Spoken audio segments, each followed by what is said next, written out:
In the bustling city of Jiangnan, a third-year student named Yi Bufan found himself in a precarious situation. Desperate to gather medical funds for his ailing mother, he devised a plan to stage an accident. However, fate had other plans in store for him when he encountered an unpredictable female driver. After being struck, Yi Bufan unexpectedly inherited the ancient wisdom of traditional medicine, embarking on a journey that would lead him to master the art of healing, cultivate high-S skills, and navigate the complexities of urban life, ultimately winning the affection of numerous enchanting women. Chapter 1. An accident with a female driver. Jiangnan City, morning. Yi Bufan stood at the roadside, his expression a tumult of emotions as he observed the relentless flow of traffic. Hurry and pay the surgical fee, or I assure you, your mother will not survive the day. How dare you ask for money? You still owe us from last time. I have no money. What happens to your mother is of no concern to me. With his mother hospitalized and in dire need of 50,000 yuan for surgery, Yi Bufan felt an overwhelming sense of urgency as he struggled to raise even a single penny. It appears that resorting to staging an accident is the only way to secure the funds for my mother's operation. Though it weighs heavily on my conscience, I have no alternative. I will repay them as soon as I acquire the money. Resolute in his decision, he surveyed the road. Once more, 50,000 yuan was no trifling sum, and he needed to target a vehicle of considerable value. At that moment, a striking red Maserati approached, its speed seemingly moderate. This is it. Yi Bufan quickly took 2 steps forward and abruptly dashed in front of the Maserati. Having studied various cases of staged accidents online, he was well-versed in the typical procedures. He anticipated that the driver would slam on the brakes upon seeing him, and as soon as the car halted, he would position himself beneath the wheel to demand compensation. However, to his utter astonishment, the Maserati responded in a manner entirely contrary to his expectations, defying all conventional protocols. The driver was an exceptionally beautiful young woman. Upon suddenly spotting a figure in front of the car, she let out a piercing scream, failing to apply the brakes. Instead, she relinquished her grip on the steering wheel and covered her eyes with both hands. What on earth is happening? Why cover your eyes instead of braking? And what is this absurdity of pressing the accelerator? As the Maserati barreled toward him like a wild stallion, Yi Bufan realized it was too late to evade. With a resounding crash, he was propelled through the air like a kite severed from its string, soaring several meters before crashing down. The sensation of broken bones coursing rough his body. He coughed up a mouthful of blood.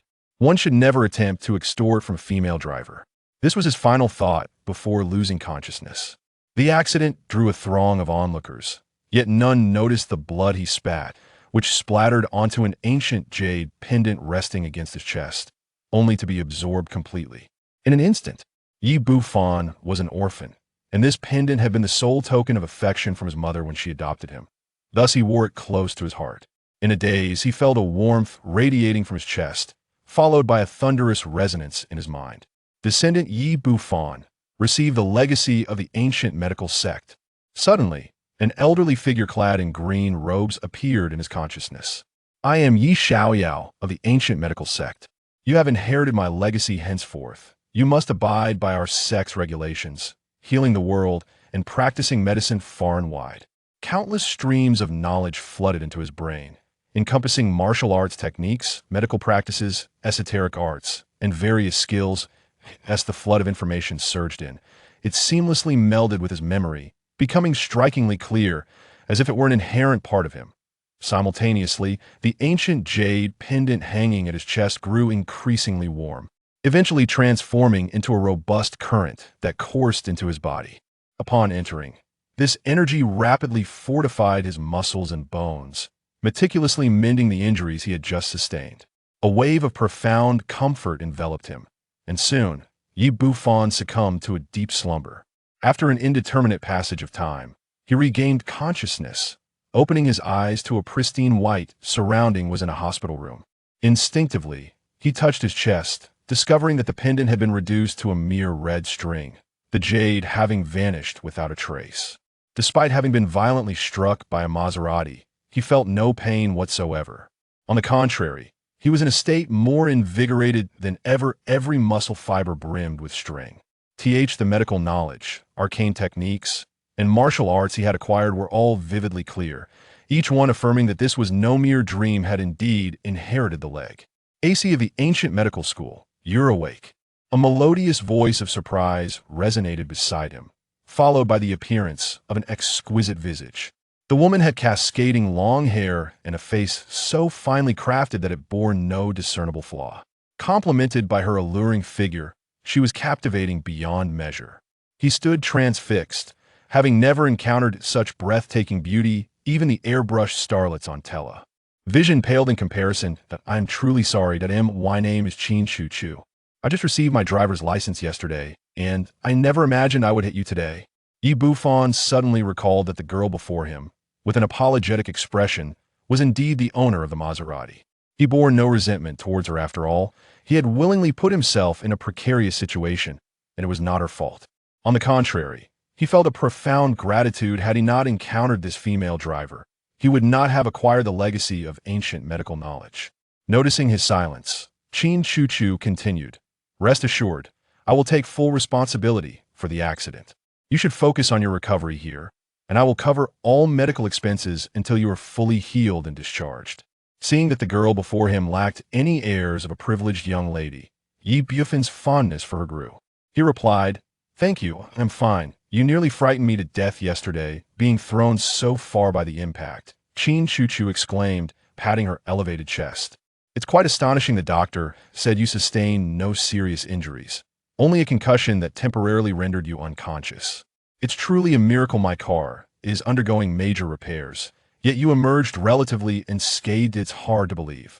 The mention of unconsciousness startled Yi Bufan, and he urgently inquired, "How long was I unconscious?" Chin Chu Chu answered, "Approximately half a day.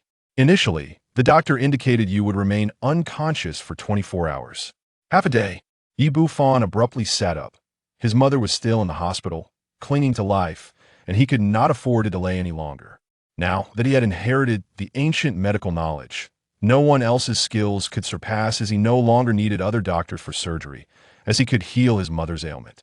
Himself, in a moment of urgency, he grasped Chin Chu Chu's hand and asked anxiously, "Where are we?" Chin Chu Chu called out from behind, "Hey, where are you going?" "The doctor said you need a rest." "I'm fine now, just proceed with the discharge."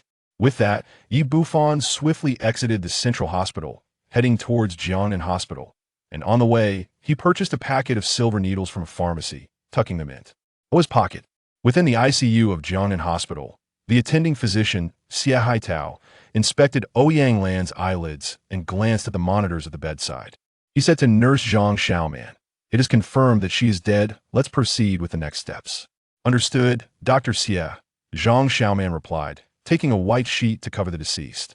Xia Haitao cast a fleeting glance at Ouyang Lan, his eyes filled with indifference, devoid of any remorse or guilt.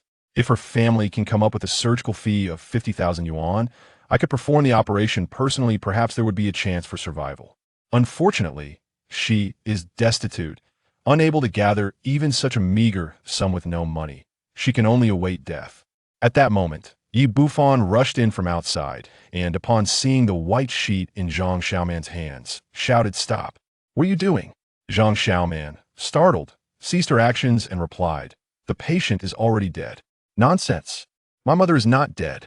Having inherited the legacy of ancient medicine, Yi Bufan discerned Ouyang Lan's condition with a mere glance. She was merely in a state of apparent death, teetering on the brink of life, but not truly deceased. He stepped forward and forcefully pushed Zhang Xiaoman aside, retrieving silver needles from his pocket. With lightning speed, he swiftly pierced each needle into Ouyang Lan's body. Chapter 2. Exorbitant Medical Fees. Xia Haitao was taken aback by Yi Bufan's actions.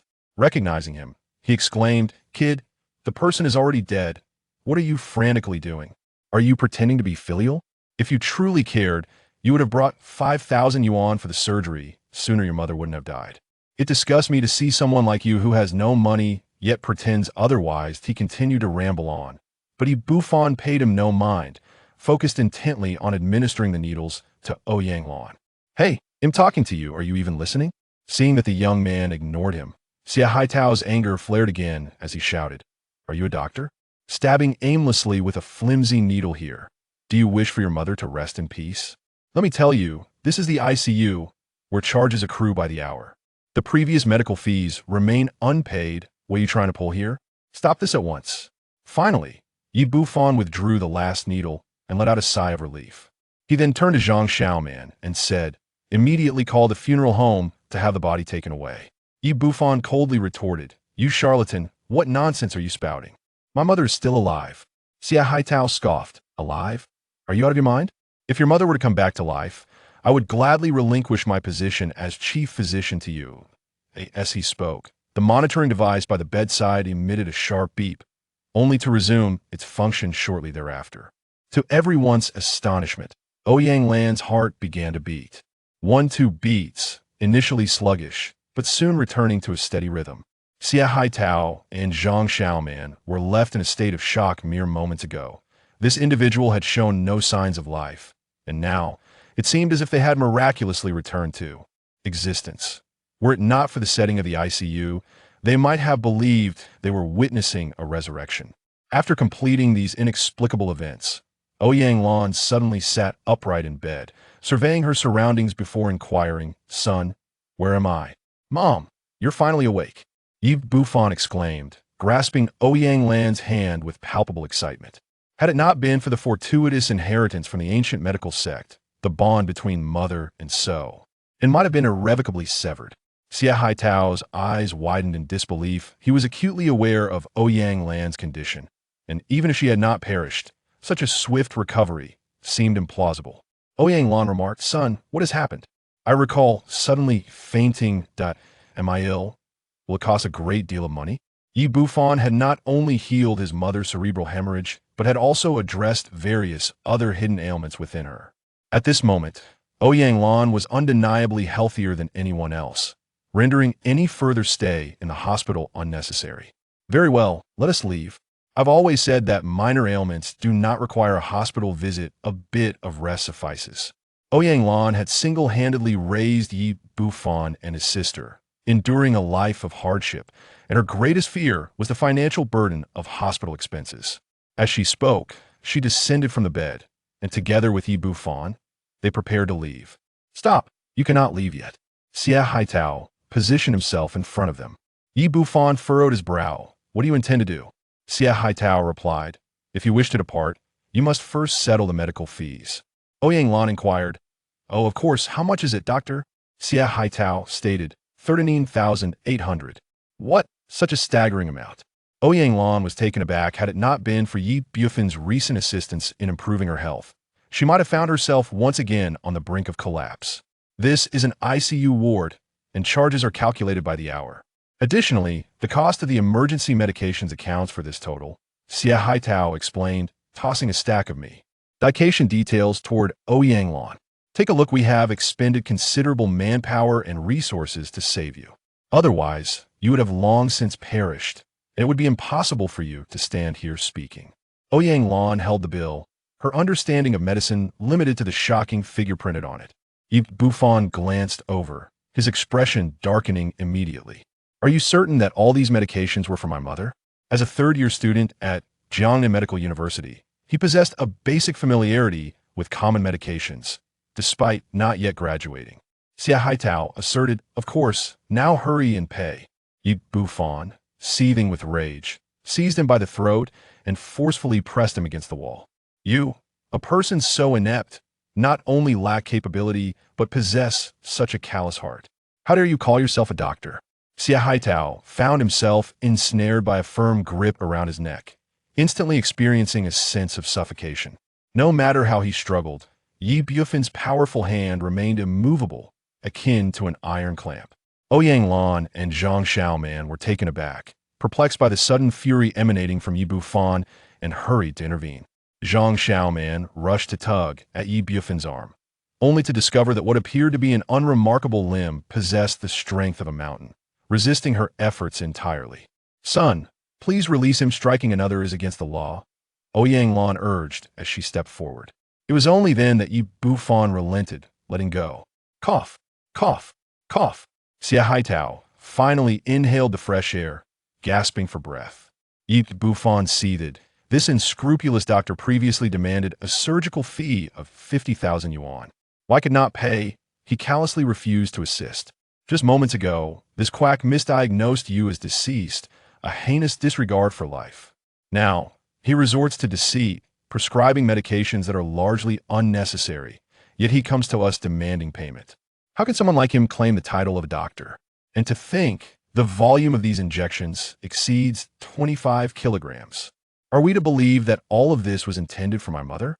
Administering 25 kilograms of fluid within 24 hours, surely, even an elephant could not withstand such treatment. Xia Haitao, was utterly dumbfounded, rendered speechless. He had assumed this mother and son duo were ignorant, thus exploiting them by prescribing a plethora of medications.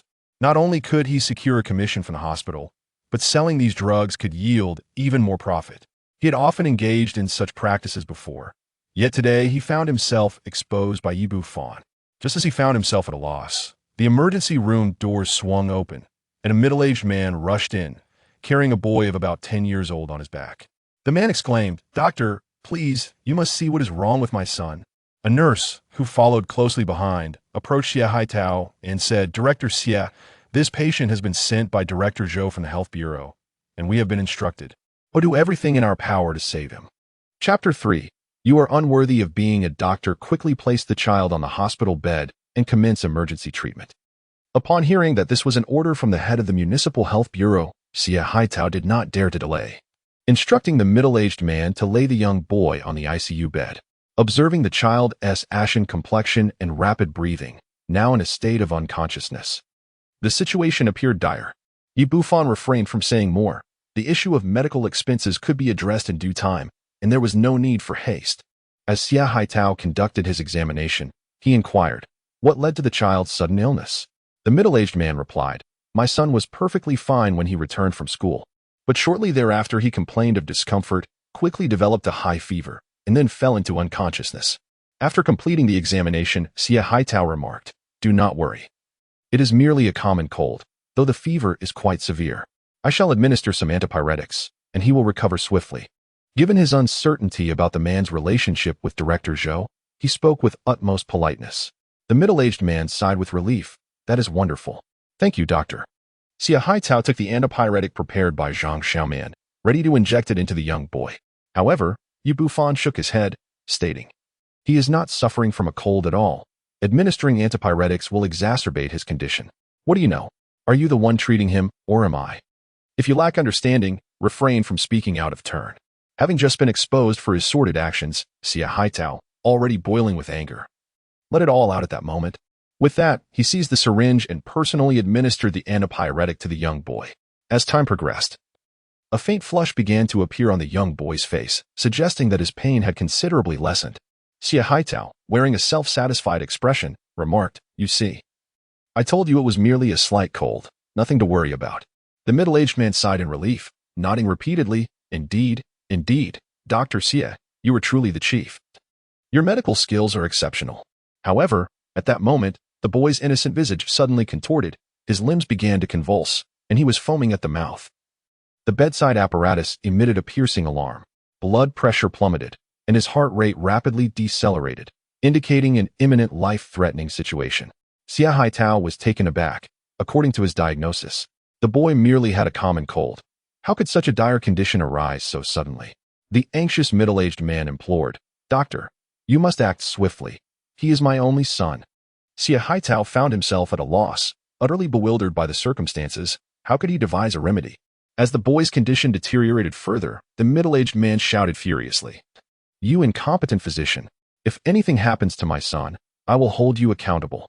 I shall take charge." Bufan, having inherited the ancient medical teachings, declared, refusing to stand idly by in the face of peril.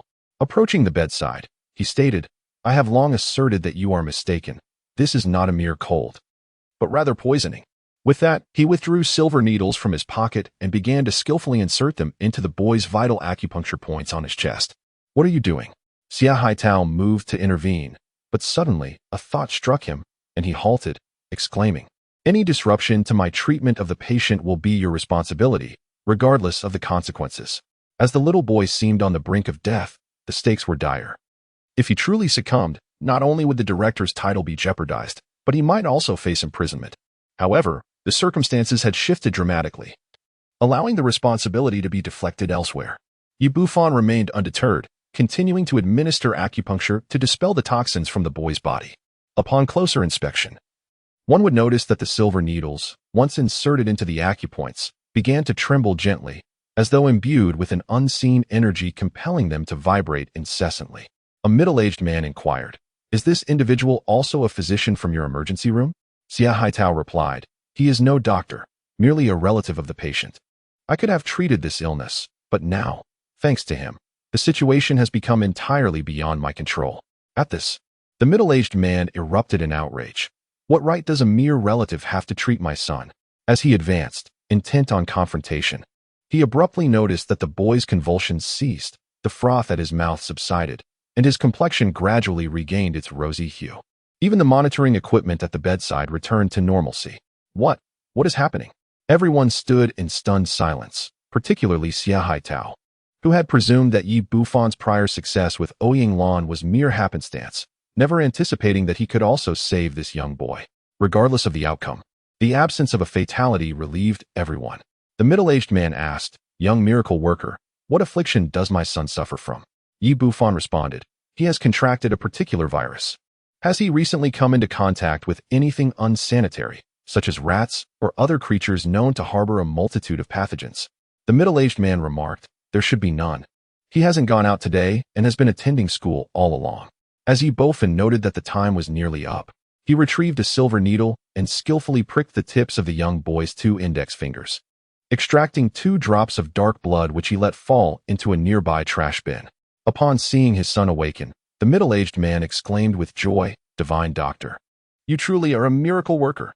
Young healer, thank you for saving my son." He then produced 2 stacks of 100 yuan bills and pressed them into Bufan's hands, saying, "Young healer, thank you." Bufan graciously accepted the money and promptly handed it over to Ouyang Lan. This was the custom of the Ancient Medical Sect. The consultation fee was to be given according to one's willingness, even if the other party offered a mountain of gold. It would not be deemed excessive, and a mere token would not be considered insufficient. Xia Haitao, feeling both frustrated and enraged, glared at Bufan and shouted, "Are you even a doctor? Who permitted you to treat him? Shouldn't you be thanking me instead?" Bufan retorted, "Someone like you, who possesses neither medical ethics nor skills, truly does not deserve the title of doctor. Mind your own business. You're practicing medicine illegally. Do you believe I won't report you?" As Xia Haitao continued to speak, the director of the Health Bureau, Zhou Yongliang, and the president of Jiangnan Hospital, Ma Haidong, entered from outside.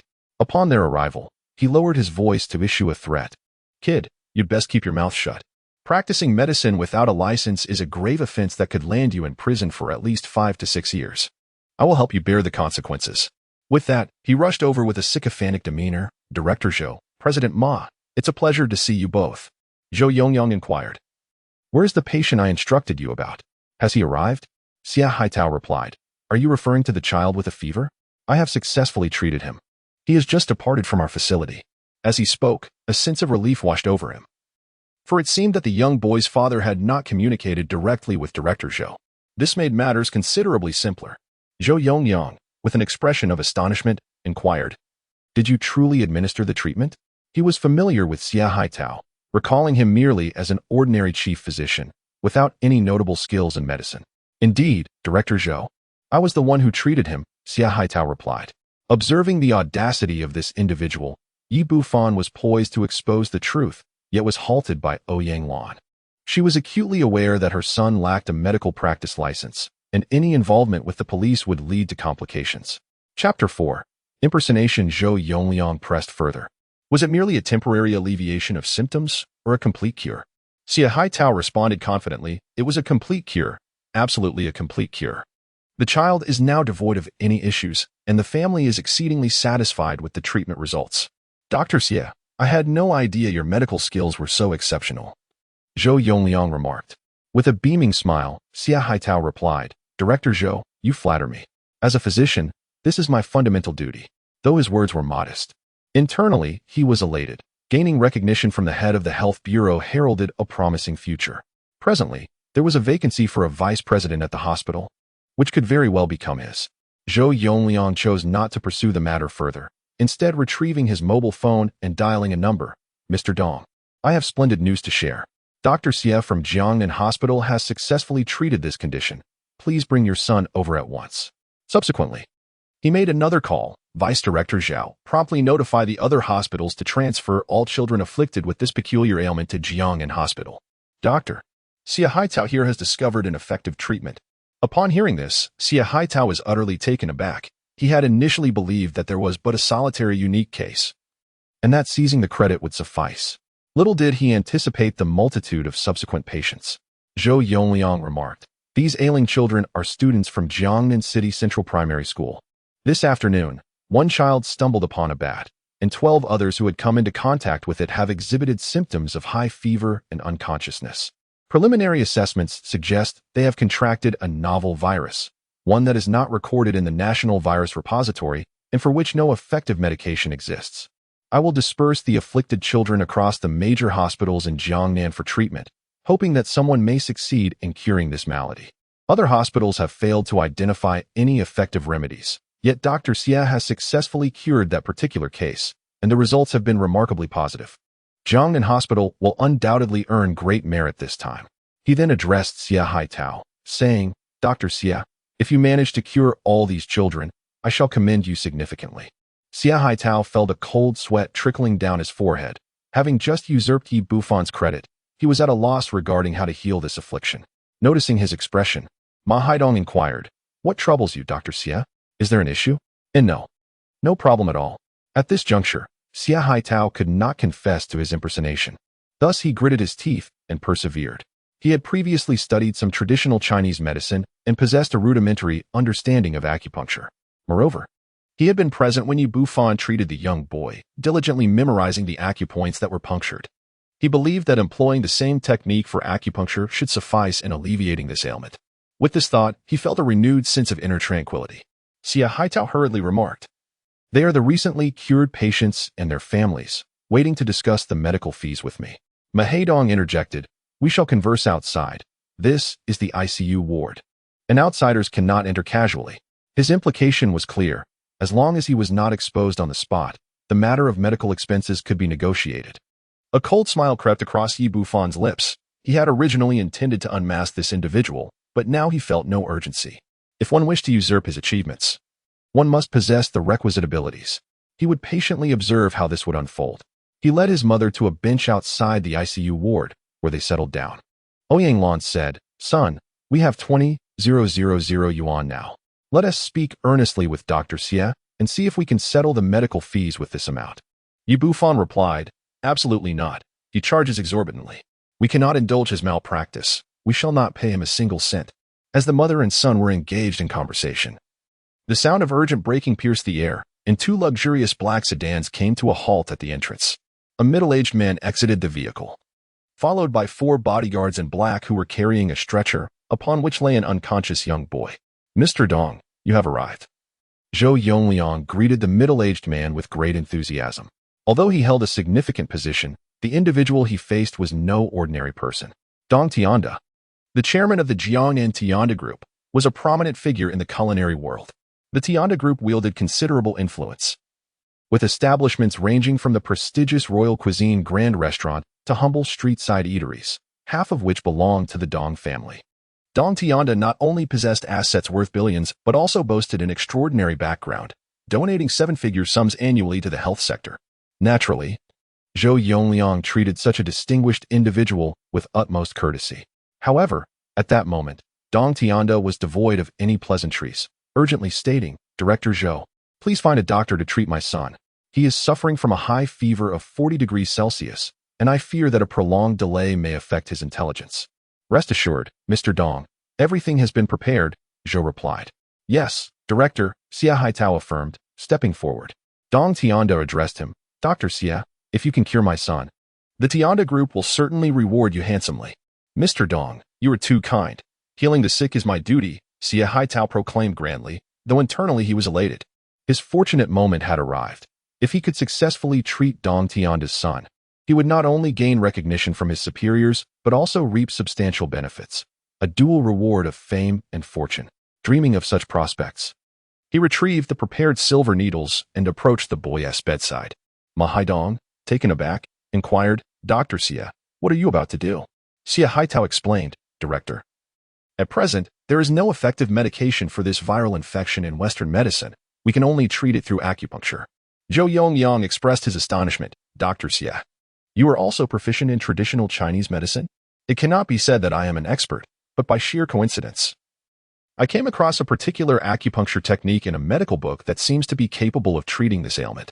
Zhou Yongyang marveled. Dr. Xie, you truly are extraordinary. Proficient in both traditional Chinese and Western medicine. We must hasten the treatment, as I suspect the other child will arrive shortly. Taking a deep breath, Xie Haitao replayed in his mind the scene of Yi Bufan performing acupuncture moments ago. He then retrieved a silver needle and aimed it at the Shinzong point on the young boy's chest. As the first needle pierced the skin, the boy's body trembled. And with the insertion of the second needle, his expression contorted in immense agony. Dong Tianda, visibly anxious, inquired, Dr. Xie, are you certain this method is effective? Noticing Dong Tianda's silence, Xie Haitao proceeded to extract a third silver needle, directing it towards the Tiantu point on the boy's chest. However, to his astonishment, upon the insertion of the third needle, the boy began to foam at the mouth, convulsing violently, his face turning as pale as that of a corpse. Simultaneously, the monitoring equipment at the head of the bed emitted a piercing alarm, indicating a drop in blood pressure and a rapid decline in heart rate. As the child approached a critical state of life and death, Xie Haitao stood frozen, his grip on the fourth silver needle slackening, devoid of the courage to proceed. Zhou Yongyang, equally tense, exclaimed, Dr. Xie, what on earth is happening? Did you encounter similar reactions during the previous case? Director, I. Xie Haitao stammered, vividly recalling how Yi Bufan had treated the child.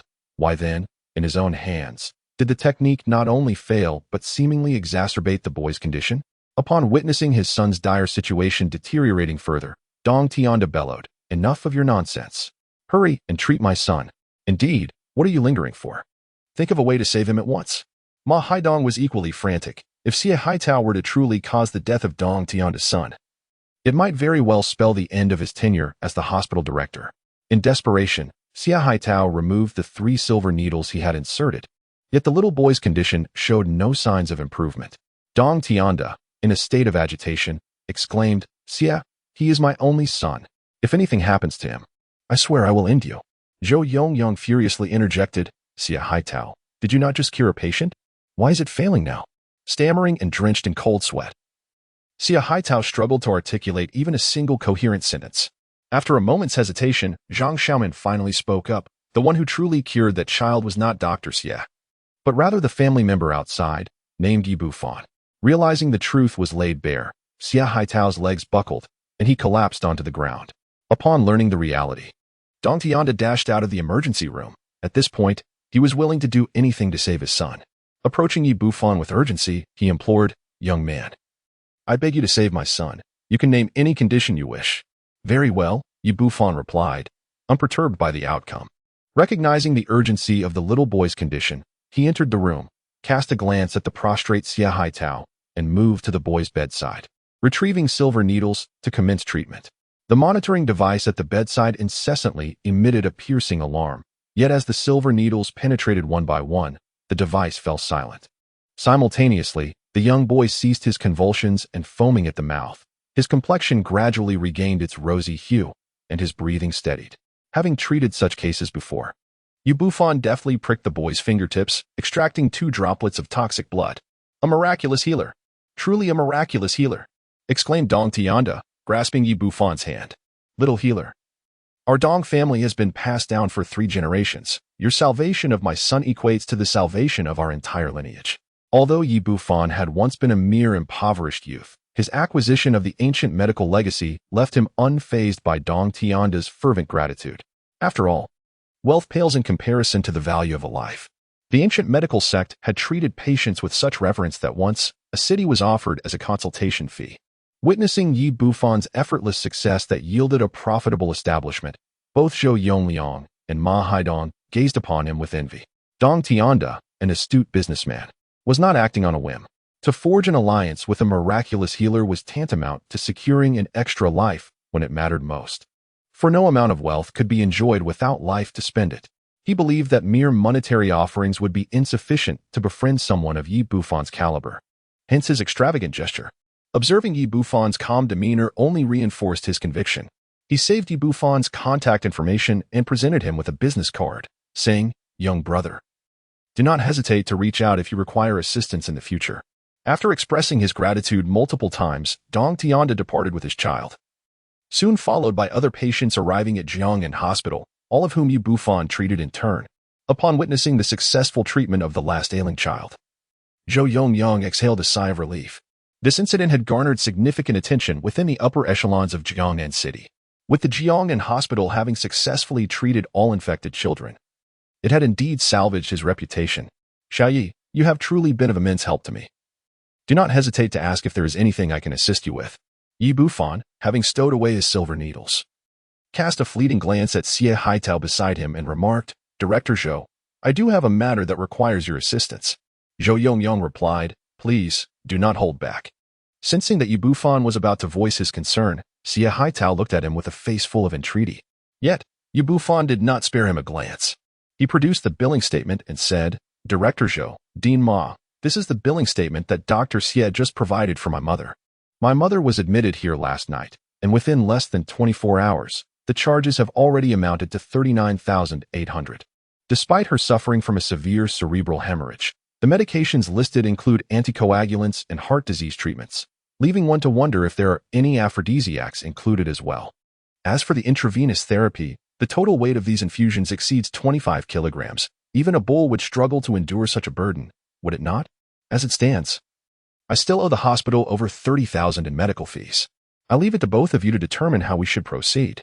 Both Zhou Yongyang and Ma Haidong, with their backgrounds in the medical system, immediately discerned the discrepancies within the billing statement. "You scoundrel! What a fine mess you have made!" Ma Haidong exclaimed, seizing the receipt and forcefully throwing it at Xie Haitao's face, who had just engaged in deceitful practices, misappropriating the credit for Ye's efforts, and now had conjured up a plethora of absurd charges.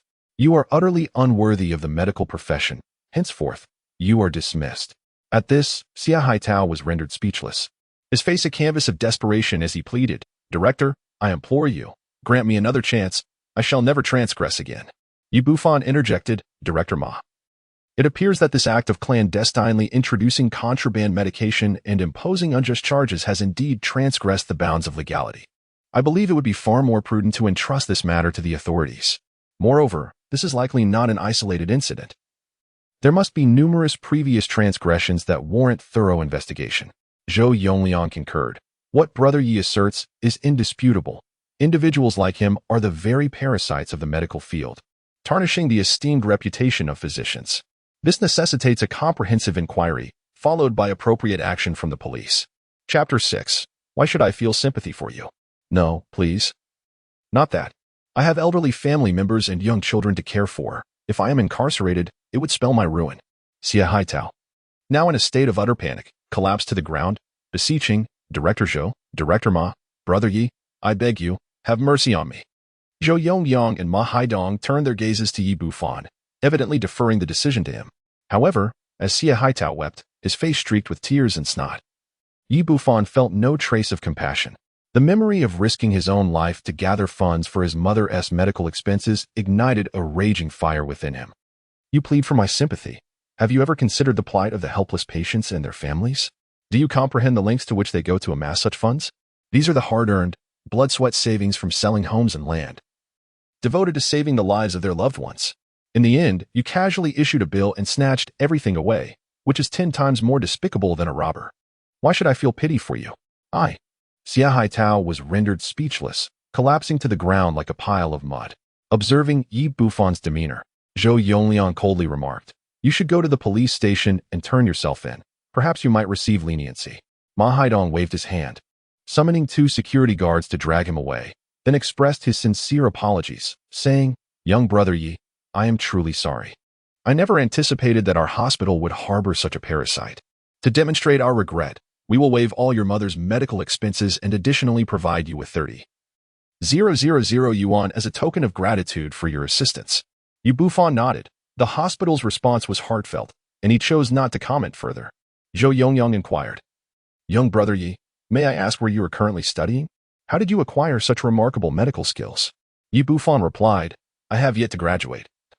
I am in my third year at Jiangnan Medical University, and I learned traditional Chinese medicine from my master. Zhou Yongyang then asked, "May I inquire who your master is?" Yi Bufan responded, "My master is Yu Xiaoao, a reclusive expert. Few are aware of his name." Oh. Zhou Yongyang fell silent. After many years in the health sector, he had indeed never heard of a renowned physician named Yu Xiaoao. Ma Haidong remarked, "Young brother Yi, would you be interested in joining our hospital as a doctor? If you are willing to come, I will immediately appoint you as the chief physician to succeed Xia Haitao." Jiangnan Hospital stands as one of the premier medical institutions in Jiangnan City. It is rather improbable for an ordinary medical university graduate to secure employment here. Yet the institution readily offered a position to a chief physician, underscoring the high regard for Yi Bufan's medical expertise. Zhou Yongliang chuckled, "Director Ma, your thirst for talent is indeed profound." To this, Ma Haidong replied, "Young brother Yi possesses extraordinary medical skills. I find it almost an injustice to appoint him as a chief physician. However, my authority only extends thus far." Both men presumed that such generous terms would surely entice the young man before them. Yet to their surprise, Yi Bufan shook his head and said, "Director Ma, I truly appreciate your kindness.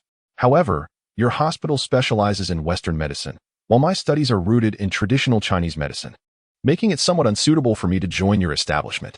Ma Haidong responded, "That is of no concern, as long as young brother Yi is willing to come. I can arrange for a dedicated Chinese medicine clinic just for you."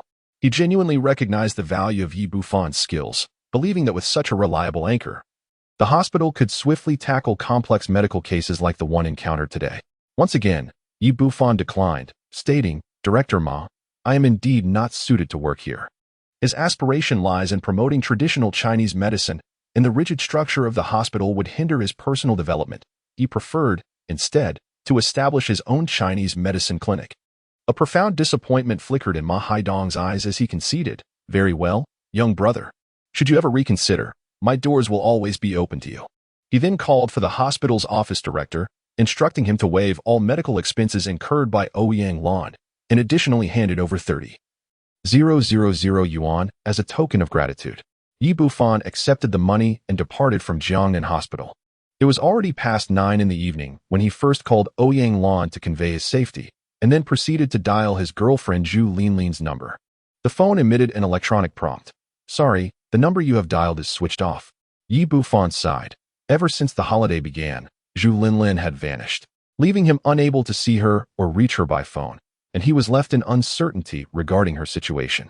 After a brief wash, he settled cross-legged on his bed and commenced his practice of the Chaos Heart Sutra, a legacy passed down through the Ancient Medical Sect. According to the records of the Ancient Medical School, the Chaos Heart Sutra was bequeathed by the progenitor of medicine, Shinnong, and is an exceptionally advanced cultivation technique, particularly suited for healing and saving lives. As he began his cultivation, he felt a warm stream of genuine energy rising from his dantian, coursing through his body along the prescribed pathways of the sutra. With the passage of time, this stream of energy grew increasingly potent, and his body became enveloped in comfort. The following morning, the fiery sun ascended slowly from the east, and Yi Bufan gradually opened his eyes, a glimmer of brilliance flashing within them. At that moment, he was filled with exhilaration.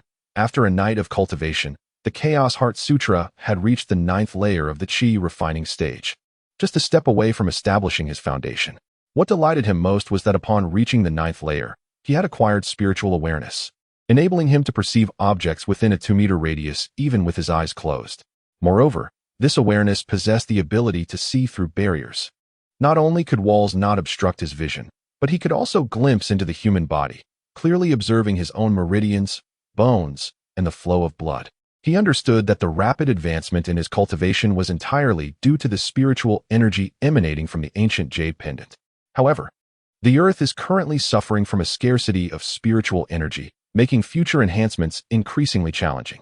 Fortunately, I have inherited the legacy of the Ancient Medical Sect, which allows me to refine elixirs to elevate my cultivation. Yi Bufan rose from his bed, performed a brief morning routine, and enjoyed a light breakfast.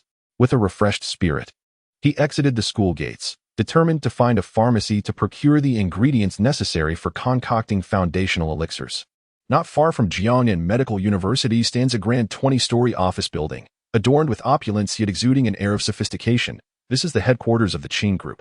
A well-known enterprise in Jiangnan City, the Qin Group boasts formidable strength, and before the office building lies a modest square spanning several hundred square meters. As Bufan passed through, he noticed a crowd gathered in the square, captivated by some spectacle. A cursory glance revealed a striking red Porsche 911 parked at the center, adorned with a heart-shaped arrangement of 999 roses.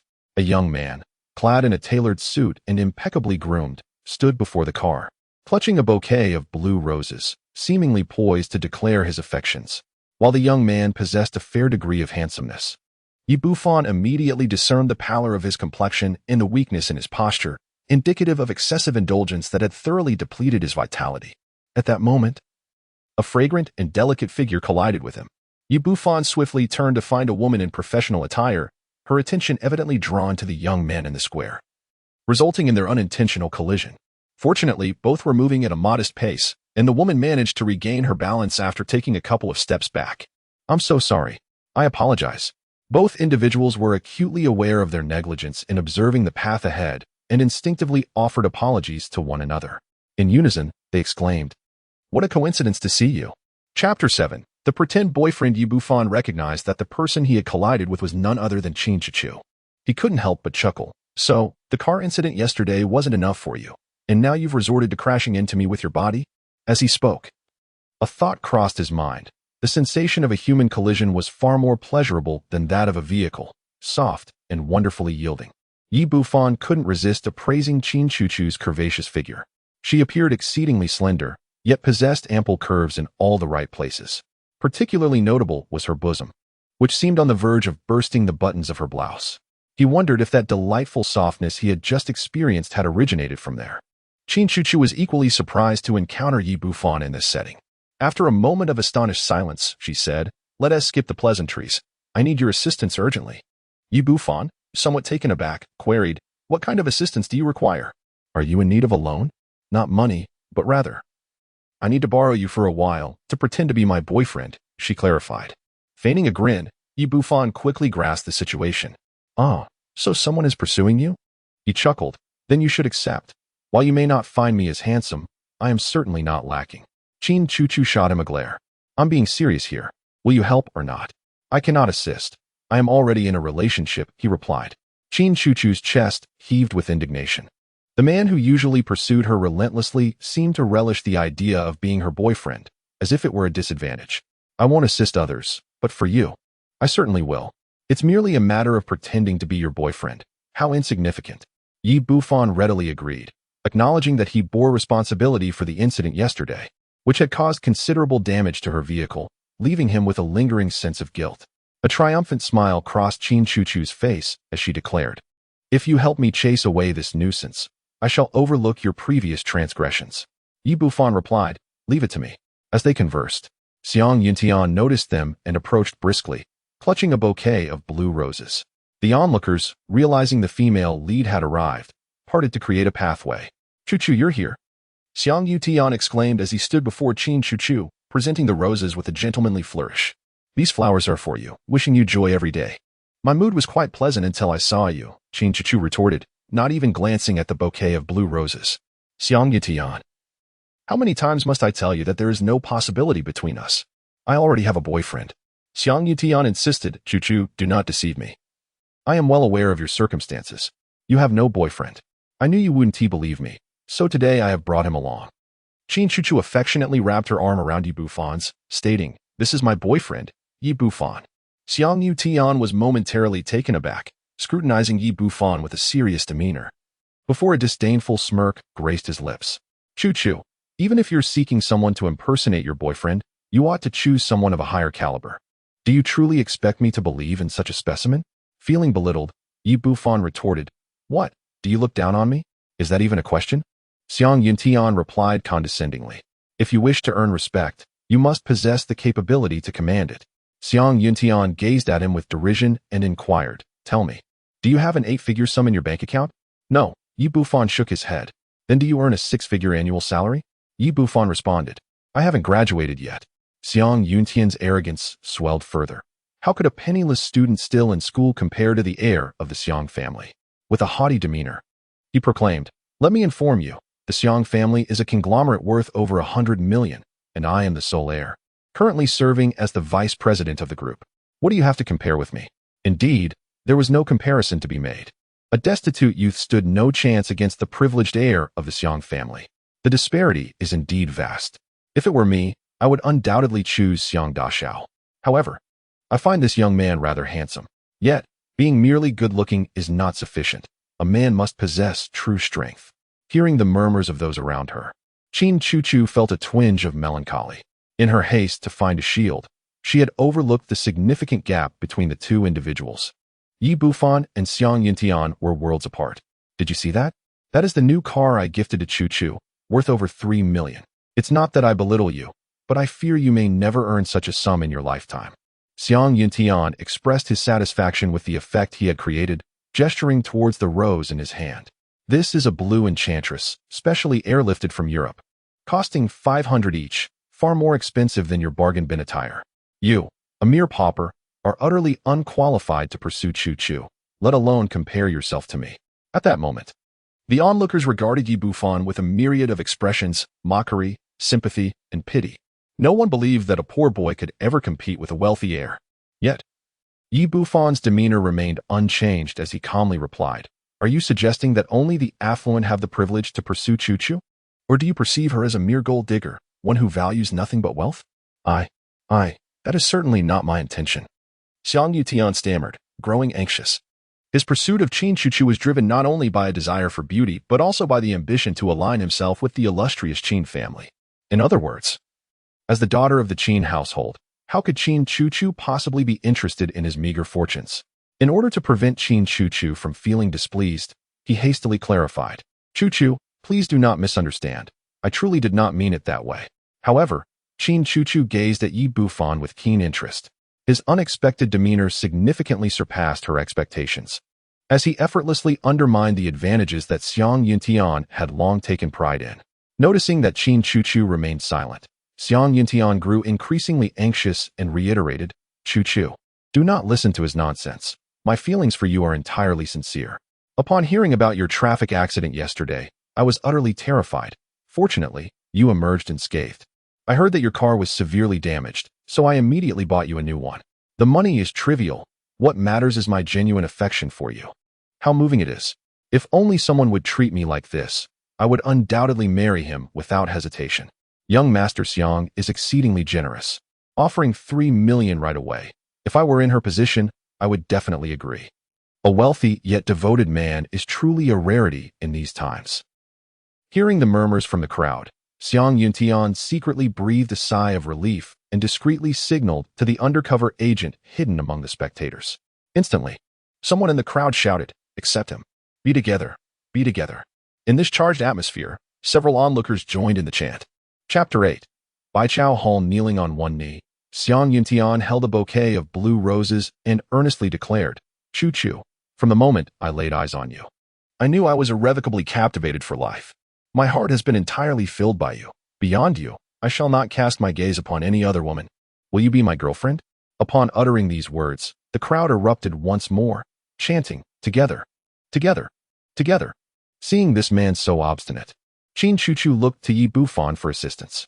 Yi Bufan chuckled, teasingly remarking, with such theatrical flair, "It would be a travesty for you not to pursue a career in acting." Xiang Yintian, with a face of indignation, exclaimed, "What are you saying? My sincerity towards Chuchu is as evident as the sun in the sky. Should I utter a falsehood, may I be struck by lightning. Is that so? Then let us see just how genuine your feelings truly are." As Yi Bufan spoke, he swiftly reached into Xiang Yuntian's suit jacket, retrieving a white object, which turned out to be a woman's intimate apparel, strikingly alluring and almost translucent. Holding it up, he mockingly asked, "Young Master Xiang, care to explain? Is this your token of sincerity? If you are so devoted to Chuchu and have not laid eyes on another woman for half a year, where did this come from? I trust you are not suggesting it is for your own use?" Xiang Yuntian was rendered speechless. Far from having not seen women for 6 months, he was, in fact, unable to part with them daily. He harbored a peculiar penchant for keeping a piece of lingerie as a memento after each liaison, and this particular item was left behind just the previous night, yet he had not yet had the chance to dispose of it. However, this is a tiny thong, intricately fashioned from lace, smaller than an ordinary handkerchief, easily concealed within a pocket.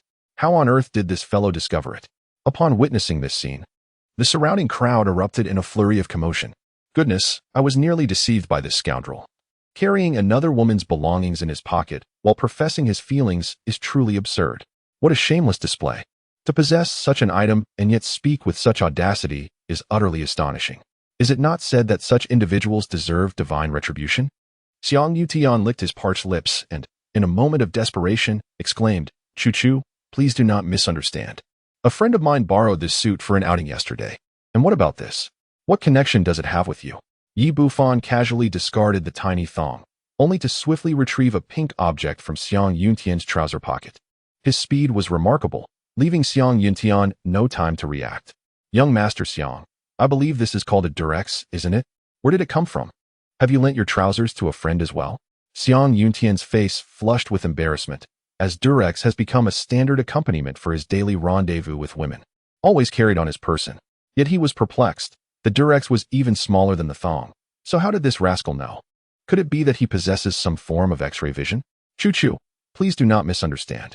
I have no idea where this came from. Perhaps my friend is playing a prank on me. I truly know nothing." At this juncture, Xiang Yutian could only stubbornly deny his predicament.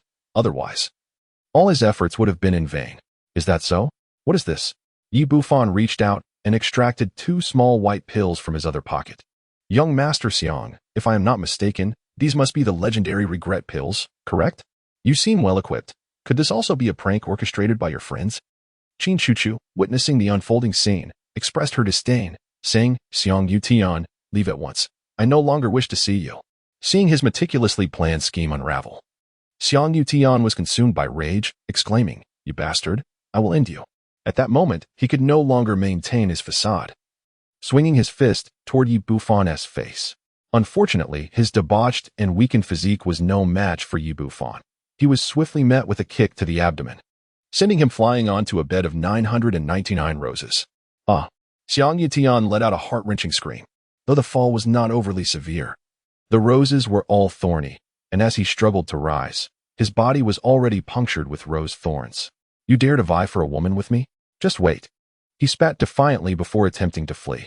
However, just a few steps away, the sewer cover beneath him flipped open, and with a splash, he fell in. This was utterly humiliating. When he finally clambered out of the sewer, he was covered in refuse and exuding a foul odor. His subordinates, strategically positioned among the crowd, hurried over to assist him in his disgraceful exit. Witnessing the once arrogant and prideful Xiang Dasha reduced to such a pitiful state, the onlookers could not contain their laughter. "Bravo, young man. You are the one I admire above all," exclaimed one.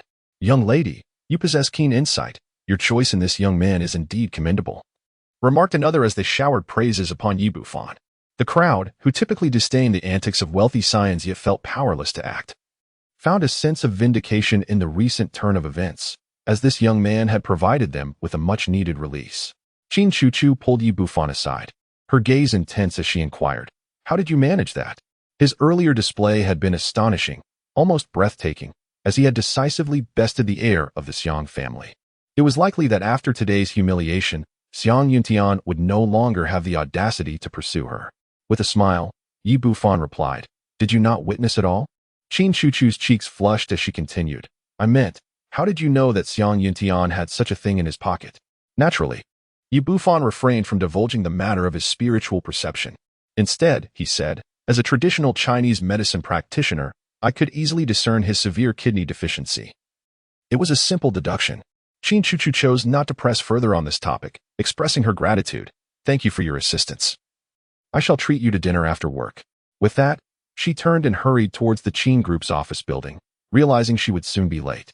Yi Bufan also departed, shortly arriving at Baikatang, the largest traditional Chinese medicine clinic in Jiangnan City.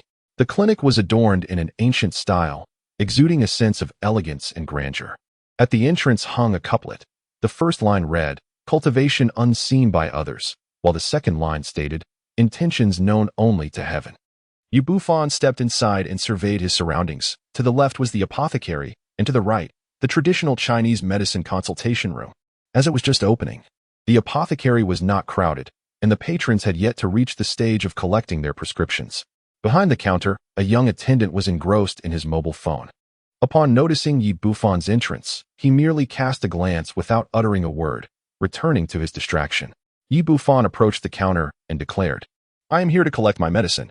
The attendant, without lifting his gaze, replied, "Please wait a moment. Can't you see I'm busy?" Yi Bufan felt speechless. Was playing a video game considered busy? Was this the famed phenomenon of larger establishments bullying their patrons? He contemplated leaving but realized he needed a variety of rare herbs for his foundational elixir, which could not be fully procured from smaller pharmacies. After a lengthy wait of over 10 minutes, the attendant finally finished his game, set his phone on the counter, and leisurely sipped his tea before asking, "What medicine do you wish to purchase?" Yi Bufan handed over his meticulously prepared prescription, and the attendant's eyes brightened upon seeing it. He inquired, "Are you sure you want to buy this many herbs?" Yi Bufan replied, "Of course, but I am uncertain if you have everything I need." "Rest assured, we possess every herb at Bai Chao Tang," the attendant assured, his demeanor instantly brightening as he smiled broadly. "Please hold on for a moment. I will gather your herbs shortly." Soon, the attendant placed a selection of herbs upon the counter. Yi Bufan examined them one by one, finding the assortment to be complete and of excellent quality. He inquired, "How much does it cost?" The attendant swiftly calculated on an abacus and replied, "The total amounts to 200 coins. Will you be paying in cash or by card?" So expensive?" Yi Bufan was taken aback. Although he studied traditional Chinese medicine at Ancient Medical University, he was not well versed in the prices of Chinese herbs. He had initially believed that the 30,000 coins in his pocket would suffice, only to discover that it barely covered a fraction of the cost for the materials needed to concoct a foundational elixir. Embarrassed, he said, "I apologize, but I do not have that much money." The attendant's previously cheerful demeanor instantly soured. "No money? Then what business do you have here? Are you merely toying with me?" Yi Bufan explained, "I truly did not anticipate the exorbitant prices of these herbs. How could you purchase anything without knowing the prices?" The attendant retorted, "Here's the deal. If you lack sufficient funds, you may have to settle for fewer items. I cannot afford to labor for nothing." Yi Bufan replied, "That won't do. I require a complete set of herbs. Anything less would be futile." The prescription he had prepared called for a specific quantity for the foundational elixir, and insufficient amounts would render the concoction impossible. The attendant frowned and suggested, "Perhaps you could consider altering the age of the herbs. Keep in mind that the price difference between 10-year-old herbs and those just 2 years old is not merely tenfold." Yi Bufan responded, "That is not an option either. The herbs I have selected are already of the lowest age available." Upon the conclusion of his statement, the young attendant erupted in indignation, asserting that nothing would suffice, and accusing him of mockery. Yi Bufan, filled with regret, once again expressed his apologies, stating that he had insufficient funds this time and would return to purchase once he had gathered enough. "Bah, you miser! Who knows how long it will take you to amass the money?" the attendant retorted angrily, collecting the herbs with frustration. "I must have been blind to have offered you any, considering you dress like a beggar." With the anticipated commission slipping away, the attendant was seething with resentment. Yi Bufan furrowed his brow and replied, "How can you speak to me in such a manner? I have already apologized for my lack of funds. Furthermore, as an attendant here, it is your duty to procure the herbs for me. What is there to complain about?" "Oh, so you wish to raise your voice now?" The attendant's anger surged as he pounded his chest and declared imperiously, "Do you not see where you are? This is the Bai Chao Hall, and our master is Old Master Chow. Our clientele consists of either affluent individuals or officials. This is hardly a place for a pauper like you to play the grandee." Yi Bufan, on the verge of retorting, hesitated and felt deflated. After all, he was the heir to an ancient medical lineage and deemed it unworthy to stoop to the level of such a snobbish individual. Resolving to leave, he turned to exit but was suddenly drawn to a large, crimson notice affixed to the wall, emblazoned with 4 prominent characters, 1 million reward. It proclaimed that whoever could procure the missing 3 medicinal herbs would be generously compensated with a reward of 1 million huaxia coins upon verification. Below is the prescription from the renowned Huatua Golden Formula, albeit only the initial 15 ingredients, with 3 conspicuous omissions clearly awaiting completion by another. Upon witnessing the reward, Yi Bufan felt a surge of joy. He was well aware of Chao Xinghua, the esteemed leader of Bai Chao Tang, a venerable figure of the Tyson Beidou caliber in the realm of traditional Chinese medicine in Jiangnan. As for the Huatua Golden Formula, he was thoroughly informed. According to the ancient medical texts, Huatua originated from the Ancient Medical Sect, albeit he was merely an outer disciple without any martial prowess. The Huadua Golden formula itself was not a creation of Huadua, but rather a legacy passed down from the Ancient Medical Sect. Faced with a lack of funds to procure the necessary herbs for concocting the foundational elixir, he found himself presented with an unexpected fortune of 1,000,000. With this thought, he seized the prepared pen beside him and began to inscribe the remaining 3 herbs in the vacant spaces. "Hey, you impoverished fool, is this an endless endeavor for you? Who permitted you to scribble recklessly here?" Just as he had inscribed 2 ingredients, a young attendant rushed out from behind the counter and forcefully shoved him aside. Provoked by this incessant taunting, even a figure as composed as a clay Buddha would flare with indignation. Yi Bufan retorted, "What do you intend to do?" The attendant exclaimed, "And I was just about to ask you, do you have any notion of where you are? This is by Kaetang. You cannot simply scrawl as you please." Yi Bufan fired back, "Is this not a bounty? Why am I not allowed to write?" The attendant, with an air of disdain, responded, "Have you gone utterly mad with poverty? 1,000,000 in rewards is indeed impressive, but what relevance does it hold for you?"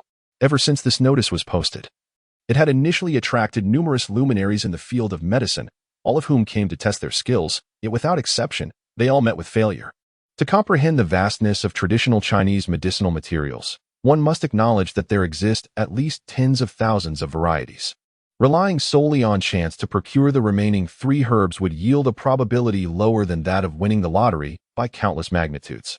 This formula, which even the esteemed Mr. Chow could not complete, has confounded many renowned practitioners of traditional Chinese medicine. Thus, it is inconceivable that this impoverished youth could succeed where they have failed. Yi Bufan scoffed, "Isn't this a public reward? Since there is a reward, it should allow for attempts." The attendant retorted, "While a reward invites attempts, it does not mean that just anyone can come here and scribble nonsense. Do you think anyone can simply claim that 1,000,000? If you can complete the prescriptions of Hua Tua, I shall regard you as Hua Tua himself." At that moment, an authoritative elder approached from the traditional medicine clinic. Although his hair was completely white, his complexion was flush, exuding vitality. He was none other than Mr. Chow Xinghua, the head of Baichao Hall.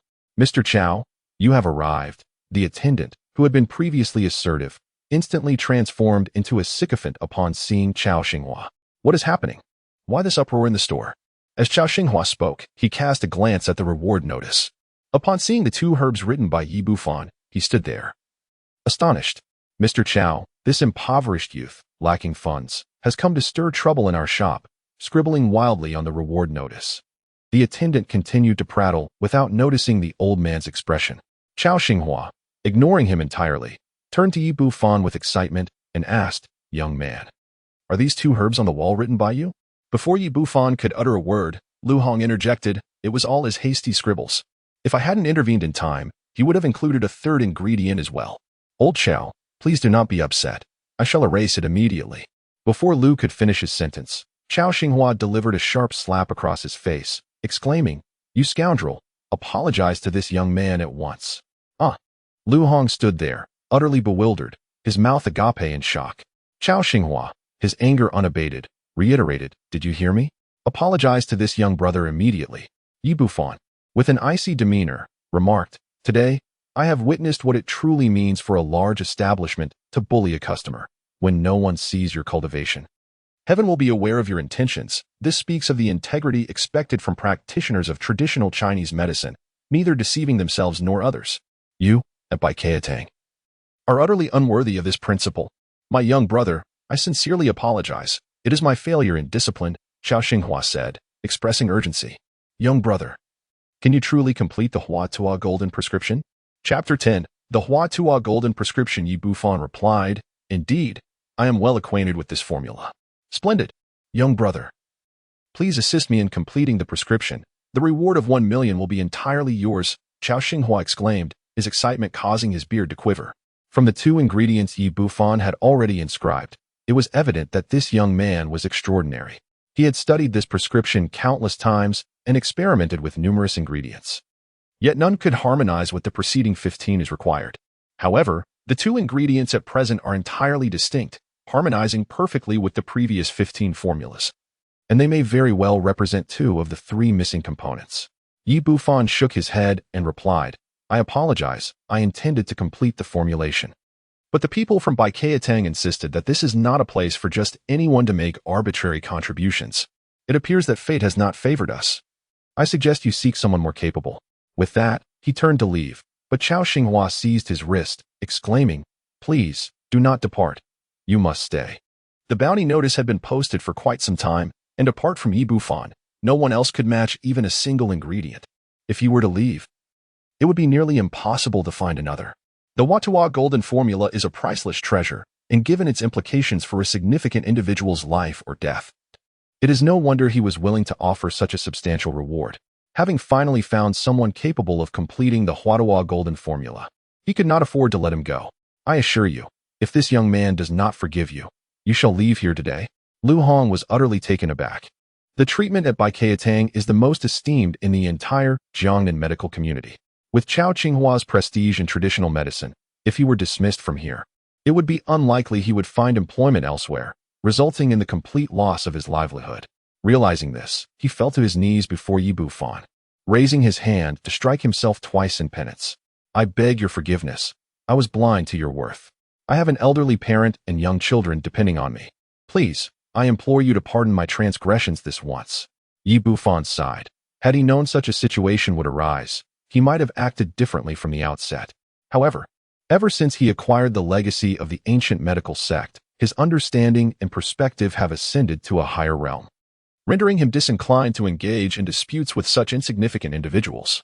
He waved his hand and said, "Enough, rise." "Thank you, young brother, thank you." Lu Hong expressed his profound gratitude as he scrambled to his feet. Chao Xinghua remarked again, "Weren't you here to purchase medicine? Regardless of what you intended to buy, I will wrap it all up for you, free of charge." "What?" Lu Hong exclaimed. "Chao Lao, the medicinal materials amount to over 200,000. Chao Xinghua retorted sharply, "Go ahead and do as I say. Stop with the unnecessary chatter. Please don't be angry, sir. I will go right away." Lu Hong hurriedly dashed to the counter to retrieve the recently packaged medicines. As he contemplated this, he presented the materials before Yi Bufan.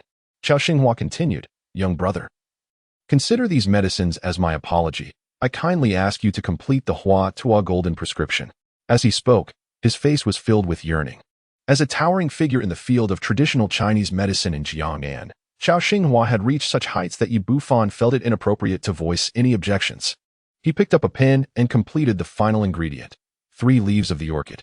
It was finally complete. Upon seeing the restored Watua Golden Prescription on the wall, Chao Xinghua trembled with excitement. This formula had come to him by chance, yet due to the passage of time, many of the characters had become illegible, rendering it a partial prescription. Aware of the value of the Watua Golden Prescription, he had expended considerable effort to identify the first 15 medicinal materials. But the last 3 had eluded him entirely. In an effort to treat that distinguished individual and to alleviate the lingering regret within his heart, a sum of 1 million was offered as a reward. Yet, Yi Bufan remained composed. This so-called Watua Golden Formula was rather commonplace within the realm of traditional Chinese medicine and held no extraordinary significance. Chao Xinghua was initially exhilarated, taking the prescription down from the wall, only to suddenly shift his expression. After a moment of contemplation, he remarked, "Young brother, there seems to be an error in this prescription. The interaction between San Yi Lan and the previously mentioned Bai Ji is incompatible, rendering the simultaneous use of these 2 herbs impossible." His profound understanding of herbal properties allowed him to quickly identify the flaw within the formula. Yi Bufan responded with an air of tranquility, "You are correct, Elder Chao. These 2 herbs indeed cannot be used concurrently. However, it is not San Yi Lan that is at fault, but rather this Baiji. The herb in the Watua Golden Formula is Baiju, not Baiji. Although they appear similar, their medicinal properties are vastly different." Baiju. As an expert in traditional Chinese medicine, Chao Xinghua did not take anyone's word at face value. He scrutinized the prescription once more, and a look of realization dawned upon his face. The character for Bai was clear, yet the subsequent character was obscured. After much speculation, he had assumed it to be Baiji, only to discover his mistake. Baiju. Indeed, it is Baiju. Everything suddenly fell into place. With the substitution of Baiji for Baiju, the entire pharmacological composition of the prescription became coherent, free from any flaws. Lu Hong, observing from the side, felt a wave of disappointment and was simultaneously astounded. Who exactly was this young man? In the realm of traditional Chinese medicine, it is indeed a rare occurrence to receive guidance from the venerable Master Chao. It seems that this individual must be treated with utmost respect in the future. Young brother, You are truly a remarkable figure, Xiao Xinghua exclaimed with excitement. I have yet to inquire about your esteemed name and the identity of your mentor. Having previously sought the counsel of numerous esteemed practitioners of traditional Chinese medicine, he found none capable of completing the Huatua Golden Formula. The fact that Yi Bufan, so youthful, could achieve this suggested that his master must possess extraordinary abilities, igniting within him a desire to forge a connection.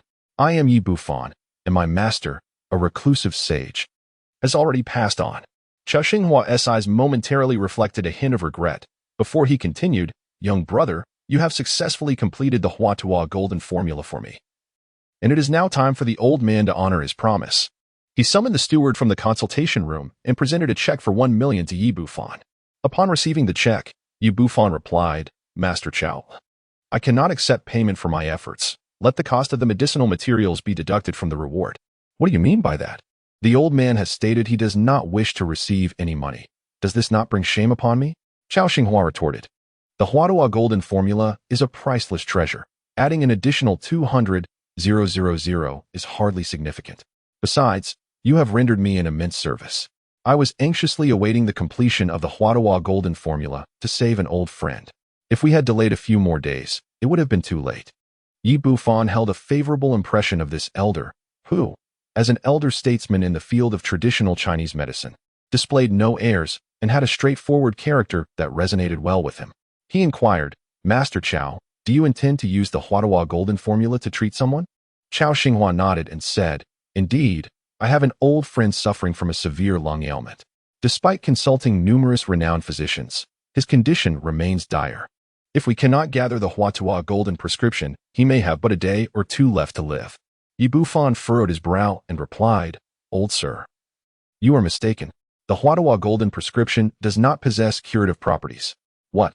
The Huatua Golden prescription does not cure ailments? Xiao Xinghua's expression changed dramatically. Young brother, you are undoubtedly mistaken. Numerous ancient texts document the Huatua Golden prescription, articulating clearly that it is a remedy for grievous diseases. You all have misconstrued its purpose.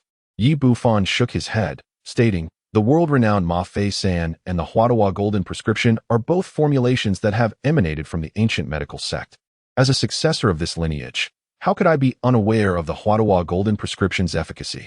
I must clarify, while it may be employed for grievous conditions, its true intent is not to cure such maladies, but to alleviate the suffering of terminal patients. Functionally, it is akin to Ma Fei San. But whereas Ma Fei San is used for surgical procedures, the Huatua Golden prescription serves to relieve pain in patients during the later stages of illness. In essence, it is merely a pain relief formula applicable to various ailments, including late-stage cancer. It surpasses the effectiveness of current pain medications for cancer patients, devoid of any addictive properties or side effects. How can this be? Xiao Xinghua's face reflected disbelief. This cannot be, if it cannot cure diseases. Why is it referred to as the Huatua Golden prescription? Yi Bufan remarked, for certain critically ill patients, such as those in the advanced stages of cancer or suffering from pancreatitis, the agony they endure is truly unbearable.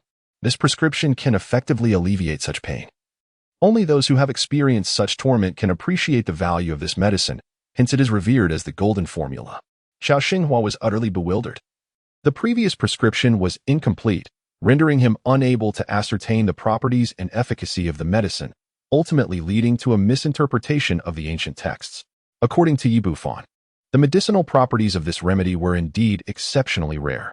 Yet, he had pinned all his hopes for curing his old friend on the Golden Formula of Huatua. Since this prescription could only relieve pain and not cure the ailment at its root, what hope did he have to save anyone? Observing his despondent expression, Yi Bufan reassured him, Qiao Lao, do not let this weigh heavily on your heart.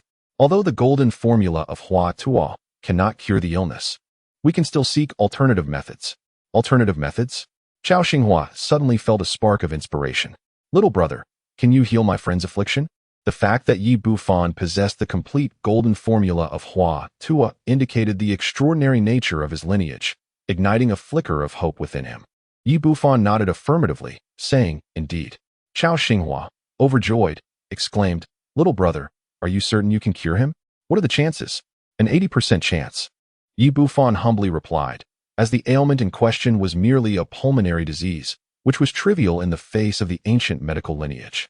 However, for Chao Xinghua. This was a cause for immense excitement. Having struggled for so long without finding a remedy, an 80% chance was beyond his wildest imagination. Excellent, my young friend. I must trouble you to accompany me on a journey to attend to an old friend's ailment. Yi Bufan nodded. The elder's deep concern for his friend's health revealed his genuine character, and assisting him seemed a worthy endeavor. Chao Xinghua drove an Audi A6 as they departed from Baikiatang, heading towards the renowned, picturesque community of Jiangnan. This was their first meeting, and although Chao was not entirely at ease, he had no other viable options but to seek Yi Bufan's help for his ailing friend. As he drove, Chao inquired, "Young brother, what method do you intend to employ to treat my old friend?" His question bore an undertone of scrutiny, as he sought to ascertain whether Yi Bufan was merely boasting. "Pardon?" Yi Bufan responded swiftly, pushing the steering wheel to avert a potential mishap. "Chao Lao, please drive safely," he called out, suppressing a smile at the elder's evident nervousness despite his advanced years. "Is there a problem?"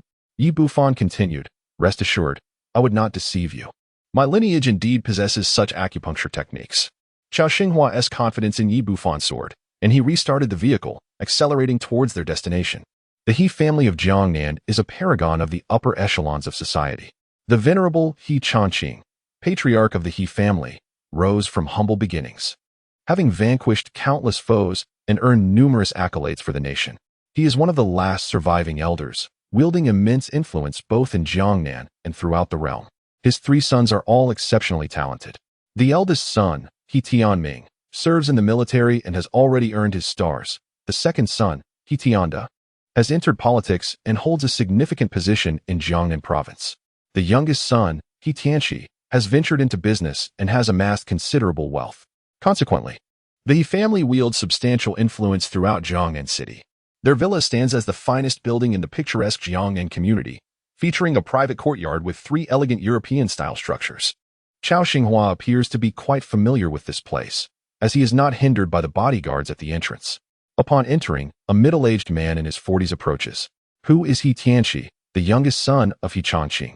"Uncle Chao, you've arrived," He Tianxi says, his face marked by concern. "I was just about to call you. My father's condition has deteriorated in recent days. Please, you must take a look at him."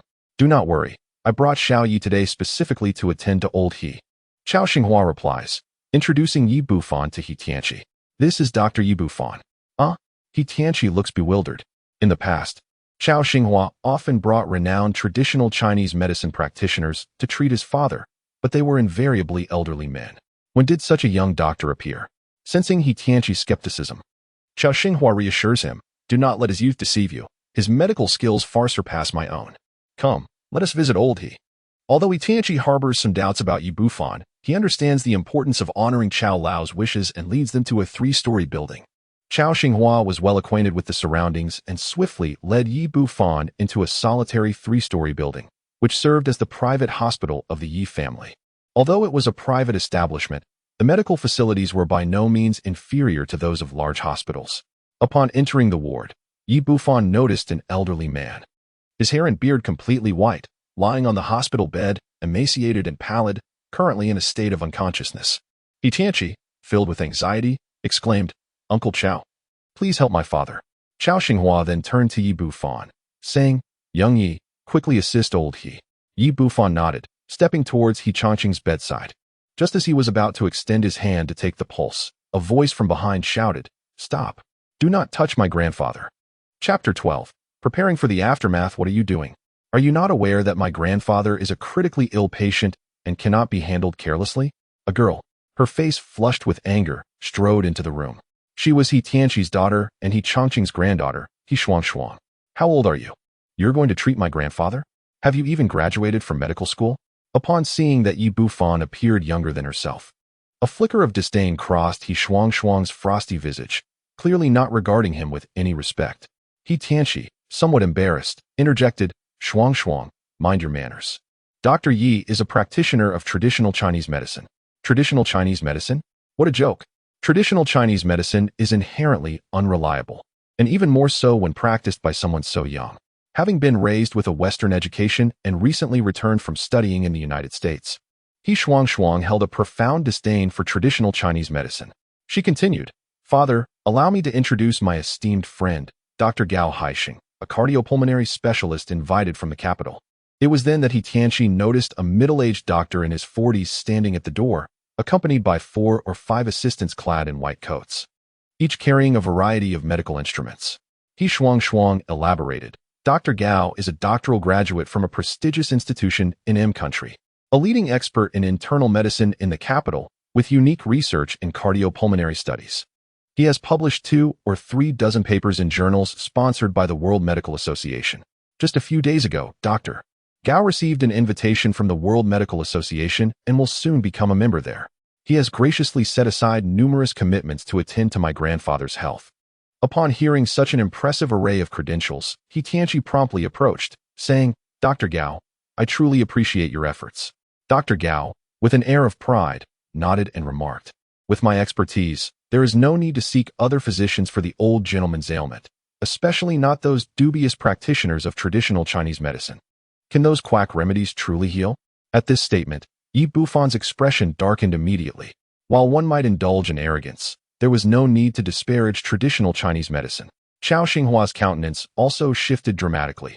A man who had devoted his life to traditional Chinese medicine could hardly tolerate such disdain from another. Unperturbed by their reactions, He Shuang turned to Dr. Gao and declared, Dr. Gao, I entrust my grandfather's care to you. Rest assured, I will provide the most advanced treatment available in the world. He confidently assured her. Gao Haixing instructed his assistants to retrieve various medical instruments, initiating an array of examinations on He Tianqi. He Tianqi cast an awkward glance at Chao Xinghua and Yi Bufan, apologizing.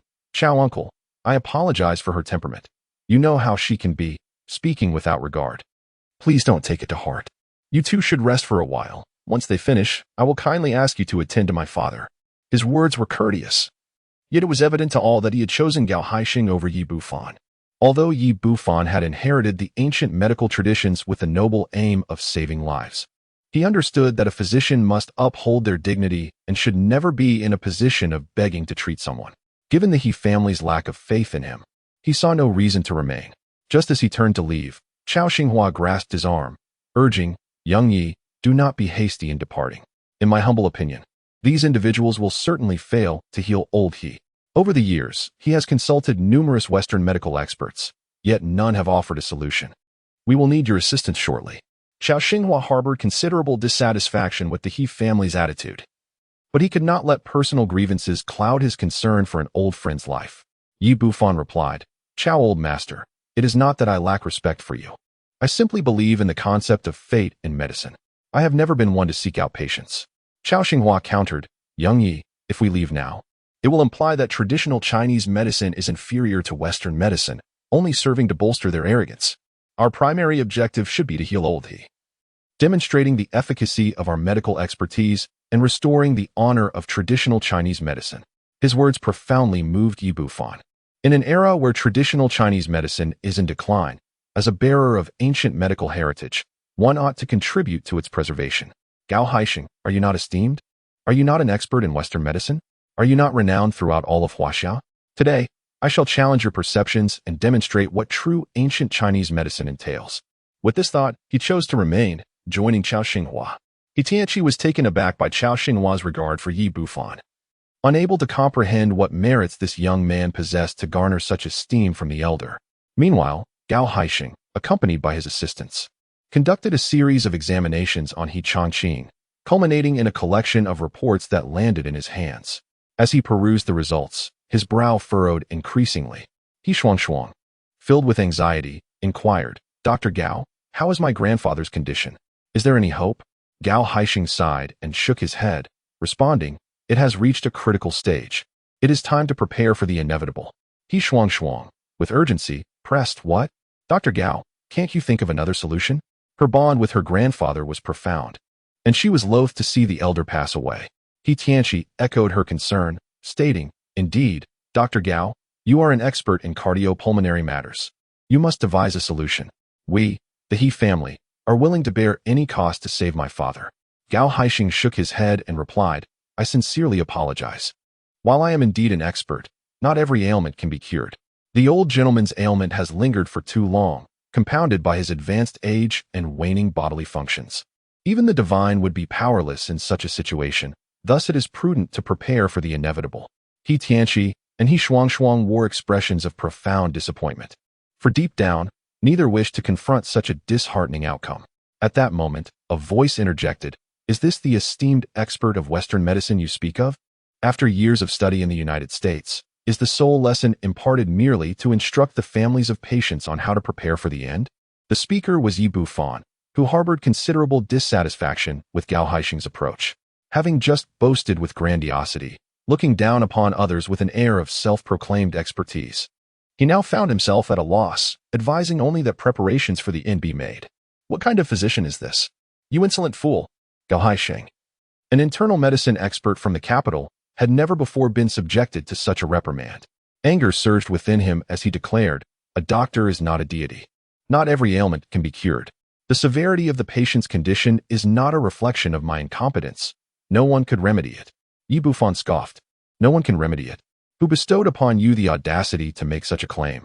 Do you presume to represent all physicians across the globe?" Gao Haixing retorted. "In the realm of cardiopulmonary medicine, I am the authority. I am the expert. I can assert with certainty that no one can cure the old gentleman's illness." Yi Bufan responded, "Your title as an expert amounts to little in my eyes. I can also assert with certainty that what Western medicine deems incurable, traditional Chinese medicine can heal. The ailments you cannot treat, I can." Gao Haixing, upon hearing this, burst into laughter, disdain evident on his face as he remarked, "What a joke. Truly, this is the most amusing jest I have ever encountered. If traditional Chinese medicine could heal ailments, even an old sow could climb a tree." Hearing this man's repeated slanders against traditional Chinese medicine, Yi Bufan frowned and challenged, "Dare to place a wager with me? If I can cure old Master He's affliction, you shall publicly apologize to traditional Chinese medicine across all of China. Should I fail, this check will belong to you." As he spoke, he produced $1 million check obtained earlier from Bai Keitang. Gao Haixing shook his head, responding, "Old Master He is already beyond salvation. Such a wager holds no significance." Yi Bufan countered, "What is the matter? Are you afraid?" Being challenged repeatedly by a young man in his 20s ignited a flicker of anger in Gao Haixing. "If you are so oblivious to your own limitations, then let me impart a lesson. Very well, if I lose. Not only will I publicly apologize to traditional Chinese medicine in a prestigious publication across all of China, but I shall also give you 1 million. With that," he strode towards He Chongqing's bedside, but He Shuangshuang swiftly moved to block his path, declaring, "Stop. You shall not touch my grandfather. He is not a pawn in your wager." Yi Bufan frowned again, saying, "I am here to treat your grandfather." He Shuangshuang stubbornly replied, "No need for that. I do not trust you. I will consult experts from the World Medical Association regarding my grandfather's condition." Chao Xinghua stepped forward, saying, "Shuangshuang, Xiao Yi is indeed a remarkable practitioner of traditional Chinese medicine. Please have faith in him." He Shuangshuang stated, "Grandpa Chao, I only trust you in traditional Chinese medicine. I do not believe that anyone else can cure what you cannot." Since a wager had already been made, Yi Bufan could not abandon it midway. In an effort to convince the resolute young lady, he proposed, "How about this? I will first diagnose Grandpa He. If my diagnosis is accurate, you will step aside. If not, I will take my leave." He Shuangshuang replied, "My grandfather is currently gravely ill. You cannot examine him." "Not a problem," Yi Bufan reassured her. "In traditional Chinese medicine, we rely on observation, auscultation, inquiry, and palpation. Through observation alone, I can ascertain his condition." Having already comprehended the details of He Chongqing's health, he continued, "In his youth, the old gentleman suffered a gunshot wound to his left lung.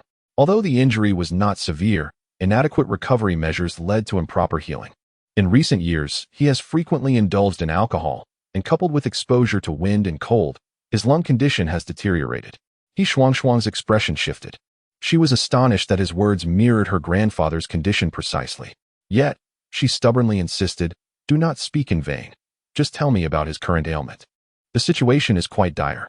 The bronchial markings are thickened, the left costophrenic angle is blunted, the right pleura has thickened and adhered, accompanied by fluid accumulation. There is evidence of old pulmonary tuberculosis in the left upper lung, with restricted mobility and signs of lung lobe atrophy. Most critically, there is pronounced pulmonary fibrosis." Upon hearing this, even Gao Haixing, who held the test results, was taken aback. He never anticipated that the young man's assertions would align perfectly with the findings of his sophisticated instruments. After the initial shock, He Shuang's heart stirred as she said, I understand now. It must have been Grandpa Chao who informed you about my grandfather's condition, which is why you speak so knowledgeably.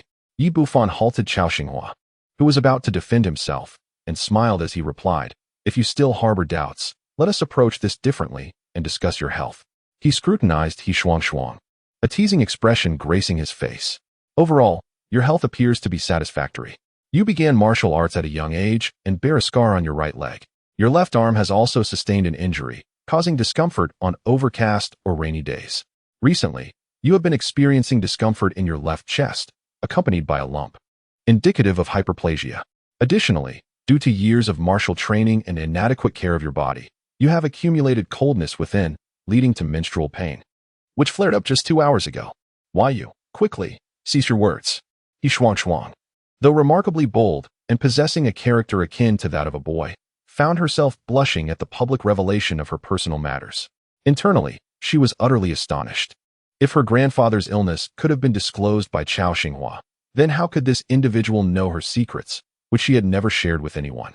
He Tianxi and Gao Haixing stood agape, both bewildered by Yi Bufan's insight into He Shuang's condition. Although they were unaware of her specific ailments, her reaction indicated that Yi Bufan's assertions were undoubtedly accurate.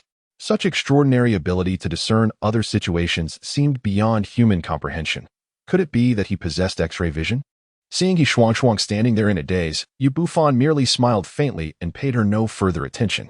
He circled around to the bedside, retrieving silver needles to commence treatment for He Changqing. His movements were swift, and in the blink of an eye, he had inserted a dozen silver needles into the major acupoints on He Changqing's chest. Once inserted, the needle tips began to tremble incessantly, as if powered by an electric motor, never ceasing for a moment. Initially, a hint of doubt lingered in his mind, but now he was entirely convinced. Simultaneously, he felt an overwhelming excitement. Witnessing such legendary acupuncture techniques in his lifetime left him with no regrets, even in the face of death. Hearing Chao Xinghua's astonishing claims, He Tianxi exclaimed with elation, Is that true? Does that mean my father's illness can be cured? Is it really that miraculous? He Shuang, returning to her senses, murmured softly, feeling that Chao Xinghua's words were overly exaggerated, yet deep down, she still hoped for her grandfather's recovery. Chapter 14. Taking on a disciple, Yi Bufan paid no heed to the others, fully engrossed in his acupuncture practice. In the silence, time gradually passed. Cured? How is that possible? Do you think we are fools? Although Gao Haixing found Yi Bufan's technique intriguing, he could not believe that merely inserting a few needles could heal a patient suffering from a severe lung disease, especially one on the brink of death. He Shuang remarked, Yes, my grandfather is still in a coma, isn't he? It will be all right soon, came the reassuring reply. Yi Bufan spoke as he raised his hand and gently tapped He Changqing's dantian. Immediately, the elderly gentleman expelled a breath of turbid air, and his previously pallid face regained its rosy hue. He opened his eyes and abruptly sat up in bed.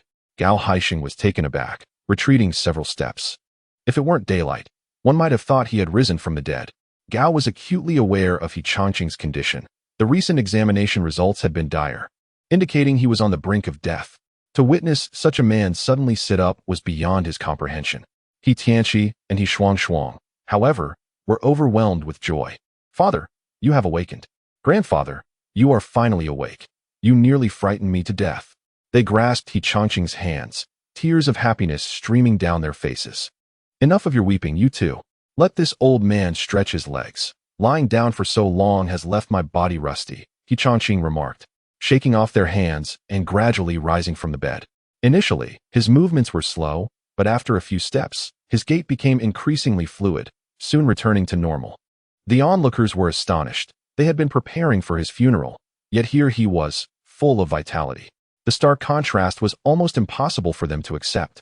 Gao Haixing awkwardly said, Old sir, I misspoke earlier, but I still believe that undergoing an examination is always beneficial.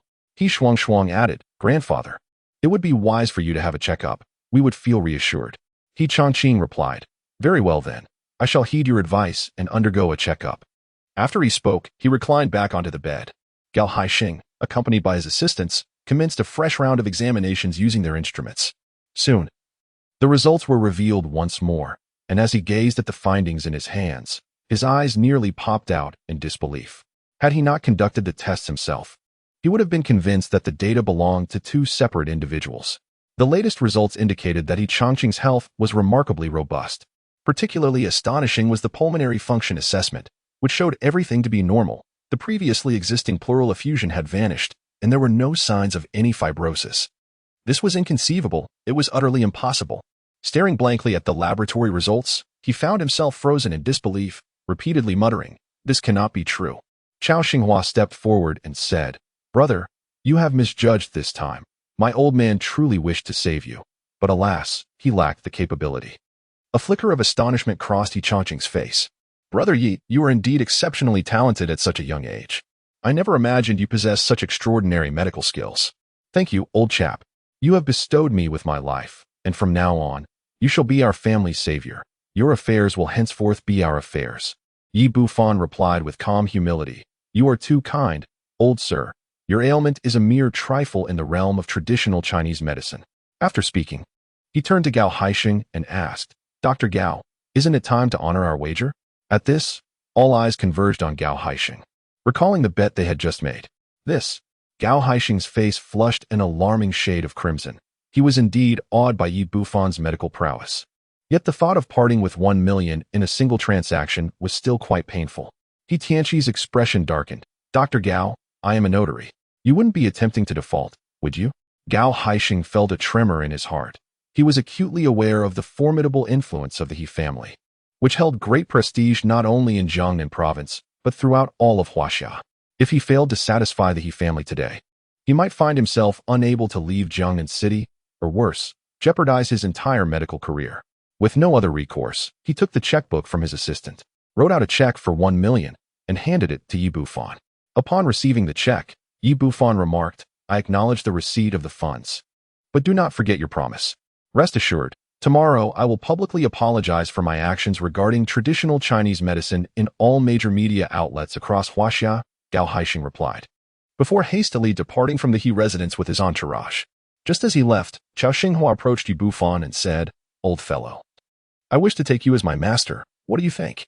Yi Bufan was taken aback and quickly supported him. "Elder, that is not feasible. I cannot accept you as a disciple." He held a deep admiration for Chao's character, recognizing him as an elder genuinely committed to the advancement of traditional Chinese medicine.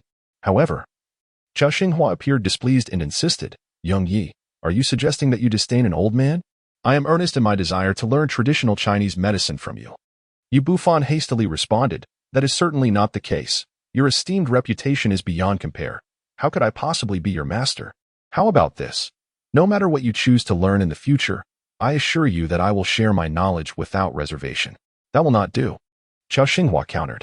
"In our field, traditional Chinese medicine values the transmission of knowledge through mentorship. It would be inappropriate otherwise. I must take you as my master," he declared, emphasizing that in their discipline, the merit of one's abilities surpasses age considerations. Observing the old man's unwavering determination, Yi Bufan could only manage a wry smile as he replied, "Regardless of the circumstances, I cannot dare to accept you as my disciple. How about this instead?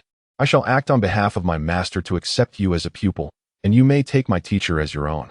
Chapter 15. Uncle Yi Chao Xinghua, wholeheartedly devoted to the study of medicine, held little regard for other matters, nodding in agreement. "That works well. Henceforth, you shall be my senior brother." With utmost sincerity, he bowed deeply, uttering, "Senior brother, I pay my respects to you." As a practitioner of traditional Chinese medicine, Chao Xinghua held great respect for the customs passed down through generations, and his bow was genuine. However, witnessing the elderly man, adorned with a bushy beard, bowing in deference and addressing him as senior brother, Yi Bufan felt a twinge of strangeness, yet recognized that it was indeed the best outcome possible. Once their arrangement was established, He Tianqi instructed his subordinates to prepare an incense altar and place Yi Xiaoyao's tablet upon it. Subsequently, Chao Xinghua bowed in reverence to his master, while Yi Bufan, acting in place of Yi Xiaoyao, accepted Chao Xinghua into the Ancient Medicine Sect as an outer disciple. Upon hearing this, He Tianqi and He Shuangshuang were momentarily taken aback, realizing that this declaration positioned them as juniors. Especially He Shuangshuang, who had just been glaring at Yi Bufan, now found herself in the role of a descendant. He Changqing, unfazed by the situation, waved over He Tianqi and said, "Third brother, do not linger. Come and pay your respects to your Uncle Yi." He Tianqi, wearing an expression of embarrassment. Grappled with the notion of addressing a younger person as uncle, given his stature as a renowned figure in Jiangnan, straddling both the underworld and the legitimate realm. Yi Bufan remarked, "Let us not dwell on this any longer. Henceforth, we shall address one another accordingly, maintaining our peerage." He Tianchi then let out a sigh of relief. Patting his chest as he declared, "Young brother Yi, should any matters arise in Jiangnan, do not hesitate to speak. Your elder brother will surely resolve them for you." Having navigated this hurdle, yet He Chongqing showed no intention of sparing He Shuangshuang. He beckoned her over, saying, "Shuangshuang, come forth and pay your respects to your uncle Yi." In a fit of frustration, He Shuangshuang stamped her foot and exclaimed, "Grandfather, I refuse to call him that. He is not even older than I." This time, Yi Bufan remained silent, merely gazing at He Shuangshuang with a smile. The girl had just embroiled him in considerable trouble, and he could not let this opportunity to tease her slip away. He Shuangshuang cast a glance at He Chongqing, realizing that she could not escape this predicament today. Ultimately, she resigned herself and murmured, "Greetings, uncle." Her voice was barely audible, prompting Yi Bufan to clear his ears and say, as one ages, the hearing tends to falter. "I did not catch what you said." "Indeed, I heard you." Yi Bufan continued, "Since you have addressed me as uncle, I must respond in kind. Here, take this. Simply follow the prescription, and your health will soon be restored." Having spoken, he took a pen and paper, inscribing a prescription and presenting it to He Shuangshuang. After witnessing Yi Bufan's medical prowess, He Chongqing understood that each prescription he penned was worth its weight in gold. He urged, "Child, do not delay in expressing your gratitude to your uncle." "Thank you, uncle." He Shuangshuang spoke those words, yet her heart harbored an intense resentment towards Yi Bufan. Gritting her teeth, she silently vowed that when the day came when she could take matters into her own hands, she would teach this fellow a proper lesson. At that moment, Yi Bufan's phone rang. It was a call from Qin Chuchu. "Xiaofan, where are you?"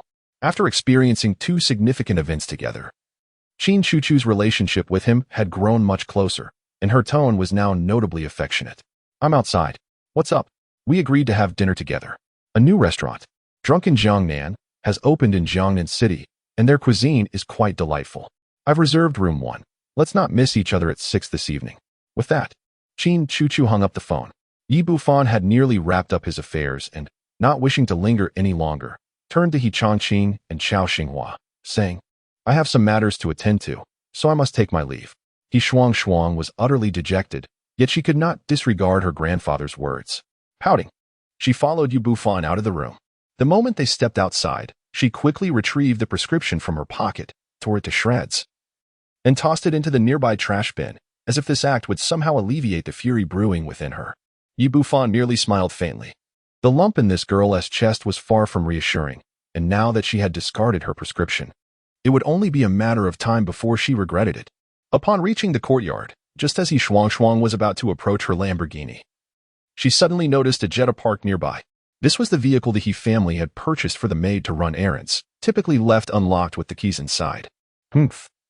Daring to take advantage of me, I shall not grant you the privilege of my sports car. Sitting in this Jetta will suffice."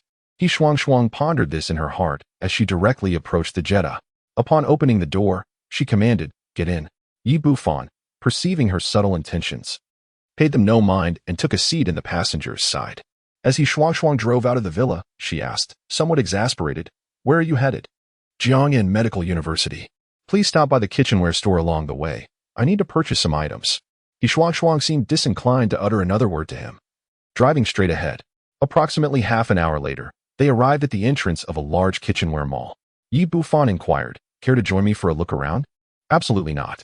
Hurry up. If you take too long, I won't wait for you," He Shuangshuang retorted irritably. The thought of referring to this bothersome individual as uncle only fueled her frustration. Yi Bufan smiled faintly and turned to enter the kitchenware store. As he stepped inside, a nearby young thug with bleached hair pulled out his phone and dialed a number. "Boss, I've spotted the guy young Master Xiang is looking for. He's with a woman." "Who is that woman? Is she the eldest daughter of the Qin family?" came the voice on the other end. The young thug replied, "No, she's driving a dilapidated Jetta, clearly not someone wealthy." "That's good. Keep an eye on them. I'll bring people over shortly." The young thug hung up, his gaze fixed intently on the entrance of the kitchenware store. Soon, Yi Bufan emerged, carrying several boxes of various sizes. He has now gathered all the necessary herbs to concoct the foundational elixir, yet lacking a proper alchemical furnace. He must resort to purchasing some kitchenware as a makeshift solution. He placed these items in the back seat of the Jetta and then took his seat in the front passenger's side as the two of them continued their journey. Not long after they set off, several off-road vehicles suddenly raced towards them, encircling the Jetta. Moments later, a dozen thugs armed with steel pipes and short knives leaped from their vehicles. Leading the group was a bald man wielding a long machete, who smashed the front windshield of the Jetta into countless shards with a single blow, then shouted at the occupants, "Get the hell out." The thugs behind him, undeterred, swung their steel pipes mercilessly against the Jetta, reducing the once pristine vehicle to a battered wreck in mere moments. Chapter 16. Iron Head Skill. He Shuang was momentarily taken aback by the unfolding scene. As the vice captain of the criminal police squad, how dare anyone vandalize her vehicle?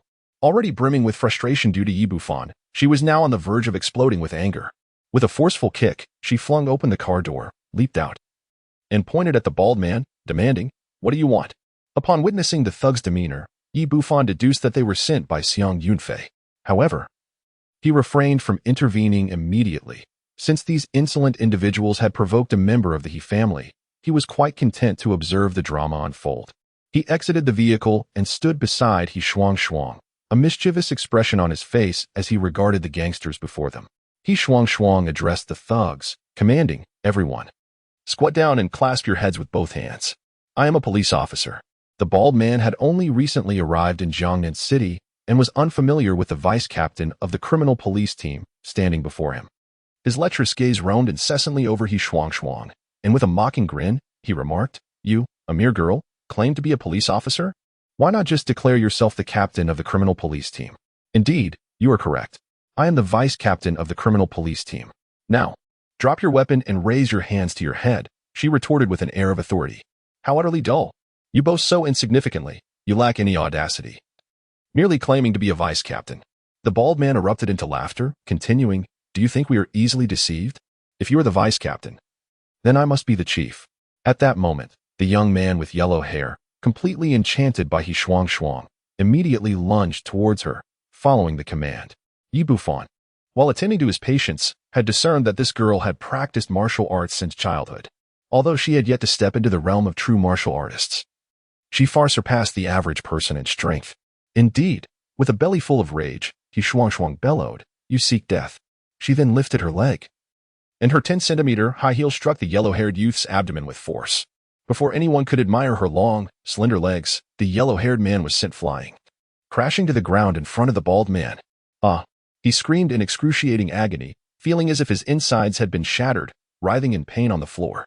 This girl is not to be underestimated. She is indeed a martial artist. Although the bald man was somewhat taken aback, he did not dwell on it. With a sardonic smile, he remarked, "This is rather amusing. Everyone, attack together. I wish to see how many she can handle." As for Yi Bufan beside him, he completely disregarded him, knowing that he could easily dispatch such a pretty boy with a single slap. The ruffians lunged at He Shuang one after another, initially with bare hands, and later resorting to steel pipes and knives, yet they remained no match for her. Within mere minutes, they lay strewn across the ground, wailing and crying for their mothers. Some 50 to 60 meters away, an SUV was parked, where Xiang Yutian sat observing the entire scene unfold. Beside him was a middle-aged man, wearing large sunglasses, with a fearsome cobra tattooed across his chest. He was renowned in the area as the leader of thugs, the boss of the bald man's gang, known for his ruthless demeanor, hence the moniker Cobra. As he watched his men being taken down by He Shuang, Xiang Yuntian expressed his concern, saying, "Cobra, your men are lacking. How can they be outmatched by a mere woman?" However, Cobra remained remarkably unfazed, taking a drag from his cigar and replied, "What's the rush? They are merely a bunch of low-level thugs. The true expert among my ranks is Iron Head. He is trained in the Shaolin Temple since childhood, mastering formidable skills, particularly his Iron Head technique, which renders him nearly impervious to blades and bullets. If he hadn't been forced to flee after dealing with a wealthy man's son a few days ago, he wouldn't have sought refuge with me. Rest assured, that lad is merely toying with the girl. He will strike soon." Xiang Yuntian finally let out a sigh of relief, retrieving a black briefcase from the side.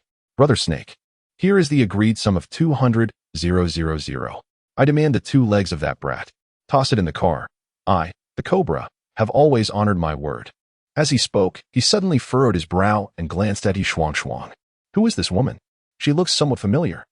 He was indeed acquainted with the young lady from the He family, as it was crucial to keep one's wits about them while navigating the treacherous waters of Jiangnan City, where certain individuals were best avoided and should always be remembered. However, their position was somewhat removed from He Shuangchuang, and given that he had only seen her from behind, he merely felt a sense of familiarity without recognizing her. Unbothered, Xiang Yutian remarked, "Why bother with her? She's just a woman driving a worn-out Jetta. What kind of background could she possibly have?" Upon hearing this, Cobra also relaxed. Indeed, the affluent young heirs and heiresses of Jiangnan City were typically seen driving luxury vehicles worth millions. Who would be caught in a Jetta? He could never have imagined that this very Jetta was specifically assigned to Yi Bufan by the young lady of the He family. At this moment, the bald man, seeing his underlings dispatched, took a few steps forward, his demeanor haughty as he declared, "Little lady, you possess quite the skill. The spicier the woman, the more enticing she is, just to my taste. However, I must tell you, you will never be a match for me, Ironhead. Come now, submit to me, and I shall overlook today's events. Go to hell." He Shuangchuang shouted in fury, raising her fist to strike the bald man squarely in the face. The bald man curled his lips into a cold smirk, slightly lowering his head to meet the challenge with his bare scalp. With a crisp sound, a fist struck firmly against his head. To everyone's astonishment, the bald man remained unmoved, while Yi Shuangchuang stumbled backwards several steps. A searing pain surged through her hand, as if her bones had shattered. She glanced at her once delicate fist, which was now swollen and bruised. The bald man casually rubbed his head and chuckled. "So, little lady, do you now comprehend the might of Ironhead?" He Shuangchuang, known for her stubbornness, was not one to concede easily. With a cold huff, she charged at the bald man once more. However, this time, she opted for her legs instead of her fists, delivering a powerful downward kick. Yi Bufan observed from the side, shaking his head in disbelief. It was often said that beauty lacked brains, and this was a clear case. It was evident that the bald man possessed a modicum of skill. Why would she strike his head? Could she not target a more vulnerable area, perhaps aiming for his groin? He Shuangchuang, however, did not ponder such tactics. Her long leg came crashing down upon the bald man's head, producing a cracking sound. Remarkably, his head sustained no damage, while her 10-centimeter stiletto heel shattered instantly. As she regained her balance, she was confronted by the leering face of the bald man, whose large, furry hand reached out toward her chest. Chapter 17. The encounter with Shakyamuni. He Shuangchuang was taken aback, both shocked and furious. But there was no time left to evade his advance. As the formidable hand of his opponent was about to seize his chest, a moment of peril ensued. Suddenly, another hand materialized from thin air, forcefully grasping the bald man's wrist. He felt as though his hand were ensnared by an iron clamp, utterly unable to budge even a fraction. This astonished him, and turning his head, he discovered that the one who intervened was none other than Yi Bufan, who had been spectating nearby. "You dare to lay hands on me? Let me show you the might of Ironhead." Though his wrist was captured, the bald man remained unperturbed. All his martial prowess resided in his head. He abruptly lowered his head, charging towards Yi Bufan's chest. In his estimation, the opponent would surely relinquish his grip to evade the impending collision, for to be struck by his iron head would surely result in grievous injury, if not death, leaving one bedridden for a year or more. It is worth noting that his iron head technique had reached a minor mastery, capable of breaking even a tree as thick as a bowl with a single impact, shattering stone and rock with ease. However, to his surprise, Yi Bufan showed no inclination to retreat. He raised his right hand and delivered a powerful punch. Witnessing this, He Shuangchuang cried out, "No, his head is formidable." After suffering setbacks twice, she finally recognized the ferocity of the bald man's iron head technique. At that moment, a resounding thud echoed as Yi Bufan's fist collided violently with the bald man's head. Unlike the earlier encounter, this time Yi Bufan remained steadfast, while the bald man was sent flying 6 or 7 meters, crashing to the ground with a thud.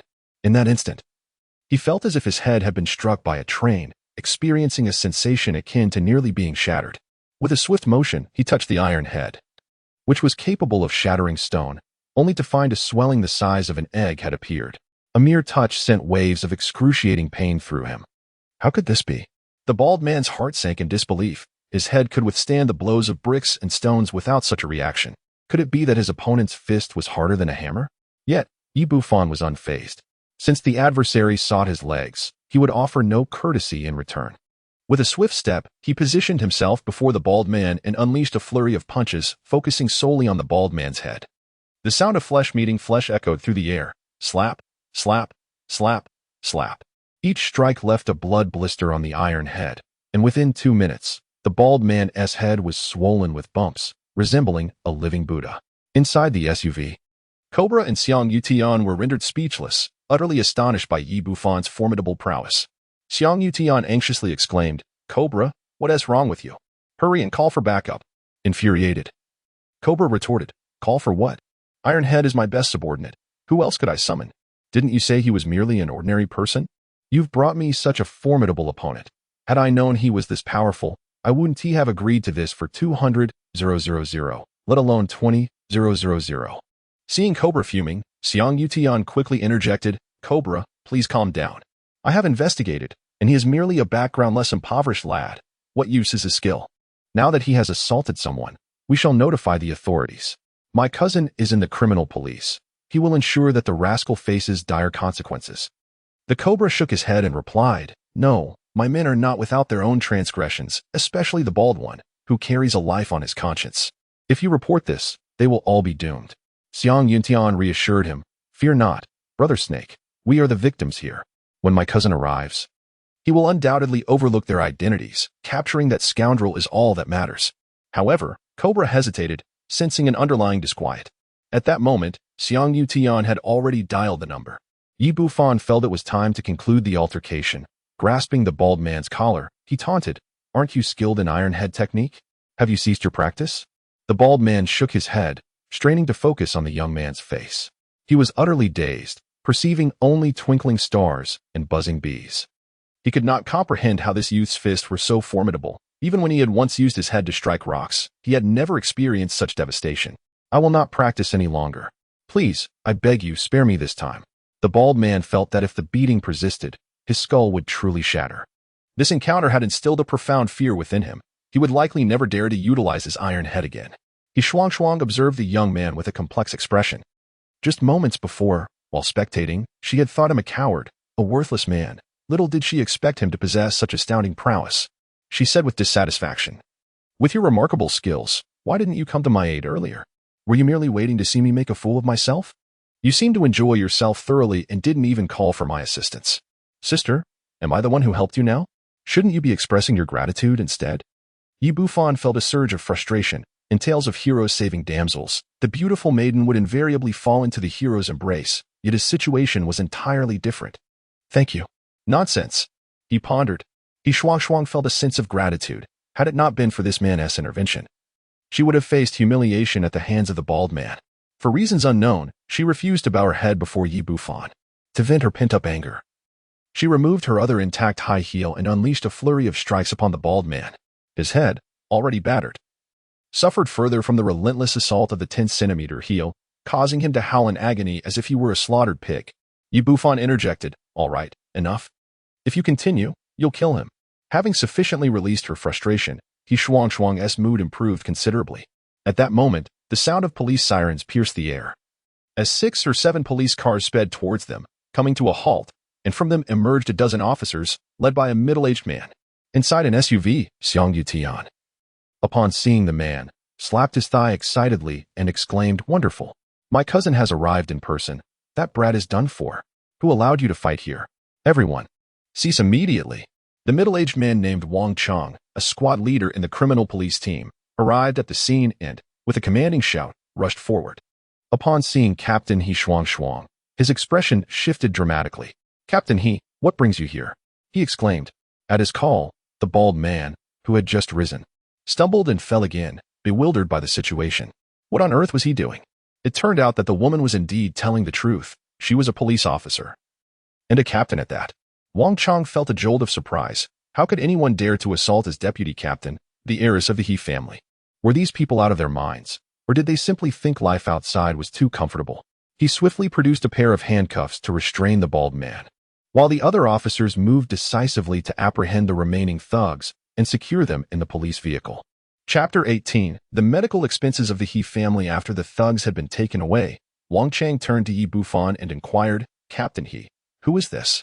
Yi Bufan replied, "Oh, I am her uncle." Seeing this man attempting to take advantage of the situation, He Shuang shot him a fierce glare. "Very well," Yi Bufan said, opening the car door to retrieve his belongings. He had no desire to linger with He Shuang. If it became known that these thugs had come for him, she might act unpredictably. Grasping a pot and some utensils in his hands, he headed towards the school. Inside the SUV, Xiang Yuntian looked utterly bewildered. The police had indeed arrived, but the situation had not unfolded as expected. It was not Yi Bufan who had been taken, but rather the individuals he had summoned. Xiang Yuntian stammered, I don't know. I warned you, Xiang, if you do not extricate my people from the station today, I will not let this matter rest. Upon recognizing that the woman was He Shuang, despair washed over him. How could he have allowed his subordinates to assault the eldest daughter of the He family, the deputy captain of the criminal police? Was this not akin to inviting calamity upon oneself? The He family held immense power in Jiangnan City. With a mere snap of their fingers, they could obliterate him. Had he foreseen this, he would not have accepted the job for any sum, even if it were 20 billion, for what is wealth without life to enjoy it? Consumed by rage, he seized Xiang Yutian by the throat, exclaiming, "You've led me to ruin," daring to provoke the He family's eldest daughter. What were you thinking? At that moment, Xiang Yutian also spotted He Shuang and struggled to free himself from the grip of the cobra. "Brother Snake, I had no idea. Who would have imagined that the He family's daughter would be driving around in a dilapidated Jetta?" The cobra seethed, "I care not for your excuses. This debacle is a direct consequence of your actions. You must secure her release and compensate me with 10 million. 10 million? Though Xiang Yuntian's family possessed some wealth, that amount was not trifling." He replied, "Brother Snake, is 10 million not excessive?" The cobra struck him across the face, retorting, "What nonsense. I've provoked the He family's daughter. Must I not spend to resolve this? 10 million may not even suffice. Deduct a penny, and I shall end you." Contemplating the sinister nature of the cobra, Xiang Yuntian hastily interjected, "Brother Snake, please do not be enraged. I shall certainly provide the money." At that moment, he harbored an intense loathing for Yi Bufan, unable to fathom how this fortunate fellow had managed to forge a connection with the eldest daughter of the He family. After Chao Xinghua's departure, He Tianqi addressed He Changqing. "Father, we seem to have overlooked one matter today. We have not compensated the little divine doctor for his services." He Changqing replied, "I am not so muddled as to forget such a thing." He Tianqi, puzzled, asked, "Father, what do you mean?" He Changqing articulated, "Having traversed the battlefield throughout my life and encountered countless individuals, it is evident that a person of Yi Bufan's caliber is destined for greatness. It is imperative that our He family cultivates a strong rapport with him. He has saved my life on this occasion, presenting us with an invaluable opportunity. We must seize this chance to draw closer to him. Should we merely offer monetary compensation, it is unlikely to garner the esteemed doctor's regard. Hence, our remuneration must be innovative, conveying the sincerity of the He family." Oh, He Tianqi began to grasp the essence of He Changqing's intent, which was to wholeheartedly court Yi Bufan. He wholeheartedly concurred, regardless of future outcomes. Fostering a relationship with a divine doctor could only yield benefits, potentially even preserving a life in a critical moment. He inquired, "Father, what do you believe would be an appropriate form of compensation from our He family?" He Changqing responded, "The art of gift-giving is indeed profound. As the saying goes, one must deliver coal in the midst of snow. We should present him with something he truly desires to maximize its impact. You are to promptly dispatch someone to investigate the background of the little divine doctor, to ascertain his current needs, and subsequently, our He family shall graciously provide assistance." "Understood, Father." He Tianqi replied affirmatively and exited the room to arrange for this matter. However, Yi Bufan remained oblivious to these developments. Noticing that dinner time was still some way off, he took his culinary utensils and medicinal herbs into a nearby 5-star hotel. After all, the school dormitory was not conducive to his alchemical pursuits, as the constant influx of people rendered it rather unsuitable. In contrast, the hotel offered a more tranquil environment. He secured a room and entered with his belongings, at which point his phone began to ring. Extracting the device from his pocket, he noticed it was an unfamiliar number ending in 38. He pressed the answer button and inquired, "May I ask who is calling?" A woman's voice responded from the other end. "This is Zhu Linlin." Yi Bufan's heart leapt with excitement. Since the onset of the holiday, he had been unable to reach his girlfriend and had feared something was amiss. He eagerly exclaimed, "Linlin, where are you? I've been unable to find you these past few days. Why didn't you inform me sooner about the change of your number?" For days, he had sought Zhu Linlin, longing to share his good news with her, only to find his calls unanswered. Zhu Linlin's voice was devoid of warmth as she stated, "You do not need to know where I am. Today, I must inform you that we are breaking up." "Linlin, what are you saying?" Yi Bufan felt as though a bucket of cold water had been poured over him. His previously elated spirits began to dwindle as he processed the shocking news that, after so long without contact, his girlfriend had chosen this moment to end their relationship. "Do you not understand what I am saying? From this day forth, we shall part ways and have no further connection." Yi Bufan exclaimed, "Why? A breakup must have a reason, does it not?" "Yi Bufan, do you still have the audacity to ask me for a reason?" Zhu Linlin retorted mockingly. "You see this phone number? It was just gifted to me by Ma Daxiao. A brand new smartphone, along with a trio of numbers. Do you have any notion of their combined worth? After all this time we've spent together, what have you ever given me? With your pitiful finances, I doubt you could ever afford such a luxury." Upon hearing her accusations, Yi Bufan felt a tumult of emotions and replied, "Linlin, is your reason for breaking up with me merely financial?" "Indeed, it is for money. Who does not desire wealth?" Zhu Linlin declared. "I have been with Ma Daxiao for 3 months, during which he has lavished me with Chanel perfume, Prada shoes, and an LV bag, totaling a staggering 100,000 yuan. Ma Daxiao is affluent, unlike you, a mere pauper." "What? You have been with him for 3 months?" A surge of anger welled up within Yi Bufan. Just a few days ago, Zhu Linlin had portrayed a tender affection towards him, yet he discovered her betrayal. "And what of it? Who's to blame for your poverty? From this moment on, we shall have no further ties. Do not attempt to contact me again." With that, Zhu Linlin hung up the phone with a decisive click. Chapter 19. The materialistic ex-girlfriend Yi Bufan ended the call, remaining in a daze for a considerable time, a self-deprecating smile tugging at the corners of his mouth. All along, he believed that the love he possessed was pure and unblemished, untouched by the materialistic influences of society.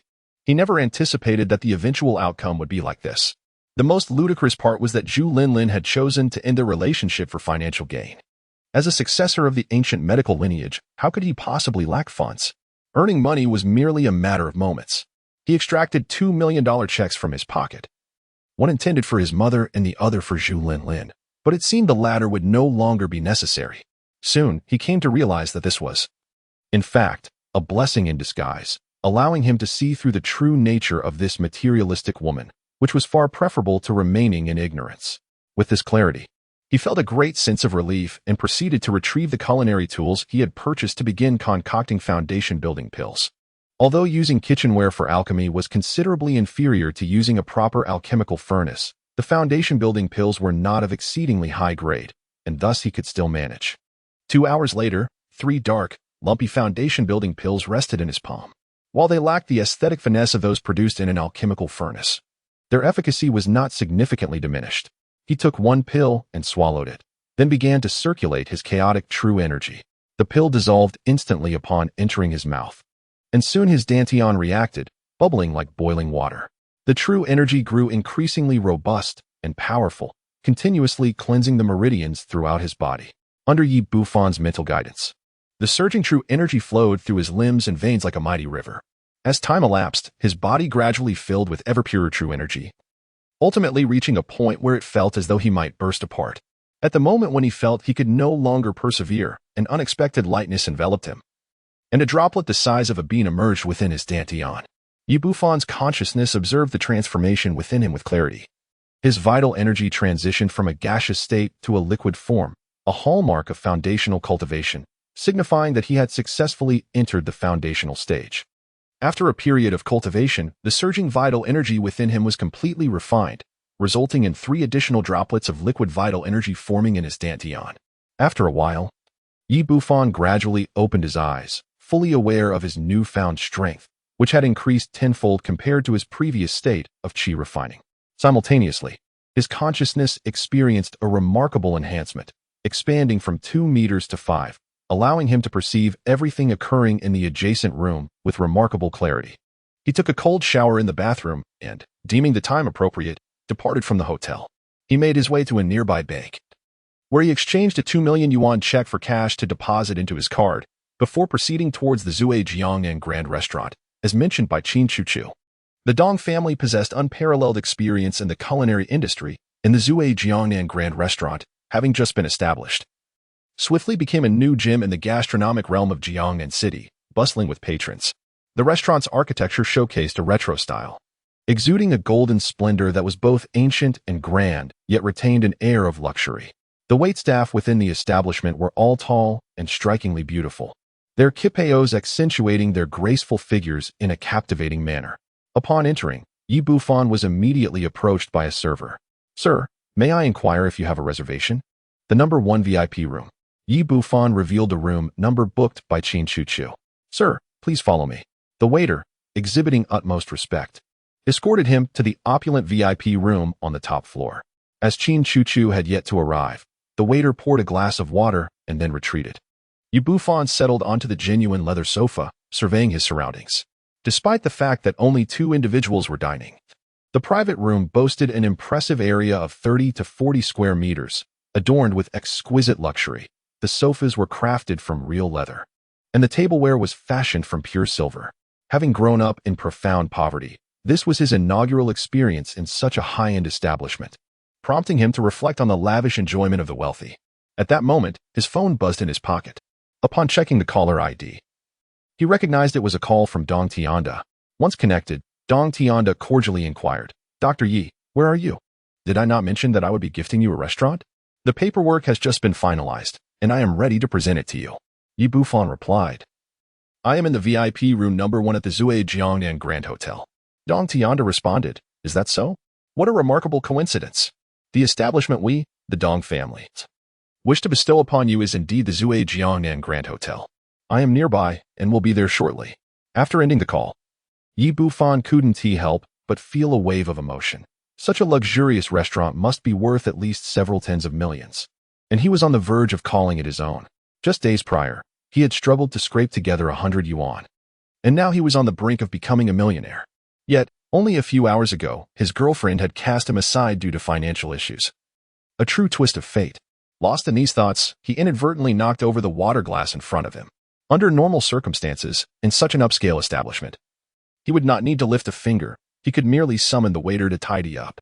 However, having grown up in poverty, he was unaccustomed to troubling others and thus reached for the nearby napkins to wipe away the water stains on the table. At that moment, the door to the private room swung open and 2 individuals entered. The man appeared to be around 30, clad in a sharply tailored suit, adorned with an ostentatious gold watch, embodying the image of a successful individual. Beside him stood a woman of striking beauty, dressed in a pink dress, carrying a deep purple LV bag and wearing a green jade bracelet on her wrist. "It's you. What brings you here?" Yi Bufan exclaimed in astonishment. He did not recognize the young man, but the woman was none other than his ex-girlfriend, Zhu Linlin. He was taken aback to encounter her so soon after their breakup. "Of course, I'm here to dine.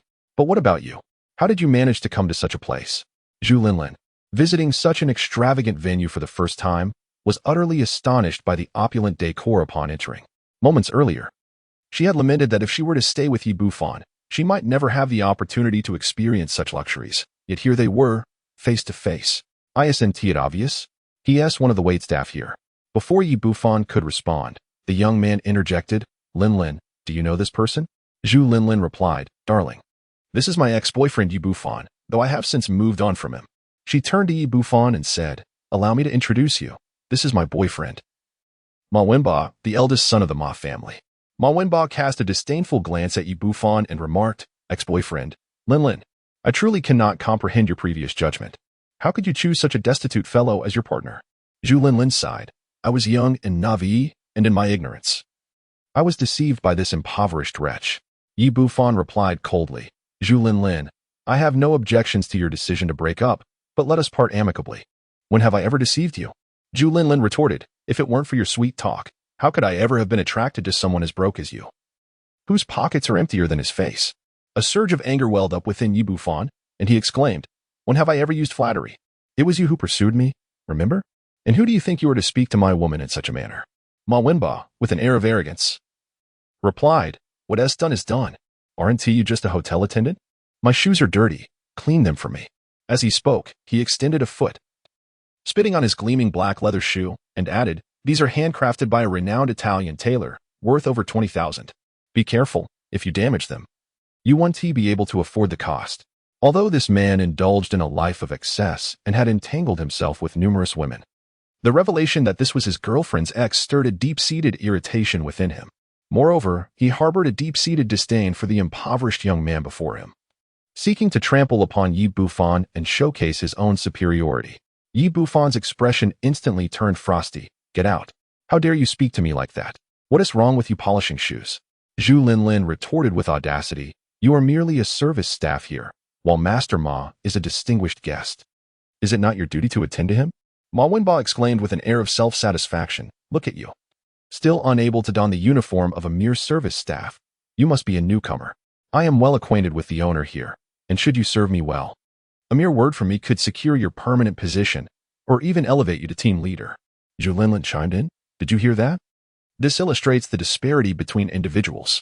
Know your place. You are just a poor wretch, required to endure a trial period as a service staff, while Master Ma can dictate your fate at any moment." Witnessing Zhu Linlin's contemptuous demeanor, Yi Bufan felt a surge of profound disgust. This woman had concealed her true nature so well that he had failed to recognize her for who she truly was. Simultaneously, he felt a quiet relief at having ended their relationship. With this thought in mind, he waved his hand dismissively and said, "Enough, you two may leave. I have no desire to engage with you." "Not wish to engage with us?" Ma Wenba erupted into laughter, as though he had just heard the most absurd joke in the world. Then, his expression shifted as he pointed at Yi Bufan, declaring, "I have changed my mind. Lick my shoes clean at once. Otherwise, I shall summon the manager and ensure you are dismissed, rendering you incapable of even holding this internship." Zhu Linlin remarked. "Did you hear that? Working as a waiter here for a month can earn you 3,000 to 5,000 yuan, sufficient for your tuition next semester. Hurry and follow what Master Ma said, or you will regret it." Yi Bufan was thoroughly incensed by the two fools. He approached and seized Ma Wenba by the collar, flinging him out of the private room. Then, pointing at Zhu Linlin, he declared, "I do not strike women. You can leave.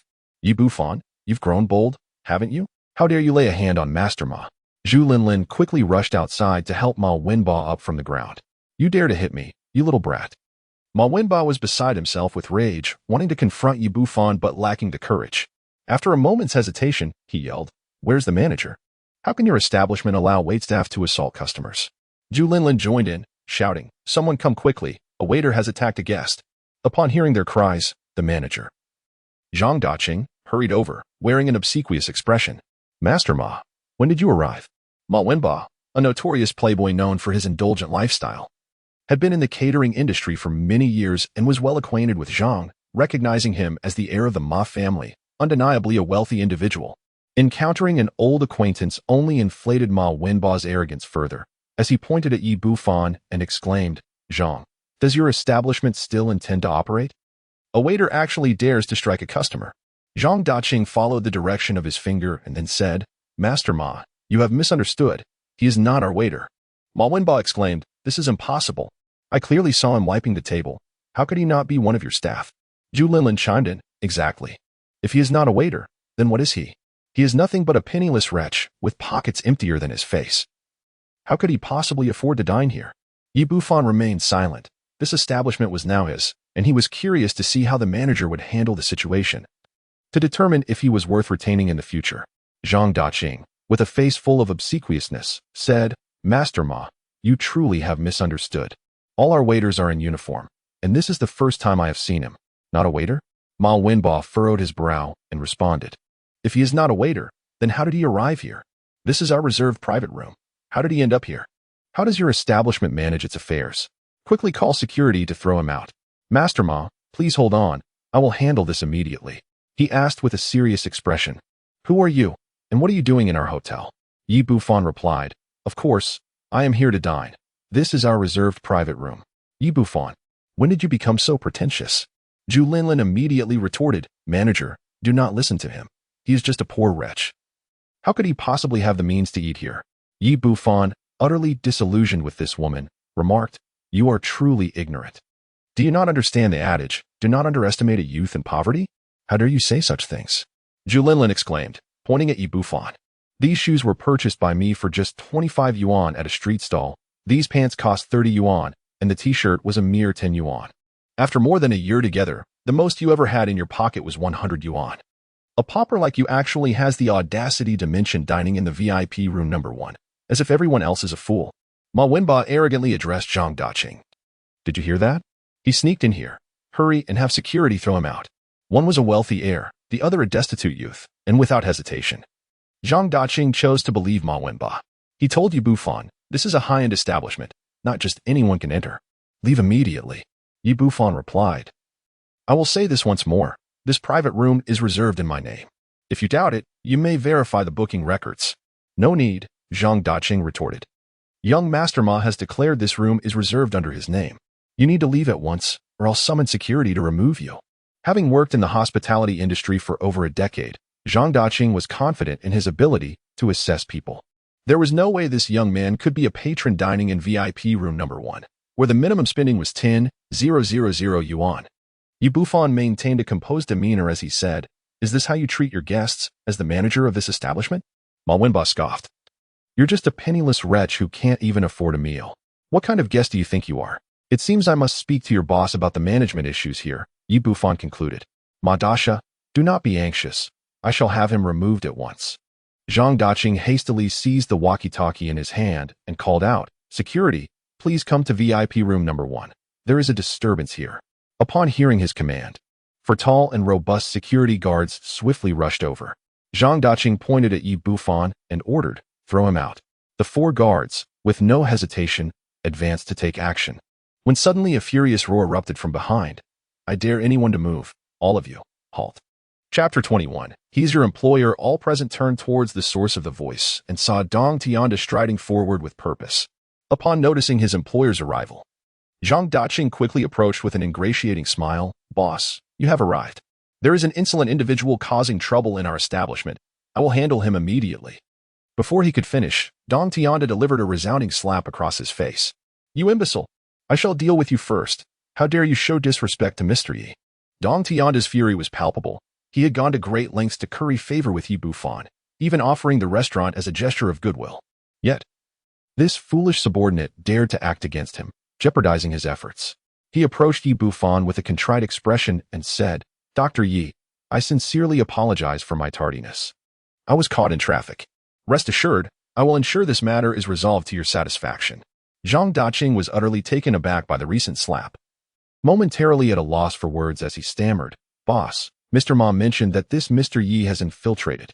Realizing he had landed himself in dire trouble, he could only shift the blame onto Ma Wenba, hoping that Ma's connection with the boss would see him through this predicament.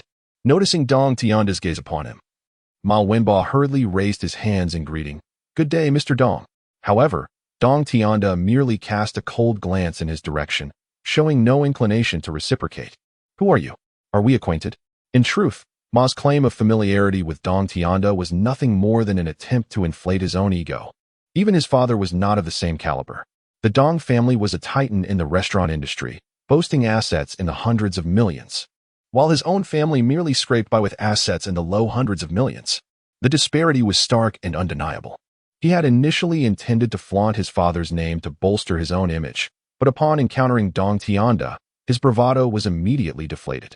Despite invoking his father's name, Dong Tianda continued to disregard him, turning instead to Zhang Daqing. What kind of manager are you? Boss, please let me explain. Zhang Daqing attempted to interject, but Dong Tianda interrupted him decisively. Do not call me boss anymore. From today onward, this Zue Jiangnan restaurant belongs to Mr. Yi. He is the true proprietor here. With that, he opened his briefcase and produced the transfer documents, presenting them to Yi Bufan. Mr. Yi, I have completed all the necessary procedures from this moment forth. The restaurant is entirely under your authority. Upon uttering those words, the individuals present were left in utter disbelief. Zhang Daqing could hardly fathom that the impoverished youth he had so recently scorned had, in the blink of an eye, ascended to the position of his employer. Not only had he failed to curry favor, but he was now faced with the prospect of having security escort him out. Could there be a more profound self-sabotage? Zhu Linlin's eyes widened in astonishment, unable to reconcile the extraordinary turn of events before her. Just an hour prior, she had dismissed Yi Bufan due to his lack of wealth, casting him aside. Yet now he stood as the proprietor of an expansive establishment. Were it not for Ma Wenba's acquaintance with Dong Tianda, she might have believed this to be mere theatrics. The heat of embarrassment flushed Ma Wenba's face. He had just subjected Yi Bufan to relentless ridicule for his financial state, only to witness him metamorphose into a boss.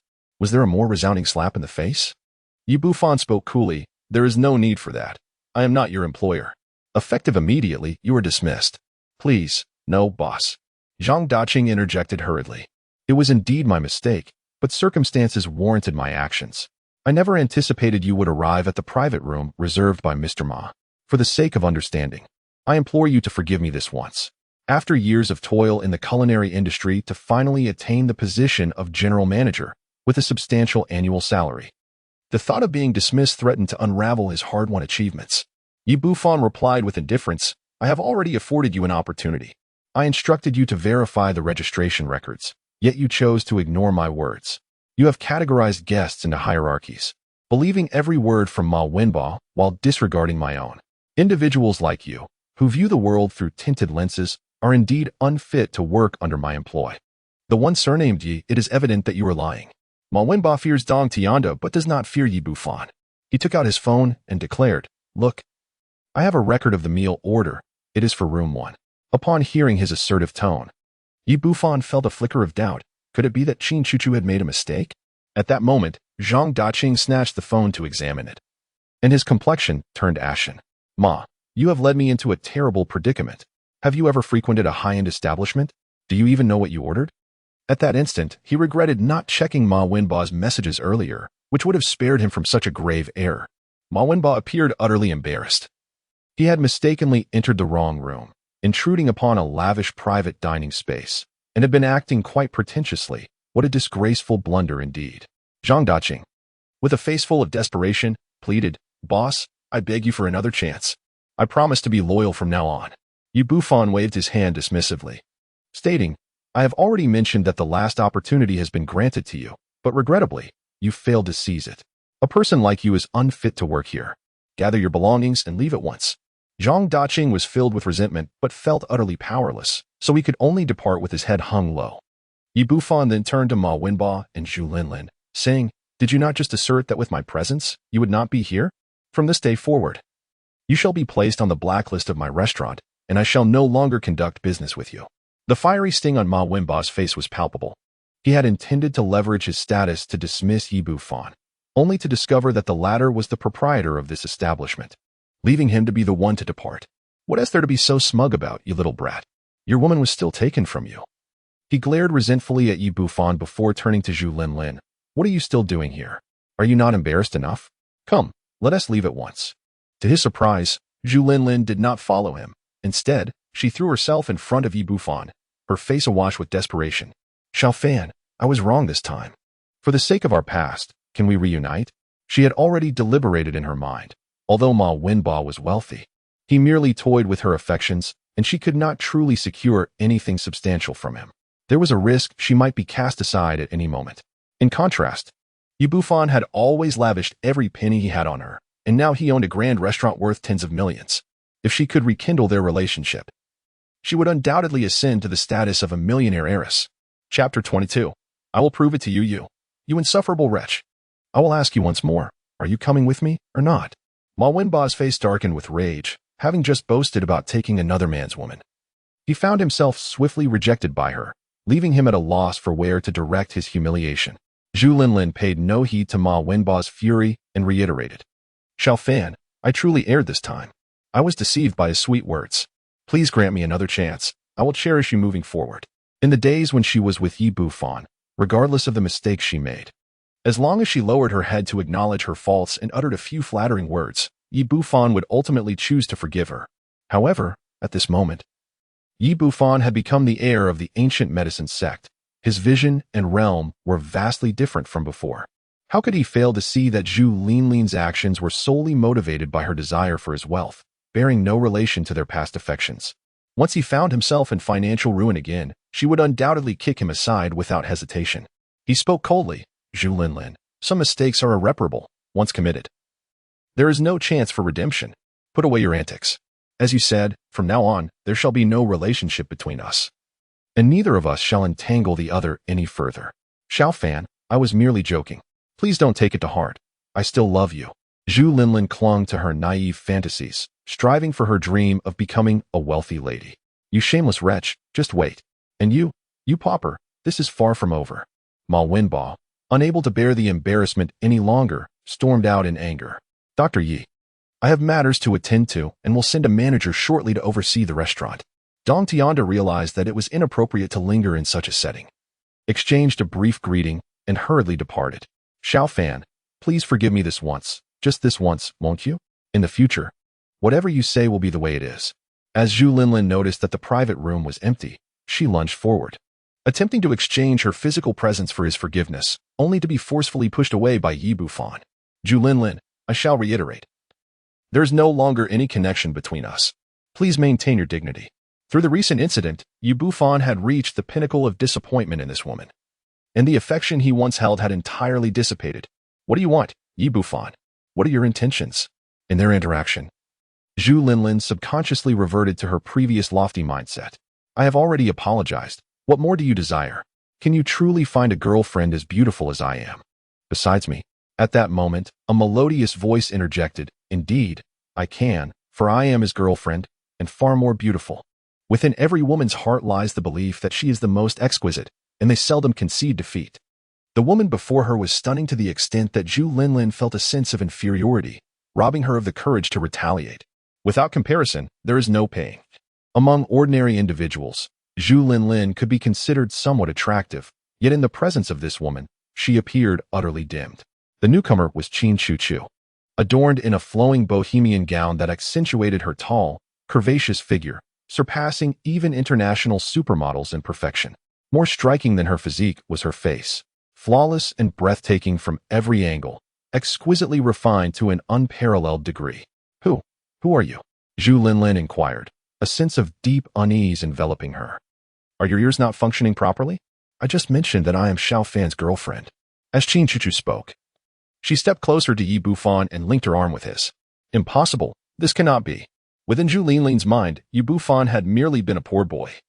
How could he possibly attract such an exceptional girlfriend? Don't believe me? Allow me to demonstrate. Qin Chuchu boldly planted a kiss on Yi Bufan's cheek. How about now? Do you believe it? Yi Bufan was momentarily taken aback. He understood that Qin Chuchu was coming to his aid. After all, he had previously assisted her. But he never anticipated she would take such a bold step. Despite being in a relationship for over a year, Zhu Linlin had never kissed him. This was his first experience of being kissed by a girl, and he felt as if electricity coursed through him, an indescribable sensation of delight. Zhu Linlin was initially stunned. Then she screamed in a fit of hysteria, I don't believe it. I absolutely refuse to believe it. You must have hired her. In her heart, she held an immense disdain for Yi Bufan, convinced that he could never find someone more remarkable than herself. Hire me? Qin Chuchu replied with a confident smile. Allow me to introduce myself. I am the vice president of the Qin Group, overseeing assets worth billions and managing thousands of employees. Do you truly think anyone could afford to hire me? Zhu Linlin's emotions plummeted to an all-time low. Not only was Qin Chuchu far superior in looks and physique, but her status and position also overshadowed Zhu Linlin completely. How could she possibly compete? Yi Bufan, disinterested in Zhu Linlin any longer, turned to Qin Chuchu and asked, When did you arrive? I have been here for a while, and I have nearly overheard all that concerns you. Qin Chuchu affectionately linked her arm with Yi Bufan's and said to Zhu Linlin, To be honest, I owe you my gratitude.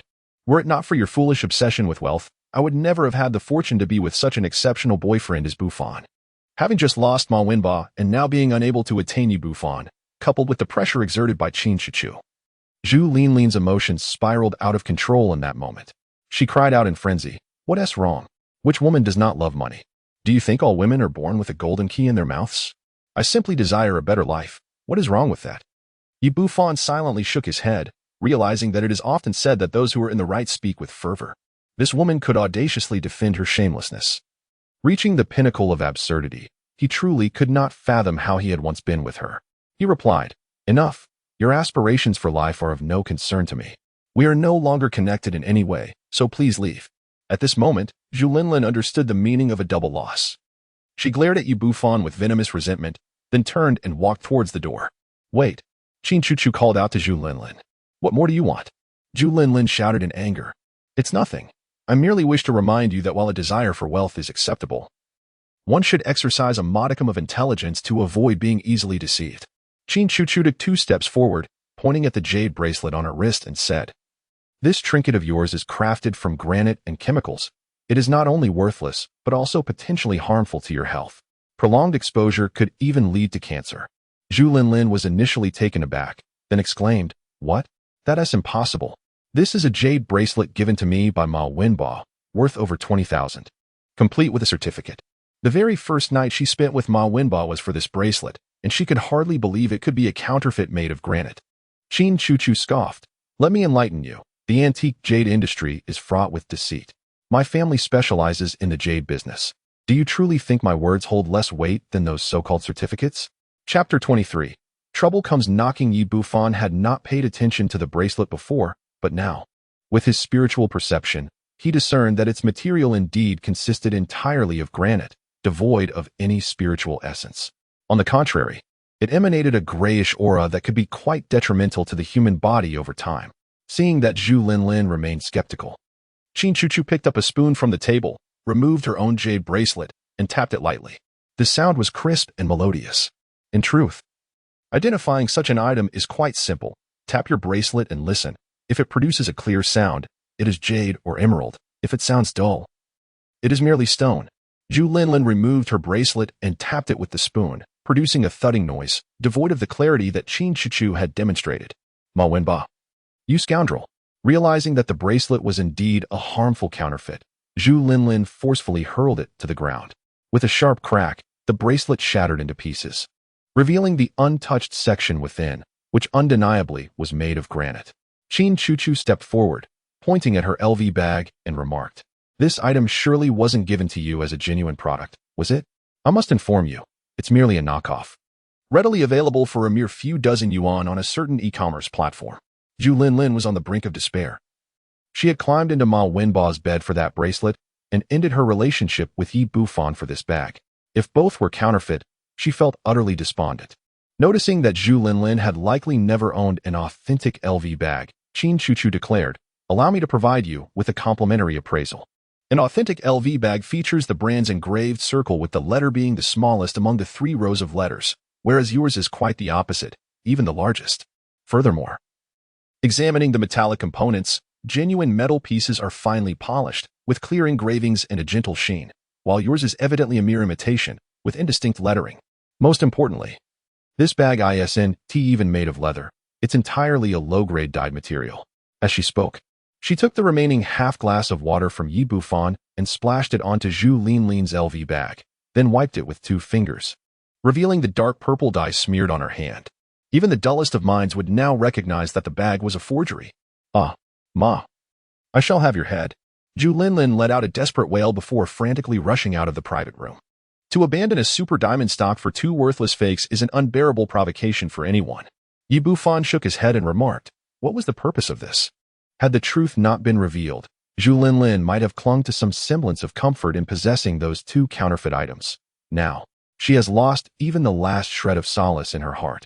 Qin Chuchu chuckled, "This woman actually kicked you to the curb for money. I shall make her fully aware of the folly of her actions." Yi Bufan replied, "Let the past be the past. I appreciate your assistance today."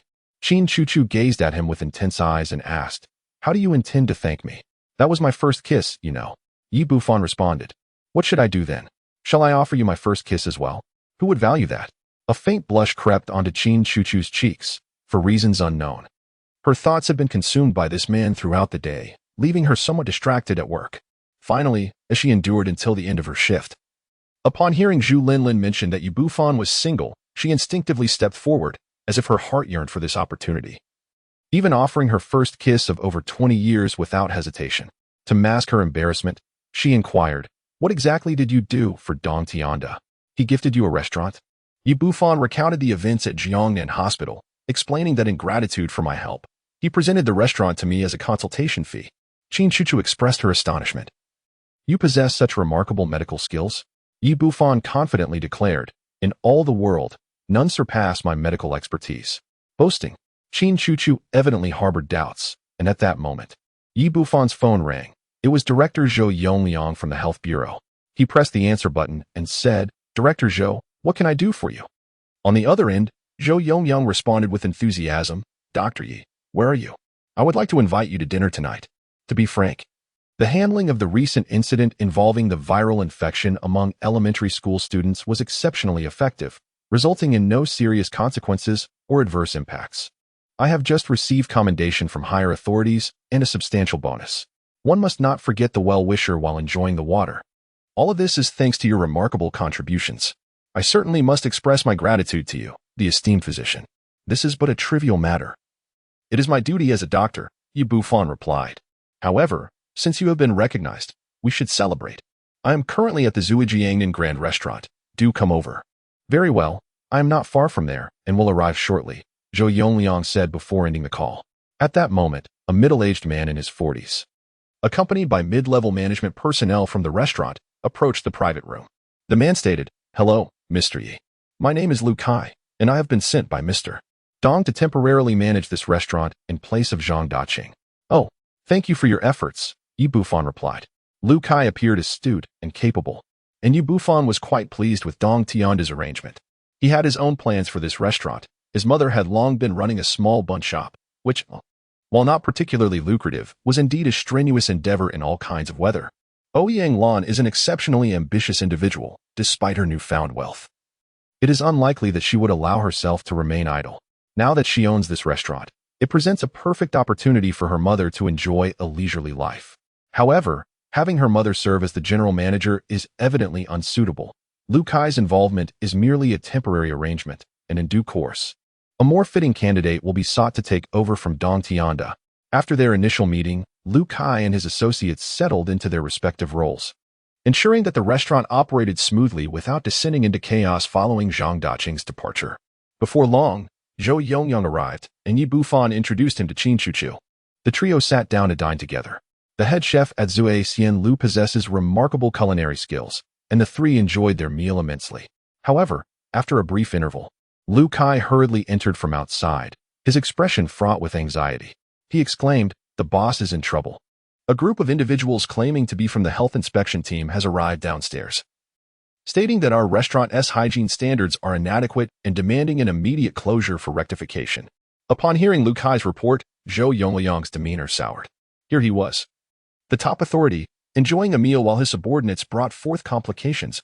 Where could he possibly direct his vexation? How could he continue to dine under such circumstances? Yi Bufan interjected, "Let us proceed together." With that, he, along with Qin Chuchu, followed Lu Kai down to the lobby. Chapter 24. I have endured you long enough. As they descended the staircase, Yi Bufan addressed Zhou Yongliang. "Director Zhou, please do not be overly anxious. If they are conducting a routine inspection, we should cooperate."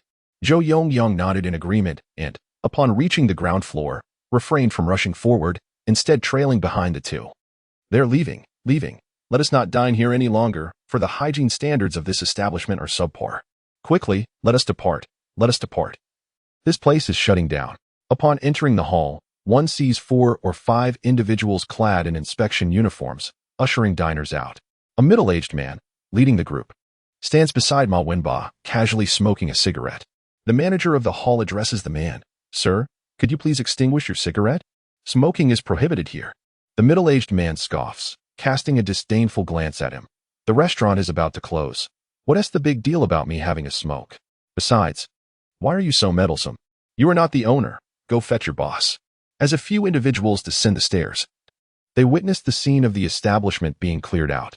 Lu Kai strides forward, indignantly exclaiming, "On what grounds do you shut down our restaurant?"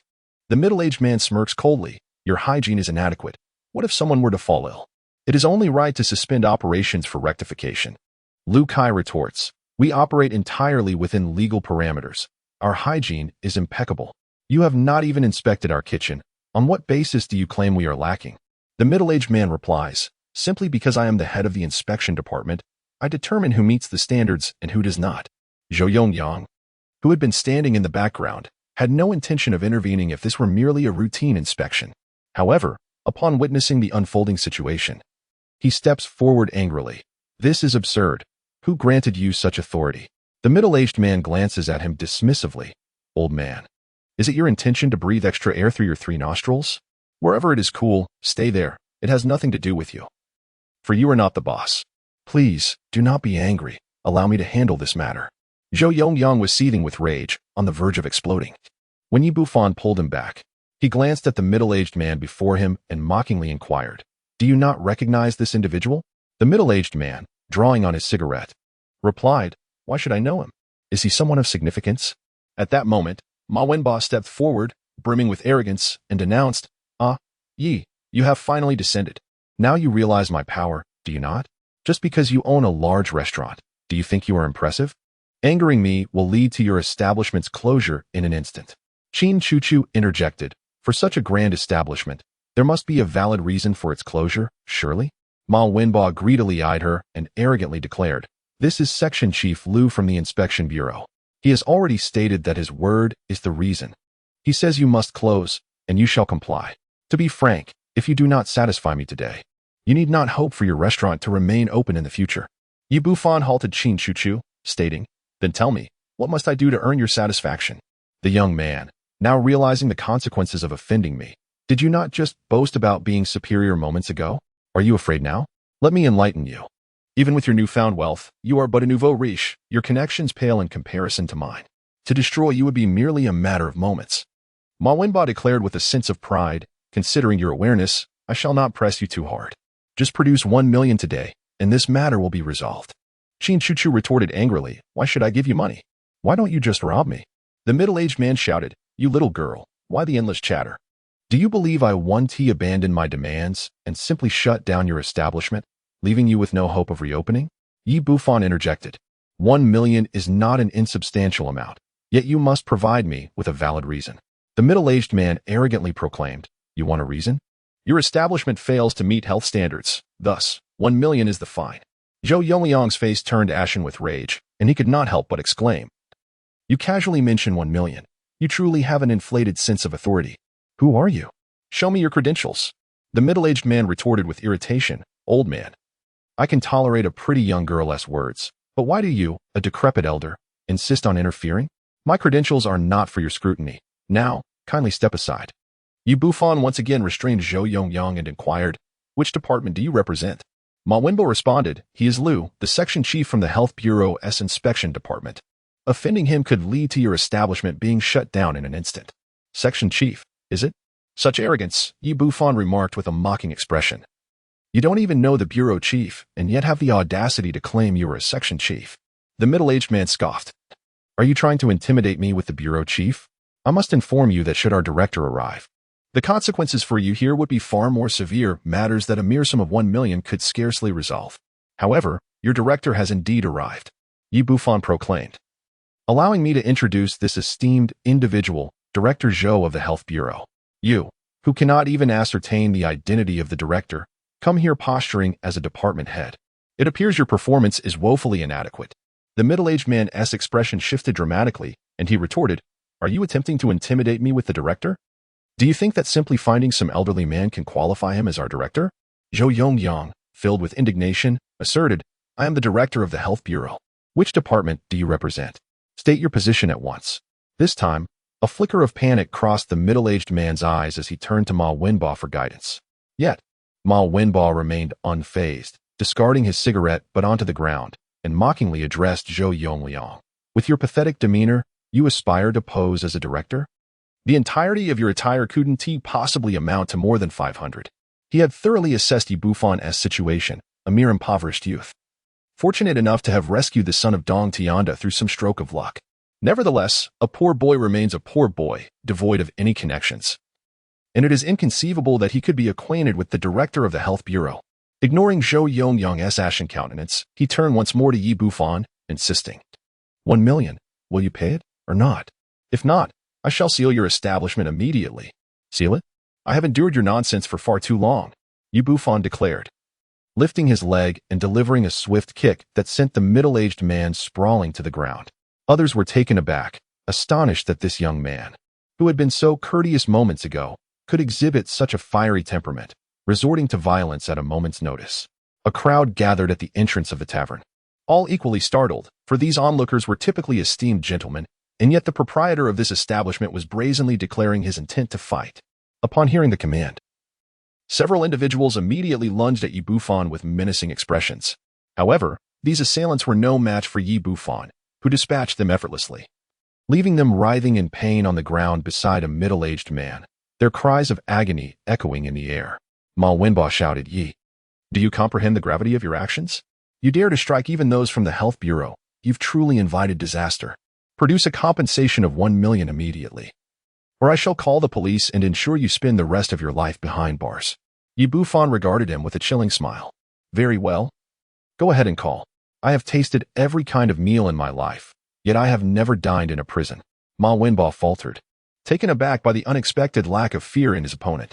He pulled out his phone and reiterated, "I am not jesting. If you make me call, you will regret it." Qin Chuchu whispered, "Bufan, you are indeed being rather impulsive. Perhaps we should settle this privately." Though she hailed from the Qin family, the trouble Yi Bufan had stirred today was considerable, and addressing it would be quite challenging. It would be most prudent to resolve the matter with a financial settlement if possible.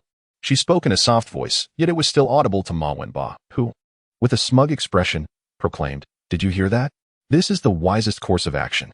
However, Yi Bufan waved his hand dismissively and replied, "No need for that. You should call the police right now. Today, whoever does not call is a fool." His attitude greatly surprised Qin Chuchu. But what was even more astonishing was that Ma Wenba, holding a phone, hesitated to dial the police. "Come on, why aren't you calling? Are you willing to be a fool?"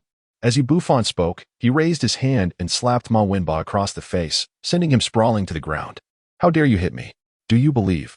Before he could finish his threat, Yi Bufan delivered another resounding slap to his face, transforming him into a grotesque visage. Everyone was taken aback, unable to comprehend how this young man possessed such audacity. Qin Chuchu felt a surge of anxiety, realizing that today's events had indeed escalated dramatically. The middle-aged man shouted, "Kid, let me tell you, you're in serious trouble today. Do you know what your actions entail?" "Of course I know. I am ridding society of evildoers," Yi Bufan replied as he stepped towards the middle-aged man, seizing his collar and with a swift motion, tore off his uniform. The room fell silent as everyone gaped in astonishment, revealing a fearsome wolf's head tattooed across the man's chest, with serpentine designs adorning his arms. The ordeal was far from over. Yi Bufan approached the others, swiftly stripping them down to mere shorts, leaving them in a state of utter humiliation. To everyone's astonishment, it became evident that each individual bore a variety of tattoos, some adorned with wolf heads, others with tigers, and a particularly rotund fellow amusingly tattooed a bear upon his chest. Though the exact circumstances remained unclear, she discerned certain clues. In accordance with the explicit regulations of the Huaxia authorities, personnel in uniform are strictly prohibited from having tattoos. These individuals were imposters, not members of the Health Bureau's inspection division, but rather societal miscreants masquerading as such.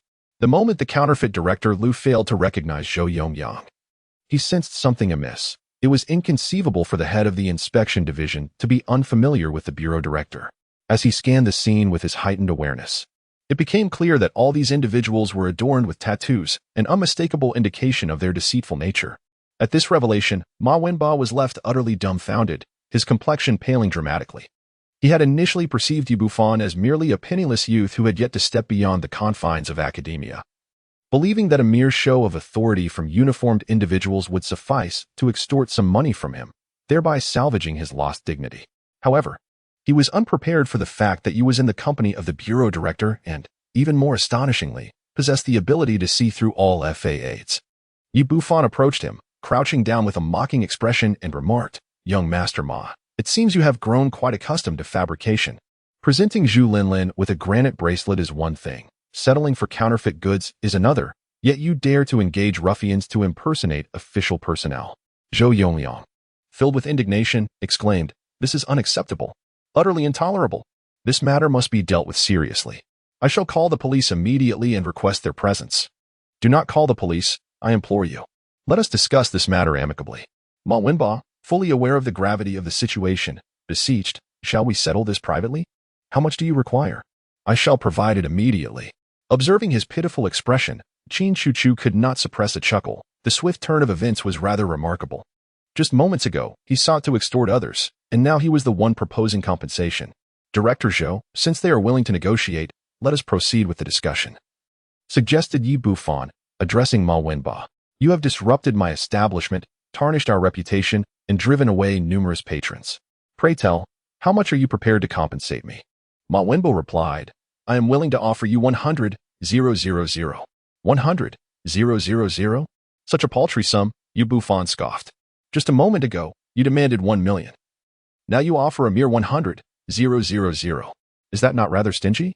Ma Wenbo lamented, regretting his earlier intent to extort a hefty sum, only to find himself on the receiving end. After a moment of hesitation, he finally gritted his teeth and declared, "Very well, I shall compensate you 1 million.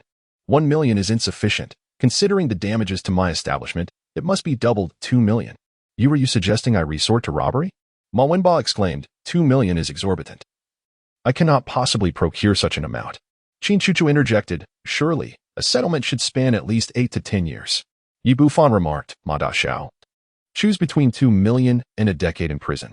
The young man, realizing the gravity of the situation, retorted, you certainly have a sharp tongue.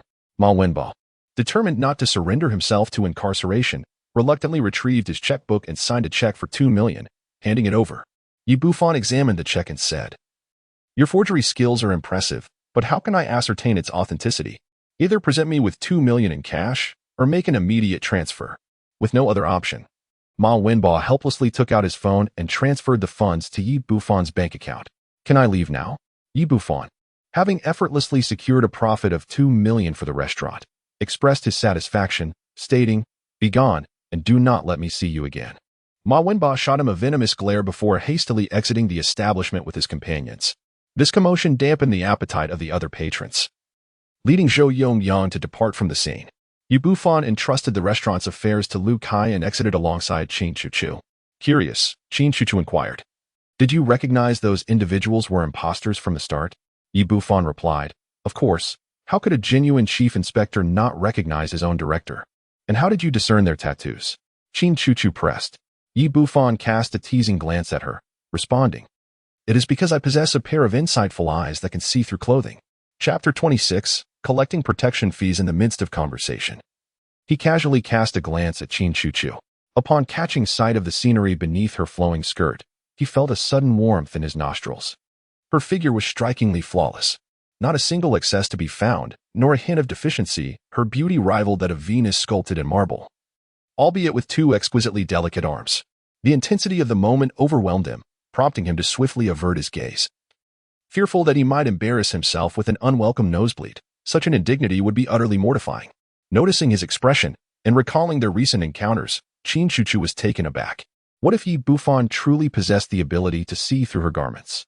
The thought instilled a wave of dread within her, leading her to instinctively shield her chest with her hands, nervously exclaiming, you can't possibly mean that, can you? Of course not, he hastily retorted. How could anyone possess such a gift?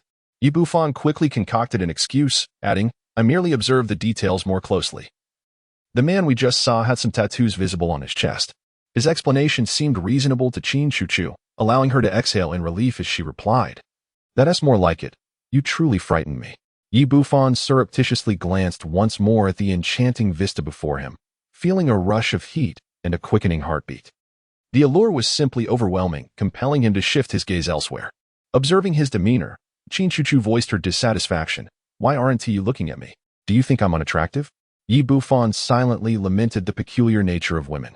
It seemed he could neither gaze upon them nor avert his eyes. What exactly did they desire? In contrast, the hotel accommodations far surpassed those of the dormitory, primarily due to their tranquility, allowing him to cultivate his practice without disturbance. At the break of dawn the following day, he left the hotel in high spirits, making his way towards his mother's breakfast stall. Ouyang Lan's culinary skills were exceptional, having sampled breakfast from numerous places. None could compare to the buns meticulously steamed by his mother's hands. Bufan had refrained from eating, eager to indulge in his mother's homemade fare while offering her some assistance. 3 years prior, Ouyang Lan had been forced out of her home by several uncles, leading her to Jiangnan City where she rented a modest room to run her breakfast business. With relentless dedication, she earned a living to support her 2 children's education. His younger sister, Ouyang Jing, was a year his junior and attended university in Jianbei City. Reflecting on the years of kindness bestowed upon him by Ouyang Lan, Bufan felt a surge of gratitude. Despite being an adopted child, she had always treated him as her own, often with even greater affection than her biological daughter. The environment of the urban village was deplorable, with dilapidated structures surrounding them and a foul-smelling ditch nearby, further exacerbated by the rain that had fallen the previous night, rendering the roads treacherously muddy. As Bufan walked, he furrowed his brow, recognizing that Ouyang Lan had chosen this location for its affordable rent. Fortunately, with his newfound wealth and the establishment of his own restaurant, he vowed that neither his mother nor sister would endure such hardships any longer.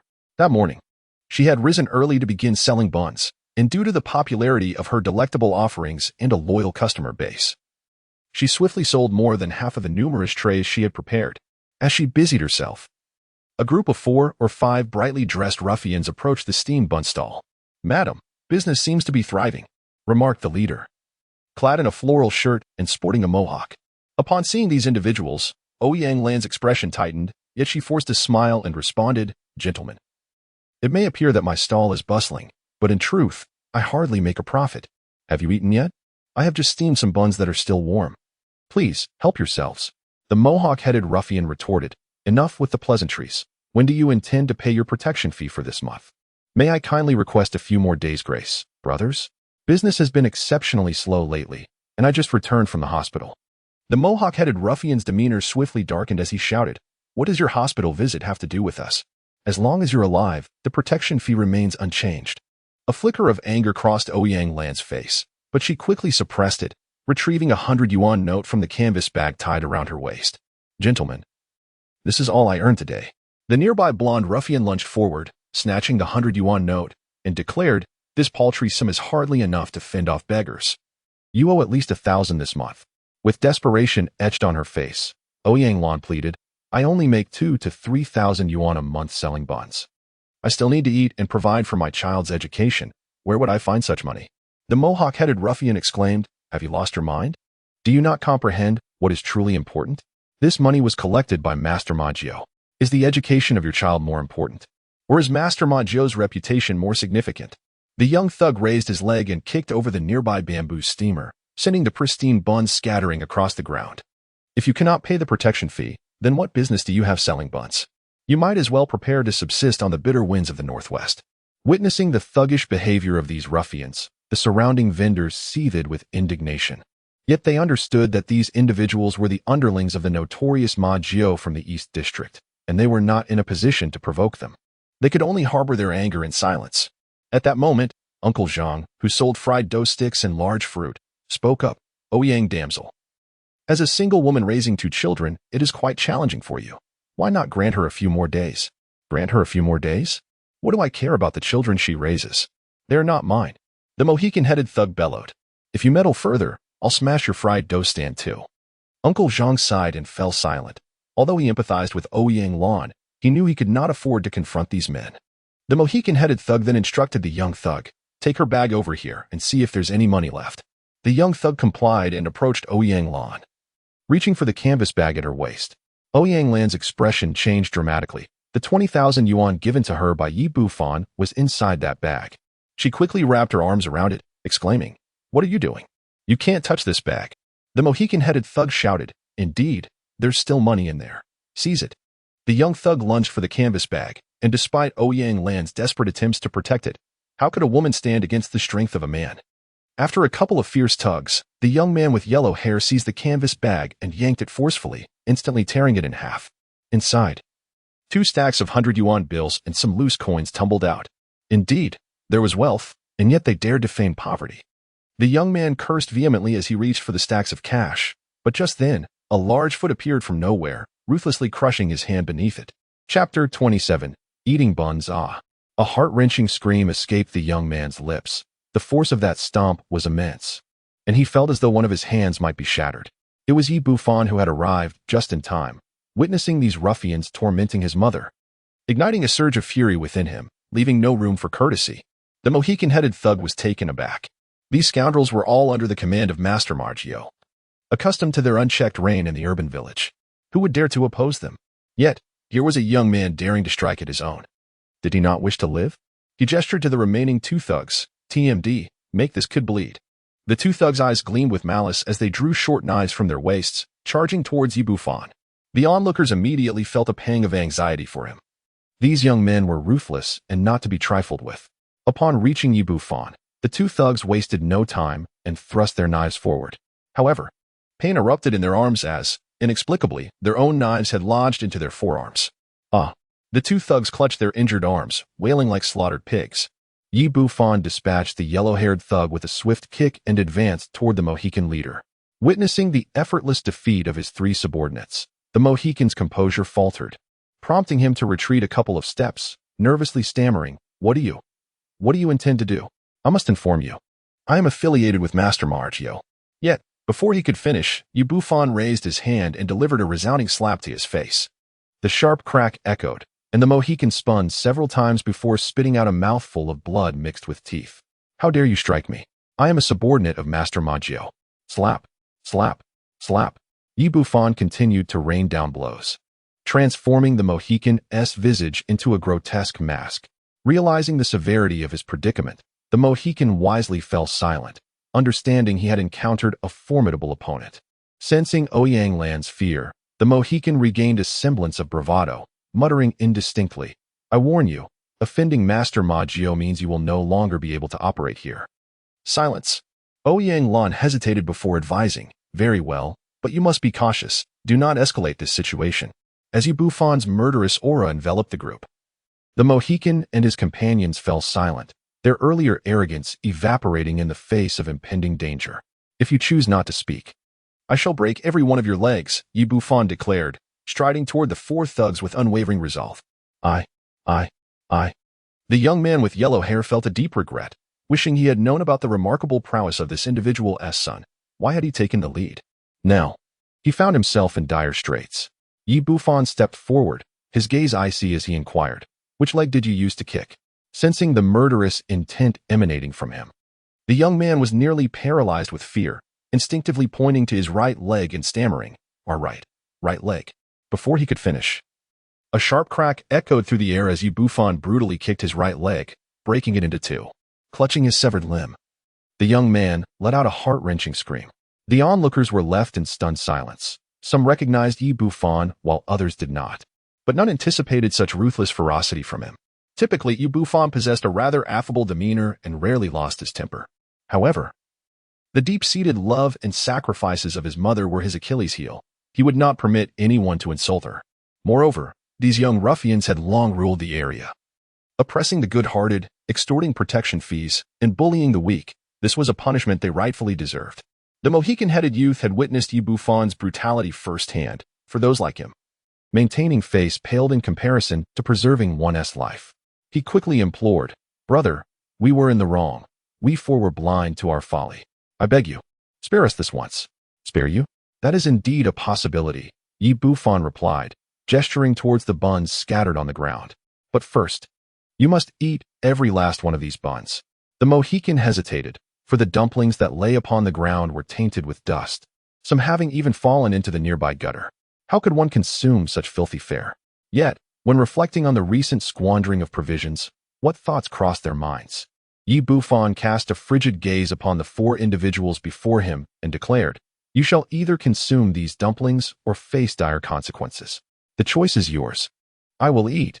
Please do not resort to violence, the Mohican replied, fully aware that the young man's words were not to be taken lightly.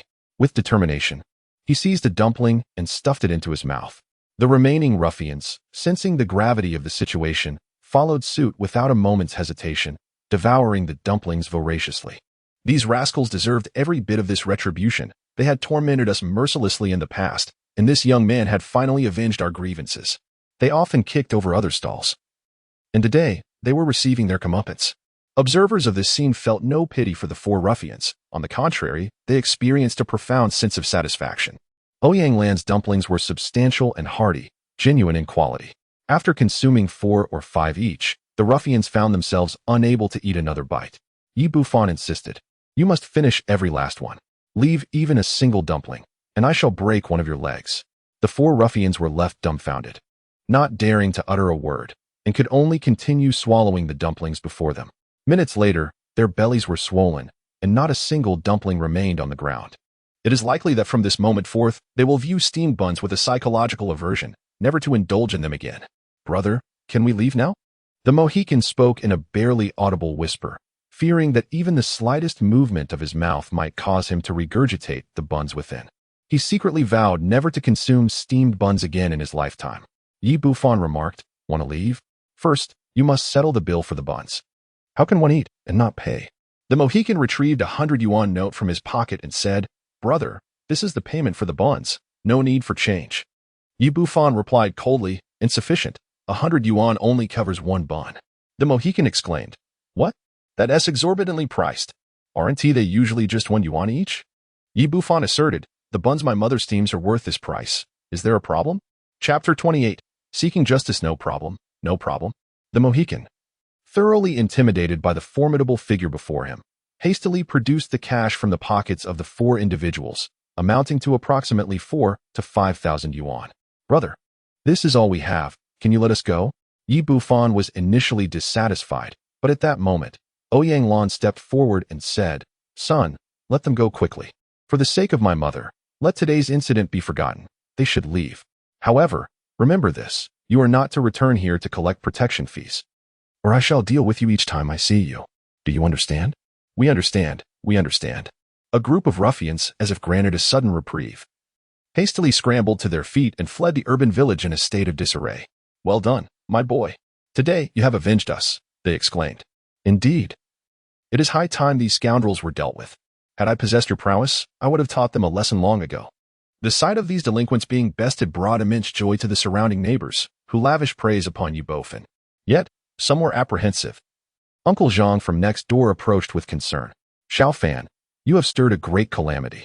These ruffians may not be formidable, but they are backed by Ma Jiao, who commands a following of several hundred. By confronting these thugs, you have effectively slapped Ma Jiao across the face, and he will not let this transgression go unpunished. You must leave at once, lest you find yourself in grave trouble when his men arrive." Upon hearing this, Ouyang Lan grew anxious. "Son, you must flee. I shall bear the brunt of this." "Mother, how can you shield me?" Yi Bufan chuckled lightly. "From this day forth, I shall shoulder any burden that comes our way. Worry not. They are merely a bunch of petty ruffians, nothing of great significance." Uncle Zhang, still troubled, cautioned, "Xiao Fan, I can see you possess considerable strength. But can you truly contend against one, let alone 10? Ma Jiao's underlings are numerous, each one cold-hearted and ruthless. Heed my advice and depart swiftly." Acknowledging his good intentions, Yi Bufan refrained from further explanations and smiled. "Rest assured, not only shall I leave today, but my mother and I will also be moving away from here." "Son, where shall we go? For how long? Perhaps you should just leave. Mother can withstand this. As a woman, they cannot do anything to me. No need for that. Let this house be given to Uncle Zhang. Yi Bufan is not short of a few thousand yuan for rent. Besides, Uncle Zhang has indeed assisted Ouyang Lan over the years. He handed over the few thousand yuan he had collected. Those ruffians have bullied our neighbors for years. Please distribute this money among everyone as a form of compensation." "No need. Uncle Zhang, you should keep it," Ouyang Lan remarked. "How can we be in such a rush? Even if we leave, I need to tidy up. What is there to tidy? Those old clothes are of no use. We'll buy new ones in the future." No. There are many things I must take with me. You haven't even married yet. Even if you have money, you shouldn't spend it recklessly." Reluctantly, Ouyang Lan took out a large canvas bag and went inside to pack her belongings. "Mother, just take a little. We can buy new things with the rest." Yi Bufan had no choice. The house was too small, and it felt cramped for 2 people, so he waited outside. After a while, his phone rang. As soon as he answered, He Shuang's furious voice came through. "Yi Bufan, where are you?" "I'm in the urban village." "Is there something you need?" "Of course, send me your location. I'm coming to find you right now." "All right then." Although he sensed that this girl was coming to trouble him, Yi Bufan did not mind and sent her his location. He Shuang had just concluded the case at hand, after dealing with Taitu and his companions. She realized she had been acting as a shield for someone else. It turned out that those individuals were seeking trouble with Yi Bufan. Had it been anyone else, she might have remained indifferent, but this particular individual happened to be her most despised uncle, the very reason she had suffered the loss of a Jeddah. This indignation was something she could not swallow, thus she resolved to confront Yi Bufan without delay once she had settled her affairs. She sped towards the urban village in her sports car, only to discover that the roads were in such disrepair that her vehicle's low chassis rendered it nearly impossible to navigate. "What an absurd place," she muttered, parking her car before striding into the village. From a distance, Yi Bufan observed this young woman approaching with a stormy countenance, and he couldn't help but find it amusing. When He Shuang reached him, she glared fiercely and remarked, "Enough with the pleasantries. You know I'm not referring to that." Through gritted teeth, she continued, "I am talking about the incident with those ruffians." "Ah, that matter," he replied. "Although I later assisted in rescuing you, as a good citizen, it was merely my duty. You need not thank me." "Thank you. Not a chance," He Shuang retorted. Her attire of form-fitting leather accentuating her curvaceous figure, her ample bosom rising and falling dramatically, evoking in Yi Bufan a sense of grandeur. "Those people were clearly after you. Yet you made me take the hit." Yi Bufan said with a mocking expression, "You have wronged me gravely." I did not utter a single word at that moment. "I neither incited those individuals to vandalize your vehicle nor urged you to defend me. This was entirely your own volition, and it bears no relation to me. You are nothing but a scoundrel." He Shuang, brimming with unexpressed fury, retorted, "I care not. You shall accompany me to the police station to clarify this matter." The mere sight of Yi Bufan's smug grin ignited a tempest of anger within her, and she resolved to ensure this rascal spent at least 24 hours behind bars. Yi Bufan replied, "Surely, you cannot be serious. I have committed no crime. Besides, we share a special relationship. I am your great-uncle." The mention of their familial ties only intensified He Shuang's ire, her face turning a deep shade of anger as she demanded, "Will you come or not? If you refuse, I shall have no choice but to place you in handcuffs." As Yi Bufan contemplated how to deal with this persistent young lady, a sudden, urgent roar of engines echoed from a distance. 3 off-road vehicles sped towards them. Upon sighting these vehicles, the surrounding vendors hastily retreated, eager to avoid any potential trouble. With a screech of tires, the 3 vehicles came to a halt before Ouyang Land's Baozi stall, and a dozen ruffians leaped out, wielding metal pipes. Leading them was a young man in his 20s, his face marred by a long scar that extended from the corner of his eye to his jaw, presenting a fearsome visage. "It's over. It appears that Master Ma's people have arrived. It seems this young man was too slow and has been cornered here. Today's matter is significant. The leader is called Scarface, and he is ruthless." Upon seeing these hoodlums and hearing the surrounding whispers, He Shuang seemed to realize something and inquired, "Are these people here for you as well?" Yi Bufan responded with a smile, "Indeed, they are here for me. But it's of no consequence. I have the police by my side at present." He Shuang retorted angrily, "You want me to take the fall for you again? No way." She, in her position, did not regard these petty thugs seriously, but she did not wish to be used as a shield by this young man once more. Yi Bufan stated, "Surely not. You're a police officer. How could you stand by and watch a law-abiding citizen like myself be bullied by ruffians?" "I am indeed a police officer, but I am currently off duty." He Shuang suddenly conceived an idea, a mischievous smile gracing her face, and she whispered into his ear, "Let me tell you, fighting is prohibited in China. If you engage in fisticuffs, I will arrest all of you together." She did not wish for others to overhear her words, and she was very close to Yi Bufan's ear. To onlookers, the two appeared extremely intimate, like lovers whispering sweet nothings. "Aren't you being too ruthless?" Yi Bufan remarked. "Are you suggesting that I simply stand here and be beaten by them?"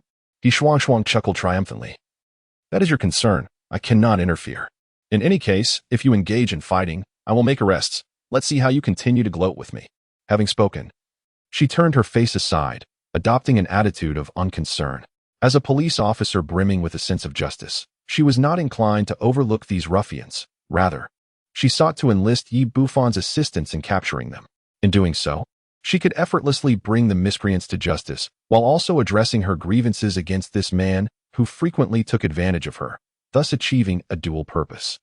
She held no concerns regarding Yi Bufan's capabilities. After all, if even a master like Taitu had been vanquished, these ordinary thugs posed little threat. At that moment, Ouyang Lan heard the commotion and stepped out of the room. "Son, you must run. There's danger here." "It's all right, mother. I will handle this. Please, go back inside," Yi Bufan urged, gently pushing her into the room and closing the door behind her. As the group of thugs, led by Scarface, drew nearer, he addressed He Shuang, saying, "Officer He, are you certain you wish to engage in this manner?" He Shuang huffed disdainfully, tilting her chin defiantly, conveying the sentiment of "What can you do to me?" A smile crept onto Yi Bufan's lips. This young lady wished to play a game with him, and he was more than willing to indulge in this contest to see who would emerge victorious. "Scarface, it was he who struck us just moments ago." A member of the group, Mohican, stepped forward, pointing at Yi Bufan. Perhaps overwhelmed by emotion, he abruptly burped, almost expelling the bun he had consumed. Scarface, brandishing a steel pipe, stepped forward and boisterously declared, You've got some nerve, kid, daring to provoke someone under Ma Jio's protection. Do you wish to meet your end? Yi Bufan feigned terror, responding, "Oh, esteemed brother, I truly apologize. It was my mistake. I assure you, I shall never dare again. I implore you to grant me an opportunity. I am willing to compensate."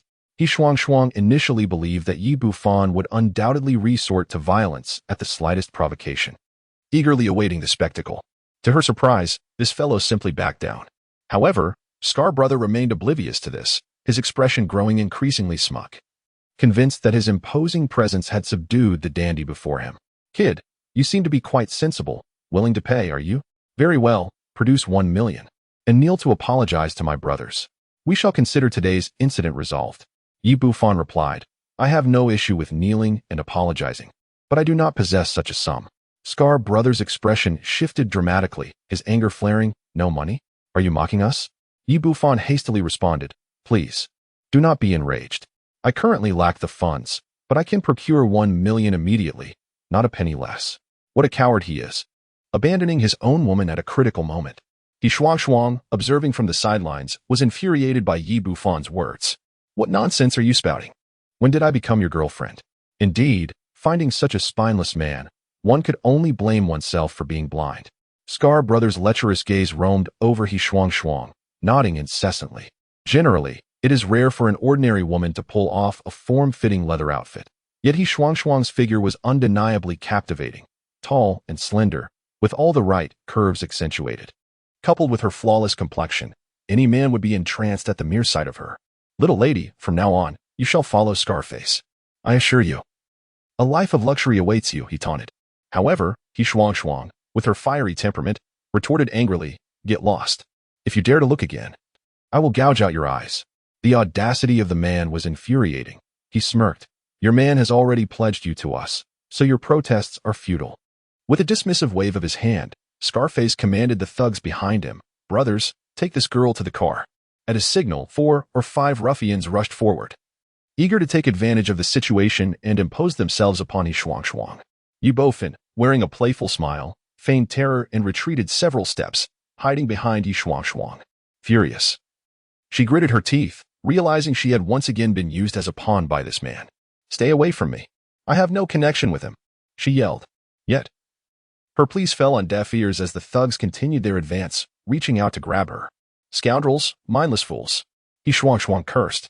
Acknowledging that there was no escaping this predicament today, she resolved to unleash her pent-up fury upon these thugs. Raising her fist, she delivered a powerful blow to one thug's nose, followed by a swift kick that sent another flying.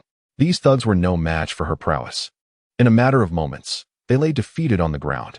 Scarface was taken aback, never having imagined that this woman possessed such formidable fighting skills. He turned to flee, only to be sent sprawling by a swift kick from He Shuang, who proceeded to unleash her fury with her 10-centimeter stiletto heels. "You scoundrel! I warned you not to underestimate me. I warned you against believing every word you hear." In Chapter 30, The She-Dragon, Scarface felt as though his body was being pierced by the heels, emitting agonizing screams akin to a slaughtered pig. Onlookers were rendered speechless, astonished that this seemingly delicate and beautiful girl was, in fact, a fierce she-dragon. "Stop this at once. I am a man of Ma Jio. You cannot afford the consequences of assaulting me." With no other recourse, Scarface invoked Ma Jio's name. Just as He Shuang paused, believing his threat had taken effect, a pair of cold handcuffs suddenly clamped around his wrists. It was over. Scarface's heart plummeted. He had not anticipated that she was a police officer. His ignorance was understandable. As a loyal subordinate of Ma Jio, he had been entrenched in the East District and was unfamiliar with He Shuang. After venting her frustration, He Shuang retrieved her phone and made a call. Within minutes, 5 or 6 police cars arrived, apprehending all the thugs and transporting them to the Criminal Investigation Unit. Yi Bufan remarked, "Niece, you truly are remarkable. You've effortlessly resolved Uncle's troubles." "You." He Shuang felt a wave of frustration. She had initially come to seek justice, but ended up inadvertently assisting them instead. Moreover, she found it quite peculiar that every encounter with this individual seemed to culminate in trouble. The more she pondered, the more her anger escalated, and she remarked, "Do not celebrate prematurely. You shall accompany me." Yi Bufan retorted, "I have committed no offense. Why must you summon me?" Just then, Ouyang Lan emerged from behind the door. her gaze scrutinizing He Shuangchuang with an odd expression before she grasped Yi Bufan's hand and inquired, "My son, what was it you just said?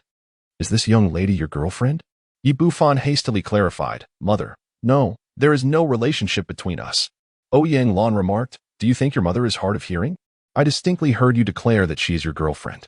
Yi Bufan responded, "That was a fabrication. I was merely deceiving those individuals." Ouyang Lan countered, "It appears you are the one attempting to deceive me. I shall inquire directly with the young lady." Ouyang Lan approached He Shuangchuang, her eyes sparkling with curiosity, and asked, "My dear, are you in a romantic relationship with our Xiaofan?" He Shuangchuang, despite her spirited demeanor, found herself at a loss when confronted with Yi Bufan's mother and such a question, her cheeks flushing a deep crimson. Auntie, no. No. It is not as you think," she stammered in denial, yet to Ouyang Lan, it appeared as shyness. "You young people today. Why is there such embarrassment in discussing friendship? Auntie can see it clearly. You are indeed in love with Xiaofan. Both of you are no longer young. It is quite normal to be in a romantic relationship. In fact, our Xiaofan is quite remarkable." Witnessing his mother genuinely considering this fierce woman as a potential daughter-in-law, Yi Bufan quickly interjected, "Mom, it's not as you imagine. Have you finished packing? If so, let us depart swiftly." Ouyang Lan recognized the gravity of the situation. Although they had apprehended the scarred man, there was a possibility that Master Ma would send others after them. She replied, "I am ready. Let us go." "Oh, for heaven's sake, I can manage on my own." Yi Bufan dared not provoke this fierce woman in front of his mother. Thus he complied obediently. Once he ensured his mother was settled, he promptly hailed a cab and headed towards the Jiangnan City Criminal Police team, fearing that this girl might come looking for him. Upon his arrival at the deputy captain's office, he found He Shuangchuang just finishing a phone call. As she noticed him enter, she swiftly approached and grasped his arm, saying, "Come with me immediately." Yi Bufan, perplexed, asked, "Hey, what are you doing? Where are you taking me?" "It's urgent. Follow me now, and I will explain in the car," she insisted, pulling him into her sports car and speeding away. Yi Bufan inquired, "Where exactly are you taking me?" "To save someone," He Shuangchuang replied. "3 of my colleagues are in the hospital, and the situation is critical. I need you to take a look." Despite their ongoing rivalry, He Shuangchuang held considerable faith in his medical skills. "Oh, treating patients is no issue," Yi Bufan inquired. "However, you must explain to me the situation at hand." He Shuangchuang, demonstrating her impressive driving skills, replied while navigating the road. "Recently, a new residential community named Peach Blossom Land has been developed beside Orchid Creek on the outskirts of Jiangnan City. The environment there was originally quite splendid, and the community itself was commendable. However, just as the entire complex was nearing completion, a series of unfortunate incidents began to unfold." Yi Bufan asked, "Is this related to your colleague's illness and hospitalization?"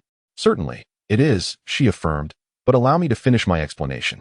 She continued, "A month ago, a horrific incident occurred at the construction site of Peach Blossom Land, where a typically docile worker suddenly went into a frenzy, brutally attacking and killing 2 fellow workers with a steel pipe before taking his own life by jumping from a height. Just a week prior, another worker succumbed to madness, injuring 3 others before also committing suicide. Following these 2 violent incidents, the workers on site have been filled with trepidation, causing many to refuse to continue working there. Seeing the project nearing completion, the developer ultimately resorted to raising wages threefold in a desperate attempt to maintain the workforce. Yet, just last night, another grievous event transpired. A worker, during dinner, rushed into the kitchen and fatally attacked 2 of his colleagues with a kitchen knife before taking his own life." Yi Bufan furrowed his brow, pondering the peculiar nature of these occurrences. It might be somewhat acceptable if such incidents were isolated. 2 could be reluctantly justified. Yet the emergence of 3 similar cases in such a brief span of time is decidedly unsettling. He Shuangchuang, with a serious demeanor, continued, "After the incident occurred, several of my colleagues went to the scene for investigation.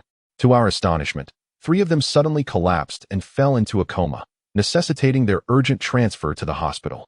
However, after a thorough examination, the hospital found no abnormalities in their conditions. They remained inexplicably unconscious. Your medical skills are commendable. You even managed to cure the symptoms akin to those my grandfather suffers from. Thus, I would like to take you to see them." Yi Bufan replied, "It's rare to hear such praise from you. I have always been straightforward. Your ability to heal my grandfather's ailment earns my utmost respect.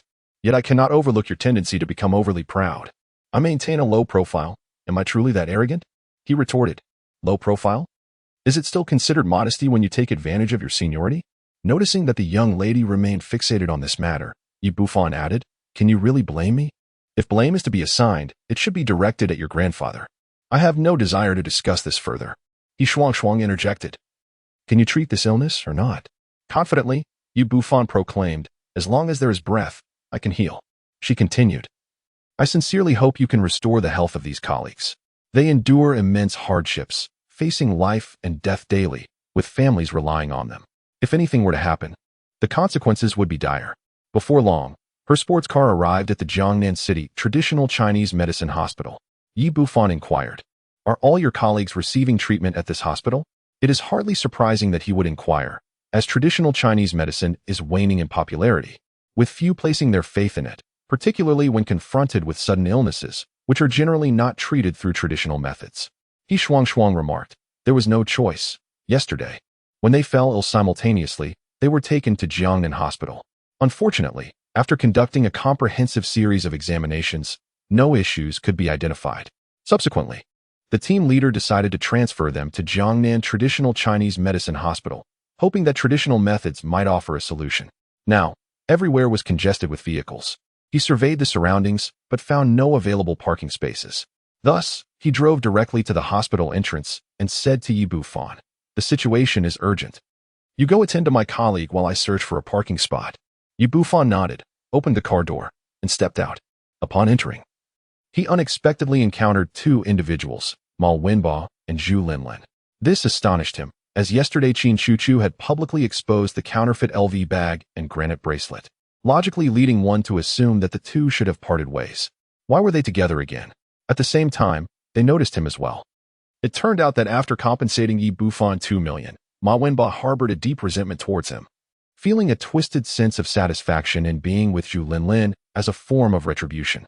Thus, he sought out Zhu Linlin again, promising to leverage his connections to secure her a position as an intern at Jiangnan City Traditional Chinese Medicine Hospital, with a direct placement upon graduation. Although Zhu Linlin had previously been quite furious, her family's average circumstances left her without influential connections. In light of the current challenging job market for graduates, coupled with the fact that Jiangnan City Traditional Chinese Medicine Hospital is a prominent institution, she ultimately acquiesced, leading the two to reunite once more. Ma Wenba glanced around, but saw no sign of He Shuang, which relieved him. Kid, what brings you here? Bufan replied, This hospital isn't your family ass. Do I need to report my presence to you? Zhu Linlin interjected, You're quite right. The director here happens to be the uncle of young Master Ma. So this hospital is practically his. Bufan scoffed coldly, What are you doing here? Are you seeking treatment for that fake bracelet that poisoned you? Zhu Linlin's face flushed with anger as she retorted, Bufan, what makes you so impressive? Just because you own a restaurant? Here in the hospital, you are nothing. To be frank, I am here for an internship as a medical resident, and young Master Ma has already facilitated my connections.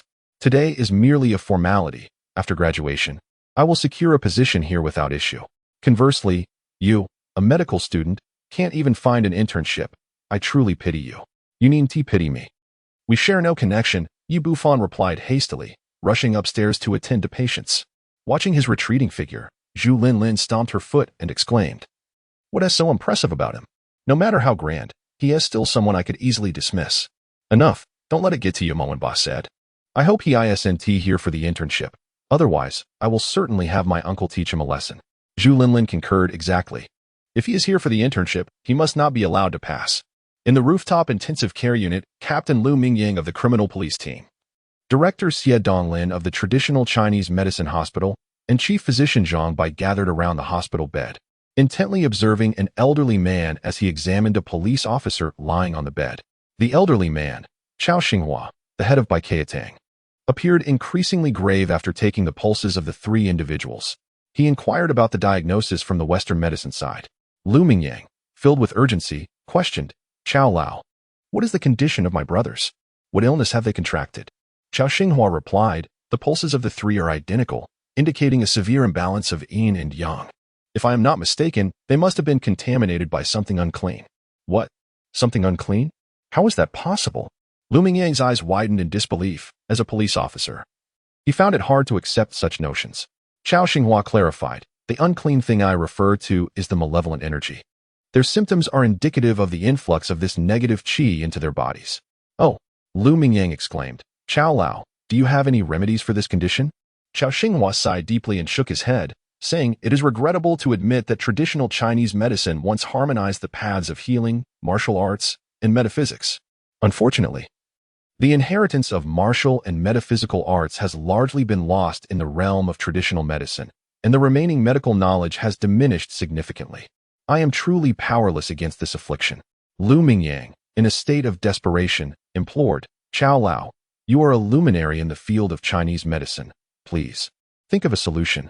Xie Donglin remarked. Indeed, old Chao, the conditions of these individuals are quite precarious.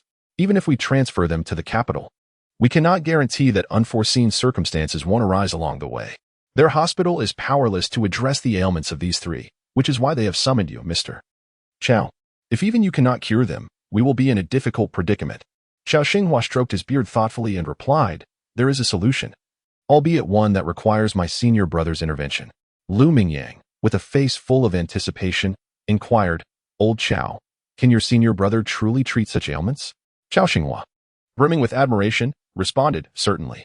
My senior brother is a true inheritor of the ancient medical traditions, possessing divine medical skills. There is no illness he cannot heal. Zhang Bai, somewhat perplexed, asked, Old Chao, who is this esteemed traditional Chinese medicine master? I have never heard of you having a senior brother before. Chao Xinghua, with a hint of pride, explained, my senior brother does not seek fame or fortune, so it is not surprising that you have not heard of him. Lu Mingyang, feeling the urgency of the situation, urged, Old Chao, time is of the essence. Please hasten to summon him. Do not fret, I shall call him immediately. Chao Xinghua retrieved his mobile phone and dialed a series of numbers. Just then, a melodious ringtone echoed at the door, and the door swung open to reveal Yi Bufan stepping inside. He approached the entrance, his phone ringing as he glanced at it. Having forgotten to knock before entering the ward, Zhang Bai, eagerly awaiting the arrival of Old Chao's senior brother, expressed his discontent at the sudden intrusion of the young man, stating, what is your purpose here? This is the intensive care unit. Are you permitted to enter? Upon noticing Old Master Chao within the room, Yi Bufan promptly ended the call and declared, I have come to attend to the patient. Zhang Bai retorted, what nonsense. This is a traditional Chinese medicine hospital. When did it become the turn of a mere youth, barely out of his adolescence, to provide treatment? Chao Xinghua, observing Yi Bufan's expression of delight, interjected, nonsense. Be quiet at once. Did you hear that? Old Master Chao has deemed your words foolish. Leave immediately. Just as Zhang Bai was about to continue, Chao Xinghua furiously exclaimed, I am referring to you. He is my senior brother. Chapter 32. Honorary Director. Upon hearing Chao Xinghua's words, the onlookers were left in a state of shock, for none had anticipated that this young man was, in fact, Old Master Chao's senior brother. In everyone's perception, Chao Xinghua was a venerable figure in the realm of traditional Chinese medicine, celebrated for his esteemed reputation. Thus, one would expect his senior brother to be an elderly man with a long beard, not a youth in his 20s. Chao Xinghua paid no heed to the astonished gazes around him, stepping forward to bow respectfully to Yi Bufan. Xinghua pays his respects to his senior brother. This unexpected scene left everyone utterly bewildered. It was difficult to reconcile the fact that, given Old Master Chao's standing and age, he should be the mentor or senior to the person before them, yet he referred to him as senior brother, which was truly difficult to accept. However, Chao Xinghua remained unfazed by the bewilderment of others, his admiration and respect for this senior brother emanating from a place of genuine reverence. Yi Bufan nodded slightly and inquired, have you assessed the conditions of these individuals?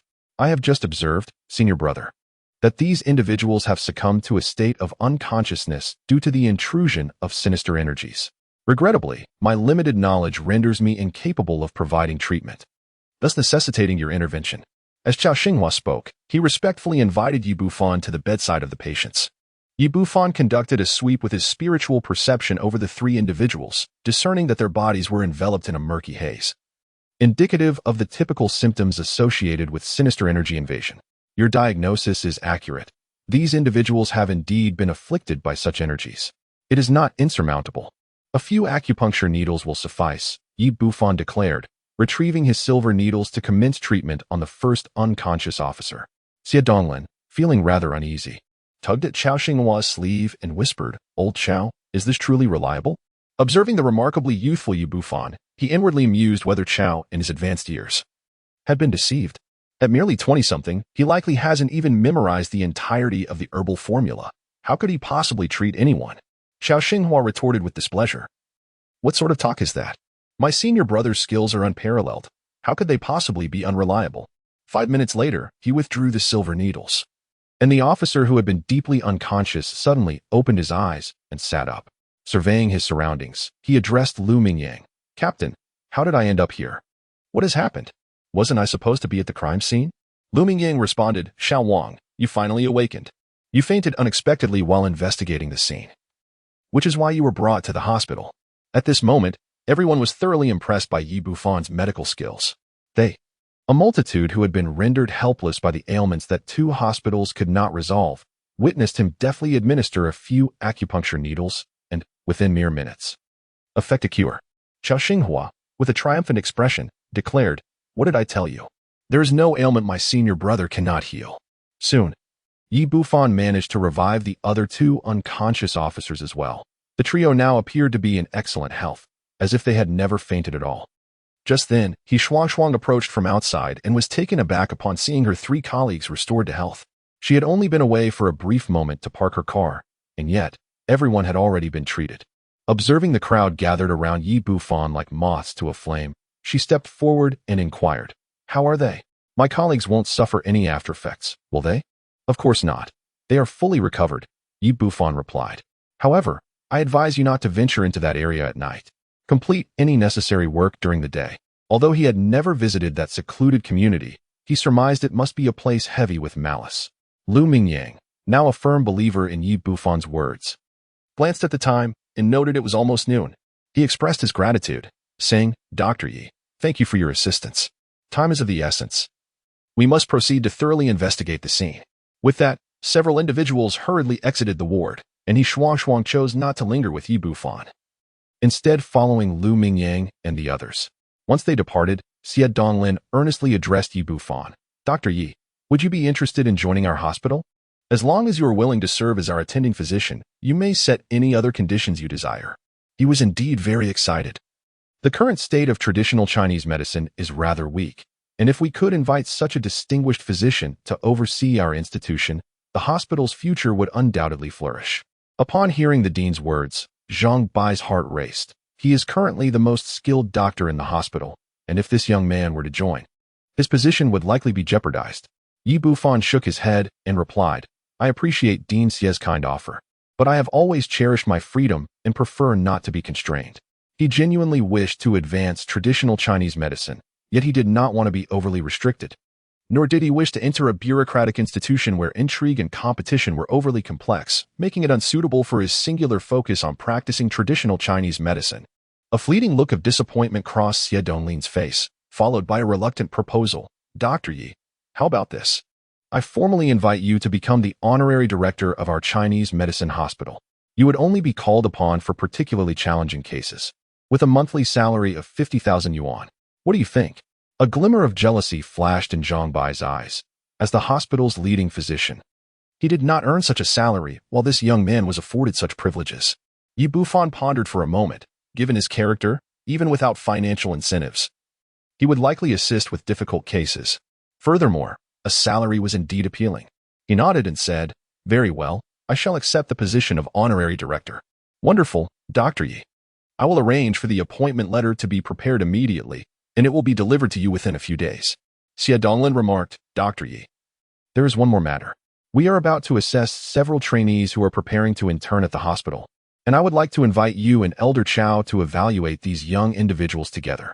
What do you think?" Chao Xinghua responded, "If my senior brother is willing, I have no objections."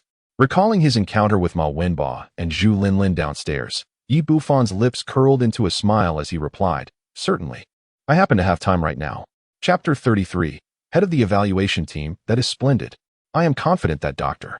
You will assist our hospital in selecting outstanding prospective talent," Xie Donglin exclaimed enthusiastically to Zhang Bai. "Dr. Zhang, you, Dr. Yi, and Elder Chao will form the evaluation team, collaborating with the 2 experts to ensure a thorough assessment of the interns." Understood, Director," Zhang Bai responded, though his heart was filled with discontent. Originally, he was responsible for this assessment, but in an instant, he had become a mere supporting role. The most critical aspect was that he had already secured a few interns through connections, and now it was all under Yi Bufan's purview, which left him far from pleased. Xie Donglin paid no heed to his reaction and turned to Yi Bufan and the elder, saying, Dr. Yi, Elder Chao, would either of you be willing to take on the role of head of this evaluation team? If one were to consider seniority, Chao Xinghua would undoubtedly be the most suitable choice for the position, but given the profound respect he now held for his junior brother Yi Bufan, he posed the question accordingly. Indeed, Chao Xinghua promptly remarked, before my senior brother, I can only be considered an elementary student. Naturally, the position of group leader should be held by you. Xie Donglin responded, then it will be a laborious task for Dr. Yi. Yi Bufan, exhibiting no semblance of modesty, readily nodded in agreement. As a successor of the Ancient Medical Sect, he possessed ample confidence in his medical expertise. Not even the head of a global medical association would daunt him, let alone the leader of a hospital-S assessment team. Thank you both. Let us proceed to the small conference room together. Upon concluding his statement, Xie Donglin led the way, guiding Yi Bufan and Chao Xinghua toward the small conference room, with Zhang Bo following closely behind. According to their prior arrangement, the assessment should have commenced already. However, it had been delayed due to the unexpected reception of several special cases from the criminal police team. The four descended the stairs and arrived at the 5th floor, where the small conference room was located.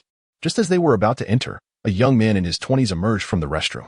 Upon seeing Yi Bufan, he exclaimed, Is that you, old third? Xie Donglin interjected, You three go ahead. I will greet an acquaintance. Very well, we shall wait for you inside the conference room, replied Xie Donglin. Among their dormitory companions, Han Shui had the most favorable conditions. His father was engaged in the business of construction and renovation materials, thus providing a substantial family fortune. They had always shared an amicable rapport, and Han Shui was well aware of Yi Bufan's modest financial circumstances, often extending his support. During their school days, he had taken it upon himself to manage their meals, and on several occasions, he had discreetly offered Yi Bufan money, all of which had been graciously declined. At this juncture, Yi Bufan held steadfast to his principles. Although they were good brothers, he could not forsake a man's dignity. Han Shui clutched his chest, his face contorted in agony as he exclaimed, What on earth? Have you consumed a strength-enhancing pill? You nearly crushed me. Apologies. I got a bit too carried away seeing you so agitated, Yi Bufan replied. Having recently reached the foundation building stage, he was still somewhat unaccustomed to controlling his strength, and his earlier exertion had indeed been rather excessive. Brother, how about I give you a massage? Han Shui retorted, Don't even think about it, you filthy homosexual. Do you think you can touch me so casually? He then pulled Yi Bufan to sit on a nearby bench and remarked, I haven't seen you during the holidays. What have you been up to? Are you working multiple jobs again? I've told you time and again that I would support you through college, but you stubbornly refused my offer. Yi Bufan chuckled. It's not that I refuse, it's simply that your offer is far too meager. Though they were merely jesting, he felt genuinely touched by Han Shui's concern. Forget it, I know you're proud, so let us drop that subject. Han Shui inquired, What brings you here? Are you also here to take the medical intern examination? Yi Bufan clarified, You are mistaken. I am here to serve as a judge. Goodness. You're boasting now without a hint of embarrassment, Han Shui replied. The traditional Chinese medicine hospital is one of the key hospitals in Jiangnan City, even with connections. One cannot simply gain entry. You dream of being a judge, do you? Yi Bufan did not delve into further explanations, responding instead, And what about you?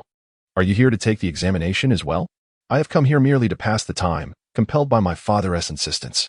My aspiration is to become a financial magnate, yet he insists that I pursue a career in medicine, which is quite burdensome for a son. Han Shui's father had once harbored dreams of becoming a physician, but alas, those dreams went unfulfilled. Now, he wishes for his son to realize that ambition, however. Han Shui has no affinity for the medical profession. Yi Bufan inquired, Do you truly wish to pass? Just so you know, I am a judge, and given our brotherly bond, I could lend you a favor. Is that so? You're getting a bit carried away, Han Shui retorted. I have no desire to become a doctor. Upon graduation, I plan to join my father in business. Anyone who facilitates my passing would merely be leading me astray. Understanding his good friend's temperament, Yi Bufan chose not to press further. The three of them had once been classmates and were well aware of Yi Bufan and Zhu Linlin's relationship. We have already parted ways, Yi Bufan stated with a calm demeanor. Han Shui, indignantly, remarked, "Did that woman betray you in some way? I shall seek retribution for you, my friend." Yi Bufan firmly grasped his arm and replied, "Let it go. What is done is done. I wish to sever all ties with her." Han Shui conceded, saying, "Indeed. I had always suggested that you two were ill-suited, but you wouldn't listen. In time, I shall find someone more fitting for you." At that moment, a young nurse opened the door to the small conference room and called out, "The interviews are about to commence. Those wishing to participate in the intern interviews, please come forward to register." Two individuals entered the conference room together. Han Shui, grasping Yi Bufan's arm, pointed to the two seats at the back and suggested, "Let us sit here." Yi Bufan replied, "You take a seat first, second brother. I wish to go to the front." Han Shui admonished, "Do not be foolish. The judges are already seated on the stage. Any further antics may jeopardize your performance." At that moment, Ma Wenba and Zhu Linlin, seated nearby, also noticed Yi Bufan. Zhu Linlin's expression shifted, and she exclaimed, "He truly came to take the exam. But it's futile. With me here, he cannot possibly succeed. This is just the opportunity for us to vent our frustrations." Ma Wenba, who was not an applicant for the interview and thus lacked the qualifications to be present, had infiltrated the scene alongside Zhu Linlin due to his connection as Zhang Bai's nephew, being somewhat familiar with the nurses here. Zhu Linlin venomously declared, "Indeed. I shall inform my uncle that he must not be allowed to pass." Though she had already severed ties with Yi Bufan, she could not bear to see him thrive. His misfortunes brought her a twisted sense of joy.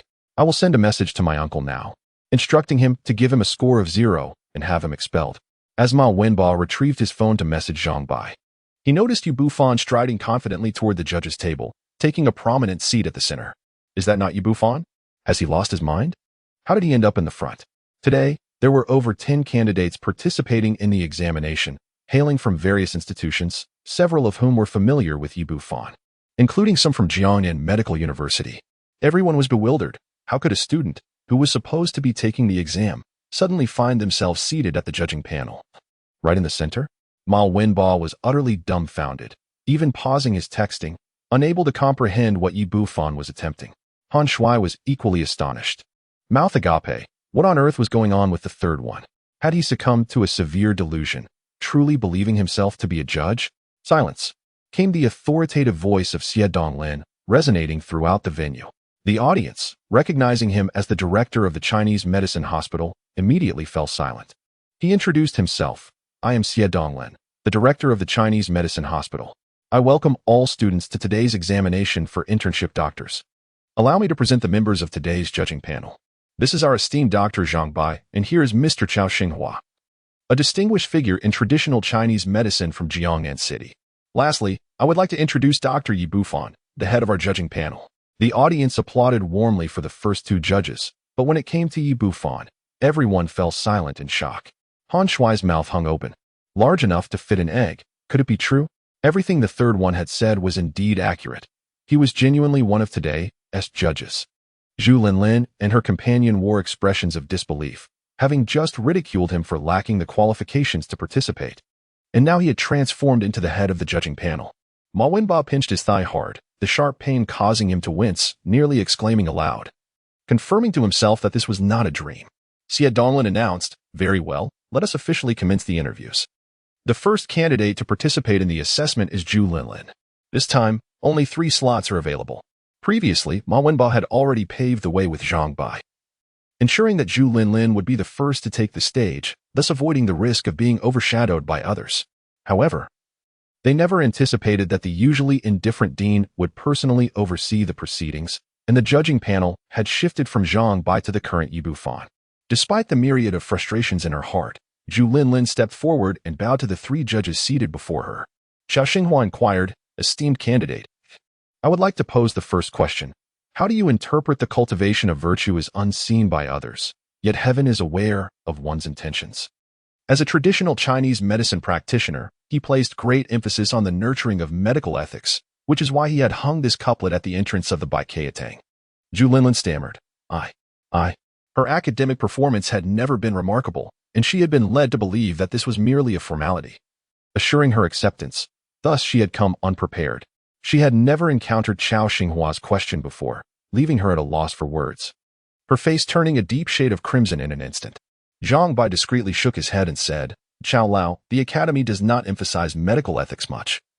Shall we perhaps change the question to something related to professional knowledge? Yu Bufan immediately grasped the situation, realizing that Zhu Linlin's so-called connections were indeed linked to Zhang Bai. Chow Lao furrowed his brow and replied, "Very well, then please explain the difference between Baizhi and Baizhu." Baizhu and Baizhi are two exceedingly common traditional Chinese medicinal herbs. They bear a striking resemblance to one another, and their medicinal properties are somewhat similar, making it quite easy to confuse the two if one is not attentive. This is precisely why he raised it as a distinct query. Zhu Linlin found herself once more at a loss. Although she was a student in the traditional Chinese medicine department, her knowledge of herbal medicine was alarmingly scant, leaving her unaware of the differences between Baizhu and Baizhi. As the situation seemed to be deteriorating, Ma Wenba below the stage incessantly gestured to Zhang Bai, signaling him to lend a hand. With a sense of resignation, Zhang Bai remarked once again, "Old Chow, they have yet to leave the campus. This question may be a tad too specialized. Perhaps we could opt for something simpler?" Chao Xinghua's expression darkened immediately, clearly indicating that Zhang Bai was advocating for this woman. At that moment, Yi Bufan interjected, "Dr. Zhang, what do you consider to be a simple question? How about the song of decoction? As a practitioner of traditional Chinese medicine, that should be the most straightforward. Wouldn't you agree?" Zhang Bai felt a twinge of embarrassment and awkwardly responded, "That would suffice." Yi Bufan smirked at Zhu Linlin, saying, "Then why don't you recite the song of decoction?" He was all too aware of this woman during their time together.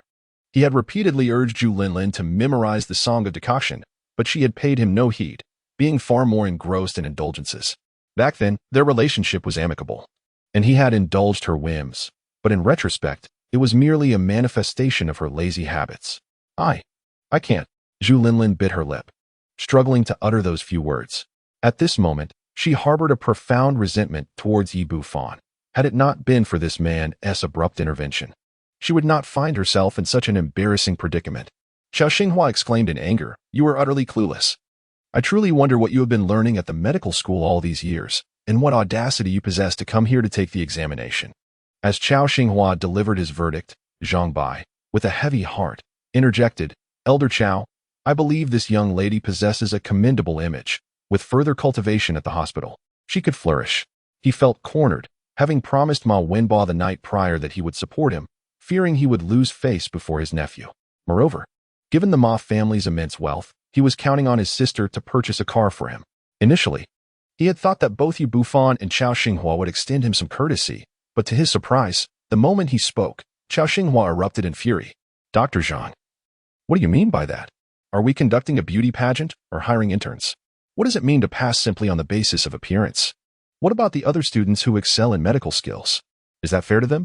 Xie Donglin, seated nearby, had initially refrained from interfering with the judge's proceedings, but he could no longer remain silent.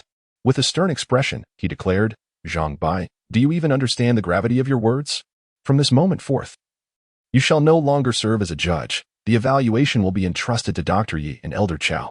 "Yes, Director," Zhang Bai replied, crestfallen. He had naively anticipated that the director and Chao Xinghua would grant him some semblance of respect, only to realize he had vastly overestimated himself. Yi Bufan cast a playful glance at Zhu Linlin and declared, "Esteemed classmate, your evaluation result is unsatisfactory. You may leave." As the certainty of the verdict sank in, Zhu Linlin could no longer contain her emotions and exclaimed in anger, "Yi Bufan, this is all you're doing." Chao Xinghua, visibly displeased, interjected, "What nonsense are you spouting? Young lady, you were oblivious to the questions posed, and yet you shift the blame onto others. I am indignant." Suddenly, the temper of the young master, Ma Wenba, flared up. He sprang to his feet, pointing an accusatory finger at Yi Bufan, exclaiming, "He is merely an ordinary student from Jiangnan University of Traditional Chinese Medicine. What right does he have to sit here as a judge?" Chapter 35. A Paradise Beyond the World. How is it that a mere undergraduate has become the honorary director of the Traditional Chinese Medicine Hospital? And how did he become that old man's apprentice? Xie Donglin retorted coldly, demanding, "Who are you, and how did you gain entry here?" Ma Wenba found himself at a loss for words once more. He had gained access through his uncle's connections. Yet revealing such information before the director would undoubtedly jeopardize not only his own standing but also that of his uncle. Xie Donglin beckoned to the two imposing security guards beside him, instructing, "Remove him from my sight." Without hesitation, The guards seized Ma Wenba by the collar and unceremoniously dragged him out of the small conference room. Realizing that remaining there served little purpose, Zhu Linlin swiftly followed Ma Wenba out. The subsequent evaluation unfolded with an air of tranquility. After meticulously selecting among the candidates, Yi Bufan ultimately chose 3 individuals, while the unremarkable Han Shui was unsurprisingly not included. Following the conclusion of the assessment, Xie Donglin remarked, "Dr. Yi, old Chow, your efforts are greatly appreciated. It is now lunchtime. Let us dine together." Yi Bufan replied, "I apologize, Director Xie, but my brother is waiting for me. Perhaps another day." Xie Donglin responded, "Very well. I shall deliver the appointment letter to Dr. Yi in a few days." Yi Bufan departed Jiangnan Traditional Chinese Medicine Hospital alongside Han Shui, seeking out a nearby Sichuan-style tavern. The two ordered a case of beer and settled in to drink. The recent news had nearly left him astounded. Although traditional Chinese medicine was currently facing challenges, Jiangnan Traditional Chinese Medicine Hospital stood as one of the premier institutions. Many outstanding graduates from their academy aspired to join, but were unable to do so. Yet here was Yi Bufan, soaring to prominence as the honorary director, a reality he could scarcely fathom. Moreover, there was old Chao Xinghua, a renowned luminary of traditional Chinese medicine in Jiangnan City, often cited by their instructors as a role model to inspire their ambitions. It was surreal that such a distinguished figure had become a junior to his brother. Even now, it felt as though he were caught in a dream. Yi Bufan elucidated, "Earlier today, I successfully treated 3 patients at Jiangnan Traditional Chinese Medicine Hospital. They found my medical skills commendable, which led the director to invite me to take on the role of honorary director, and I accepted. However, this tale requires more time. Let us discuss it further on another occasion." Yi Bufan found it quite challenging to elucidate the intricacies of the ancient medical lineage, so he opted for a vague response. Fortunately, Han Shui was a man of reason, well aware that everyone harbors their own secrets. Since his brother chose to remain silent, he refrained from pressing further. He inquired, "Old 3, do you believe in love at first sight?" Just as Yi Bufan took a sip of beer, he nearly choked upon hearing his words. "Are you suggesting that you have experienced love at first sight, old 2? Han Shui vigorously nodded, exclaiming, "Indeed. After indulging in the company of many over the years, I have finally encountered someone I deeply admire. Enough of your boasting. Gazing at your phone all day watching short videos hardly qualifies as indulging in romance," Yi Bufan retorted. "Pray tell, which unfortunate girl has caught your eye?" Han Shui replied, "Her name is Shi Yuding, the belle of the finance department at Jiangnan University. Not only is she exceptionally beautiful, but she is also a renowned intellectual, truly a paragon of both beauty and brains." Yi Bufan remarked, "A gem like that has chosen you? Of course. I am the epitome of good looks at Jiangnan Medical University. How could I not attract admirers?" Han Shui boasted. "However, there is a slight complication. There is another fellow vying for Yuding's affection." Yi Bufan quipped, "Did you not claim that you experienced love at first sight? How can there be someone else pursuing her?" "I did indeed feel love at first sight, but Yuding remains somewhat hesitant. Although I possess a distinct advantage, she has yet to make her final decision." Yi Bufan, fully aware of his brother's temperament, chuckled, "What you describe hardly qualifies as love at first sight. Rather, it seems to be unrequited affection." "What unrequited affection? Between Yuding and me, we are merely a step away. With just one more advance, she would become your sister-in-law." Han Shui grasped Yi Bufan's arm and said, "Thus, you must lend a hand to a brother in need." Yi Bufan replied, "When it comes to courting a girl, one must rely on oneself. What assistance can I offer?" Yet, recognizing the earnest plea of his good friend, Yi Bufan felt compelled to help. "Very well," he said. "I shall accompany you tomorrow." "A true brother indeed," Han Shui toasted with Yi Bufan, and then added, "Once the time and place are settled tomorrow, I shall give you a call."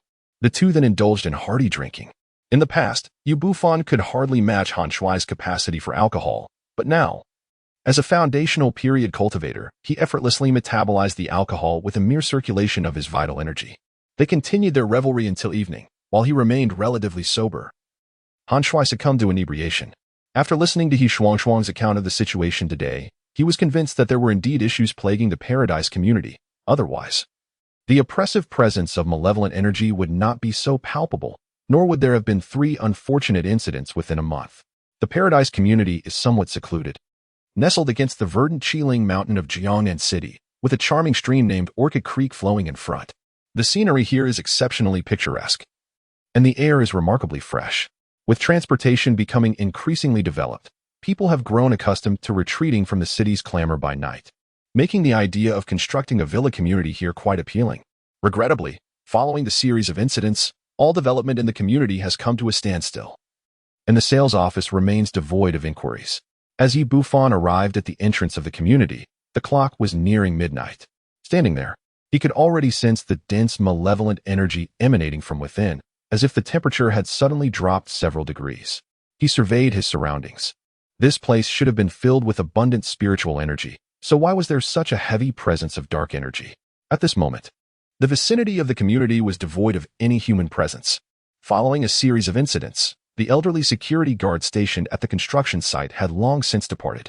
In pursuit of answers, Bufan stepped into the community. However, shortly after entering, a sudden chill swept through, and a translucent entity lunged at him. It was no wonder that the 3 police officers had succumbed to the dark energy. It appeared that sinister beings had taken root here.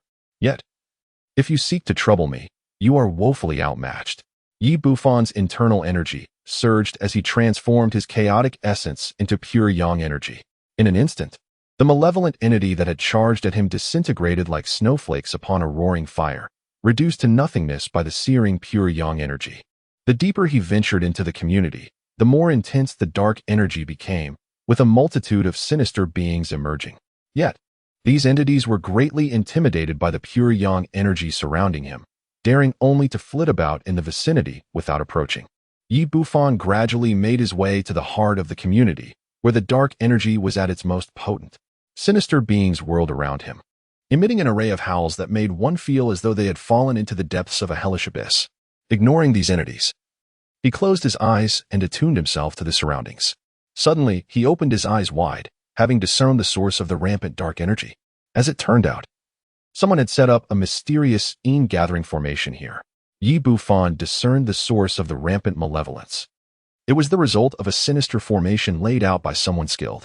This intricate array was beyond the capabilities of ordinary practitioners of the dark arts, clearly crafted by a master. Yet, what could be the motive behind such an arrangement? Had the developers of this area incurred the wrath of some formidable entity? Regardless of the reasons, as a successor of the ancient medical lineage, he could not turn a blind eye to this malevolent formation. However, ill-prepared as he was, it would be a formidable challenge to dismantle the array solely with his own cultivation. He resolved to return when adequately prepared. Just as he was about to depart, he suddenly noticed a figure sprawled on the ground nearby.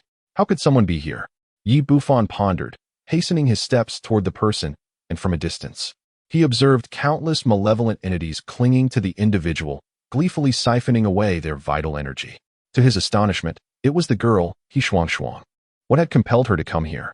Upon approaching, he recognized her as the one lying on the ground.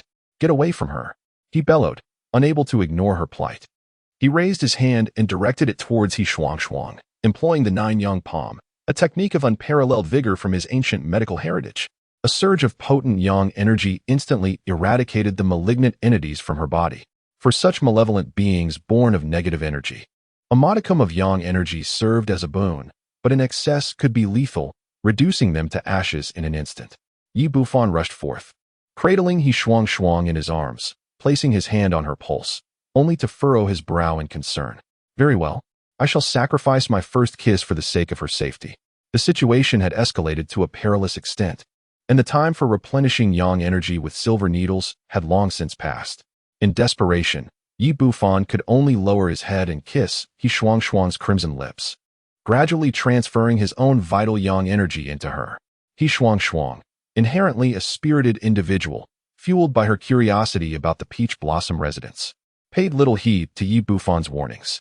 Yet, as an ordinary person, she felt only a slight chill upon entering this secluded paradise, entirely oblivious to the pervasive energy or the malevolent entities that flitted about. Unbeknownst to her, she ventured deeper into the enclave, unknowingly accumulating more and more of the sinister entities that feasted upon her yang energy. When she reached the heart of the community, before she could discern any peculiarities, she succumbed to her exhaustion and collapsed into unconsciousness. In her half-dreaming state, she envisioned herself plummeting into the Arctic, surrounded by a desolate expanse of ice and snow, on the verge of freezing solid. Suddenly, a pot of steaming soup appeared before her, and she desperately drank it, savoring each mouthful as warmth gradually enveloped her body. Yi Bufan found himself increasingly flustered. This moment, his first kiss, was shared with such an enchanting beauty, stirring emotions within him. Initially, He Shuang remained in a comatose state. Her impact on him minimal. However, as time passed, she unexpectedly stirred, wrapping her arms around his neck and fervently kissing him, seeking more, which rendered the situation rather awkward. At that moment, He Shuang slowly opened her eyes, and to her astonishment, she found herself face to face with a man's visage, their intimacy unmistakable as they continued to kiss. Startled, she let out a piercing scream, followed by a fierce punch to Yi Bufan's chest. In a bid to save He Shuang, Yi Bufan had employed the vital yang energy from his own life force, an effort that had greatly drained him. Caught off guard by the sudden blow, he staggered back 2 steps. Truly, it was akin to a dog biting El Dongbin.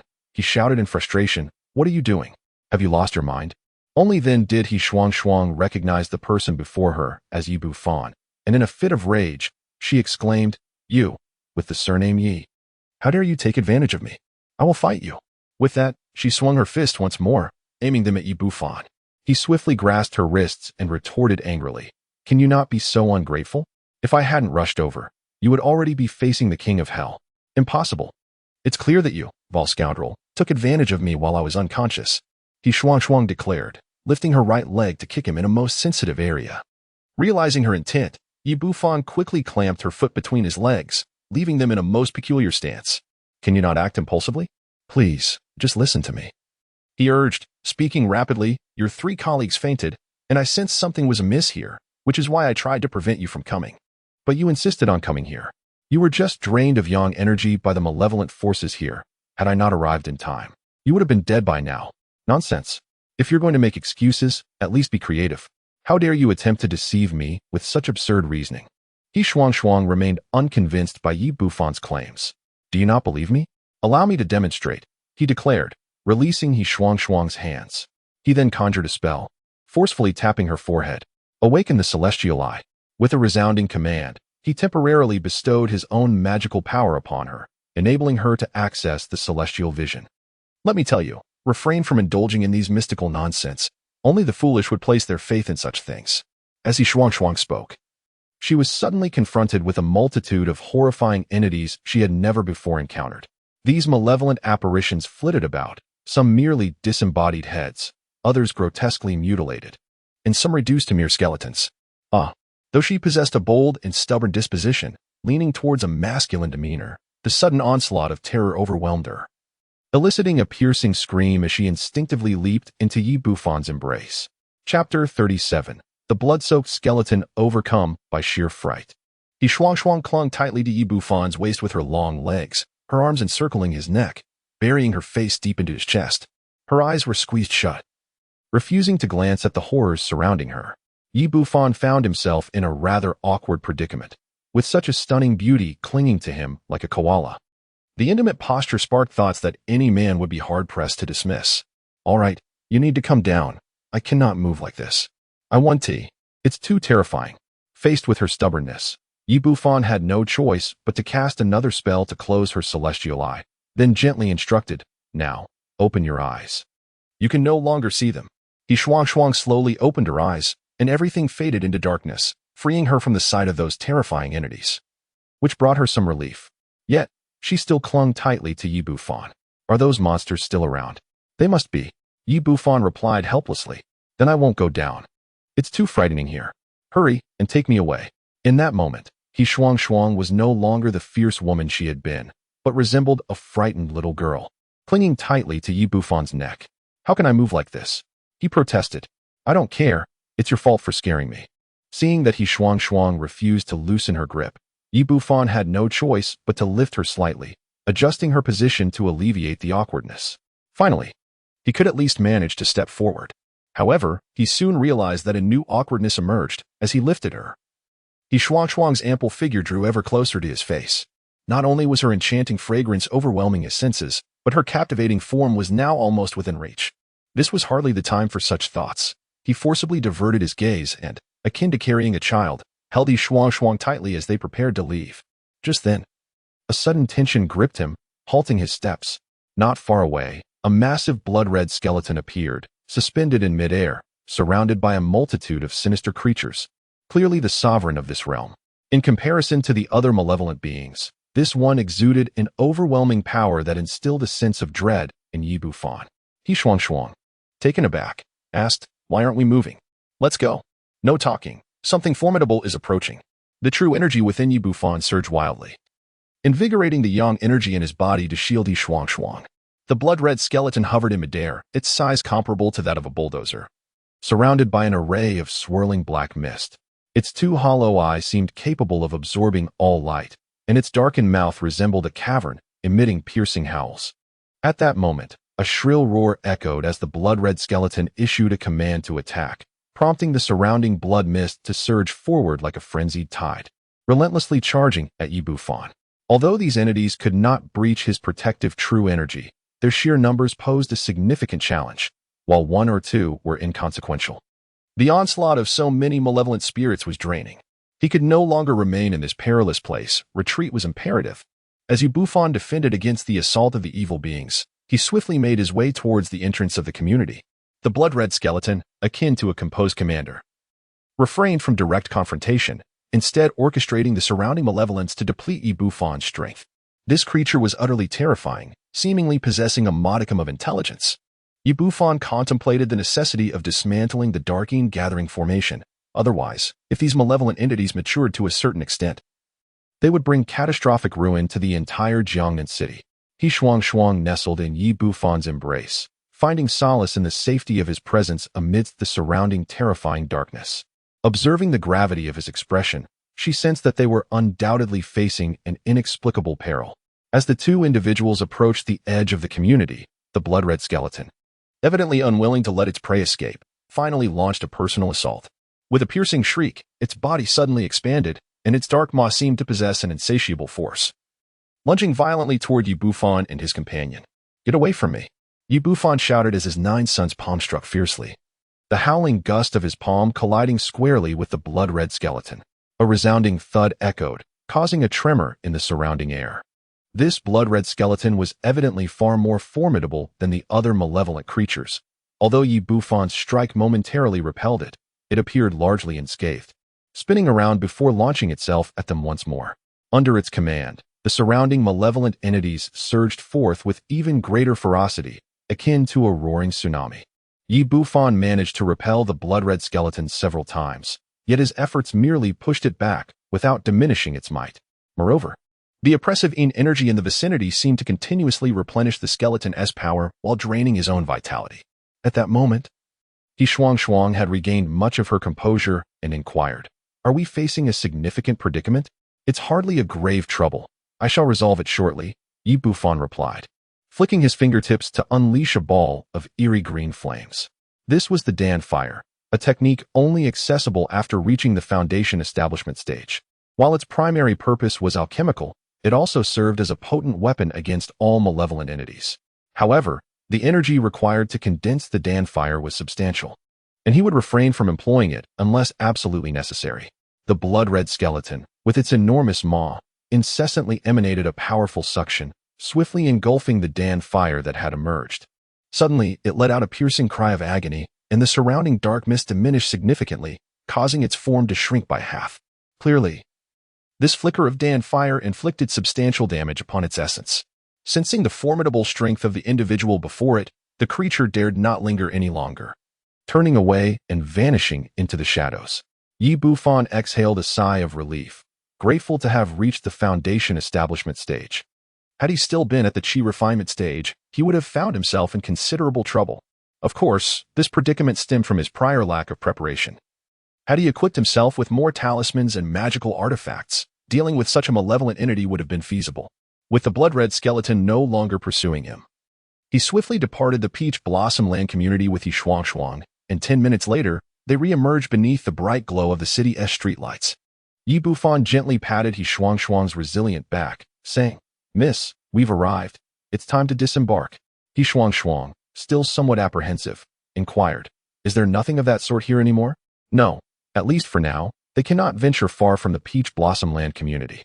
Once assured that they would not encounter such entities again, Yi Shuang leaped from his embrace, feeling an unexpected twinge of nostalgia for the sturdy warmth she had just experienced.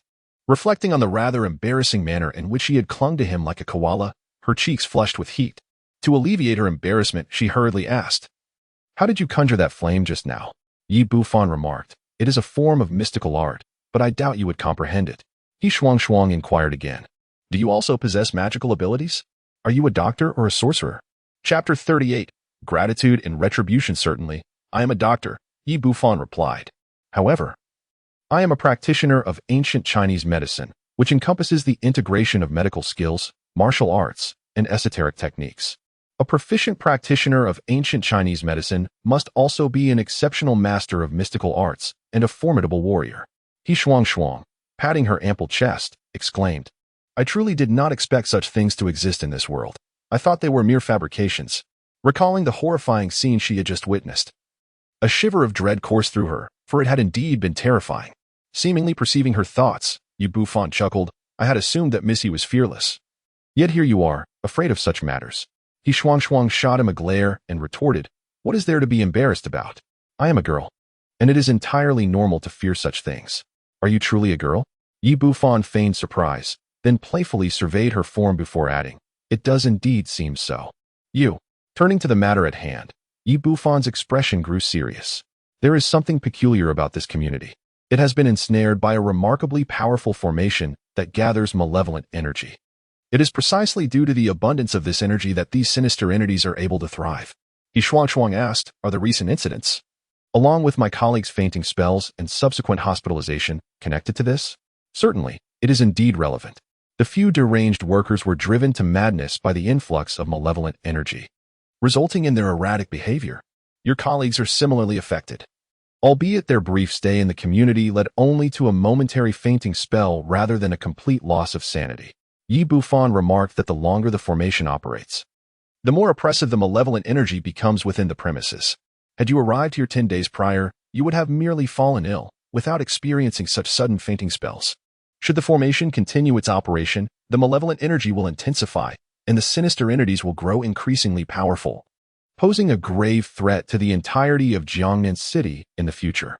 He Shuang, visibly anxious, inquired, "What shall we do then?" As a scion of the heavens and a member of the formidable He family, she had never felt so helpless. Oh, how wonderful, she thought, inexplicably trusting Yi Bufan at that moment. With a sigh of relief, she asked, "What can I do to assist?"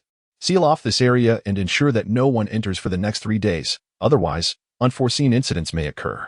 Since witnessing those entities, He Shuang believed wholeheartedly in his words. Nodding, she affirmed, "Understood. I will initiate the lockdown first thing tomorrow. Is there anything else?" "None for now. This is all you need to do at the moment. I will handle the rest," he replied. "Oh," He Shuang responded, and then hesitated before asking, "May I inquire what would happen if you do not come tonight? Is that even a question?" "Certainly doomed," Yi Bufan remarked. "Have you ever seen images of mummified corpses? That will be your fate. Drained of your life force, not only will you perish, but you will also be rendered utterly grotesque." He intended to frighten the girl a little. In truth, the situation was not as dire as he portrayed, although he believed that without his intervention, He Shuang would meet her demise. The appearance of her corpse would bear no distinction from that of a living person. Indeed, every woman possesses a desire for beauty, and his words left He Shuang pale and filled with dread. Thank you," she whispered. She was known for her stubborn nature. Although Yi Bufan had previously healed He Changqing and dealt with Tai Tu, she had not expressed her gratitude at that time, despite her inner appreciation. This occasion was different. Yi Bufan had risked so much to save her life, fundamentally altering her perception of this young man. With a teasing expression, Yi Bufan stated, "You should truly be grateful to me. Do you have any idea of the price I paid to save you?" Recalling the terrifying entities, He Shuang anxiously inquired, "Was the price substantial?" "Indeed, it was significant. You see, I lost my first kiss, which I had cherished for 20 years. That is a price that cannot be compensated." "You." He Shuang was taken aback by the earnestness of Yi Bufan's words, realizing he was jesting. "You scoundrel. You clearly took advantage of me," Yi Bufan replied. "Do you think I desired this? You cannot fathom how urgent the situation was. Had I not sacrificed a considerable amount of my life essence, you would already be a mere relic." He Shuang's cheeks flushed, and she said, "All right then, to express my gratitude, I shall grant you the opportunity to pursue me. After the events of the evening, her feelings towards Bufan had transformed from disdain to an inexplicable fondness, a sensation she had never experienced before. However, to her surprise, Bufan shook his head and replied, "No, thank you. I shall pass on that opportunity." Shuang's expression shifted, and she retorted angrily, "What? Do you think I am unworthy of you?" Bufan replied, "To offer oneself in gratitude is noble, but for someone like you, a fierce woman, such an offer would be nothing short of a betrayal. You, I will not let this go," Shuang exclaimed, raising her fist in defiance. Sensing the situation was escalating, Bufan pointed behind her and exclaimed, "That thing is coming back." "Ah!" Shuang let out a piercing scream. Momentarily forgetting her grievances with Bufan, and instinctively clung to him like a koala. Bufan silently chuckled, having finally discovered the vulnerability of this formidable woman, her fear of filthy creatures. At that moment, however, he suddenly felt a soft sensation on his lips, accompanied by a hint of sweetness. In her panic, Shuang had failed to adjust her position properly, and they found themselves unexpectedly kissing. Neither of them had anticipated such an occurrence, and they stood frozen like two statues. After a brief moment, they gradually emerged from their astonishment, yet instead of pulling away, they remained locked in an embrace like lovers. Previously, during their time in the idyllic community, Bufan had refrained from entertaining such thoughts due to the presence of malevolent entities nearby. However, the situation has changed. In the stillness of the night, cradling such a beautiful woman in his arms, it would be unmanly not to express his feelings. Strictly speaking, this was their first kiss. After a considerable time, they slowly parted ways. Shuang leapt from him, her cheeks flushed, exclaiming, "You rascal, taking advantage of me again." Bufan replied, "Sister, do clarify. It was you who approached me first." He dismissed her with a wave. Shuang raised her hand to hail a taxi and departed. Bufan licked his lips, savoring the lingering taste. Chapter 39. The deceptive shopkeeper. The following morning, after enjoying breakfast with his mother at the restaurant, Bufan ventured out to procure items such as vermilion yellow paper, intending to craft some talismans. In today's urban landscape, acquiring such materials proved somewhat challenging. He traversed several shops before finally gathering all necessary items at a calligraphy and painting store. Upon exiting, he noticed a throng of people across the street. And before he knew it, he had arrived at the largest antique market in Jiangnan City, Zhujiayuan, to confront the malevolent entities in the secluded Tiyuan community. Mere talismans would not suffice. Finding a suitable magical artifact would be ideal. However, in this technological age, practitioners were scarce, and magical artifacts were exceedingly rare.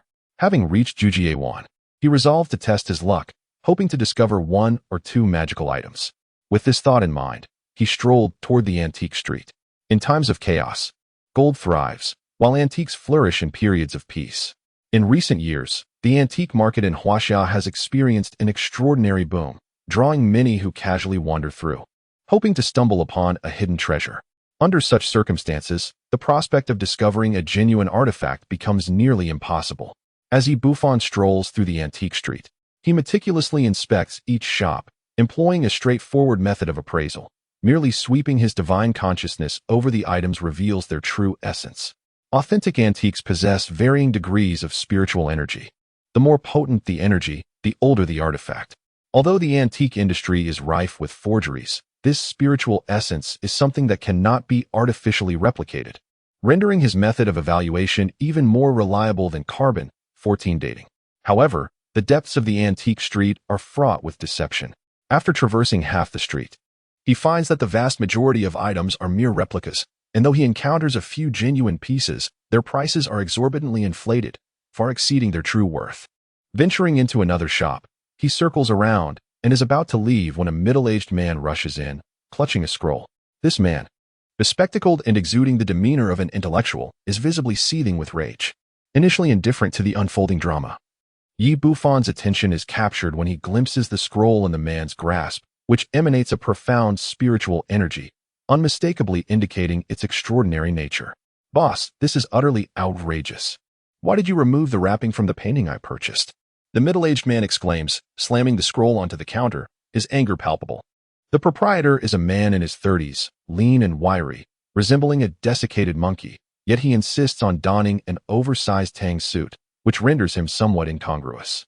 His eyes, not particularly large, dart around restlessly, clearly betraying the demeanor of a shrewd businessman.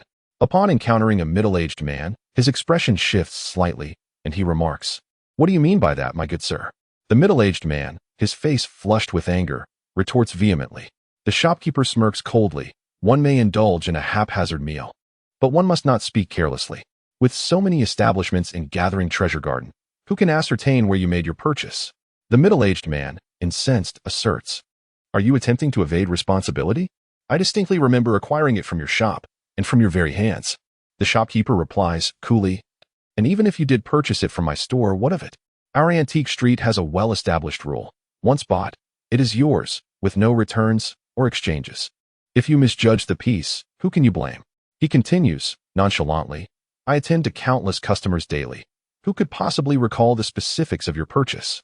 Moreover, Yin Jinqing is a renowned calligrapher from the Tang dynasty, predating Ji Xiaolan by a considerable margin, and his works are far more valuable than those of Ji Xiaolan. Are you not benefiting from this?" The middle-aged man trembles with rage, exclaiming, "But this painting is clearly a forgery. I paid 5,000 yuan for it, and it is worth no more than 500. The shopkeeper counters, as previously agreed, the authenticity of a purchase relies solely on one's own discernment. If you fail to judge correctly, who can be held accountable? The middle-aged man, fuming, declares, You are being utterly shameless. Today, I must return this painting. Otherwise, I will not let this matter rest." Yi Bufan has already discerned the situation. It is evident that the shopkeeper initially lured the middle-aged man with an authentic piece, only to employ a sleight of hand, swapping it for a counterfeit painting sold for 5,000 yuan. The shopkeeper, displaying signs of impatience, remarked, "You truly are a nuisance. Here is the deal. I can refund you a maximum of 500 yuan. If you agree, take it. If not, feel free to pursue any course of action you desire." With that, he produced 5 crisp bills and slapped them onto the counter with a thud. "Call the police? Who do you intend to intimidate with that?" The shopkeeper sneered. "When the authorities arrive, how will you explain? Will you claim you spent 5,000 yuan on an authentic work by Ji Xiaolan? Do you believe the police will take you seriously? You think you can acquire a genuine piece by Ji Xiaolan for 5,000 yuan? Who do you think you are? A mere stroll through the antique market will not yield such fortune.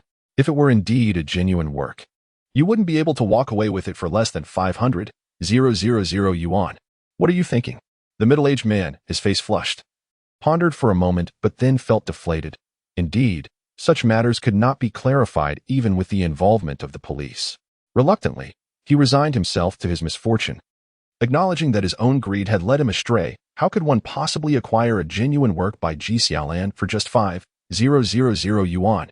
"I suppose I'm just unfortunate," he lamented, reaching for the 5 bills on the counter, recognizing that minimizing his loss was preferable to holding a counterfeit painting that would only stir his frustration.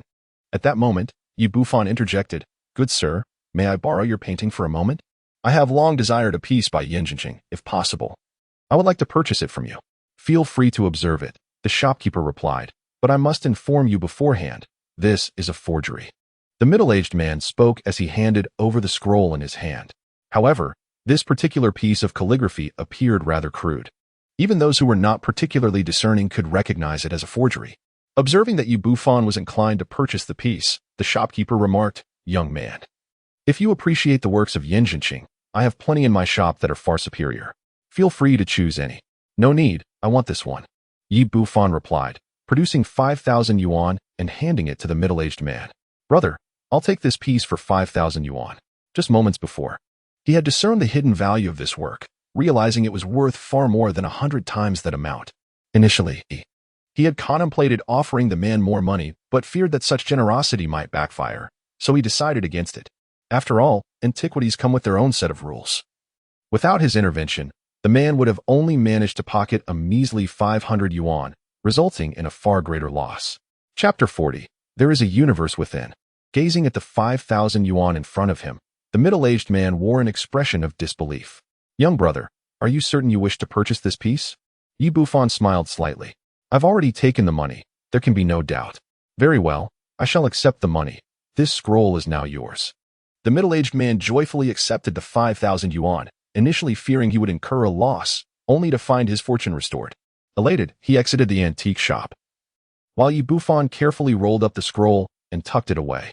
Noticing that Yi Bufan, despite his simple attire, had been quite generous, the shopkeeper approached him eagerly, saying, "Young brother, do you desire more works by Yinjinqing? I have many more available." Yi Bufan shook his head and replied, "No, one piece is sufficient." The shopkeeper, undeterred, insisted, "My young friend, let me be frank with you. This calligraphy is indeed a forgery." Yi Bufan, disinterested in further discussion, casually remarked, "How could that be? I believe this is the authentic work of Yinjinqing. The expert has authenticated it. Not only is it a counterfeit, but its craftsmanship is exceedingly crude, rendering it worthless." Having laid bare the truth, he hoped Yi Bufan would feel regret and subsequently purchase a piece from him. To his surprise, Yi Bufan shook his head and replied, "Sometimes the results of expert appraisals can be inaccurate." "My young friend, you are remarkably obstinate," the shopkeeper retorted as he retrieved several scrolls from beneath the counter and displayed them. "Look here, all these paintings are genuine. Choose any one, and I shall sell it to you at the lowest possible price." Yi Bufan responded, "There's no need. I already possess one." He cast a glance at the calligraphy, which emanated a faint aura of spirituality, confirming it to be the authentic work of Ji Xiaolan. It was likely this very piece that had captivated the middle-aged man previously, reminding him of the humorous tale of the man selling cats from a bowl. It appeared the shopkeeper was employing the same old tricks, attempting to lure him in. Yi Bufan was in search of a magical artifact. The calligraphy was merely a means to earn a bit of extra money. Thus, he saw no reason to engage further and turned to exit the shop. The shopkeeper, having exerted considerable effort, was met with Yi Bufan's indifference, which ignited a surge of anger within him, causing his expression to darken. "Are you out of your mind?" he exclaimed. "Having spent 5,000 yuan on such a counterfeit item, and yet treating it as a treasure. I truly wonder if your intellect has been compromised or if your vision is impaired." Such words are undeniably harsh, bordering on personal attack. "Surely, you cannot genuinely believe this item to be of value?" The shopkeeper, with a look of disdain, remarked, "Listen here. No one has been born, yet who could unearth a bargain from my grasp? It turns out this fellow's surname is Bai, characterized by a sharp chin and a cunning demeanor, earning him the moniker White Mouse among those familiar with the antique street." Yi Bufan raised the scroll in his hands and declared, "Indeed, this is a magnificent treasure. Regrettably, you fail to recognize its worth." The White Mouse's eyes glinted with mischief as he slyly proposed, "Since you are so confident, how about we wager?" Having navigated the antique world for over a decade, he was certain he could not be mistaken, especially since this painting had been authenticated by experts. It could not possibly be of any value. Unfazed by such a scheming merchant, Yi Bufan replied, "Very well, what are the terms of your wager?" The White Mouse's expression brightened. Seeing that this young man was not easily fooled, he thought that winning a bet could still yield a profit. He stated, "If you can prove this painting is indeed a treasure, I shall pay you 200,000 yuan. If not, you will owe me the same amount." In his eyes, this young man appeared to be a delightful and naive target, ripe for exploitation. "Agreed, but we cannot rely solely on words. We must draft a written agreement to prevent any future denial on your part." "No need for that. With me, Yang, present, no one can repudiate their words in the gathering of treasures." As he finished speaking, a middle-aged man, around 50 years of age, appeared at the entrance of the antique shop. The man was clad in a long robe, exuding an air of refinement that indicated he was no ordinary individual. "Master Yang, what brings you here?" Upon seeing the middle-aged man, the White Mouse immediately approached with a face full of flattery. "Master Yang has arrived. Make way, make way." The antique street was bustling with onlookers, and within the brief exchange between Yi Bufan and the White Mouse, a crowd had gathered at the entrance, numbering over a dozen. As the middle-aged man approached, the spectators instinctively parted, creating a clear passage. "Who is this person? Are you truly unaware?" "This is Master Yang Ziqian, the esteemed appraiser of the Gathering Treasure Garden, and he also serves as the president of the Jiangnan Antique Association." In the Gathering Treasure Garden, Master Yang's word held immense weight. With him as the notary, no one dared to contest his judgments, lest they find themselves unable to leave the premises. After entering, Yang Ziqian nodded at the White Mouse and turned his gaze towards the scroll in Yi Bufan's hands. "Young brother, may I take a look?" "Of course." Yi Bufan handed the scroll over. Yang Ziqian unfurled it, scrutinizing the contents, then slightly furrowed his brow. "Young brother, heed my counsel. It would be wise to abstain from this wager." Upon hearing this, the White Mouse's expression immediately fell, He had hoped to profit from this substantial opportunity. But Yang Ziqian's intervention threatened to render his efforts futile. Nevertheless, given Yang's esteemed position, he dared not voice any discontent. At that moment, Yi Bufan interjected, "Mr. Yang, this inscription is not as simple as it appears. There is indeed profundity within. All you need to do is serve as a notary." Yang Ziqian was momentarily taken aback. He was well aware of the nature of the white mouse and did not wish for this young man to suffer. However, after hearing Yi Bufan's words, he expressed a keen interest, saying, "Very well, I am eager to see if there exists an ancient game that even I, Yang, cannot decipher. I shall act as the notarizer. You may commence the wager. Should anyone refuse to acknowledge their loss, I, Yang, shall bear the responsibility alone." Upon witnessing Yi Bufan's insistence on gambling, the white mouse rejoiced inwardly. If he had misjudged the situation, there was still a chance for redemption. However, with the appraisal experts from the television station declaring the item a counterfeit, and now Master Yang not detecting any hidden intricacies, it was clear that this young man was not in his right mind. He smugly proclaimed, "Well then, with Master Yang serving as the notarizer, there is no need for anyone to worry about evasion. Do show us what secrets lie within." Yi Bufan took hold of the painting and first removed the wooden rods from either side. The white mouse scoffed, "Young man, you're not suggesting that there are hidden compartments within this painting, are you?" Chapter 41. The authentic work of Yan Jinxing. Yi Bufan paid no heed to him and directly detached the two rods beside him. "Young man, have you read too many fantasy novels? Do you think these wooden rods are made of some rare fragrant wood? Allow me to enlighten you. I have examined them, and they are nothing more than ordinary wooden materials, together worth no more than a few dozen coins." Yi Bufan continued to ignore the incessant chatter of the white mouse as he grasped the rod on the left and withdrew it from inside. Upon witnessing his actions, even Yang Ziqian furrowed his brow, clearly perplexed by the young man's intent to uncover something from the scroll. Yet, it was merely an ordinary piece of wood. What could it possibly conceal? Just then, an astonishing scene unfolded. Yi Bufan raised his hand and gently struck the wooden scroll, which, to everyone's astonishment, split cleanly in two, revealing a hollow interior and an exquisitely arranged painting within. My goodness, this scroll indeed harbored secrets. The craftsmanship was astoundingly intricate. It appeared to be a solid piece of wood, yet it was entirely hollow inside. How did this young man discern such a hidden truth? Could it be that he possessed an extraordinary vision, recognizing the scroll's concealed depth? Yet, this was of little consequence. The crucial matter lay in the nature of the painting itself. If it were merely a counterfeit, the discovery would be futile. Amidst the murmurs and speculations, all eyes fixated on the scroll held by Yi Bufan. Yang Ziqian, his eyes gleaming with excitement, urged, "Young man, do unveil it." He sensed that something so meticulously concealed must be of exceptional value. Yi Bufan delicately untied the ribbon binding the scroll and slowly unfurled it. All gazes converged upon the artwork, revealing an inscription that echoed the famous words of Zhuge Liang from his letter to his son: "Cultivate a tranquil mind to clarify your aspirations. Maintain serenity to achieve far-reaching goals." In terms of content, this painting mirrored the one that had just been torn away, yet the characters inscribed were entirely different.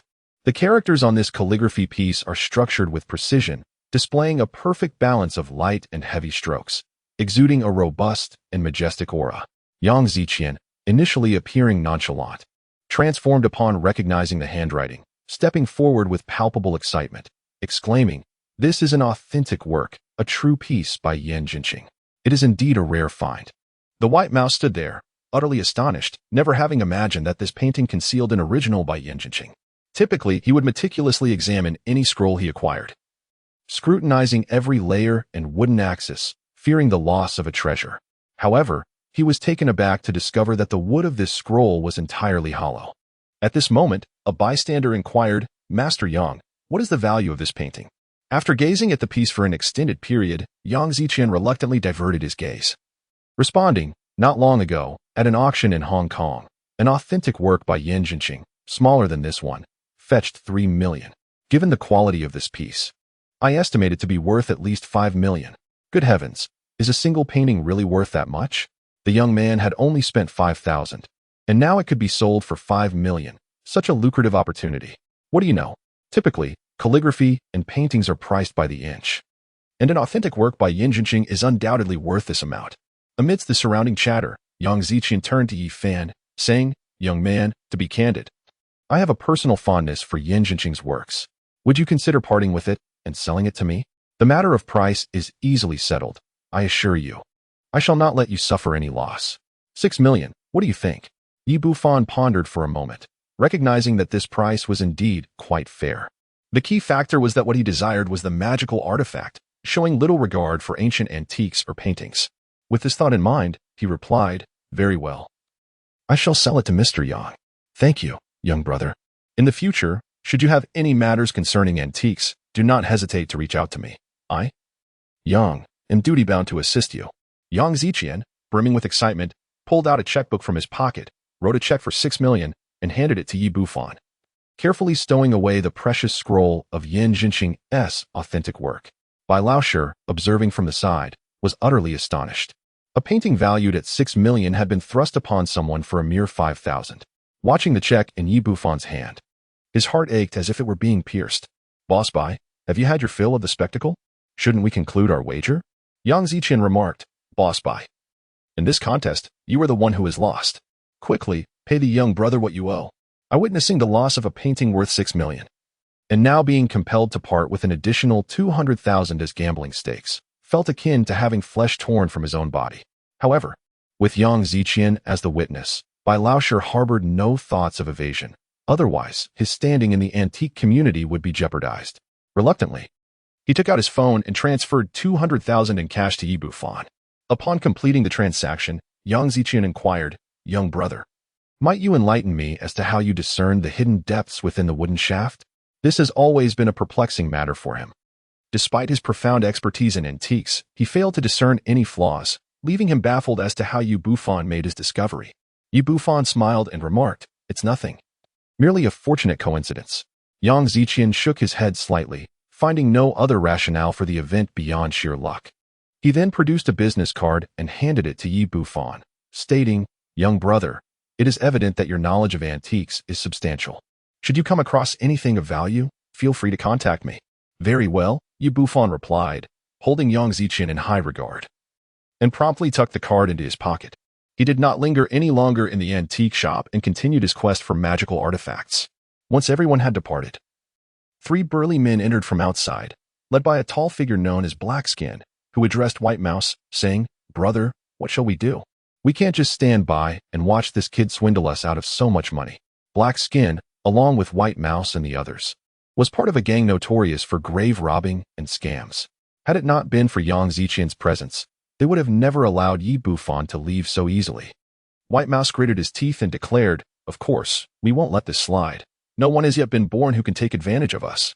Another crew member, sporting a crew cut, inquired, "Brother, what do you suggest we do?" White Mouse's eyes darted around as he replied, "Let us employ cunning first. You go and stage an accident, extracting every penny he has. If that fails, we shall resort to more forceful measures." Chapter 42. Han Dynasty Terracotta Figurines. Understood, boss. Blackskin exclaimed. He reached beneath the counter and retrieved a shattered vase, the very object they typically employed in their schemes. "Are you out of your mind?" White Mouse scolded, striking Blackskin on the nape of his neck. "Even if this were intact, it would barely fetch a few 100,000. How much do you think you can extract from this?" 6 million? Feeling somewhat abashed, Blackskin replied, Then what should I take?" White Mouse suggested. "Didn't we recently acquire a terracotta figurine? Take that with you." Although it was only appraised at 30 yuan, most people wouldn't discern its true worth. "It's perfect for our purposes." "Understood, boss." Blackskin acknowledged, pushing open the back door of the shop and emerging with a terracotta figurine approximately 40 centimeters tall. Unlike the typical figurines available in the market, this one possessed a certain uniqueness.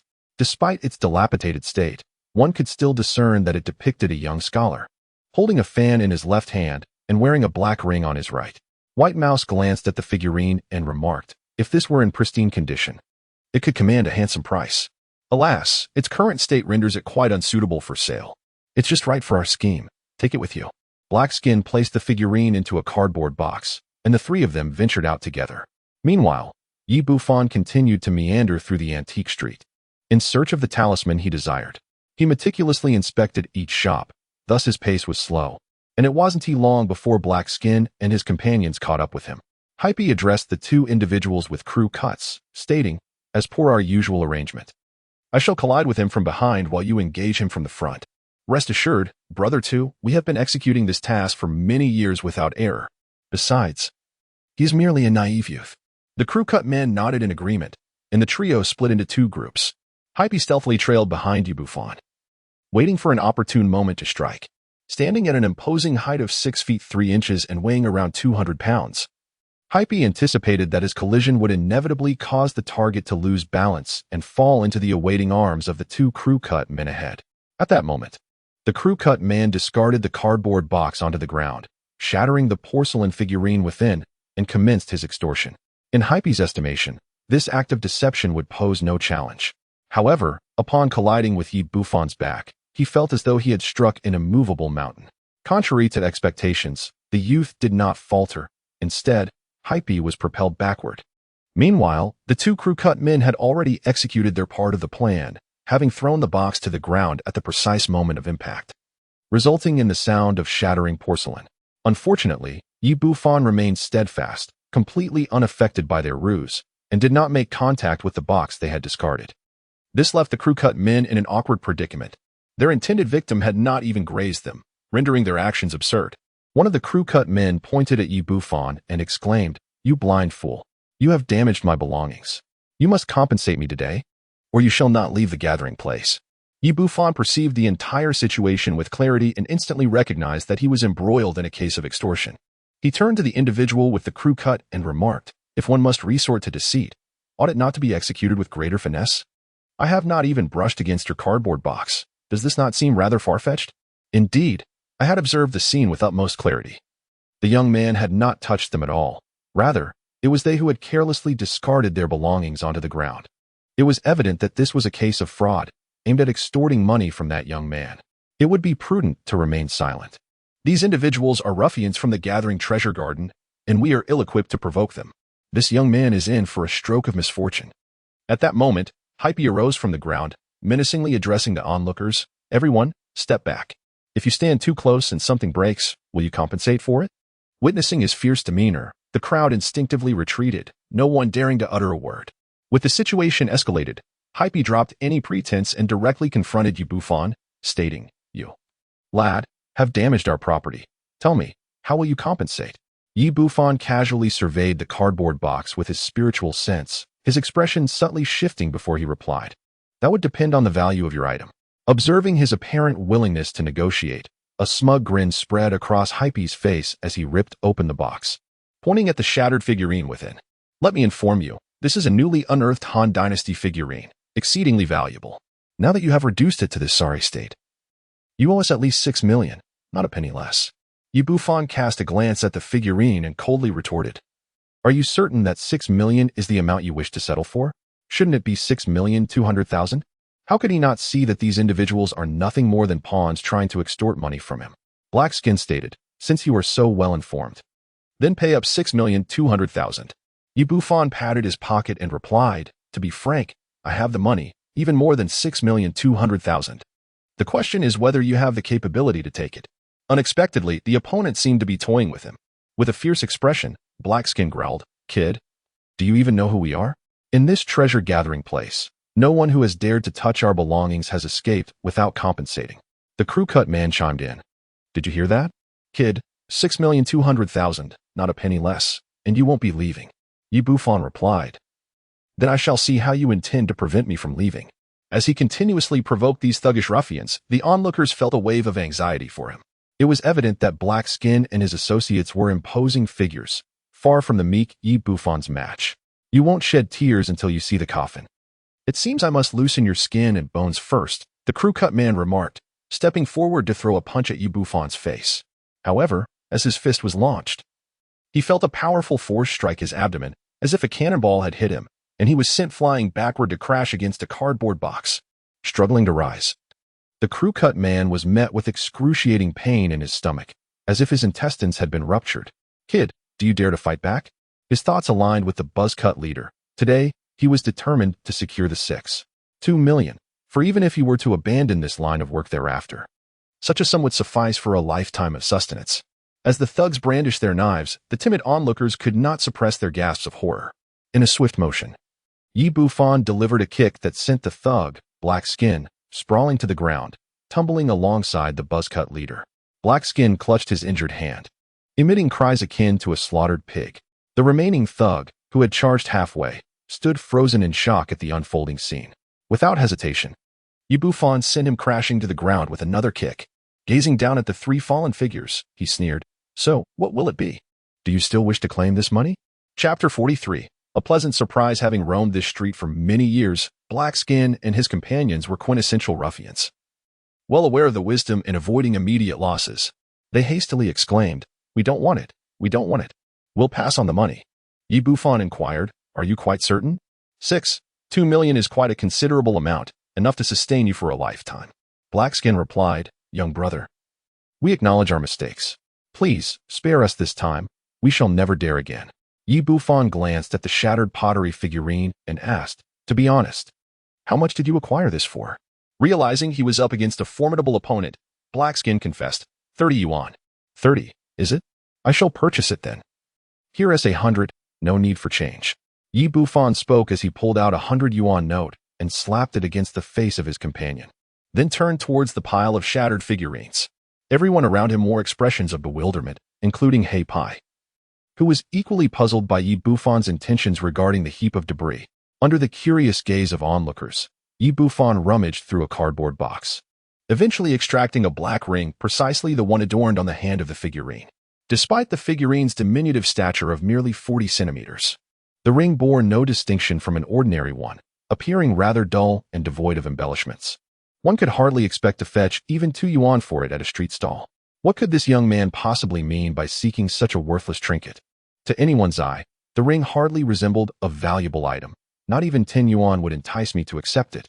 Hei Pai and his companions exchanged glances, each reflecting a shared sense of confusion, entirely unaware of Bufan's interrelation at that moment. As he peered through the cardboard box, clarity dawned upon him.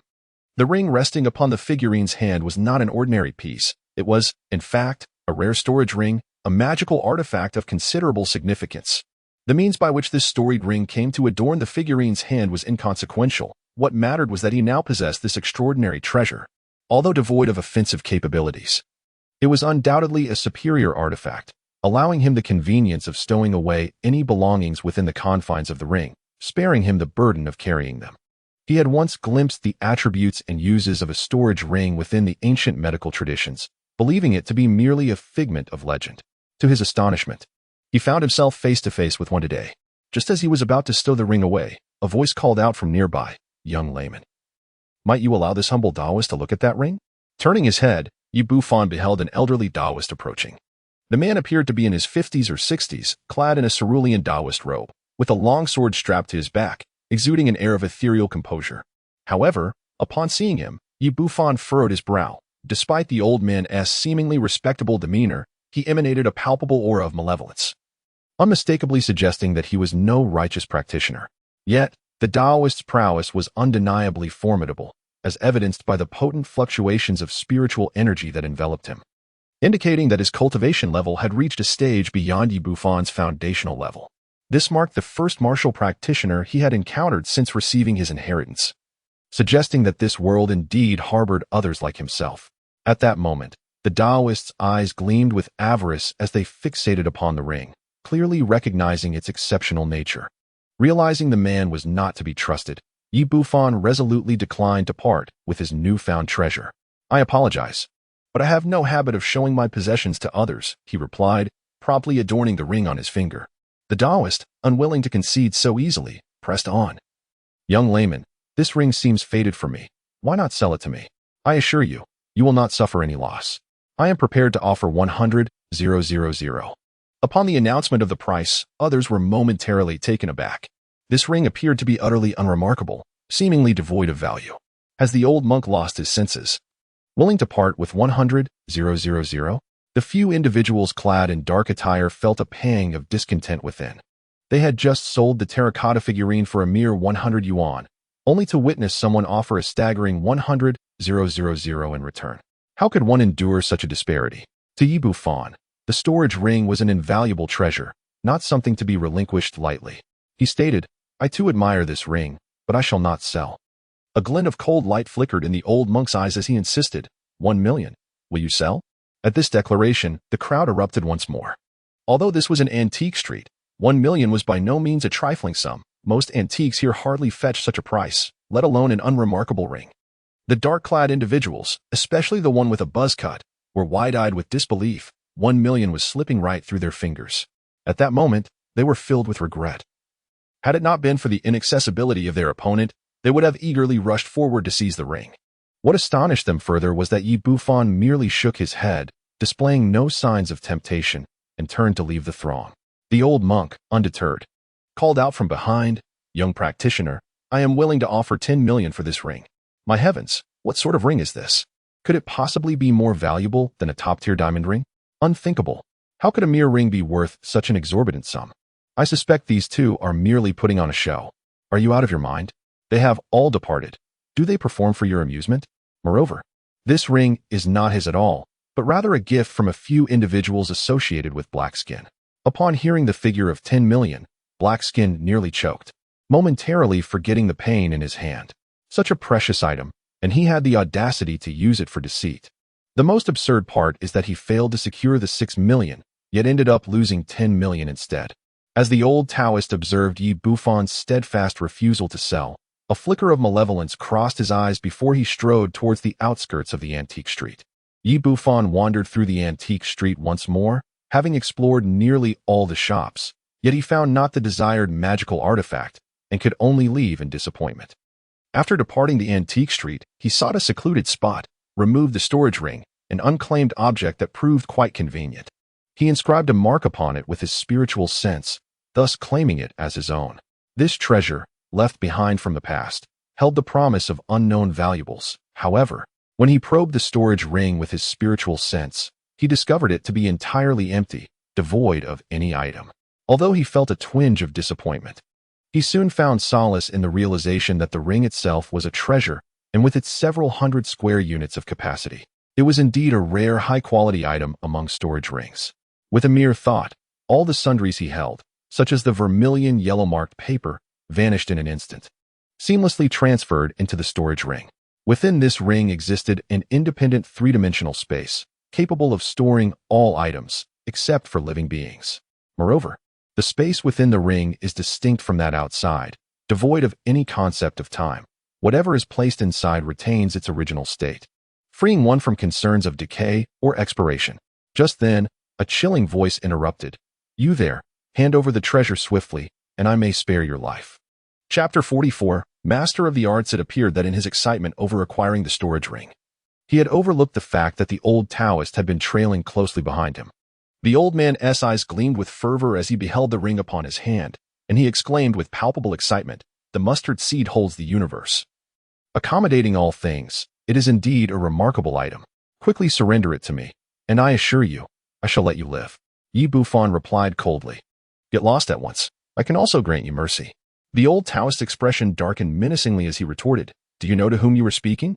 Should you provoke me, not only will you find no place for your remains, but your soul will also be shattered, doomed to eternal unrest. If you relinquish that ring, you shall surely receive my favor." Yet, the old Taoist harbored a degree of caution, given that this young man could wield the mustard seed's power. He was evidently no ordinary individual. The calm demeanor of Bufan rendered him inscrutable, prompting the old man to refrain from immediate action. Seeking to discern the young man's true capabilities, Bufan furrowed his brow and said, "Enough with the dilly-dallying. Are you going to seize it or not? If not, I shall take my leave. Since you seek death, I shall gladly escort you on your journey." With the treasure before him, the old Taoist could no longer hesitate and lunged forward with a decisive strike.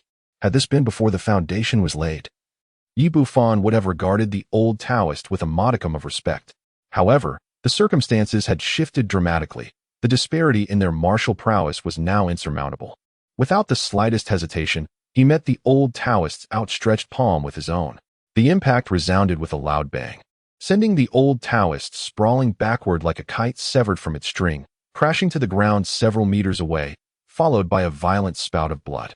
Rising from the earth, he gazed at Bufan, his face a portrait of shock, unable to fathom that the youthful figure before him possessed such formidable power, capable of inflicting internal injuries with a single strike.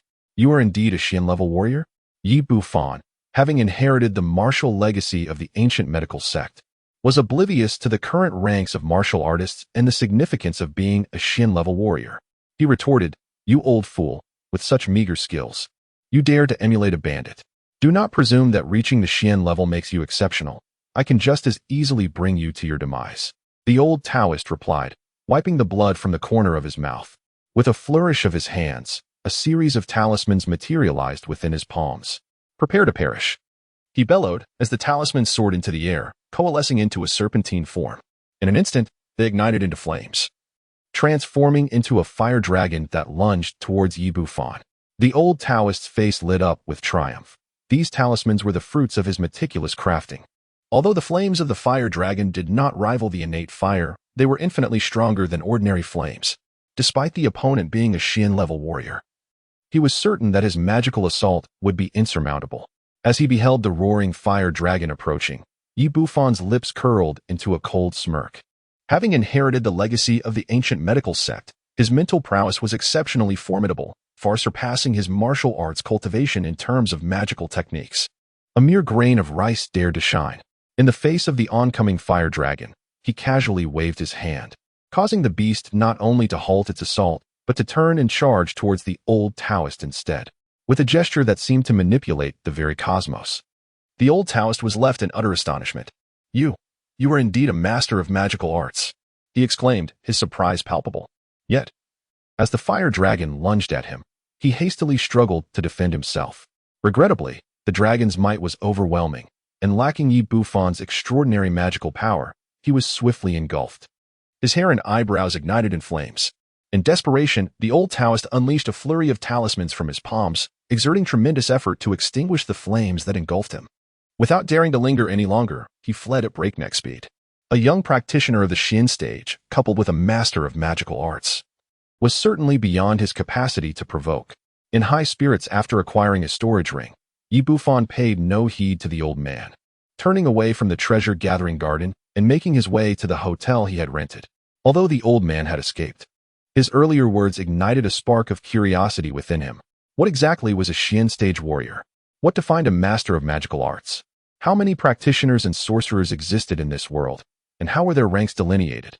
What tier did the old Taoist belong to? Surrounded by ordinary individuals, he realized that these questions would have to remain unanswered for now, to be pondered at a later time when the opportunity arose to seek clarity. Upon returning to the hotel, Bufan's thoughts stirred, and tools for drawing talismans, such as vermilion and yellow paper, materialized upon the table. He grasped a brush and began to inscribe the talismans upon the yellow paper. These talismans draw upon his own magical power to invoke the spiritual energy of the universe, thereby storing energy in the form of symbols on the yellow paper. One might say that talismans serve as a reservoir of energy, ready to be unleashed in times of need. Although it was his first attempt at drawing talismans, his profound mastery of the arts, acquired through the inheritance from the Ancient Medical Sect, rendered the task far from daunting.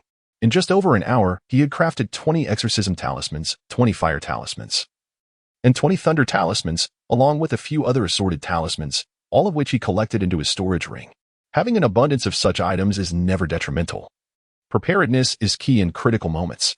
For instance, even when faced with martial artists of superior cultivation, unleashing those thunder talismans would undoubtedly create a flurry of confusion, granting him a chance to escape. Just as he completed this task, his phone, resting nearby, rang. It was his good friend Han Shui calling. Upon answering, Han Shui's voice came through urgently. "Old Third, tonight at 8 o'clock, at the Night Never Ends bar in Dongqing District. You must not be late. This concerns a significant matter for my life. You absolutely must not be tardy." Bufan replied, "Rest assured, although you may not possess my charm, with a brother like me by your side, you shall surely win the heart of your beloved." As an inheritor, he held unwavering confidence in this assertion. "Who gave you the audacity to speak such words? Are you unaware that I am the paragon of good looks in our dormitory?" Han Shu said, "No more talk. I need to call you Ting. See you tonight." After finishing his words, he hung up the phone, just as Bufan placed his mobile device on the table. It rang again. Upon glancing at the caller ID, he noticed it was Ma Haidong, the director of Jiangnan Hospital. Pressing the answer button, he inquired, "Director Ma, what can I do for you?" Ma Haidong replied, "Dr. Yi, I have a cousin who is gravely ill, and I would like to request your assistance in treating him. If you have the time." As the director of Jiangnan Hospital, Ma Haidong held sway over the finest medical resources in Jiangnan City. The fact that even he could not provide a remedy indicated that the ailment was indeed a perplexing one, stirring Yi Bufan's curiosity. He responded, "Certainly. I happen to have time this afternoon." "That is splendid. I will come to pick you up now." After confirming Yi Bufan's location, Ma Haidong ended the call. Half an hour later, he arrived in front of the hotel in a sleek black Audi A6. After picking up Yi Bufan, the two made their way towards the southern part of Jiangnan City.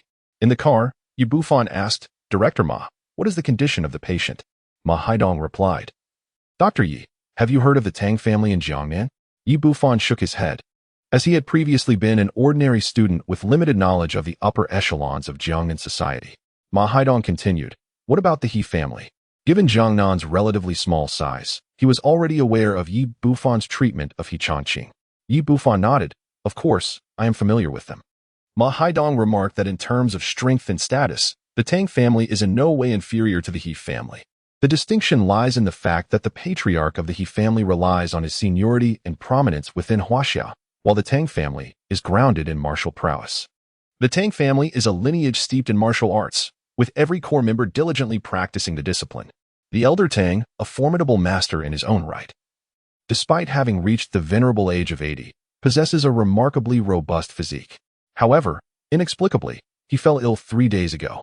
The elder Tang is my cousin, and over the past 3 days, I have introduced him to numerous esteemed specialists, yet to no avail, which is why I sought the expertise of Dr. Yi today. Yi Bufan nodded in acknowledgement without further inquiry, as he understood that the most accurate assessment of the condition would come from his own examination.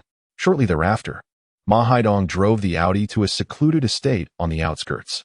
The estate, nestled at the foot of a small hill and graced by a meandering stream, exuded an air of charm.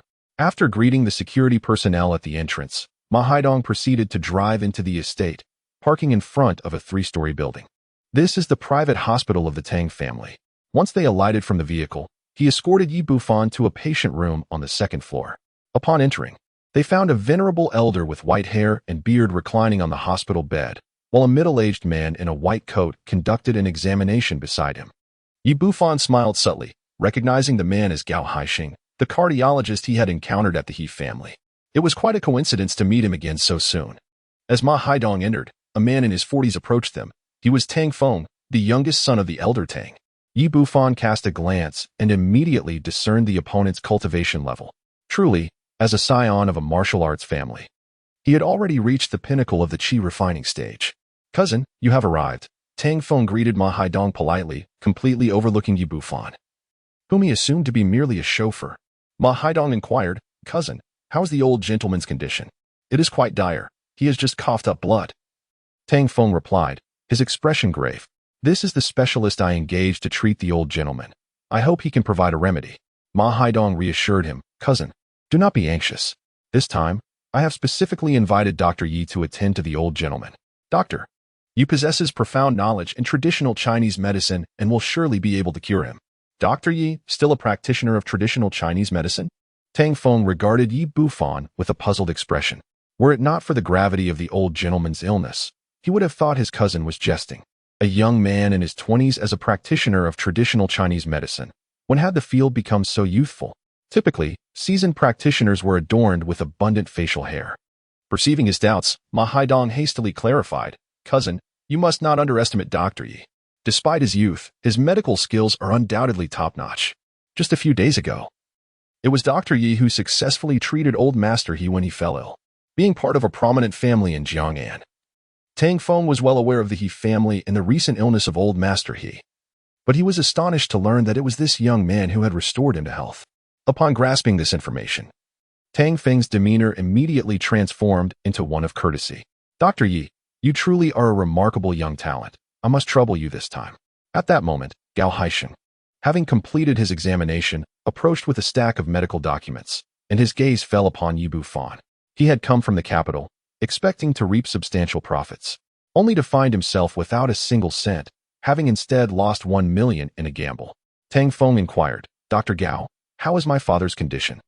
Gao Haixing disregarded Yi Bufan entirely and stated directly, "The old gentleman's condition is quite grim. Based on the recent imaging examination, shadows are present in both the lungs and liver, confirming a diagnosis of late-stage cancer. Immediate surgical intervention is imperative. Tang Feng refrained from responding to this diagnosis. Instead, turning to Yi Bufan. Dr. Yi, I would appreciate it if you could examine my father as well. Mr. Tang, I believe that is unnecessary. This diagnosis is 100% accurate.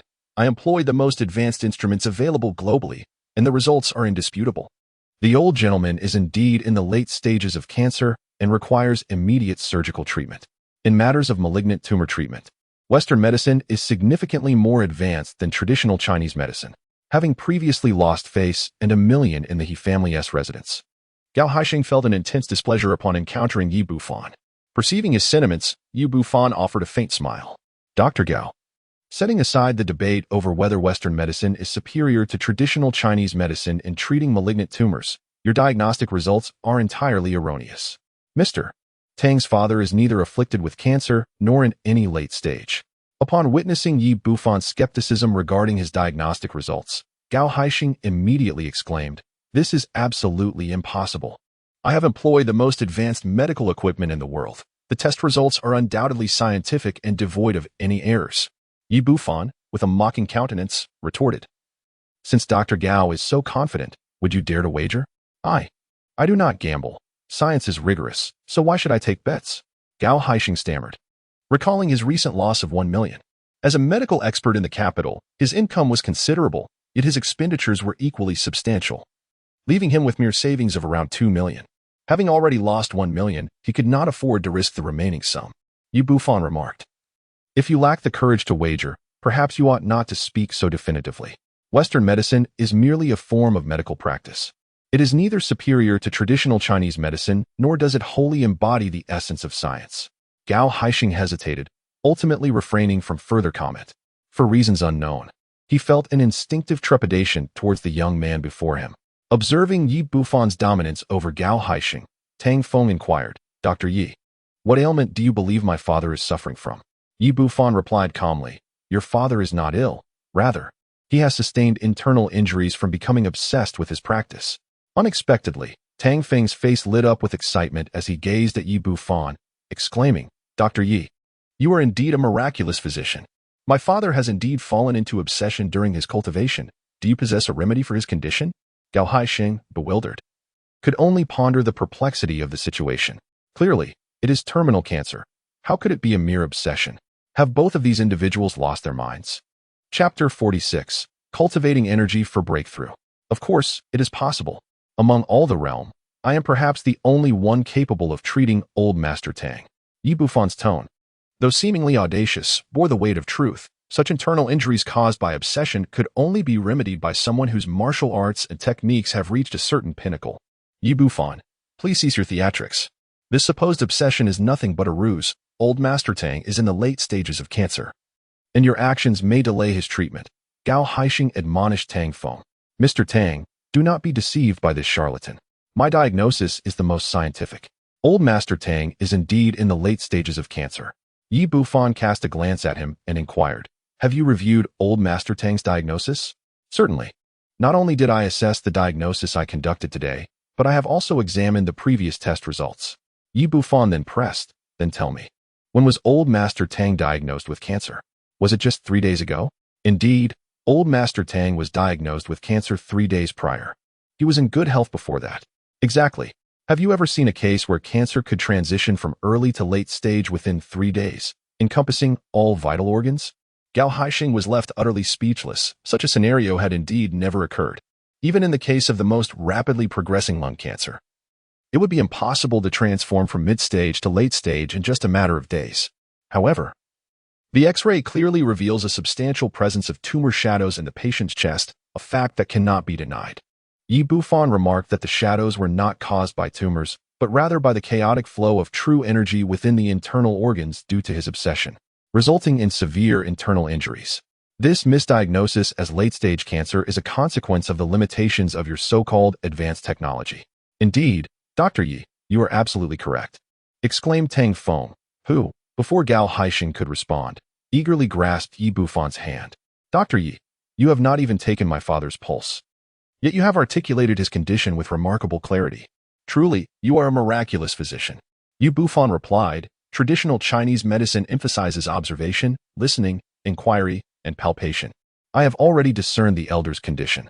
If I am not mistaken, 3 days ago, he hastily attempted to break through to the next realm, and his eagerness led to his current predicament. Exactly.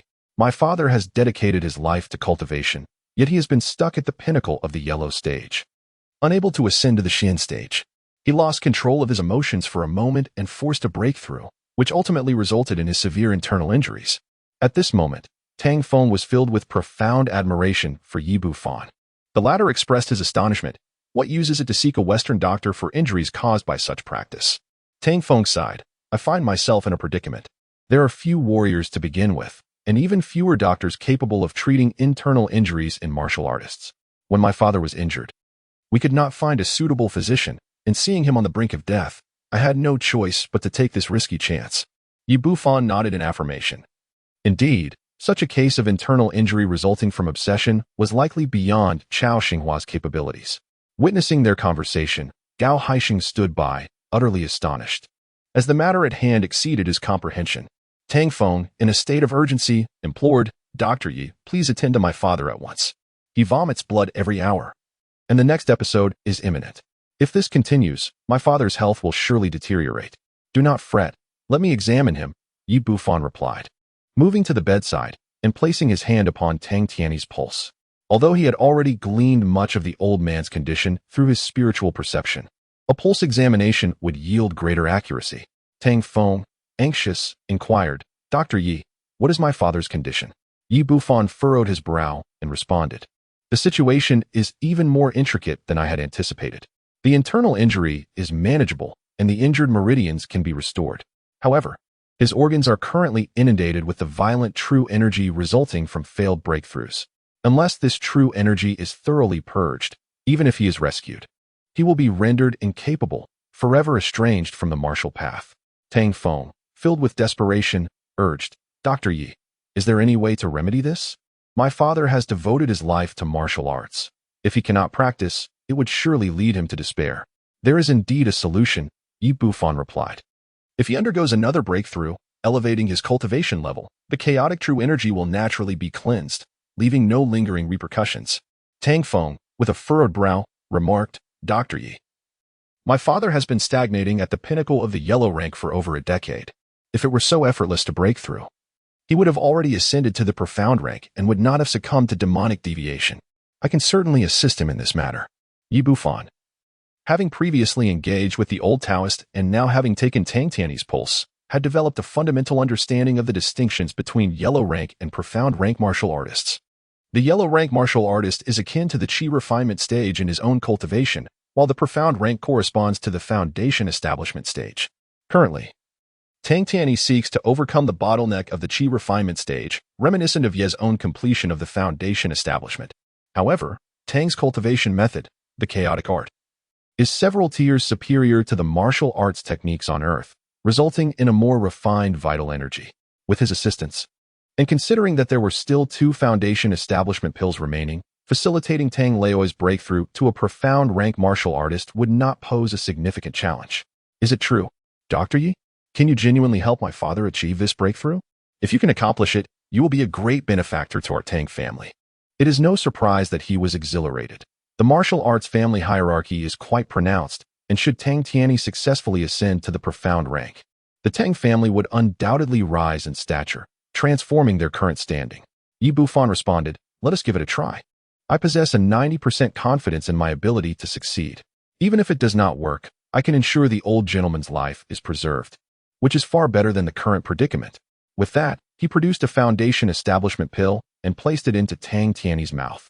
Nearby, Gao Haixing observed with a frown, finding the dark, unassuming pill rather unconvincing and seemingly inadequate for healing purposes.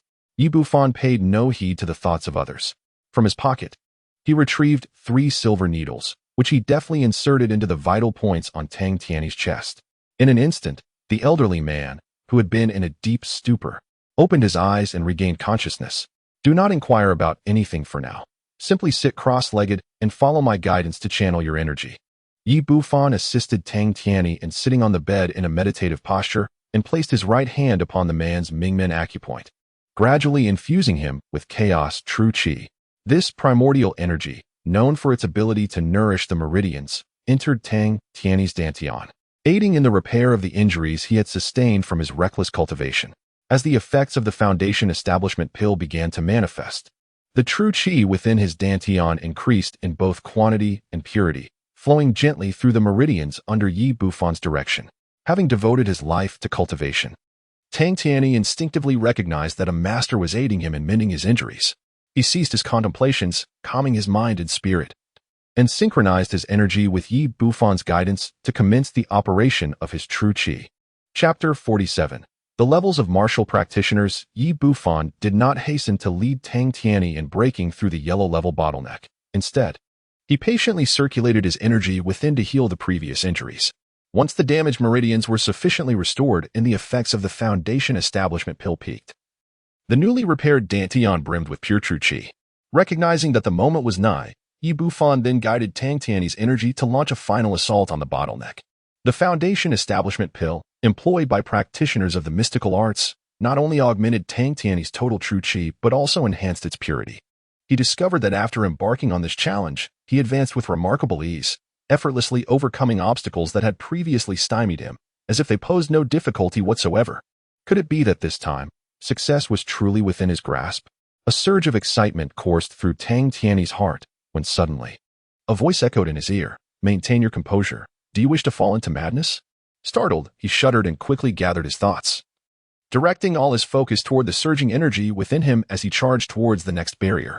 Moments later, a faint crack resonated in his mind, and then the energy within him erupted, its power magnified countless times. His aura surged dramatically, every cell in his being filled with overwhelming strength, as if a single punch could shatter the earth. Simultaneously, the violent energy that had accumulated in his organs was thoroughly cleansed by the elevated force, leaving no trace of hidden ailments. He had broken through. I have finally achieved a breakthrough. Tang Tiany felt an overwhelming urge to weep with joy. After a lifetime of striving without success, he had thought it an impossible dream. Yet, unexpectedly, he encountered a sage who facilitated his ascent to the profound stage with such ease. In a moment of exhilaration, he sprang from his bed and knelt before the sage, exclaiming, "Esteemed elder, I am eternally grateful for your life-saving grace. From this day forth, you shall be a benefactor to the Tang family, and we shall forever hold you in the highest regard." Witnessing his father's act of reverence, Tang Feng felt compelled to follow suit, kneeling immediately behind him. At this moment, he felt no sense of grievance. Rather, he was filled with exhilaration. His father had ascended into the ranks of the Xian-tier martial artists, and from this day forth, the standing of the Tang family would rise significantly, promising further advancement. Should he manage to please the esteemed Dr. Yi before him, and perhaps receive assistance in enhancing his own cultivation, it would be nothing short of a divine blessing, something many spend their entire lives yearning for. It is important to recognize that the transition from Huang-tier to Xian-tier martial artist represents a watershed moment. Otherwise, his father would not have spent his entire life unable to make this breakthrough. With such a sage before him, he could not afford to miss this serendipitous opportunity. Traditional Chinese medicine teaches that the accomplished should be regarded as teachers, while martial artists honor the strong. Although Yi Bufan was merely around 20 years of age, he possessed a level of prowess that commanded respect, thus he knelt willingly, filled with reverence. "All right, you may rise," Yi Bufan said, casually waving his hand. An invisible force lifted both father and son from their kneeling position. Tang Tiany raised his head, and, upon recognizing the sage, was taken aback. He had not anticipated that his counterpart was merely a youth of about 20. Yet, he felt no disappointment. Instead, he was even more elated. To possess such high cultivation at such a tender age promised limitless potential for future achievements, and surely, a powerful lineage must support him. This was undoubtedly a stroke of fortune from the heavens for the Tang family. Gao Haixing, who had been standing by, witnessed the transformation of the previously lethargic Tang Tiany into a vibrant figure, and he found himself utterly convinced, abandoning any thoughts of further examination. At that moment, he was completely captivated by Yi Bufan's medical expertise. He stepped forward and stated, "Previously, I held skepticism towards traditional Chinese medicine, believing it to be mere trickery. However, after witnessing Dr. Ye's medical expertise, I am now completely convinced. My prior understanding was shallow. I was nothing more than a foolish frog at the bottom of a well."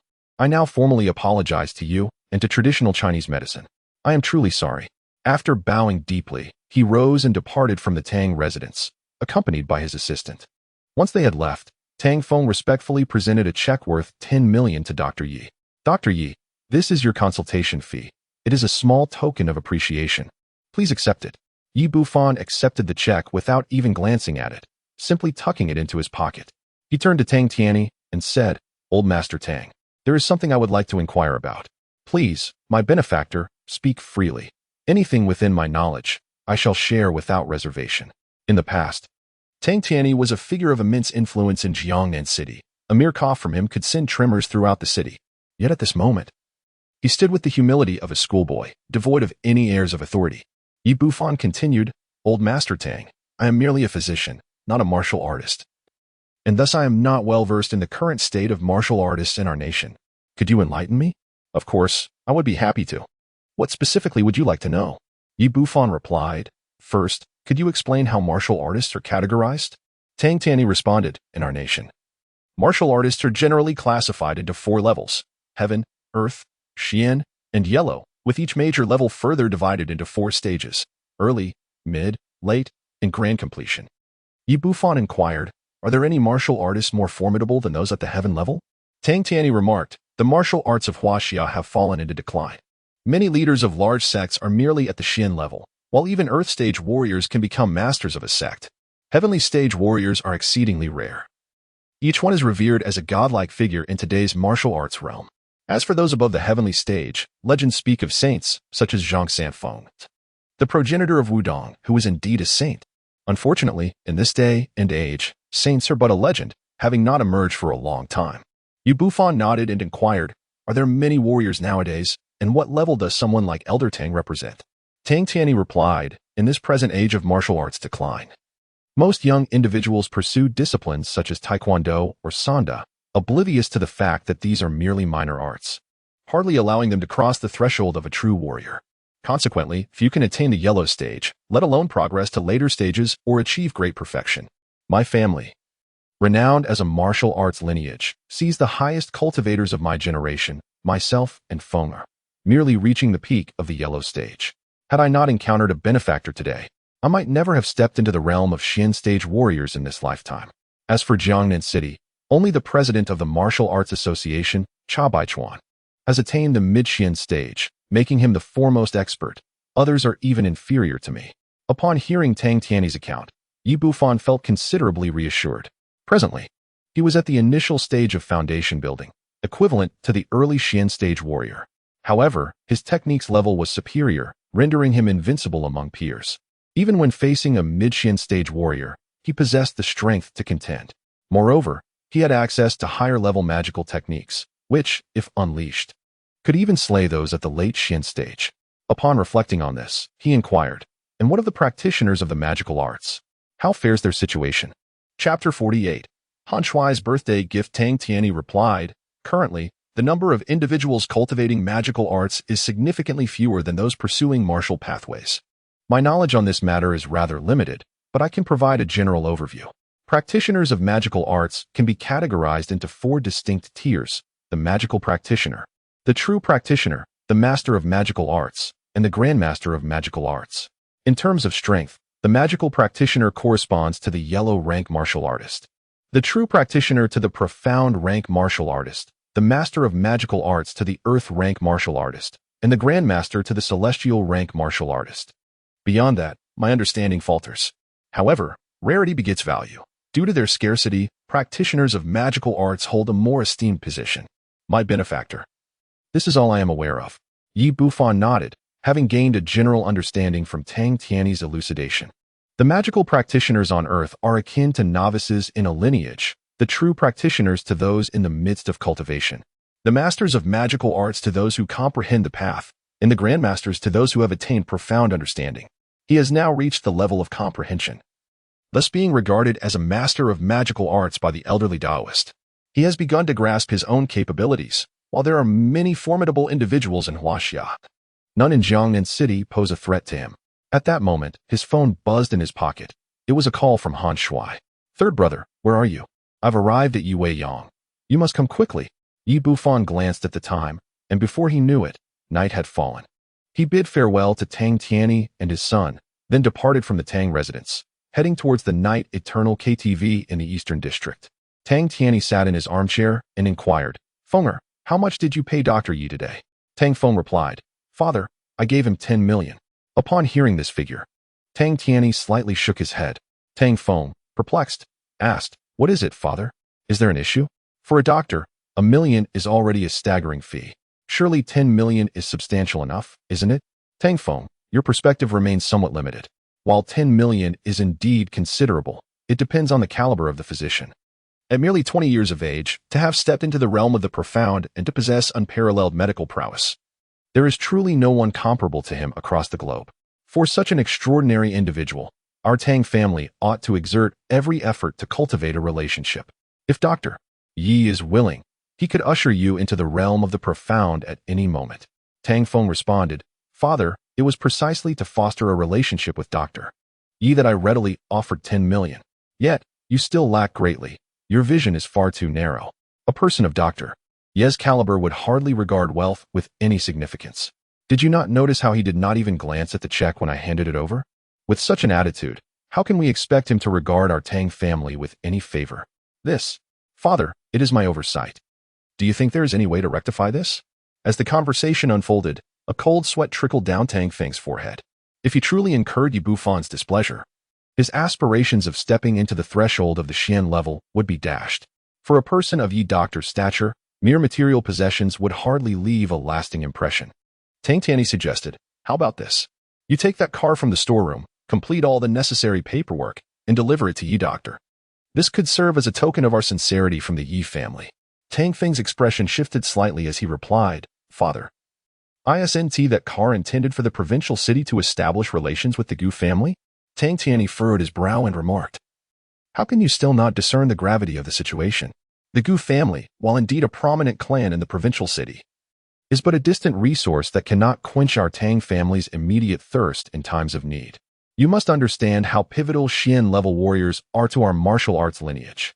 Should Yi Doctor assist us in elevating 2 more Xian-level warriors, our Tang family would soar to unprecedented heights. Thus, securing Yi Doctor's allegiance will render surpassing the Gu family a feasible endeavor." "Understood, father. I shall take care of it immediately," Tang Feng responded before departing the study. Yi Bufan hailed a taxi and arrived at the entrance of the Yiwei Yang KTV in the East District. By the time he arrived, Han Shui was already waiting there, his left hand wrapped in a bandage, faint stains of blood seeping through. Observing Han Shui dressed in casual attire, Yi Bufan inquired with surprise, "Buddy, weren't you supposed to confess today? Why do you look so disheveled?" Han Shui chuckled and replied, "I didn't disclose to you Ting that I'm a second-generation rich kid, so naturally, I must keep a low profile." Yi Bufan inquired, "Is it truly necessary?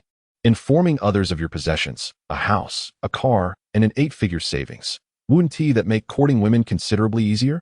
Han Shui, with a rather ostentatious demeanor, replied, "My relationship with Yuding is one of pure love, devoid of any materialistic concerns." He continued, "I prepared a birthday gift for Yuding." As he spoke, he produced a small box and opened it, revealing a silver ring inside. Yi Bufan remarked, "Is this what you intend to give her for her birthday? A mere silver ring worth only a few dozen yuan? Isn't that a tad too meager? You are rather superficial." Han Shui shot him a disdainful glare and retorted, "This is not just any ordinary silver ring. It is crafted by my own hand. It bears Yuding's name, and it contains my blood, as I inadvertently cut myself while polishing it. Thus, this ring is an invaluable treasure to her." Yi Bufan countered, "That may be your personal sentiment, but many young women today are quite materialistic. My Yuding is not one of those. If it weren't for that troublemaker Tao Wei, we would have long since become a couple." Yi Bufan then asked, "Have you ascertained the situation with your rival in love?" "Of course," Han Shui replied. "One must know both oneself and one's adversary to emerge victorious in every battle. That fellow is a senior at Jiangnan University. His father is involved in the beverage distribution business, and they are financially well off. He has previously manipulated many female students with his wealth. But Yuding is not the type of woman who loves money." Yi Bufan queried, "Do you possess such confidence?" "Confidence is certainly present, yet thorough preparation is equally essential. Hence, I have summoned your assistance." Han Shui remarked, "Let us hasten inside. We must enter before the rain commences. We cannot afford to be late. With that, the two proceeded towards the interior of the Yueyang KTV. As soon as they stepped through the door, a nearby ruffian pulled out his mobile phone and made a call. Master Ma, I just spotted that fellow Yi Bufan entering Yueyang KTV with someone else. Understood, came the response. On the other end of the line, Ma Wenba and Zhu Linlin were seated in a private booth at the bar, drinking with a young man in his 30s. His hair was dyed in a riot of colors, and a large wolf's head tattoo adorned his chest, while he currently had a flamboyantly dressed woman in his arms. After ending the call, Ma Wenba said, Brother Wolf, we have located that brat. If you incapacitate his legs, the 30,000 will be yours without a single penny missing. Chapter 49. Yueyang KTV. Since the day he was unceremoniously thrown out of Jiangnan Hospital, Ma Wenba harbored a deep-seated animosity towards Yi Bufan. He offered 30,000 to the notorious thug leader, Black Wolf, in preparation for revenge against Yi Bufan. Black Wolf raised his glass of red wine, took a sip, and stated, Is he not merely a destitute student? Inform me of his whereabouts, and I shall bring my brothers to break his legs immediately. At Yueyang KTV, let us proceed swiftly and drag him out. With the anticipation of finally avenging himself, Ma Wenba wore an expression of exhilaration. He Lang was a notorious gang leader, reputed for his ability to resolve any situation. Zhu Linlin, equally excited, chimed in, I want to go too. I am eager to witness that brat kneeling and begging for mercy. Her resentment towards Yi Bufan had reached its peak. This woman's psyche was peculiar, despite her own infidelity. She felt wronged. The two of them seemed eager to take action, yet He Lang's demeanor turned grave. The night Yueyang KTV was under the jurisdiction of Ma Jui. Who dared to stir trouble there? Zhu Linlin inquired, What? Brother Wolf, are you afraid of him too? Unfamiliar with the underworld, she was oblivious to Ma Jui's significance. Perceiving He Lang as a formidable figure, He Lang shot her a sharp glare. This woman was truly ample in form yet lacking in intellect. He, at best, was merely a petty thug, incomparable to Ma Jui, the dominant figure in the East District, capable of extinguishing him with a mere flick of his finger. However, such a humiliating thought could not be uttered aloud. He replied, It's not a matter of fear. In the underworld, one must adhere to its rules. That is Ma Jui's territory, and I cannot enter. Ma Wenba asked, What shall we do then? He Lang responded, Very well. Let us gather our men and position ourselves at the entrance of the KTV. Once that brat emerges, we shall act. As long as he is outside Ma Jui's domain, we can deal with him as we please. Ma Wenba remarked, Very well, let us proceed at once. We must not allow him to escape. Yi Bufan and Han Shui entered the newly opened Yueyang KTV, resplendent in its opulent decor. It was Yi Bufan's inaugural visit to such an upscale establishment, a setting that would have previously rendered him exceedingly anxious. However, as the heir of the Ancient Medical Sect, his perspective and demeanor transcended those of the ordinary, and he found no merit in the trivialities of worldly concerns. The duo made their way directly to the Platinum private room on the second floor, the chosen venue for Shi Yuding's birthday celebration. Upon pushing open the door, they beheld three young men lounging on the genuine leather sofas within. In stark contrast to Han Shui's modest attire, these gentlemen adorned themselves in lavish suits, flaunting gold watches worth hundreds of thousands, seemingly intent on broadcasting their wealth. As Yi Bufan and Han Shui entered, the young man seated in the center, a smirk gracing his lips, rose to his feet. He was none other than Tao Wei, Han Shui's rival for the day. Han Shui, I never anticipated you would dare to show up today, Tao Wei taunted, his gaze fixed mockingly upon Han Shui. Han Shui replied, Today is Yuding's birthday. As her boyfriend, it is only natural for me to be here. Yuding's boyfriend? I wonder what audacity grants you the nerve to utter such claims. Nevertheless, I shan't stoop to your level, for after today, you'll discover precisely whose woman Yuding truly is. Tao Wei then turned his attention to Yi Bufan, sneering, Is this the ally you've summoned? He appears even poorer than you. Could you not find someone affluent to bolster your presence? At this moment, another person beside him remarked, Xiao Wei, are you not making things difficult for him? He is inherently impoverished, surrounded by others of the same plight. Where do you expect him to find wealthy associates? Su Jiyi's words resonated with truth, like a tracts like, and the impoverished tend to know only their own kind. Tao Wei gazed at Han Shui with an air of arrogance, declaring, Allow me to showcase the caliber of my friends. He then patted the shoulder of the young man who had just spoken, introducing, This is young Master Yang Su. His father is the formidable Su Yang, a prominent figure in Xiqing district and a trusted subordinate of the notorious Big Brother Su. The intention behind inviting these two was to flaunt his own status and standing. However, to his dismay, as soon as the introductions were completed, Yi Bufan burst into laughter. Tao Wei, feeling vexed, exclaimed, "What are you laughing at, kid?" Yi Bufan replied, "I truly admire your confidence. It sounds quite grand, but to put it plainly, one runs a restaurant and the other serves as a lackey for a thug. What is there to boast about?" Upon hearing this, the expressions of the three men shifted dramatically. Yang-su retorted angrily, "Kid, how dare you speak like that? Do you believe I won't have my father send someone to break your legs right now?" Han Shui swiftly shielded Yi Bufan, shouting, "You dare? He is my friend." "And what of it?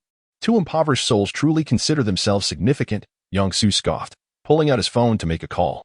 Tao Wei hurriedly intervened. "Su good. Let it be. Today is Yuding's birthday. We shall deal with this brat another time." He then whispered, "Brother Su, this is indeed the territory of Master Ma." Upon hearing this, Yang-su put down his phone and said fiercely, "Kid, if you have the guts, state your name." Yi Bufan grabbed Han Shui and declared, "I am Yi Bufan. Feel free to seek me out if you have any matters to discuss." Originally, he preferred to avoid trouble, but today was about his good brother, and he could not allow the other party to act arrogantly. "Yi Bufan, is it? I truly don't understand how today's impoverished fellows can be so audacious. I wonder where your courage stems from." The speaker was Niu Haoyan, who stepped forward to scrutinize Yi Bufan and Han Shui, sneering, "The combined value of the clothes on your backs probably doesn't even reach a few hundred yuan. You couldn't even buy a single pocket of ours."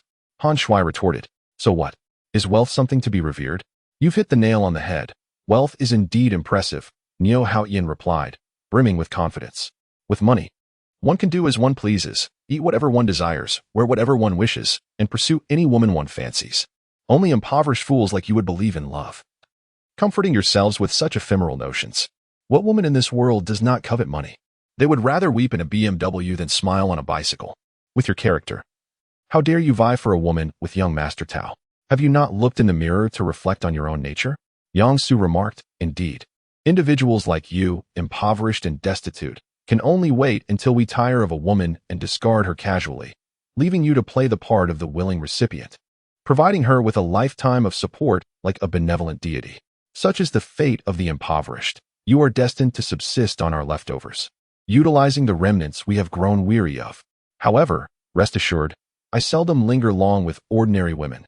Typically, I cast them aside within 10 days to a fortnight." Upon concluding this statement, the trio erupted into raucous and arrogant laughter, their demeanor exuding unparalleled arrogance. Chapter 50. Wealth cannot buy intelligence. Han Shui, a wealthy heir himself, had never looked down upon the less fortunate, which was why he maintained a cordial relationship with Yi Bufan. Upon hearing Yang-su's words, the trio's laughter abruptly ceased, their expressions transforming dramatically. Particularly, Tao Wei appeared utterly dumbfounded. While such bravado might serve him well in private, it would utterly ruin his chances with Shi Yuding if uttered in public. Niu Haoyan and Yang-su quickly grasped the gravity of the situation, exclaiming in unison, "Kid, delete that recording at once." Yi Bufan, holding his phone, chuckled, "Weren't you quite audacious just a moment ago? Why the sudden fear? If you wish for me to delete it, you must first apologize to my older brother." "I." Tao Wei hesitated momentarily before bowing his head and addressing Han Shui, "I apologize. I was in the wrong." Yi Bufan then turned to Niu Haoyan and Yang-su, saying, "And you too as well. Kid, just wait." The two seethed, their teeth clenched in anger. Yet, being in the nightway on KTV, they dared not cause a scene, ultimately following suit to apologize to Han Shui. Yi Bufan chuckled, "Indeed, your attitude is commendable and quite sincere." Tao Wei, filled with resentment, exclaimed, "Can we delete the recording now?" Yi Bufan raised his phone and remarked, "If we are to discuss it, money is indeed a wonderful asset, yet it cannot procure everything. For instance, you three possess wealth but cannot buy intelligence. I was merely jesting with you. I never even turned on my phone, so when did I record anything? You dare to play tricks on me." Sugu interjected, "Do not fret. After tonight, we shall make this brat pay." Yang-su snorted coldly, and the trio disregarded Yi Bufan, turning to occupy a corner of the private room. Han Shui, draping an arm around Yi Bufan's shoulder, laughed heartily, "Old three. You truly have a talent for making these three look foolish. You have avenged us splendidly." Meanwhile, Niu Haoyan boisterously proclaimed, "Xiao Wei, I hear that the minimum expenditure for a platinum room at Yi Weian KTV is a staggering 10,000 yuan. You certainly have a generous hand." To those impoverished souls, that sum is substantial, but for us, it is merely the cost of a drink. Yang Su added, securing a platinum room here is not solely a matter of wealth. This establishment belongs to Master Maggio. Without a certain status and identity, one cannot even book a room. That is trivial. My father is friends with Master Maggio, and our family is responsible for supplying all the beverages for the KTV. He cast a proud glance at Yi Bufan and Han Shui, relishing the pride that came from having connections with Master Maggio. Niu Haoyan remarked, Master Maggio is indeed my idol. I have heard that he ranks first among the 4 leading figures in Jiangnan City, commanding a legion of several hundred brothers. Yang Su concurred. That statement holds true. Master Maggio is no ordinary leader. He possesses an extraordinarily formidable background, and neither the underworld nor the law dares to provoke him. As a result, within just 3 days, his company went bankrupt, and no one in Jiangnan City would dare to conduct business with him.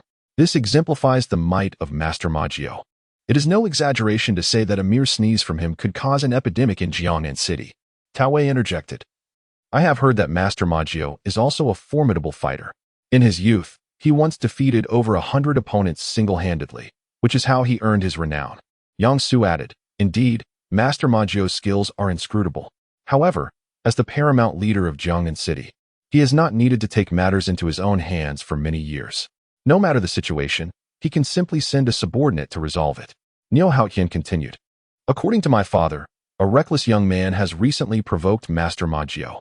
Not only did he assault one of his subordinates, but he also had Scarface incarcerated. Isn't that tantamount to courting death? Is that so? Such audacity? Tao Wei inquired, astonished. What has become of that young man? Has he already met a grisly fate? Yang Su replied, I heard from my father that the situation is not so straightforward. It appears that the young man has some connection to the young lady of the He family. To preserve the He family's honor, Master Maggio has refrained from taking action these past few days. However, it is likely only a temporary situation. No one can offend Master Ma without facing consequences. And it is anticipated that in just a few days, that young man will be rendered powerless. Upon overhearing several individuals discussing this, Yi Bufan couldn't help but chuckle. The situation was indeed rather amusing.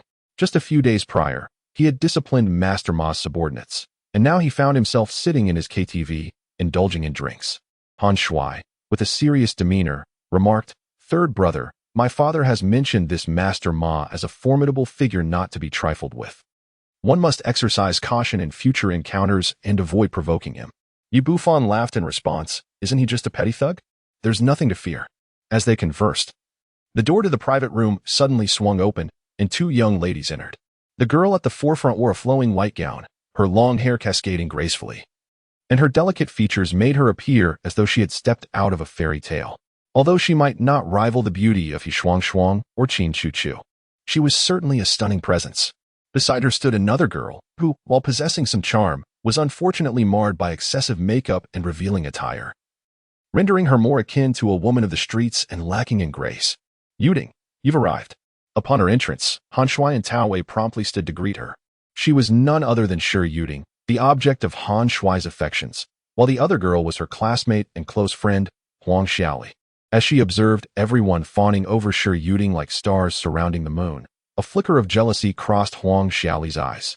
She was well aware of Tao Wei's wealth and had meticulously dressed for the occasion, hoping to attract a prosperous suitor for herself. Once everyone had taken their seats, Tao Wei called out, Everyone, please be quiet and listen to me. Today marks Yuting's birthday, and I will personally host this birthday party. Now, let us proceed to the first item, presenting gifts to the birthday girl. With that, he turned to Han Shui and said, Aren't you here to celebrate Yuting's birthday? Please present your gift for everyone to see. Han Shui shot him a glare, then retrieved a small box from his pocket and held it out to Shi Yuting. Speaking earnestly, Yuting, this is a gift I prepared for you. Happy birthday. Huang Xiaoli exclaimed, Han Shui, what is this? You're not giving Yuting a large diamond ring, are you? Tao Wei sneered, is that so? Given Han Shui's financial standing, I would presume the ring is quite substantial, at least 4 or 5 carats. We must brace ourselves for a grand reveal. Chapter 51, An Awkward Confession Ignoring the Two. Han Shui opened the ring box, revealing a silver ring. With heartfelt sincerity, he said, Yuting, this is a ring I made for you by hand. Although it may not hold much monetary value, it represents my genuine feelings for you. Humph. Huang Xiaoli was the first to display disdain. Han Shui, Today is Yu Ting's birthday. This is rather stingy of you, isn't it? A mere silver ring is worth at most a few dozen yuan. And you dare present it as a gift? Tao Wei remarked, I was expecting to see a grand diamond ring. Yet I didn't anticipate your stinginess in presenting such a trinket to Yu Ting. Yi Bufan's gaze remained fixated on Shi Yuding, as he sought to discern how this woman would react to the situation. If she were indeed a woman of ambition like Zhu Linlin, he would advise his brother to relinquish all hope. Let us not dwell on the matter. A birthday gift's worth is unrelated to its monetary value. Regardless, this is Han Shuai's heartfelt intention. Shi Yuding spoke with genuine sincerity, devoid of any pretense, her eyes sparkling with clarity as she reached for the ring and slipped it onto her finger. She then raised her hand and flashed a sweet smile at Han Shuai, saying, Thank you for this handmade birthday gift. Seeing the goddess's smile, Han Shuai felt as though his soul had been lifted. He nodded fervently, exclaiming, No need for thanks. This is what I ought to do. I'm just glad you like it. Observing that Shi Yuding displayed no sign of disdain, Tao Wei was evidently disappointed. He let out a cold huff, retrieving an exquisite box from the side, stating, Yu Ting, take a look at the birthday gift I prepared for you. Huang Xiaoli interjected. The gift that young Master Tao presents is surely extraordinary, unlike the worthless trinkets some others offer. Shi Yuding furrowed her brow and replied, Xiaoli, please refrain from such remarks.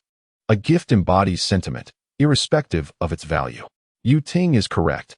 Now allow me to showcase my sincere intentions, Tao Wei declared, as he opened the box and revealed a remarkably intricate globe, presenting it before Shi Yuding. Everyone was momentarily taken aback, astonished that his birthday gift turned out to be a globe. However, Huang Xiaoli's eyes soon sparkled with excitement. Oh my goodness, this is a globe made of pure gold. Are those diamonds embedded in it? She eagerly seized the globe, inspecting it closely before exclaiming, These are indeed diamonds, each one no less than 1 carat. Today is Yuding's 20th birthday, and I have adorned it with 20 diamonds. Tao Wei looked at Shi Yuding with a sense of pride and declared, Yuding, this globe is crafted from pure gold, not to flaunt my wealth, but to symbolize that my feelings for you are more genuine than gold and will never waver. Yi Bufan sighed inwardly. In comparison, this fellow's charm in wooing women far surpassed Han Shuai's. It seemed that his friend's prospects today were rather bleak. Huang Xiaoli, ever supportive, inquired, So what special significance does this globe hold? Indeed, it has great significance, Tao Wei responded. The globe represents the entire world, and Yuding is my whole world. He gazed deeply into Shi Yuding's eyes and asked, Yuding, I am sincere in my feelings for you. Will you be my girlfriend?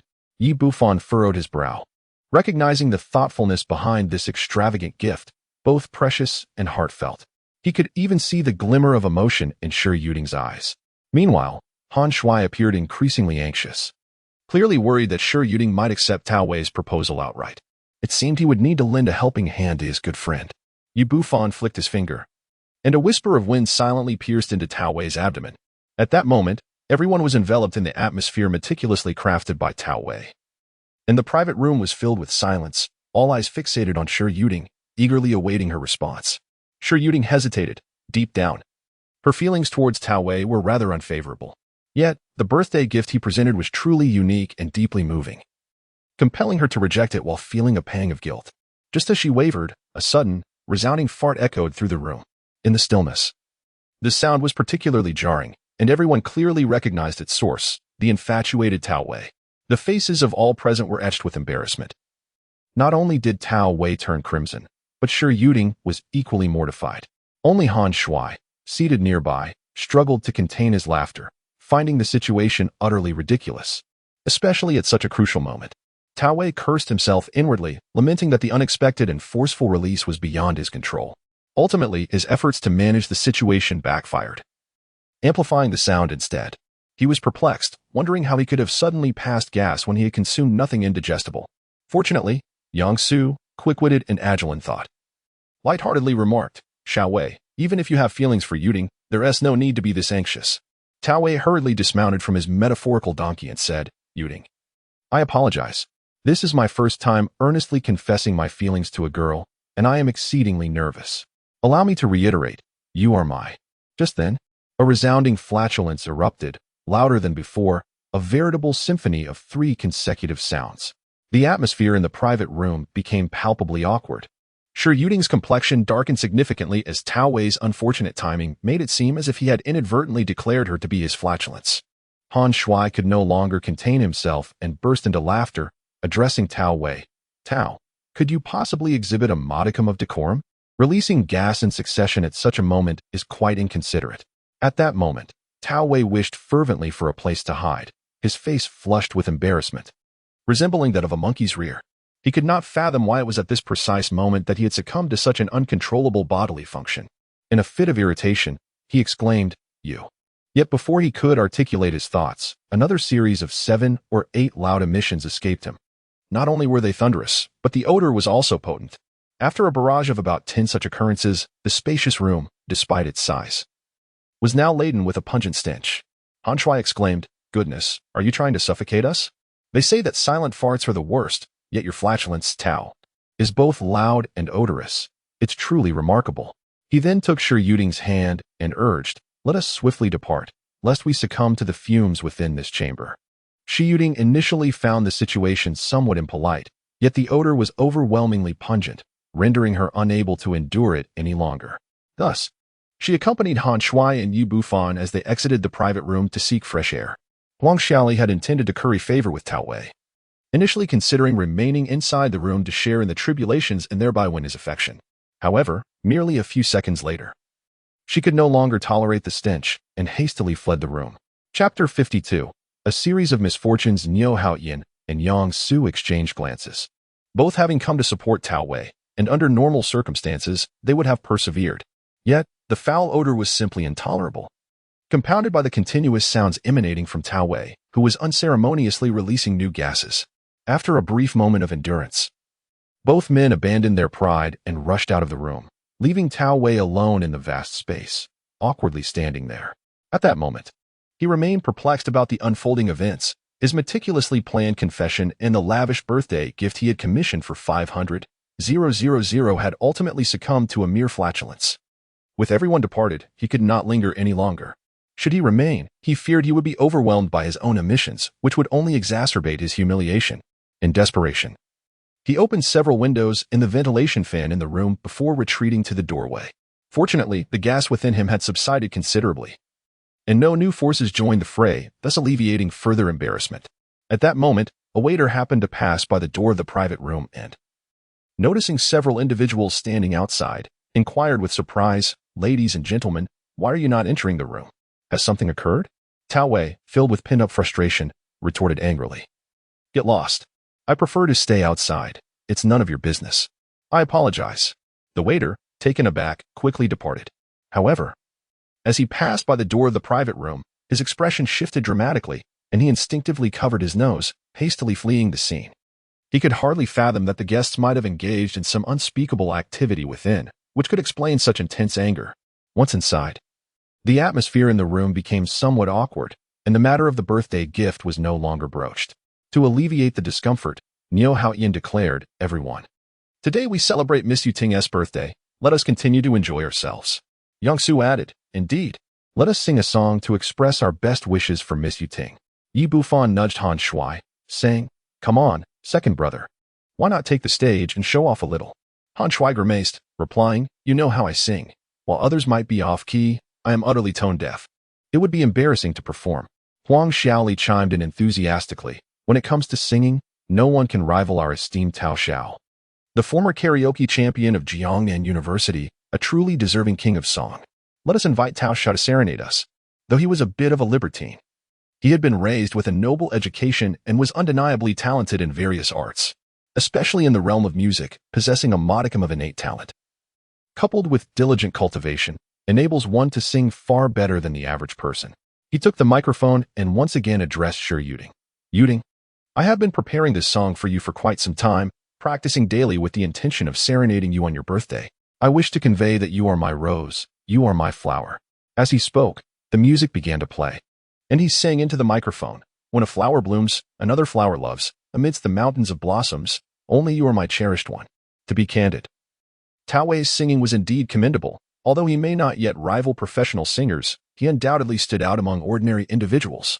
Han Shui wore a dejected expression. Although his family was affluent, his father held traditional views, relentlessly urging him to pursue higher education.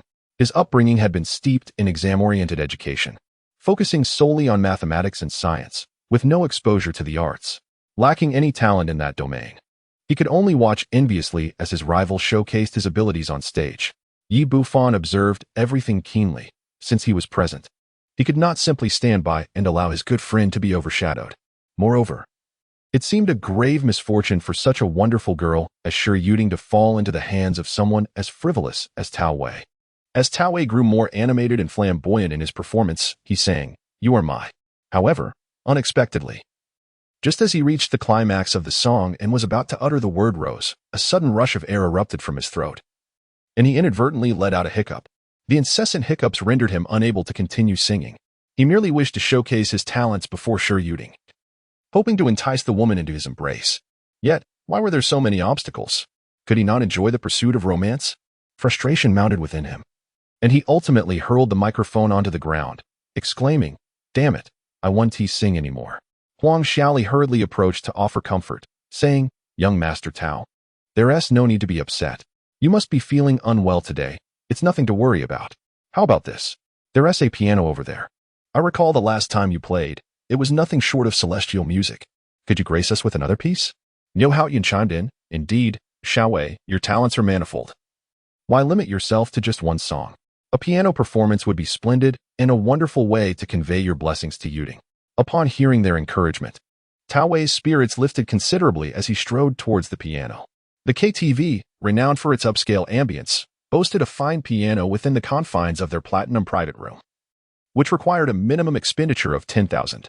Having attained a grade 10 certification in piano, Tao Wei felt a surge of confidence as he lifted the lid and took a seat, beginning to play. Meanwhile, Niu Haoyan approached Yuding, saying, "Miss Shi, look at how talented my friend is. Though he may not be at his best today, he can still master anything he touches. And listen to how beautifully he plays the piano." Just as he was about to lavish further praise upon Tao Wei, a cacophony erupted from the piano, disrupting the melody entirely. The expressions of the others in the room shifted dramatically, bewildered by the sudden turn of events. Just moments ago, the conversation had flowed smoothly, and now chaos ensued. Tao Wei was equally perplexed, intending to showcase his skills when an unexpected numbness surged through the left side of his body, akin to a paralysis. His left hand and foot lost their customary dexterity, rendering him incapable of playing the piano, producing sounds more discordant than the cacophony of a cotton-picking machine. Infuriated, he struck the piano with a fist, pent-up frustration boiling within him, nearly causing him to explode. Why did his body always fail him at critical moments? Was this an indication of his multifaceted talents, or merely a series of unfortunate events?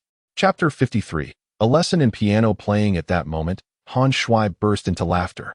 "Is this even piano playing? This is the most dreadful piece I have ever heard. Are you attempting Beethoven or Mozart?"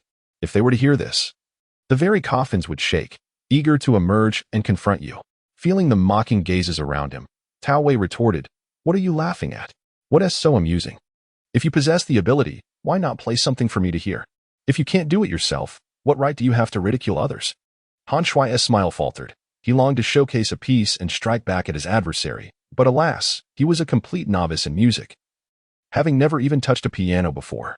Observing Han Shui's expression, Tao Wei felt a sense of satisfaction and arrogantly proclaimed, "You two impoverished fools. It's not that I look down on you, but have you ever even laid your hands on a piano?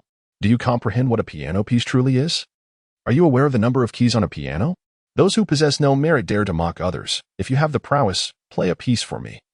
And should you perform an entire composition, I shall concede defeat." This time, even Bufan found himself among the targets of ridicule. In his eyes, such impoverished individuals had no opportunity to learn the piano, let alone surpass his own skills. "Since you have posed such a challenge, allow me to enlighten you on the art of piano playing." To the astonishment of all, Bufan strode toward the instrument. He had come today to assist his brother, and in this critical moment, he could not allow the adversary's arrogance to intimidate him. However, Han Shui seized him, whispering, "Old three, are you truly capable? Acting impulsively now could lead to embarrassment." Bufan reassured him, "Rest assured, while my piano skills may not be extraordinary, I am still leagues ahead of him." This was no mere boast. During his high school years, he had exhibited remarkable talent in piano, earning the title of musical prodigy from the former principal. who would often pull him to practice on the school's dilapidated piano whenever he had free time. By the time of the college entrance examination, Yi Bufan's piano proficiency had reached at least level 10. The principal had envisioned him enrolling in the Central Conservatory of Music. Regrettably, the tuition fees for music institutions were exorbitantly high, and considering his family's situation, he ultimately chose to forego this path. This decision left the old principal in a prolonged state of melancholy. With a solid foundation already established, Yi Bufan later received the inheritance from the Ancient Medical School, which included teachings on musical rhythms. Although the piano did not exist in ancient times, the appreciation of musical harmony transcends eras, and the legacy of this art form has greatly benefited him. At this moment, Yi Bufan's mastery of music far surpassed that of an ordinary pianist, reaching a level of excellence recognized worldwide. He approached the piano and said to Tao Wei, "I am not here to compete with you, but to show you what it truly means to play the piano." He then seated himself at the instrument and began to play.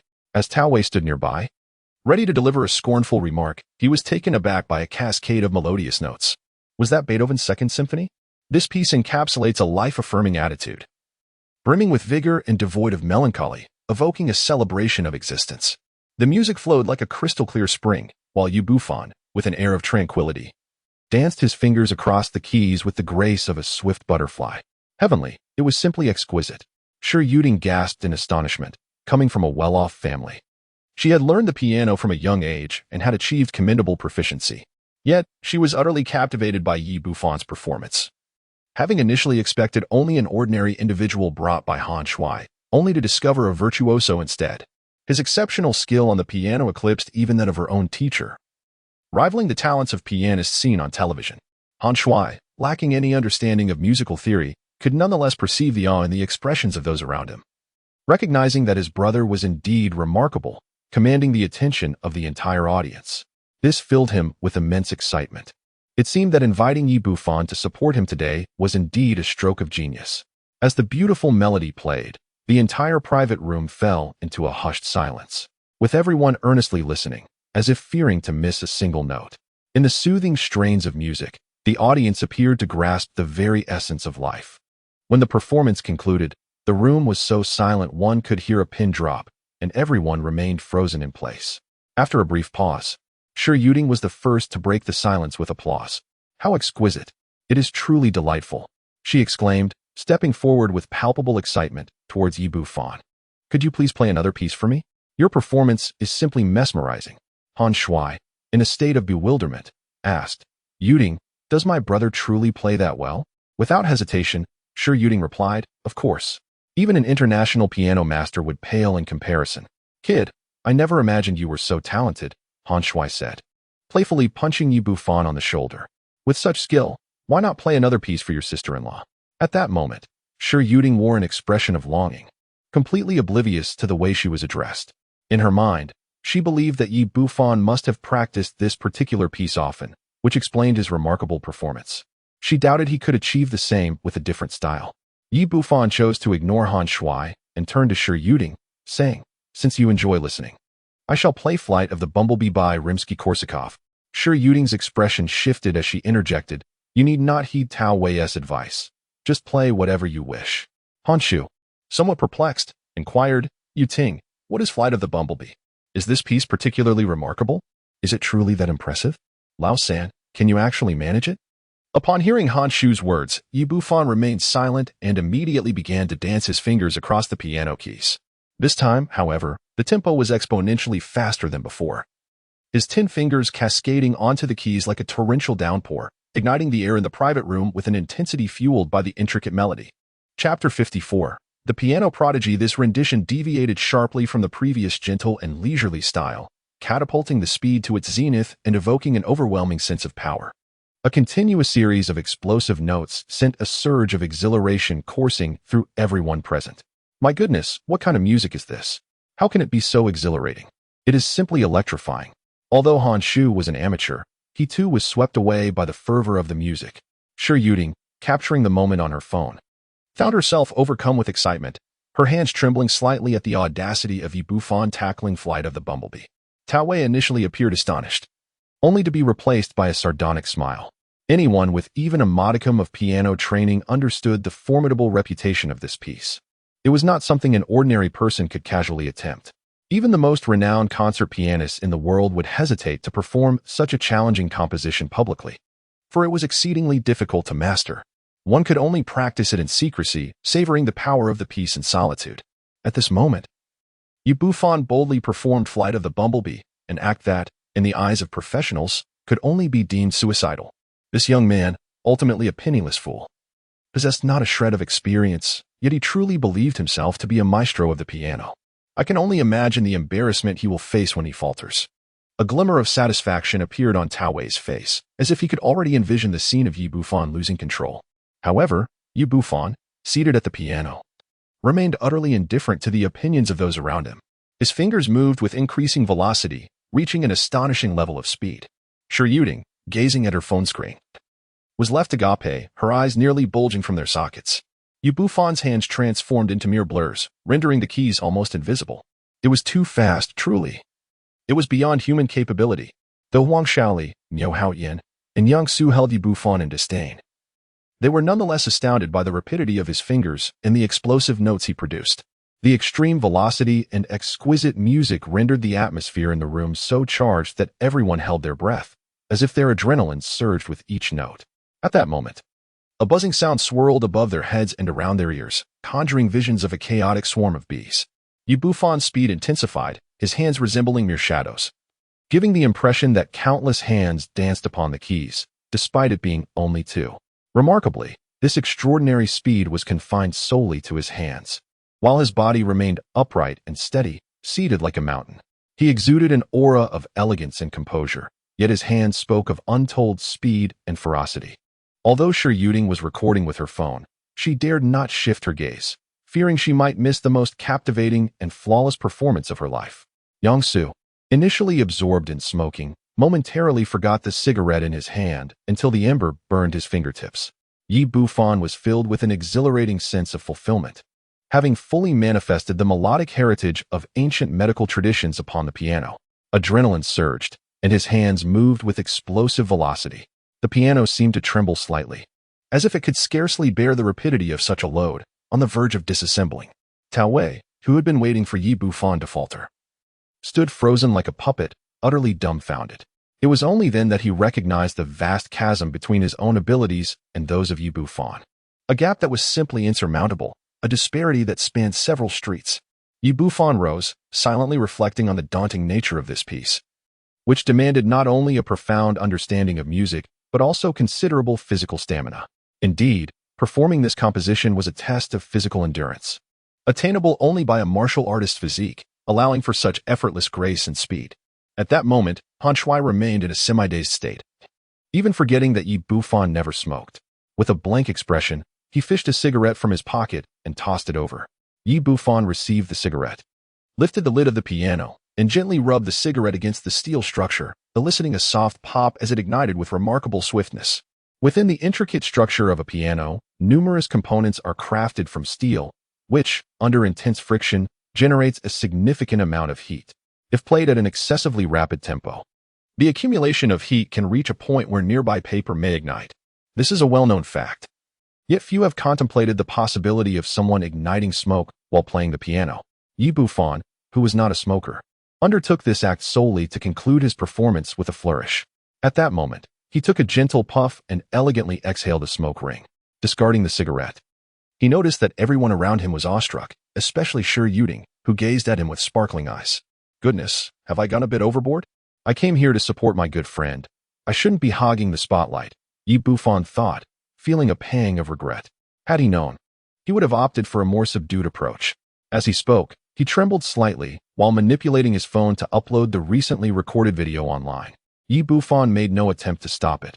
After all, Yuding had not captured his face clearly, and the dim lighting in the private room ensured that no one would recognize him. Little did he anticipate that this brief video would explode across the internet like a bombshell. Meanwhile, in a Western restaurant, Qin Chuchu was seated at a table with two beautiful young women, her close friends in Yimo and Chao Xiaowan. Observing Qin Chuchu's distracted demeanor, Chao Xiaowan inquired, "Chuchu, what are you thinking about? You seem lost in thought." "And no, not at all," she stammered. Qin Chuchu shook her head, feeling a wave of frustration within her. That annoying fellow had been haunting her thoughts incessantly these past few days. Just then, Yimo, who was idly scrolling through her phone, suddenly exclaimed in surprise, "Everyone, look! My prince has appeared." Qin Shucha inwardly scoffed at the fuss, thinking perhaps she had gone mad with longing for her prince. Nevertheless, she found her gaze drawn to the screen. Upon seeing the scene unfolding, she stood there in stunned silence. The speed at which the individual played was astonishing. His hands seemed to blur into mere phantoms. And Yimo shouted in excitement, "Incredible! Absolutely magnificent! This is my piano prince." Xiao Xiaowan interjected, "It's fake. It must be fake. How could a normal person play that fast? It has to be computer-generated effects, designed to deceive foolish women like you who are perpetually daydreaming about princes." Chapter 55, The Birthday Cake. In Yimo, bubbling with enthusiasm, retorted, "Xiaowan, you don't understand piano, so you can't appreciate it. This video is undoubtedly authentic. Every movement aligns perfectly with the notes. No special effects could ever achieve such a result." As the few minutes of video concluded, Yimo let out a piercing scream upon witnessing Yi Bufan's final smoking pose, exclaiming, "So handsome. Truly, so handsome. Although I detest men who smoke. My little prince is the exception." He Shuang lay on her bed, scrolling through short videos on her phone. Upon encountering this particular video, she was momentarily taken aback, deeply astonished by the divine quality of the performance. Who was this person? Why did he resemble someone she knew so closely? She shook her head once more, convinced it could not possibly be him, having attained such remarkable proficiency in medicine, mysticism, and martial arts. It seemed implausible that he could also excel at playing the piano. After all, fairness dictates that no one can be so perfectly gifted. Pure-hearted young women affectionately referred to him as the piano prince, while connoisseurs hailed him as the demon hand of the piano, yet none were privy to his true identity. Inside the private room, the birthday party continued unabated. Tao Wei stood there in a daze, his countenance marred by the unexpected display from Yi Bufan. Niu Haoyan, lacking an understanding of music, remained relatively composed and suggested, "Today is Yu Ting's birthday. Let us indulge in the birthday cake, for I find myself rather hungry." Turning to Tao Wei, he urged, "Xiao Wei, where is the cake you prepared for Yu Ting? Bring it forth quickly." "Oh, it shall be here momentarily," Tao Wei replied. Roused from his astonishment, he opened the door to summon a server, and soon a magnificent birthday cake was wheeled in. The cake boasted an impressive height of 6 tiers. Exquisitely crafted, resembling a true work of art. Upon witnessing the opulent cake, Han Shui felt a twinge of anxiety. If he were to unveil his identity as a wealthy heir, he could likewise afford Shi Yuding a lavish birthday celebration. He hesitated. Having felt overshadowed by Tao Wei since entering the room, uncertain whether concealing his identity was wise or foolish, Huang Shaoli exclaimed, "What a beautiful cake." Tao Wei took the cart from the waiter and said, "Yuding, this is a birthday cake I specially customized for you. The 6 layers symbolize smooth sailing in life and career. May your future be filled with ease and success." Yang Su chimed in, "Xiao Wei, where did you order this cake from? It must have cost a fortune, right?" Tao Wei replied, "This cake requires a month's advance reservation and is crafted by a top pastry chef, priced at 880. Today is Yuding's birthday. Spending a little money is nothing."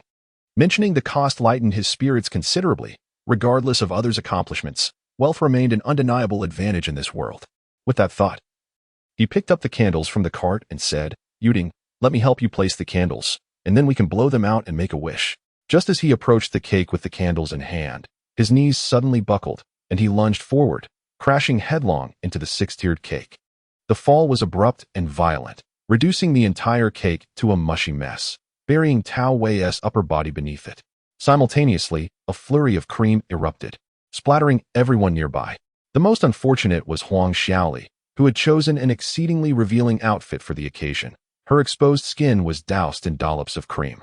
The sight of the large white splashes on her prominent curves was particularly peculiar, evoking a myriad of thoughts. No one anticipated such an occurrence. Niu Haoyan and Yang Su hastily assisted Tao Wei to his feet.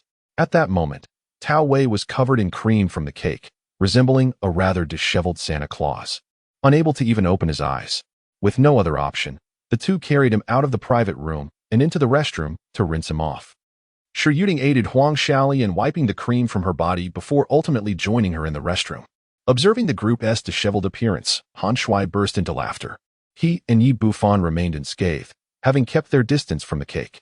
He remarked, "Old 3, this is utterly hilarious. That fellow must be having an exceptionally unlucky day to have fallen into the cake.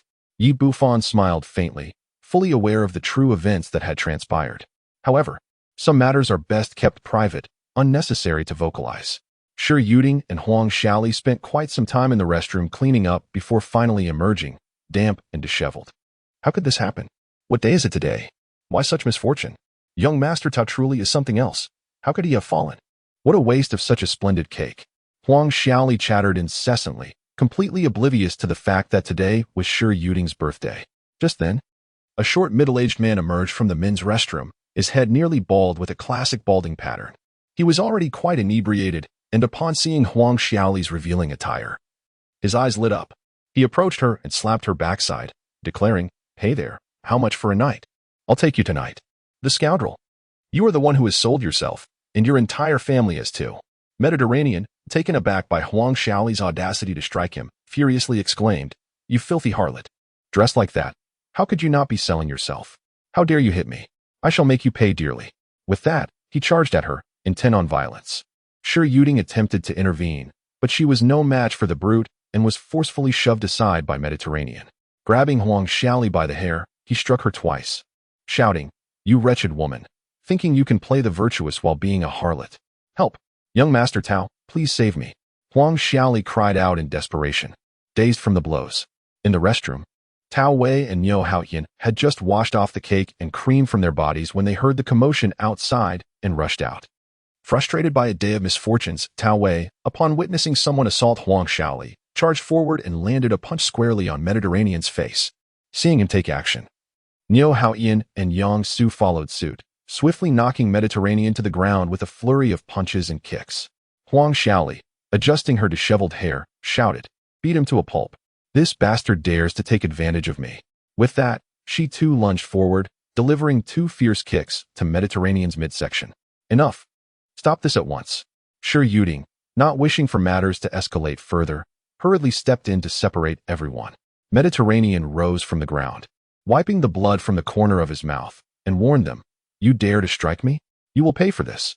Upon hearing the foreign accent of his counterpart, Yang Su disdainfully remarked, "What do you want from me? I am Yang Su. If you have the guts, come find us in the Platinum private room." Chapter 56, Master Magio Kid, just you wait, the Mediterranean man said before hastily retreating down the corridor. Yang Su scoffed. "A mere outsider dares to be arrogant before me? Every encounter will result in a beating." At that moment, Yi Bufan and Han Shui, alerted by the commotion, emerged from the private room and inquired, "Are you all right, Shi Yuding?" With a look of smug satisfaction, Tao Wei proclaimed, "With me protecting Yuding, nothing could possibly go wrong. Unlike some, who hide away in the private room when trouble arises." Niu Haotian added, "Indeed, Yuding, as long as you stay with Xiaowei, there is nothing in Jiangnan that he cannot handle." Huang Xiaoli commented, "Thank you, Master Tao and Master Yang, for your assistance, especially you, Master Yang. You were simply magnificent just now." As she spoke, she offered a slight bow toward Yang Su, her neckline revealing more than intended, her attire already quite revealing, making her intentions unmistakably clear. "It's nothing. Men should protect women," Yang Su replied, giving a light pat on her smooth shoulder. Although he did not regard this sultry woman with much seriousness, a fleeting affair was certainly within the realm of possibility. After witnessing the altercation with the middle-aged man, Shi Yuding expressed her concern. "Perhaps we should call it a day and leave quickly." Tao Wei remarked, "How can that be? Today is your birthday party, and it has just begun. We haven't tea yet fully enjoyed ourselves. We must revel before we depart." His original plan was to intoxicate Shi Yuding this evening and seize the opportunity. Niu Haotian interjected, "What is there to fear? We just stated that in Jiangnan City, there is nothing that Xiaowei cannot handle. Whatever happens, simply entrust it to him." Tao Wei, with an air of confidence, added, "Yuding, rest assured, if necessary, I can have my father call Master Magio, and everything will be resolved." Yang Su, with a haughty demeanor, declared, "He is merely an outsider. What is there to be concerned about? If he dares to return, the 3 of us will incapacitate him." Han Shui and Yi Bufan sat together, expressing their frustration. "It's all because it's too noisy here. We took too long to step outside, otherwise, that brat wouldn't have had the chance to be the hero." A cold smile crept across Yi Bufan's lips. "Do not be hasty. This matter is not so simple. Perhaps soon we shall witness an intriguing spectacle." His keen observation had allowed him to clearly see that the balding man had entered the most luxurious supreme private room in this KTV. Anyone who frequents such an exclusive room, whether local or from afar, undoubtedly possesses substantial connections. This matter will certainly not end here. Han Shui, somewhat perplexed, inquired, "Third brother, what do you mean by that?" Yi Bufan replied, "Do not rush, just wait and see." The supreme private room is exceedingly spacious, nearly 100 square meters in area, adorned with opulent decorations. At its center sits a middle-aged man clad in a Tang suit, reclining comfortably upon a genuine Italian leather sofa. Behind him stands a row of imposing figures dressed in black suits, each tall and robust, their faces etched with an intimidating demeanor. Encircling him, as if he were the sun surrounded by stars. Flanking the sofa are 4 women, clad in revealing attire, attending to the middle-aged man as if he were an emperor. Upon the entrance of the Mediterranean, who bears visible bruises, the man's expression shifts. "Cousin, what has happened to you?" "Brother Gio," the Mediterranean replies, "I just encountered a woman outside, dressed like a harlot, clearly out to sell herself while pretending to be innocent. I merely flirted and inquired about her price for the night, which resulted in me receiving a slap from her. Subsequently, a group of thugs assaulted me, one of whom is named Yang Su, claiming to be waiting for me in the platinum private room." Listening to the Mediterranean's account, the middle-aged man's countenance darkens, emanating a palpable aura of menace. "How dare anyone lay a hand on my cousin within my domain? They must be courting death." The 4 women nearby tremble in fear, scarcely daring to breathe. He turns to his companion and queries, "Abao, have you heard of this scoundrel named Yang Su? Take some men and pay them a visit. I wish to see who dares to touch my cousin, Maggio." This middle-aged man is none other than the renowned Maggio of Jianan City, while the Mediterranean is his cousin who has come from afar. Initially, he intended to graciously host this relative, showcasing his current status and position. However, he was taken aback when his cousin was assaulted on his own turf, igniting a genuine fury within him. "Yes, Ninth Master," Abao responded, accompanied by his Mediterranean hairstyle and 4 imposing gentlemen in suits as they strode out. Inside the platinum private room, Yang Su, with one arm around Huang Xiaoli and a drink in the other hand, boasted with a self-satisfied grin, "I told you that outsider wouldn't stir up any trouble. After all this time, there's been no noise. He has probably fled in terror by now." Niu Haotian concurred, "Indeed, it's to his advantage to stay away. If he shows up, he'll only find misfortune awaiting him." Tao Wei chimed in, "Let us not even discuss the lack of connections. Even if he had them, what difference would it make? At most, I could have my father give a word to Master Ma, and even the most formidable figures could be dealt with." As the group engaged in their boisterous discourse, a sudden crash interrupted them. The door to the private room was violently kicked open, and Abao stormed in, flanked by his men. With a commanding gesture, he instructed his bodyguards, "Did you hear that? Take that woman away." "What are you doing? Do you know who I am?" Tao Wei shouted, shattering his wine glass in indignation as he advanced menacingly. Yet, he was swiftly knocked to the ground by a black-clad bodyguard. Niu Haotian and Yang Su rushed to assist, only to be swiftly subdued by punches and kicks from the guards. Meanwhile, 2 other men in black suits seized Huang Xiaoli, dragging her out of the room. "Young Master Yang, young Master Tao, please help me." Huang Xiaoli cried out in sheer terror, her voice breaking with desperation. "Don't worry. I'll call for help immediately," came the reply. Tao Wei retrieved his phone, poised to call his father when Abao cast a cold glance at the crowd and said, "You all come with me. Lord Jia wishes to see you." With that, he turned and walked away, exhibiting no concern that anyone would flee. Tao Wei, having just taken out his phone, stood there in a daze, unable to press a single button. The mention of Lord Jio struck him like a bolt from the blue. In all of Jiangnan City, only Ma Jio dared to bear that title. Niu Haoyan and Yang Su realized the gravity of the situation as well. The Mediterranean hairstyle was indeed connected to Ma Jio, and they had just made a grave mistake by crossing paths with Ma Jio's people. Chapter 57. No one can harm my brother. The 3 of them wore expressions of despair. Their earlier bravado and arrogance completely vanished. Offending Lord Ma Jio meant they could hardly ensure their own safety, let alone concern themselves with Huang Xiaoli. As silence enveloped the trio, Shi Yuding, feeling exasperated, exclaimed, "You choose to ignore this? Then I shall call the police." She reached for her phone to report the incident, but Tao Wei snatched it away, exclaiming, "You dare to call the police regarding Lord Ma Jio? Do you wish to condemn us all?" Shi Yuding retorted angrily, "Tao Wei, what are you doing? You refuse to help Xiaoli and 1T let me report it. Are you just going to stand by while she is violated? Do you understand who we are dealing with?" Reporting this will only lead to our demise. At that moment, Tao Wei could no longer maintain his faade. He screamed in a fit of hysteria, "It's all that wretched woman's fault. If she hadn't dressed so provocatively, we wouldn't be in this predicament. You scoundrel." Shi Yuting was utterly disillusioned with him. "If you won't rescue Shaoli, then I shall." With that, she strode purposefully toward the supreme VIP room. "Yuting, wait for me." Han Shui immediately followed in her wake, fully aware of the formidable reputation of Ma Jiuyi, yet driven by his love for her. He would brave any peril alongside her. With his close friends having set forth, Yi Bufan naturally trailed behind. Tao Wei and the other two exchanged glances, ultimately resigned to follow suit, not out of concern for Shi Yuting, but rather out of fear of Ma Jiuyi's authority, which rendered them incapable of even contemplating escape. Upon entering the room, Shi Yuting cried out, "Release my friend." Ma Jiuyi rose, disregarding her plea, and cast a cold, piercing gaze upon the group. His voice chillingly calm as he demanded, "Who struck my cousin?" "Step forward." With nowhere to hide, Tao Wei and the others reluctantly stepped forward, their legs trembling uncontrollably. "Jiuyi, this is truly a misunderstanding. We had no idea. Get down on your knees. You have no right to stand and speak before me." Tao Wei barely began to explain before being abruptly interrupted by Ma Jiuyi. "Jiuyi, my father is Tao Zijuan. Can you spare me this once for my father's sake?" Despite uttering those words, Tao Wei's actions betrayed no hesitation as he fell to his knees with a thud. "Tao Zijuan? Just some wine deliverer, and he dares to seek favor before me? I, Margio, grant him nothing. Tao Wei lowered his head, terrified into silence, no longer daring to utter another word. Niu Haoyan, emboldened by his audacity, spoke up. "Ninth Master, my father is Niu Baochai from the Hailong Grand Hotel. Could you possibly—" Before he could finish, Master Ma raised his hand and struck him across the face. "Damn it, what right does a hotelier have to speak to me?" This time, Niu Haoyan fell to the ground, losing all the confidence of a young master.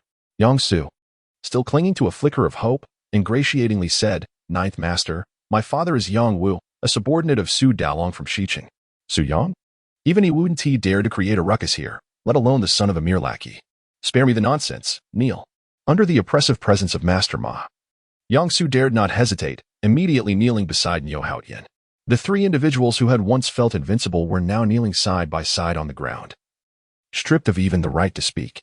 At this moment, Master Ma turned his gaze toward Yi Bufan and the others, although Shi Yuting was frightened and anxious. She gritted her teeth and said, "Let my friend go, or I will call the police." Master Ma chuckled coldly, recognizing the girl's ignorance as she attempted to intimidate him with threats of the authorities. The room was brightly lit, and the Mediterranean could clearly see Shi Yuting's appearance, which was, astonishingly, 10 times more alluring than the scantily clad Huang Shaoli. With a lecherous grin, he said, "Cousin, I have my eye on this little girl too. What do you say we have some fun tonight?" Master Ma, unfazed, replied, "Just a woman. Why bother with one or two? If you desire her, take her." Upon finishing his words, he waved his hand, prompting 2 bodyguards to approach Shi Yuting. The Mediterranean man, grinning broadly, expressed his gratitude. "Thank you, cousin." Faced with the imposing figures of the bodyguards, Shi Yuting, filled with trepidation, exclaimed, "What do you want? Stay away from me." Yet, as a solitary woman, she found herself powerless against the towering men clad in black. At that moment, Han Shui stepped forward, extending his arms protectively in front of Shi Yuting. "Stop.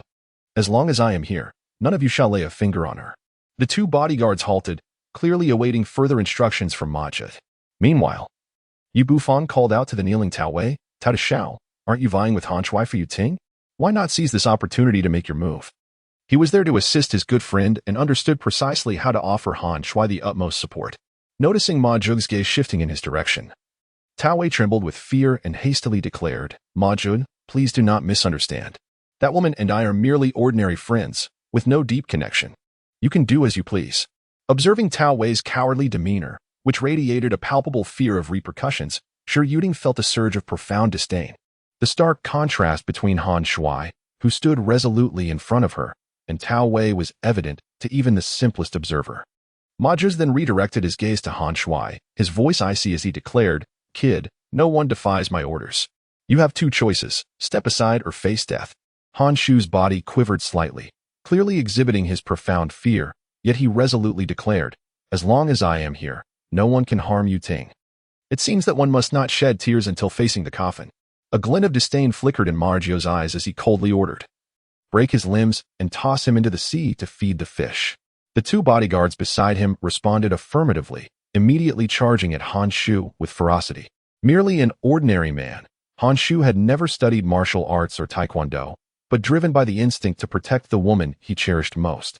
He gritted his teeth and fought back, closing his eyes and throwing two powerful punches. To his astonishment, however, his fists did not connect with anything, and an eerie silence enveloped the scene. When he finally opened his eyes, he was taken aback to see the two towering men, each nearly 9 meters tall, sprawled several meters away, having been sent flying. He stared at his fist in disbelief, wondering if he had somehow acquired a remarkable ability. This was inconceivable. At that moment, a clear voice rang out beside him. "As long as I am here, no one can lay a finger on my brother." Turning to his side, Han Shu beheld Yi Bufan, calm and composed, standing next to him. "Old three, you must flee. This matter does not concern you," Han Shu urged. Yi Bufan replied nonchalantly, "What nonsense is this? You are my brother, and your troubles are my troubles." Seeing his two subordinates effortlessly dispatched, Ma Jio's expression darkened instantly, his gaze turning icy as he fixed his eyes on Yi Bufan and remarked, "So, it appears you are a skilled fighter. However, I, Ma Jio, am not someone who can be easily trifled with. A bow. Teach this brat a lesson." Chapter 58. Kneeling for too long makes one unable to stand. Understood, Ninth Master. As he made his move, a flicker of excitement crossed the faces of the black-clad bodyguards nearby. Abao had once dominated the underworld of Southeast Asia as a martial arts champion. Not only was he skilled, but his strikes were ruthless. Those familiar with him knew that he would not relent until blood was shed, leaving his opponents either dead or grievously injured. It was by mere chance that Master Ma had witnessed Abao's prowess, leading him to recruit Bao with a handsome sum. Ever since Abao arrived in Huaxia, Master Ma had refrained from taking matters into his own hands. It could be said that half of Master Ma's current influence was forged by Abao's own hands. Sensing Abao's murderous aura, Han Shui spoke anxiously, "Old three, I'll hold him off. You run. Have no fear. He is but a pretty face, lacking substance." Yi Bufan replied, pulling Han Shui behind him as he stepped forward to confront Abao. Despite Abao's fearsome appearance, he had not even reached the threshold of a yellow-tier martial artist. Such a foe was hardly worthy of his concern. "Kid, you're courting death." Abao roared in fury, his hand shooting out to seize Yi Bufan by the throat. His techniques, honed in the brutal world of underground fighting, were not ornate but were lethal, designed for life and death struggles. Get lost. Yet, under Yi Bufan's keen perception, Abao's strike, which appeared to others as swift as lightning, moved with the sluggishness of a snail. He lifted his leg and delivered a powerful kick to his opponent's abdomen, sending the latter flying several meters before crashing against the wall of the private room, ultimately collapsing beside Tao Wei with a resounding thud. The force of the kick was tremendous, as fierce as a tiger, leaving the opponent struggling on the ground. Unable to rise, his face contorted in pain. The three of them, Tao Wei included, were taken aback, remaining kneeling in place, too terrified to move. Witnessing this spectacle, Han Shui was nearly propelled to his feet in astonishment, exclaiming, "Goodness! Third brother, have you taken a strength-enhancing pill? I've never seen you this formidable before." Over the course of 3 years, Yi Bufan had always struck him as delicate and refined, never once considering that his good brother could be a master in combat. Seeing his strongest subordinate, Abao, defeated in a single move, Ma Jio's expression turned gravely serious. He scrutinized Yi Bufan and remarked, "Kid, your skills are indeed impressive. I offer you an opportunity. If you agree to become my subordinate, I shall overlook today's incident. These individuals will be forgiven. What do you say?" Upon hearing this, the surrounding individuals exchanged glances, aware that Ma Jio was notorious for holding grudges. His willingness to make such a significant concession indicated that he recognized the young man's prowess. After stating this, he gazed at Yi Bufan with an air of nonchalance, confident that as the foremost leader in Jiangnan City, the young man would not refuse. However, to his surprise, Yi Bufan merely smiled disdainfully, his eyes brimming with mockery. "Become your subordinate? Do you think you are worthy?" Ma Jio's countenance darkened as he spoke. "Young man, it seems you are determined to confront me to the bitter end. Pray, tell me, who are you?" "Yi Bufan," came the calm response. Upon hearing this name, Ma Jio's expression shifted once more, realization dawning upon him. "So it is you, the one who injured my subordinate in the urban village?" "Indeed, it is I. Today we shall settle both new and old grievances." Yi Bufan replied with an air of indifference. Ma Jio retorted, Do not presume that your connection with the He family grants you the liberty to act as you please. In Jiangnan City, no one dares to provoke Ma Jiao. You overestimate yourself, Yi Bufan countered. I have always relied on my own abilities, without the need to lean on anyone else. With a sinister glare, Ma Jiao declared, I had initially considered sparing you for the He family's sake. But since you are so intent on seeking your own demise, I shall expedite your journey to the afterlife. He gestured to the bodyguards behind him, commanding, attack all at once. Whoever kills him will be rewarded with 1 million. These bodyguards were no ordinary men. They were seasoned warriors, specially trained, capable of taking on multiple foes. In his estimation, although Yi Bufan may have managed to defeat a single opponent, he could not possibly withstand such a formidable assembly. However, reality proved him mistaken. Despite their desperation, the disparity in skill was insurmountable, and none could stand against Yi Bufan. In mere seconds, the more than 20 black-clad bodyguards lay incapacitated on the ground, unable to rise again. Young man, you have truly surprised me, Ma Jiao remarked, as he shed his outer garments, revealing a muscular torso. He raised his hand in a gesture and declared, I can scarcely recall how many years it has been since I last fought. To die at my hands would be a privilege for you. Yi Bufan smiled faintly and replied, You overestimate your capabilities. You are still far from being able to kill me. He had now reached the level of a foundation-building expert, having barely utilized 1/10 of his strength against those bodyguards. Although the man before him, known as Master Ma Jiao, was merely an entry-level martial artist, he was still only at the initial stage of the yellow rank. Even without employing any techniques, such skill could not pose any threat to him. Yi Bufan could see through Master Ma Jiao's cultivation, yet the latter lacked the same discernment. With a mighty roar, he swung his fist towards Yi Bufan's face. The 6 harmonies fist. As an old saying in the realm of Chinese martial arts goes, Taiji does not emerge for 10 years. Yet the 6 harmonies can kill in one. This illustrates the ferocity of the 6 harmonies fist. Master Ma Jiao had once wielded this technique to shatter the bones of countless opponents, earning his esteemed reputation today. And he unleashed his most formidable skills right from the start. Facing this formidable punch, Yi Bufan did not flinch. Instead, he retaliated with a punch of his own. The 2 fists collided with a deafening crash, sending Master Ma Jiao hurtling backward like a kite with its string cut, soaring through the air for several meters before crashing into the wall behind him. He landed fortuitously beside a bough, mere inches away from Tao Wei and the others. The defeat of such a formidable opponent left everyone in astonishment, for Master Ma Jiao had previously been a figure of great renown, unmatched in the underground world of Jiangnan. The Mediterranean man standing nearby was utterly dumbfounded. He was now the only man left standing in the entire private room. Yi Bufan cast a glance at him and commanded, Release her at once. The Mediterranean man, who had already been rendered speechless by fear, hurriedly let go of Huang Xiaoli. She felt as though she had just awakened from a dreadful nightmare, scarcely able to believe the scene before her. To her astonishment, it was not the boastful young masters, Tao Wei and his companions, who had come to her rescue, but rather this seemingly inconspicuous man. Yi Bufan strode over to Tao Wei and his associates, a mocking glint in his eyes as he addressed them. Gentlemen, have you grown accustomed to kneeling? I have already subdued these individuals. Are you not inclined to rise and seek vengeance? To his surprise, Tao Wei did not stand. Instead, he shouted, You've made a grave mistake today. Having struck Ma Jiao, you will find it impossible to survive in Jiangnan City from now on. Not only he, but also Niu Haoyan and Yang Su lacked the courage to rise, remaining rigidly on their knees. A trace of derision crept onto Yi Bufan's face. It seemed they had knelt for so long that they could no longer stand. As a man, to allow the woman you pursued to be taken away without uttering a word of protest was pitiful. Now that I have vanquished your adversaries, you lack even the courage to rise. If I were you, I would simply wallow in shame. Chapter 59. The backing of Ma Jiao. Tao Wei's face turned a deep shade of purple with rage as he retorted, What do you understand? This is Ma Jiao.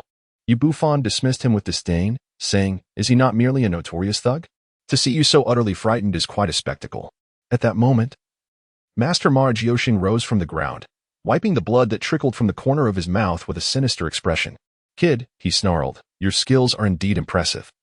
But let me enlighten you. The forces backing me are beyond your reckoning. It's not too late to kneel before me now. Otherwise, you and your friends shall meet your demise. Is there someone behind you? Yi Bufan retorted with a cold smirk. Let it not be said that I deprived you of an opportunity. Make a call now and summon everyone you can. He was determined to settle the score with Master Ma Jiuxing today, ensuring that this man was thoroughly subdued. Otherwise, his loved ones and friends would inevitably face trouble. Thus, he chose not to flee, but rather pulled up a chair and sat down beside him. "Kid, you do have some guts. Just you wait," Master Ma Jiuxing said, retrieving his phone and dialing a number. Once the call connected, a deep voice resonated from the other end. "Xiaojiu, what is the matter at this late hour?" Despite the distance of the phone call, Master Ma Jiuxing's demeanor shifted to one of utmost deference.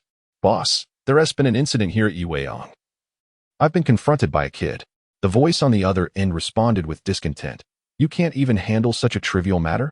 Boss, his skills are far too formidable. None of us are his match. Moreover, he is here waiting and insists on your presence. A bunch of useless fools. Wait for me. I will be there shortly." The call ended abruptly with a sharp click. Bufan lifted his leg and kicked Master Ma Jiuxing to the ground, declaring, "From this moment forth, you are unworthy to stand and converse with me. The young man, you are courting death." Ma Jiu's face turned crimson, as if blood could drip from it at any moment. Having navigated the underworld of Jiangnan for many years, he had never before been subjected to such humiliation. Bufan's voice was frigid as he demanded, "Will you kneel or not? Refuse, and I shall render you incapacitated." Had he not been present today, the fate of Han Shui and the others would have been all too predictable. He harbored no mercy for those who threatened his friends. Though Ma Jiu gritted his teeth in hatred, to preserve his lifelong cultivation, he could only suppress his humiliation and kneel beside Tao Wei and the others. Only moments ago, he had commanded them to kneel, and now he found himself in such a disgraceful position. Yet, when one is under a roof, one must bow. Faced with such a formidable young man, he had no choice but to endure, for now. He silently vowed that when his boss arrived, he would ensure that this young man would find himself in a position where survival would seem impossible. Witnessing their esteemed Ma Jiu kneeling alongside them stirred a complex mix of emotions within Tao Wei and his companions. They had always regarded Bufan, the impoverished youth, with disdain, yet having just witnessed Ma Jiu kneeling to him created an unspoken sense of loss within them. "Young man, do not revel in your triumph. Wait until Ma Jiu's patron arrives to see how you fare."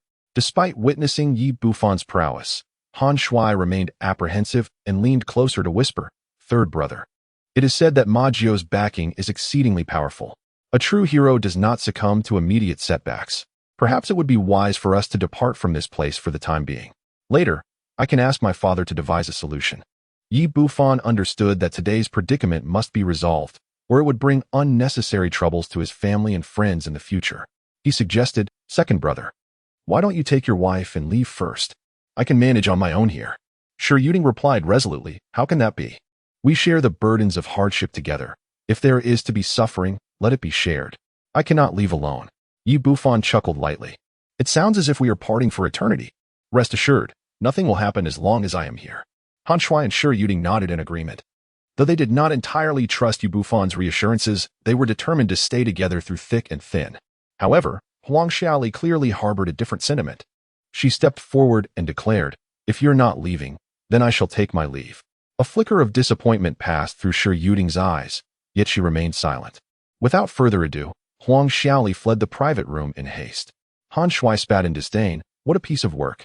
The trouble today was entirely instigated by Huang Xiaoli, who, despite being the source of the chaos, was the first to flee. Bufan, however, remained unfazed. He regarded Huang Xiaoli as nothing more than a superficial woman and had no expectations of her.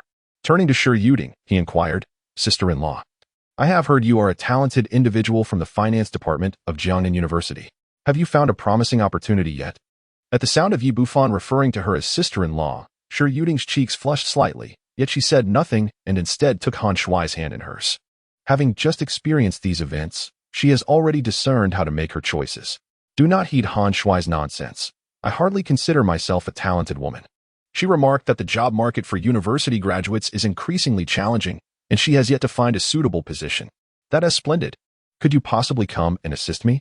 Bufan briefly outlined the situation at the drunken Jiangnan restaurant, then added, "I am not adept at managing a restaurant, and the current manager is merely temporary. It would be ideal if you could come and help me." Of course, Shi Yuding hesitated, replying, "But I have just graduated. It may not be appropriate for me to assume the role of general manager right away. Perhaps I should start from the ground up." Bufan insisted. I trust in my brother's judgment. He would not choose poorly. You should take over the entire restaurant. With Shi Yuding taking the initiative to hold his hand. Han Shui felt elated and remarked, "You're absolutely right. Third brother. Not only a restaurant, but even a corporate group, Yuding could manage splendidly. Otherwise, how could she be my wife?" Shi Yuding shot him a fierce glare. "What nonsense are you spouting? Who is your wife?" Han Shui chuckled. "Isn't it just a matter of time?" At that moment, a flurry of hurried footsteps echoed from outside, followed by the sudden entrance of dozens of individuals clad in black attire. Though they were dressed in traditional martial arts uniforms, they exuded an aura of immense power, with any one of them rivaling the likes of a Bao. Sensing reinforcements had arrived, Master Ma Jiao felt a surge of excitement. The moment for vengeance had finally arrived. Even Tao Wei and his companions felt a surge of agitation within. They could endure the bullying from Ma Jiao, but being trampled upon by Yi Bufan was intolerable. Thus, they all secretly yearned for Ma Jiao's powerful backer to deliver a severe reprimand to Yi Bufan. Chapter 60. The big shot Tang Feng upon entering. The men clad in black swiftly formed two lines, clearing a path in the center, through which a middle-aged man strolled in. He wore an oversized trench coat, sported large sunglasses, and had slicked-back hair, with a cigar perched between his lips, emanating an imposing aura that embodied the very essence of a big shot. Tao Wei and his companions were filled with astonishment and admiration. They had long heard tales of the mysterious and formidable force behind Ma Jiao, but had never encountered it until today, and indeed, it was as powerful as rumored. They silently rejoiced in their previous wise decision, confident that the young man was surely doomed. In this society, mere prowess is insufficient. No matter how formidable one may be, can one truly take on 10 opponents? Let alone 100? No matter how skilled, can one rival the might of firearms? Upon the middle-aged man's entrance, Ma Jiao appeared to see his savior. All prior tension and humiliation evaporated as he sprang up from the ground, pointing at Yi Bufan and exclaiming, "Boss, it is this brat who disrupted our gathering." Upon seeing Yi Bufan, the middle-aged man quickened his pace, approaching with a commanding voice, "Kneel before me." Ma Jiao, brimming with pride, echoed, "Did you hear that, kid? Quickly kneel before our boss, or else." Before he could finish, the middle-aged man barked again, "I am referring to you. Kneel down at once. Today, doctor, you will not allow you to rise. You shall kneel until your last breath." What? Master Ma appeared utterly bewildered. After fervently awaiting reinforcements, how could he now be commanded to prostrate himself? "Boss, have you made a mistake? It was this brat who disrupted our gathering." The middle-aged man, seething with rage, struck Master Ma sharply across the face, then kicked him to the ground, exclaiming in frustration, "Do you not comprehend? I commanded you to kneel." I understand. Though still in a state of confusion, Master Ma grasped one undeniable truth. The boss was indeed serious about his command. Despite having once been a formidable figure, he dared not hesitate now, for all he possessed stemmed from the very person before him. Without the backing of this influential boss, he would be nothing more than a mere shadow, perhaps even 6 feet under by now. With a resounding thud, he knelt once more, this time with even greater reverence and poise. The others looked on in utter astonishment, unsure of what transpired. Even Han Shui, who had discreetly reached for a bottle, ready to take decisive action, was taken aback by the unfolding scene. Meanwhile, Yi Bufan recognized the middle-aged man as Tang Feng from the Tang family. Just moments ago, he had appeared as a dutiful grandson attending to Tang Laoyizi, but in an instant, he had transformed into a figure of immense power in Jiangnan. What he remained unaware of was that the Tang family, which rose to prominence through martial arts, had always been the true sovereign of the underground world in Jiangnan. The so-called 4 major leaders were merely hounds under the Tang family's command. At any moment, should the Tang family be displeased, they could easily replace these individuals. At this moment, cold sweat beaded on Tang Feng's forehead.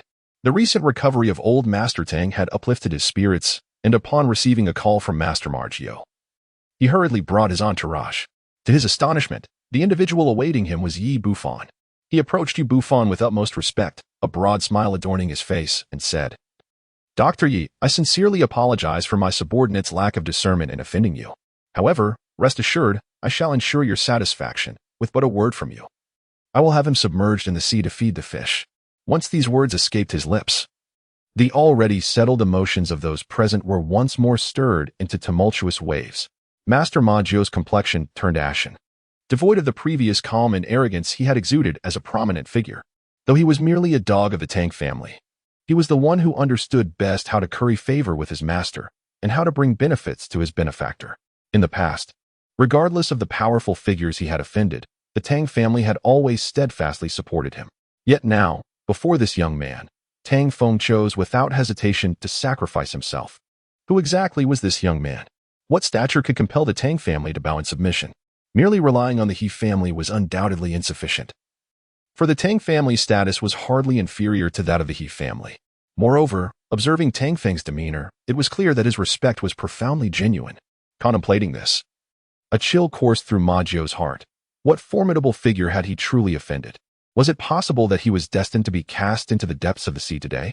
He did not consider Tang Feng's words to be a jest. Tao Wei and the others knelt there, utterly dumbfounded, even forgetting the pain caused by the blood pooling in their knees. They could hardly believe their eyes. The impoverished youth they had once looked down upon had, in the blink of an eye, ascended to a height they could only gaze up at in awe. Before Ma Jiao, they could only kneel like grandchildren, and now even the master of Ma Jiao was showing such deference to this individual. The disparity was staggering, enough to inspire a lifetime of reverence. At that moment, Shi Yuding was also filled with curiosity. Who exactly was Han Shuai's friend?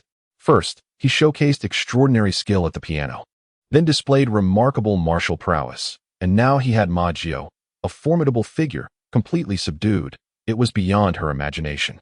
Yi Bufan glanced at Tang Feng and then at the prostrate Ma Jiao, and said calmly, "Since he is your person, let today's incident pass."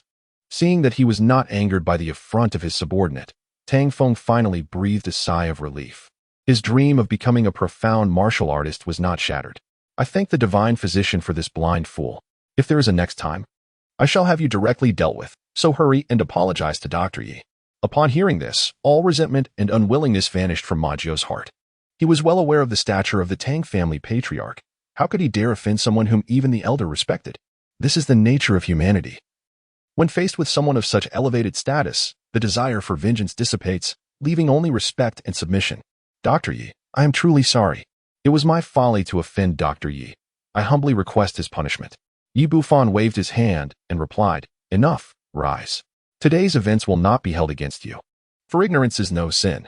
However, remember this. Henceforth, the collection of protection fees in the urban village must cease."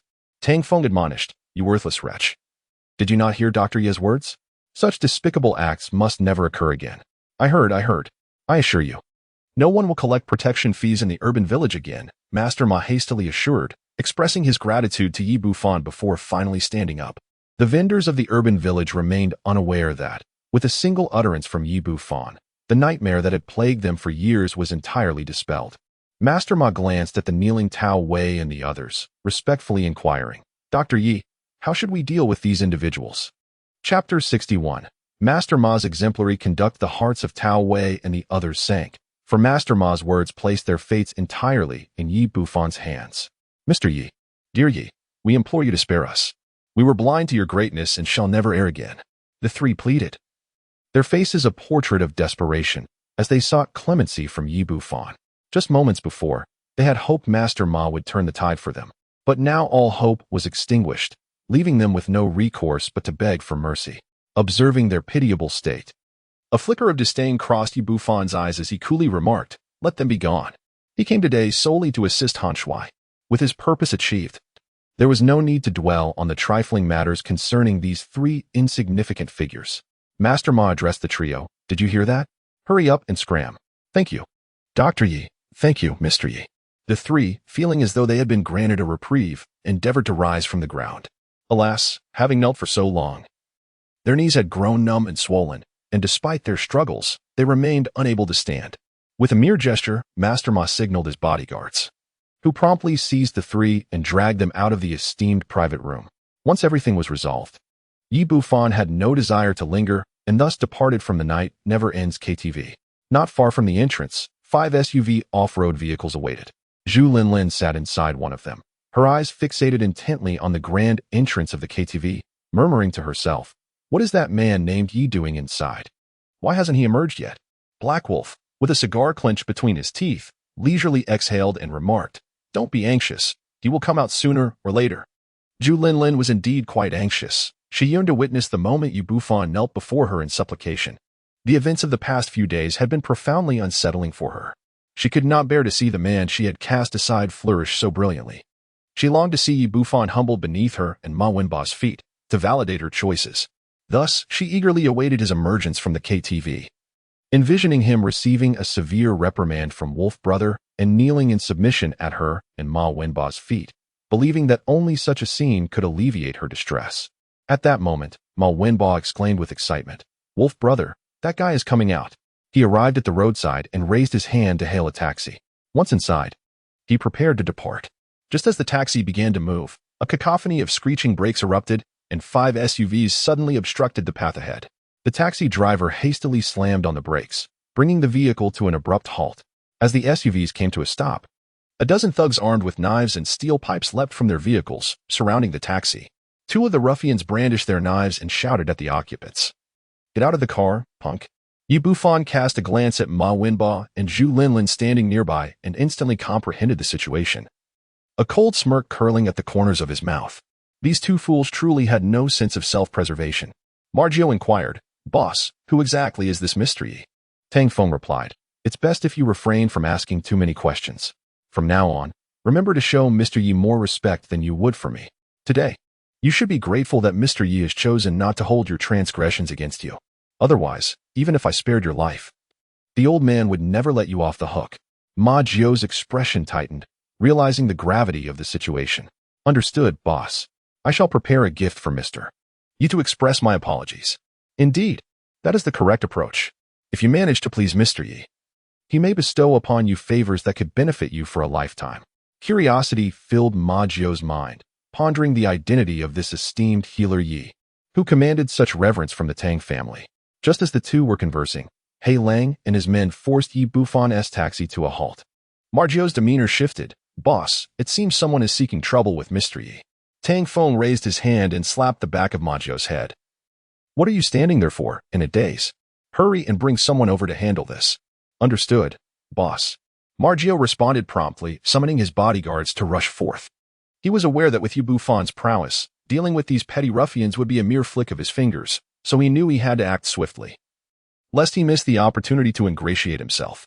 As Yi Bufan alighted from the vehicle, he cast a glance at the imposing figure of Black Wolf blocking the way, and with an air of indifference, inquired, "Is there a problem?" Black Wolf took a puff from his cigar, discarded it onto the ground with a forceful stomp, and raised his gaze, declaring, "Kid, you've crossed the wrong person, do you understand?" Yi Bufan replied nonchalantly, "I have offended many. What makes this any different?" Black Wolf's expression darkened, his demeanor turning menacing as he retorted, "You're quite arrogant, aren't you? Do you even know who I am? I am the notorious Black Wolf of the East District. Speaking to me like that is tantamount to courting death." Zhu Linlin stepped forward, urging, "Yi Bufan, quickly kneel and apologize to me and young Master Ma. Perhaps we might spare you this time." Yi Bufan frowned, his irritation towards this woman reaching its zenith. After their breakup, he had wished to sever all ties, yet she persistently sought to provoke him. Coldly, he commanded, "Get lost." "You." Zhu Linlin had anticipated Yi Bufan would relent, but his dismissive attitude left her infuriated, the contempt in his eyes driving her to madness. "Wolf Brother, teach this brat a severe lesson," she shrieked in desperation. Black Wolf gestured to his men behind him, ordering, "All of you, seize him and break his legs." The ruffians were already prepared, and upon receiving the command, they charged forward with menacing gestures. At that moment, a resounding shout echoed through the air, "Cease this instant. Whoever dares to lay a finger on Mr. Yi, I shall incapacitate him immediately." With that commanding voice, Ma Jio rushed in with his subordinates. The previously arrogant Black Wolf trembled at the sight of Ma Jio, hastily approaching with a sycophantic demeanor. "Master Jio, what brings you here?" He was merely a petty thug from the Eastern District, his status incomparable to that of Ma Jio, who could effortlessly erase him from Jiangnan if he so wished. This very reason kept him from storming into the Yiwei Yang KTV, opting instead to linger outside. "Have you lost your mind, Black Wolf? How dare you show disrespect to Mr. Yi?" Despite his bravado, Black Wolf dared not exhibit any defiance. Even his followers regarded Margio with palpable fear, none daring to intervene. Margio bellowed at Black Wolf and his gang, "You dare to offend Mr. Yi? Kneel and apologize immediately." Thud, thud, thud.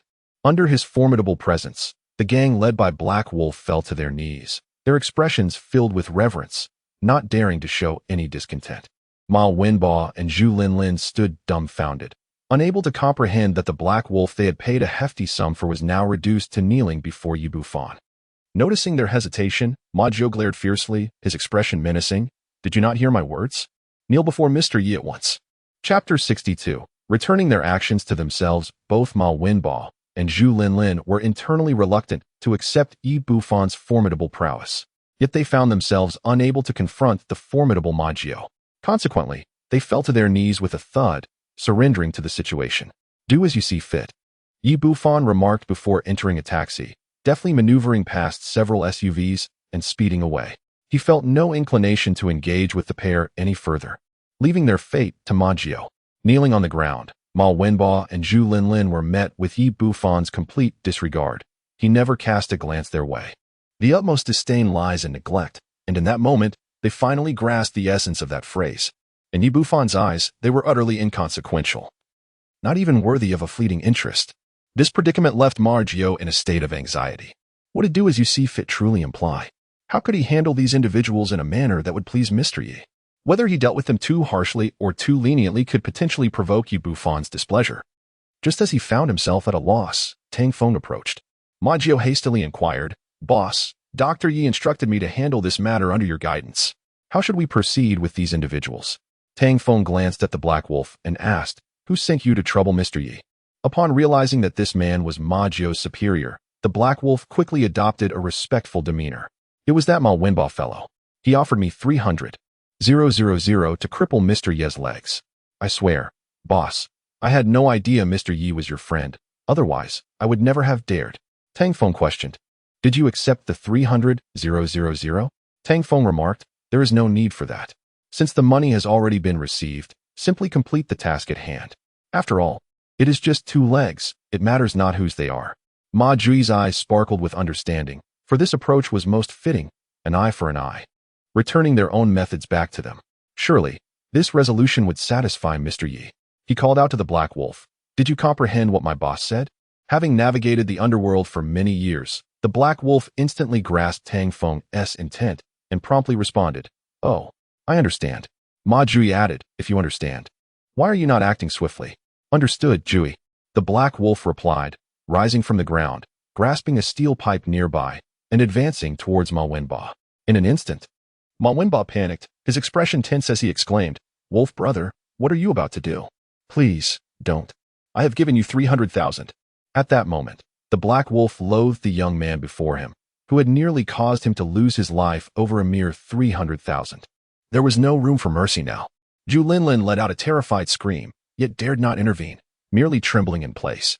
Ma Jiu glared at Ma Wenbo and his companions, declaring, "Let it be known that if I ever hear of any disrespect towards Mr. Yi again, it will not simply be 2 legs at stake. Now, be gone. Rest assured, jury, should anyone dare to disrespect Mr. Yi in the future, I shall be the first to deal with them." The Black Wolf, feeling as though he had been granted a reprieve, seized Ma Wenbo and fled with his subordinates. Meanwhile, Yi Bufan remained oblivious to these events. The following morning, he dialed Shi Yuding's number, and they arranged to meet at the Zui Jiangnan Grand Hotel. In recent days, Ouyang Lan has been residing in the hotel, where the former presidential office, a suite of over 100 square meters, now serves her adequately alone. Despite the fact that her family runs the hotel and employs a dozen chefs, she still prefers to prepare her own breakfast, waiting for her son to join her for the meal. As she opened the door, Yi Bufan entered alongside another individual. Upon seeing Shi Yuding, Ouyang Lan's eyes sparkled with interest, and she pulled Yi Bufan aside to inquire, "My son, which of these young ladies is your girlfriend? The one here or the police officer?" Yi Bufan replied, "Mom, what are you saying? Neither of them is my girlfriend. Allow me to introduce, this is Shi Yuding, the girlfriend of my close friend and an exceptional student from the finance department of Jiangnan University. I have invited her to be the general manager of our hotel. We cannot keep Lu Kai here indefinitely." Shi Yuding stepped forward and politely greeted, "Hello, Annie. Good, good, good." Ouyang Lan responded courteously. Yet a flicker of disappointment crossed her eyes. After the trio finished breakfast, Yi Bufan called Lu Kai over and instructed him to take Shi Yuding to familiarize herself with the hotel environment. Once they departed, Ouyang Lan turned to her son once more, asking, "Son, please tell your mother the truth. What is your relationship with that officer?" Yi Bufan replied, "Mom, I merely treated her grandfather's illness, At most, we are just ordinary friends. Ouyang Lan pressed on. So, do you have a girlfriend or not? If not, I shall find someone to introduce to you. Yi Bufan exclaimed in astonishment. Mother, I have just turned 20, and I have yet to graduate from university. Why the urgency? Are you truly concerned that I might struggle to find a wife? Ouyang Lan's demeanor genuinely perplexed him. It was not characteristic of her. Why shouldn't I be anxious? At 20, one is no longer a child. Many of your cousins back home already have children, she replied. Yi Bufan responded, Mother, this seems rather hasty. I am still in school. Ouyang Lan, with a serious expression, insisted, what does being in school matter? You should find a girlfriend and, after graduation, marry her. That way, I can look forward to holding my grandchild.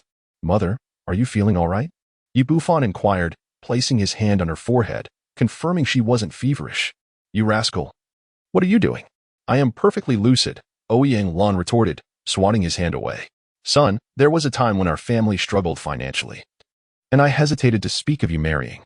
Now that our circumstances have improved, it is imperative to find you a girlfriend. This will also help me explain things to your biological parents once you find them. Yi Bufan's expression shifted. You are my mother now.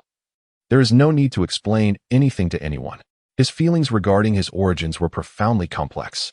He yearned to know who his biological parents were while simultaneously harboring resentment for their abandonment. Son, you need not feel this way. As someone who has experienced motherhood, I understand the emotions of being a parent. If it were not absolutely necessary, they would never wish for separation from their flesh and blood. There must be some hidden circumstances behind this. Yi Bufan's expression softened somewhat as he remarked, for this reason, there is no need for you to hastily arrange my marriage. Ouyang Lan sighed and replied, Son, I am not yet at the age of senility. I am aware of the circumstances during your last hospitalization. It was a close call with the afterlife. Thus, I must expedite finding you a girlfriend. Otherwise, if something were to happen to me, I would regret not witnessing your wedding. Yi Bufan responded helplessly, Mother, how do these matters even relate? Your health surpasses anyone else's. Living to 100 years should pose no problem. Ouyang Lan's expression darkened, her demeanor firm as she stated, No more idle chatter. This matter is in my hands. I must find you a girlfriend immediately, or I shall not find peace. In Chapter 63, Master Xuanji, she shall henceforth be the princess of our family, enjoying the finest provisions and enduring no hardships. Yi Bufan wished to cease the discussion about a girlfriend with his mother and swiftly diverted the topic to his sister. Ouyang Jing. He had always treated his sister with great affection. Although they shared no blood ties, their bond was exceedingly harmonious, even closer than that of biological siblings. Just yesterday morning, he had given Ouyang Lan 1 million, instructing her to transfer some as living expenses for his sister. This tactic proved remarkably effective, as Ouyang Lan mentioned. I have already sent the money to that girl, yet she adamantly refuses it, insisting on saving it for your wedding. She also mentioned that she has signed a contract for a part-time job during the holidays and cannot abandon it midway. This girl, always so fiercely independent. I hardly require her to save for my marriage. Yi Bufan said, I have matters to attend to, so I must take my leave. Please continue with your business. With that, he hastily exited the tavern, anxious that Ouyang Lan might once again broach the subject of his girlfriend. Once outside, he pondered where to go next when suddenly his phone buzzed in his pocket. He glanced at the screen and saw that it was a call from Qin Chuchu. Upon answering, she inquired, Xiaofan, where are you? Yi Bufan replied, I just left the tavern. Is there something you need? Wait for me at the entrance. I'll be there shortly, Qin Chuchu said before abruptly ending the call. 5 minutes later, a striking red Lamborghini pulled up in front of the tavern. As Yi Bufan settled into the passenger seat, Qin Chuchu started the engine and sped away. He asked, Where are you taking me? Are you truly worried that I might sell you off, being a grown man? Qin Chuchu chuckled. I'm taking you to an event. Well, I think I'll pass on that. Although he had recently come into wealth, Yi Bufan remained uncomfortable with the extravagant gatherings of high society. To him, the affluent often wore masks of pretense during these social interactions, which unsettled him. Moreover, he had other matters to attend to. As the 3-day period he had agreed upon with He Shuang was drawing near, he wished to explore a bit more in hopes of stumbling upon a suitable magical artifact. Qin Chuchu insisted, I have no choice. If it were a mundane gathering, I wouldn't bother seeking you out. The key is that there's an unwelcome presence I wish to avoid. Yi Bufan exclaimed, You're not suggesting that I pose as your boyfriend again, are you? Qin Chuchu shot him a glare and asked, What, are you unwilling to be my boyfriend? Yi Bufan chuckled, I merely find this charade too cumbersome. Why not make it genuine? After all, my mother has been pressuring me to find a girlfriend today. The presence of such a stunning beauty beside him would naturally stir his heart. While Shi Yuding was undeniably beautiful, she paled in comparison to Qin Chuchu. With a blush creeping onto her cheeks, Qin Chuchu retorted, "Dream on." Despite her words, she felt a pang of anxiety upon hearing Yi Bufan's intention to seek a girlfriend. Since the previous night, whenever Yimo gushed over the Piano Prince's videos, her thoughts invariably drifted to Yi Bufan, a sentiment she had never experienced before. After a brief pause, she added, "Regardless of whether you find a girlfriend or not, you must be at my beck and call." Yi Bufan responded, "You are rather domineering, aren't you? I am not yours to command." "What? Are you still unwilling?" Qin Chuchu mused silently. "Are you really that foolish? The signals are so clear. Don't you know that pursuing a girl requires some initiative? No wonder you remain single." "I would be willing, even if it means being your long-term worker," she thought. With only one previous romantic experience, Yi Bufan was completely oblivious to a girl's feelings. He inquired, "What event are we attending this time?" Qin Chuchu handed him a nearby brochure, explaining, "This is the promotional poster for the auction. It features numerous rare collectibles. If any of them pique your interest, you may participate in the bidding. If you find yourself short on funds, I can lend you some." Yi Bufan took the poster and examined it. The entire album was exquisitely crafted, featuring clear photographs and detailed descriptions of each collectible. As he opened the first page, he was greeted by a radiant jewel, accompanied by a small inscription, Hongyan Tianju, an exceedingly rare and superior magical artifact, a treasure crafted by Master Xuanji. Beneath the jewel, the starting auction price was indicated, 10 million huaxia coins. He couldn't help but exclaim, "Such an item demands 10 million? That's exorbitantly priced. Magical artifacts are inherently priceless. One should not even entertain the thought of acquiring it for 10 million. In my estimation, the Hongyan Tianju would fetch at least 50 million, if not more." Yi Bufan inquired, "Your father isn't intending to bid on this jewel, is he?" Qin Chuchu replied, "Indeed, I'm here specifically for the Hongyan Tianju. As long as the price does not exceed 100 million, I am determined to secure it." Yi Bufan refrained from further comment. Though he found the prospect of the Hongyan Tianju somewhat dubious, it was merely an image. The true nature of the artifact could only be ascertained upon viewing the actual item. He continued to study the poster in his hand, noting that the Hongyan Tianju, being the most valuable, was followed by a plethora of other auction items at significantly lower prices. The majority comprised various antiques, ancient paintings, vases, and an assortment of porcelain. He displayed a distinct lack of interest in these matters, continuing to leaf through the pages until he unexpectedly stumbled upon a contract. The small print beside it read, "Transfer contract for the Paradise Community, starting bid 100 million huaxia coins. Successful bidders will acquire full ownership of the Paradise Community."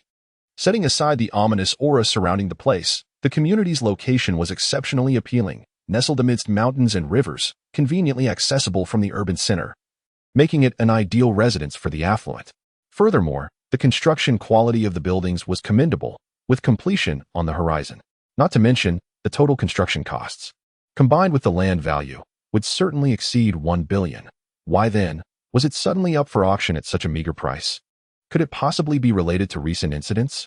Noticing his contemplative gaze fixed on the contract, Qin Chuchu inquired, "What are you looking at? Are you familiar with this community?" Yi Bufan replied, "Indeed, I happened to visit it a few days ago. It is an exquisite upscale villa area, nearing completion. Why is it suddenly being auctioned off at such a low price?" Chapter 64, The Demon Refining Vase. Speaking of the Paradise Community, one cannot help but admire Master Xuanji. As Qin Chuchu spoke, a trace of undeniable reverence graced her features, clearly indicating her admiration for Master Xuanji. Yi Bufan asked, "What does the auction of this community have to do with Master Xuanji?" "Allow me to explain," Qin Chuchu replied. "Master Xuanji possesses profound magical skills. He is a rare and extraordinary individual. The proprietor of the Paradise Community is named Guan Dongping. When he initially bid for this land, Master Xuanji warned him that the area was plagued by excessive yin energy, rendering it an ominous site unsuitable for real estate development. However, Guan Dongping, resolute in his intentions, disregarded Master Xuanji's counsel and relentlessly secured the parcel of land. Consequently, a series of tragic incidents have unfolded since the construction commenced, to the extent that even the workers willing to undertake the project have vanished, and property sales have plummeted to disarray, with not a single unit sold. The financial chain has completely collapsed. Thus, his decision to auction the property at a meager price is a desperate measure.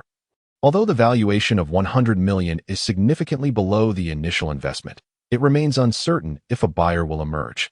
After all, 100 million is not a trifling amount, and few would carelessly invest in such a cursed locale. Prior to this, our Qin group conducted thorough research on the Paradise community, and not a single individual was inclined to participate in the bidding. It is a lamentable situation for Guangdongping, who has invested over 10 billion into this venture. Should the auction fail, he would face utter financial ruin. Yet, one cannot wholly blame others. After all, it was his refusal to heed Master Xuanji's advice that led him here. If it were anyone else, they would surely hold Master Xuanji in the highest regard upon hearing this account. However, Bufan is no ordinary individual. He has previously visited the Paradise community and understands that the malevolent energy present there has not always existed. On the contrary, it is a place replete with spiritual vitality. The recent spate of calamities is entirely due to deliberate interference, manifested through the gathering of negative energy via the Xian-Yin gathering formation. If Master Xuanji perceived the area as overly infused with Yin energy prior to construction, there is certainly something amiss, suggesting he may have orchestrated events for some ulterior motive. Upon reflecting on this, he inquired, "Who is Master Xuanji?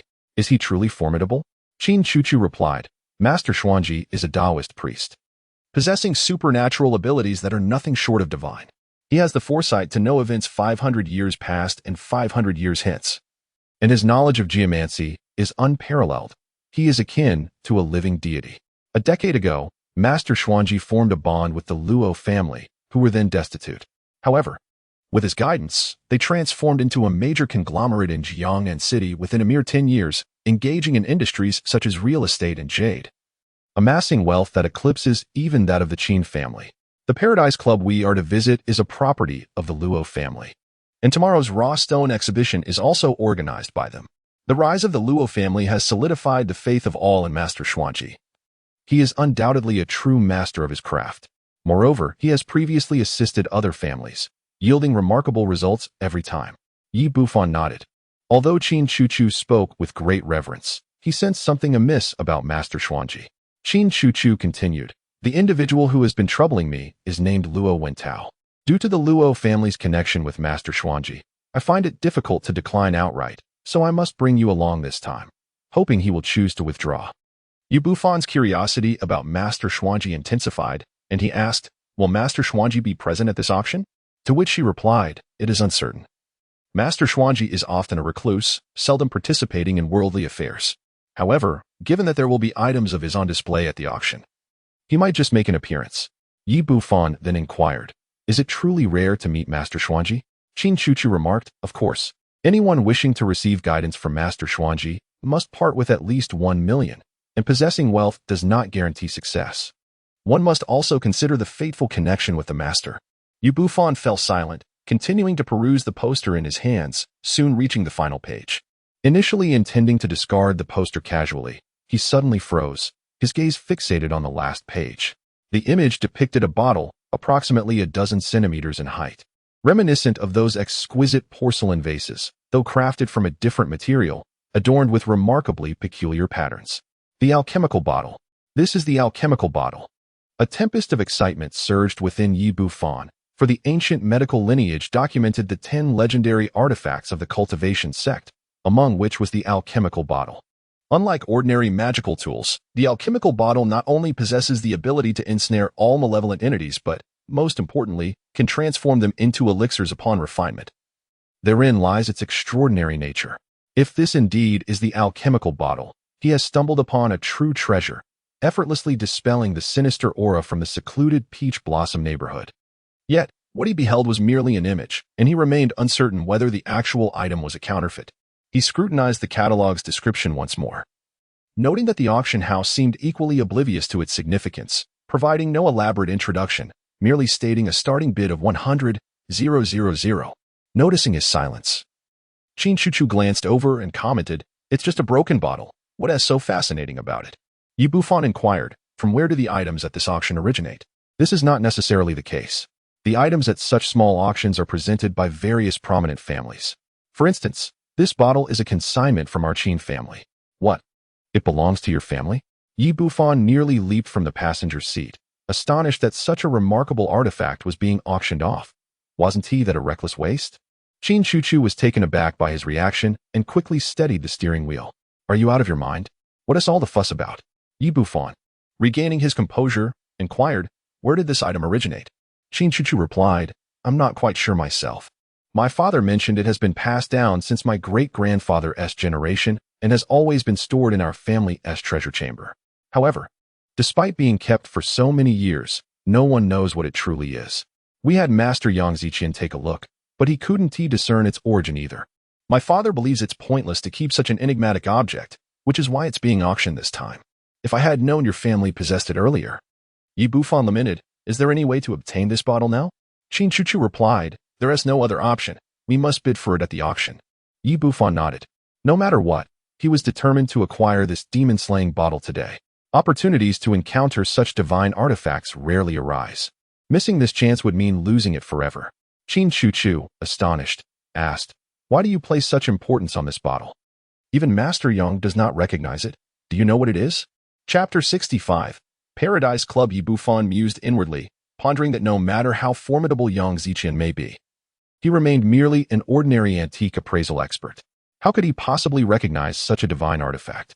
Were it not for the ancient legacy bestowed upon him by the Ancient Medical Sect, he too would likely have missed this extraordinary treasure. He remarked, it resembles a precious item I had encountered before, yet this remains a mere conjecture. I must see the actual object to ascertain its authenticity. As they conversed, the pair had already departed from the urban confines of Jiangnan City, traversing approximately 30 kilometers before arriving at the Paradise Club, established by the Luo family. This venue was said to possess everything imaginable. It was a veritable haven for the affluent, a place where the unimaginable became reality, thus earning the moniker Paradise Club. The premises were expansive, encompassing several acres, with a multitude of buildings dotting the landscape. A glance revealed a picturesque environment, replete with ecological beauty. At the entrance of the club stood a dozen robust security personnel. Unlike guards elsewhere, these individuals were adorned in impeccably tailored designer suits, their upright postures exuding an air of authority. As Qin Chuchu drove up to the entrance and presented her membership card, the security personnel promptly allowed them entry. The duo proceeded to the parking area. Upon exiting the vehicle, they noticed a young man, approximately 30 years of age, approaching from a distance. Chuchu, you have arrived. The young man exclaimed, his face illuminating with a warm smile that exuded a sense of familiarity and friendliness. Yet, when Qin Chuchu linked her arm with Yi Bufan's, a fleeting glimmer of cold malice flashed in her eyes, sinister to the core, while her smile remained warm and inviting. Yi Bufan, possessing keen perception, acutely sensed the shift in her gaze and immediately recognized the formidable nature of this individual. In his previous encounters with affluent young masters, whether it was Xiang Yutian or Ma Wenba, their emotions were transparently etched upon their faces. However, this man was different. He was evidently a smiling tiger, exuding an insidious aura. Upon seeing him, Qin Chuchu's expression subtly altered as she introduced, Luo Wentao, allow me to present my boyfriend, Yi Bufan. This gentleman is the proprietor of Paradise Club, Luo Wentao. At the acknowledgement of Qin Chuchu's relationship, a flicker of malevolence returned to Luo Wentao's eyes. Though his demeanor remained jovial as he said, Mr. Yi, welcome to our Paradise Club. Despite his outward politeness, he had already condemned Yi Bufan to a death sentence in his mind. He had always regarded Qin Chuchu as his possession, permitting no one to encroach upon her. Any infringement would provoke his ruthless vengeance. Yet, he was adept at concealing his treachery, leaving no trace of his vile deeds for others to discern. Sensing the murderous intent emanating from his opponent, Yi Bufan merely curled his lips into a cold smirk, offering a slight nod without uttering a word. Deep within, Qin Chuchu harbored a profound disdain for Luo Wentao's duplicity, yet the extensive business ties between their families necessitated a facade of cordiality. With a cheerful tone, she remarked, Luo Xiao, do you possess the gift of foresight? How is it that you discovered my presence the moment I arrived? Upon the arrival of Chuchu, I naturally took it upon myself to personally welcome her. I had previously instructed the security at the entrance to promptly inform me upon scanning her membership card. The Paradise Club boasts an array of facilities, with the first building housing the most renowned casino. Qin Chuchu, feeling somewhat uncomfortable under the watchful gaze of Luo Wentao, leaned against Yi Bufan's shoulder, adopting a demeanor of delicate vulnerability as she suggested, Xiao Fan, Shall we indulge in a few games? Yi Bufan nonchalantly replied, Sure, let us proceed. Luo Wentao then took the lead, but as he turned around, the smile on his face swiftly vanished, replaced by a sinister and malevolent expression. The closeness between Qin Chuchu and Yi Bufan had deeply wounded him, and he was determined to devise a means of retribution against this young man. Luring them both into the casino was part of his scheme. The casino was his domain, where he reigned supreme, dictating the fortunes of those who entered. His ulterior motive was to ensnare Yi Bufan, ensuring he would emerge from the experience utterly destitute, even plunging him into the depths of debt, thus obliterating any chance of pursuing Qin Chuchu. The trio soon arrived at Hall Number 1, and upon entering, a wave of stale air assailed them. The hall was teeming with people, each one smoking and exuding an air of excitement as they gathered around the gaming tables, thoroughly engrossed in their pursuits. Amongst the throng moved a number of scantily clad female servers, flanked by imposing figures in dark suits. Luo Wentao remarked, It is far too noisy here. It does not befit our status. Let us ascend to the VIP lounge on the second floor. After speaking, he led the two individuals up to the second floor, which was significantly quieter than the first. Although it was still filled with gamblers, these patrons adorned themselves in luxurious attire and exhibited relatively restrained behavior. Luo Wentao turned to the two and inquired, Chuchu, what would you like to play? Qin Chuchu affectionately replied, I will follow Xiao Fan's lead. Perhaps we should refrain from playing. This is my first time in such a place, and I have never engaged in any games nor do I know the rules. Indeed, his family's financial situation had always been challenging, compounded by the strict upbringing imposed by Ouyang Lan.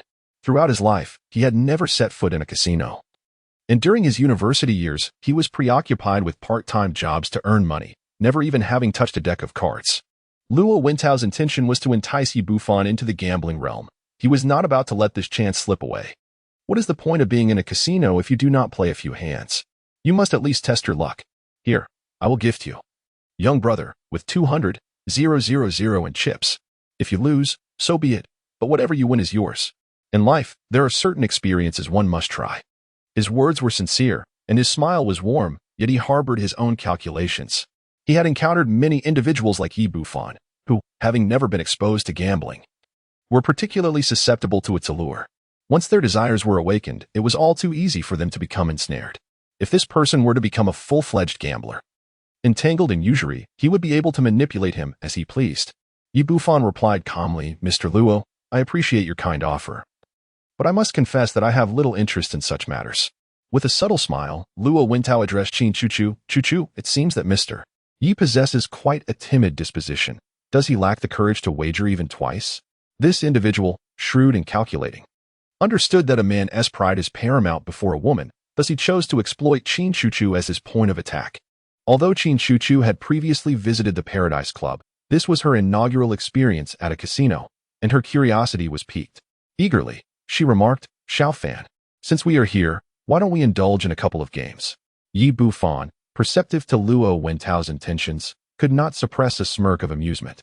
Since the other party was so keen on offering money, he felt compelled to oblige. He replied, Since Mr. Luo insists, I shall tempt fate. Inwardly, Luo Wentao scoffed, deeming the young man overly naive, easily ensnared by mere words. To him, once the opponent stepped onto the gambling table, their fate would rest solely in his hands. He could manipulate everything, reducing the other to a mere dog at his feet. Contemplating this, he feigned cordiality, asking, Mr. Yi, what game do you wish to play? Yi Bufan responded, Let us play dice. It's quite straightforward, requiring only a grasp of the values. Very well, we shall play dice, Luo Wentao affirmed. Mr. Yi, let us first exchange some chips. He then led the two individuals to the chip exchange area, where Yi Bufan stated, I would like to exchange for 200 yuan in chips. The waiter remarked, I apologize, sir, but this is the VIP room, and the minimum chip is 10,000 yuan. Yi Bufan shook his head in disbelief. How exorbitant. While I am indeed wealthier now, my mindset remains rooted in the past. Just a few days ago, 10,000 yuan represented a substantial sum to me, yet here, it merely serves as a token for the affluent. A flicker of derision crossed Luo Wentao's face as he quipped, Mr. Yi, I trust you haven't forgotten your wallet? If you find yourself short, I would be more than willing to assist you. This was, after all, his primary objective. Once Yi Bufan borrowed from him, he would inevitably fall into the trap with no means of escape. Qin Chuchu interjected, Xiao Fan, did you forget your money? You can use mine. No need. I have sufficient funds, Yi Bufan replied, producing 2 stacks of 100 yuan notes from his pocket and tossing them onto the counter. Originally, he possessed 30,000 yuan, but after expenses for accommodation and other necessities over the past few days, only 20,000 remained. Luo Wintao remarked, Mr. Yi, wouldn't 2 chips be rather insufficient? It may be challenging to fully enjoy the experience. Yi Bufan accepted the 2 yellow chips handed to him by the waiter, saying, not a problem. I have always been fortunate. My only concern is that I might win too much, and the casino won't be able to handle it. Mr. Yi, you certainly have a gift for humor. Luo Wintao laughed heartily, masking his uncontrollable sarcasm in front of Qin Chuchu. At our Paradise Club, we hold our reputation in the highest regard. As long as you possess the skill, we can afford to cover any winnings you may accumulate. Yi Bufan seemed to exhale in relief as he remarked, that's good. I fear that if I win too much, Mr. Luo might renege on his promise. Luo Wintao turned to Qin Chuchu and said, Chuchu, your friend has quite the sense of humor. Luo Wintao would never be short of funds. Nor would I ever default on my obligations. His confidence stemmed from 2 factors. First, the Paradise Club possessed substantial capital, with liquid assets consistently amounting to billions of Huaxia coins each day. Secondly, this was a casino, where the adage 10 bets, 9 frauds held true, especially in high-end gambling establishments, making it nearly impossible to rely on luck for winnings. Should he choose to, he could manipulate every game at this venue, determining who would win or lose at will.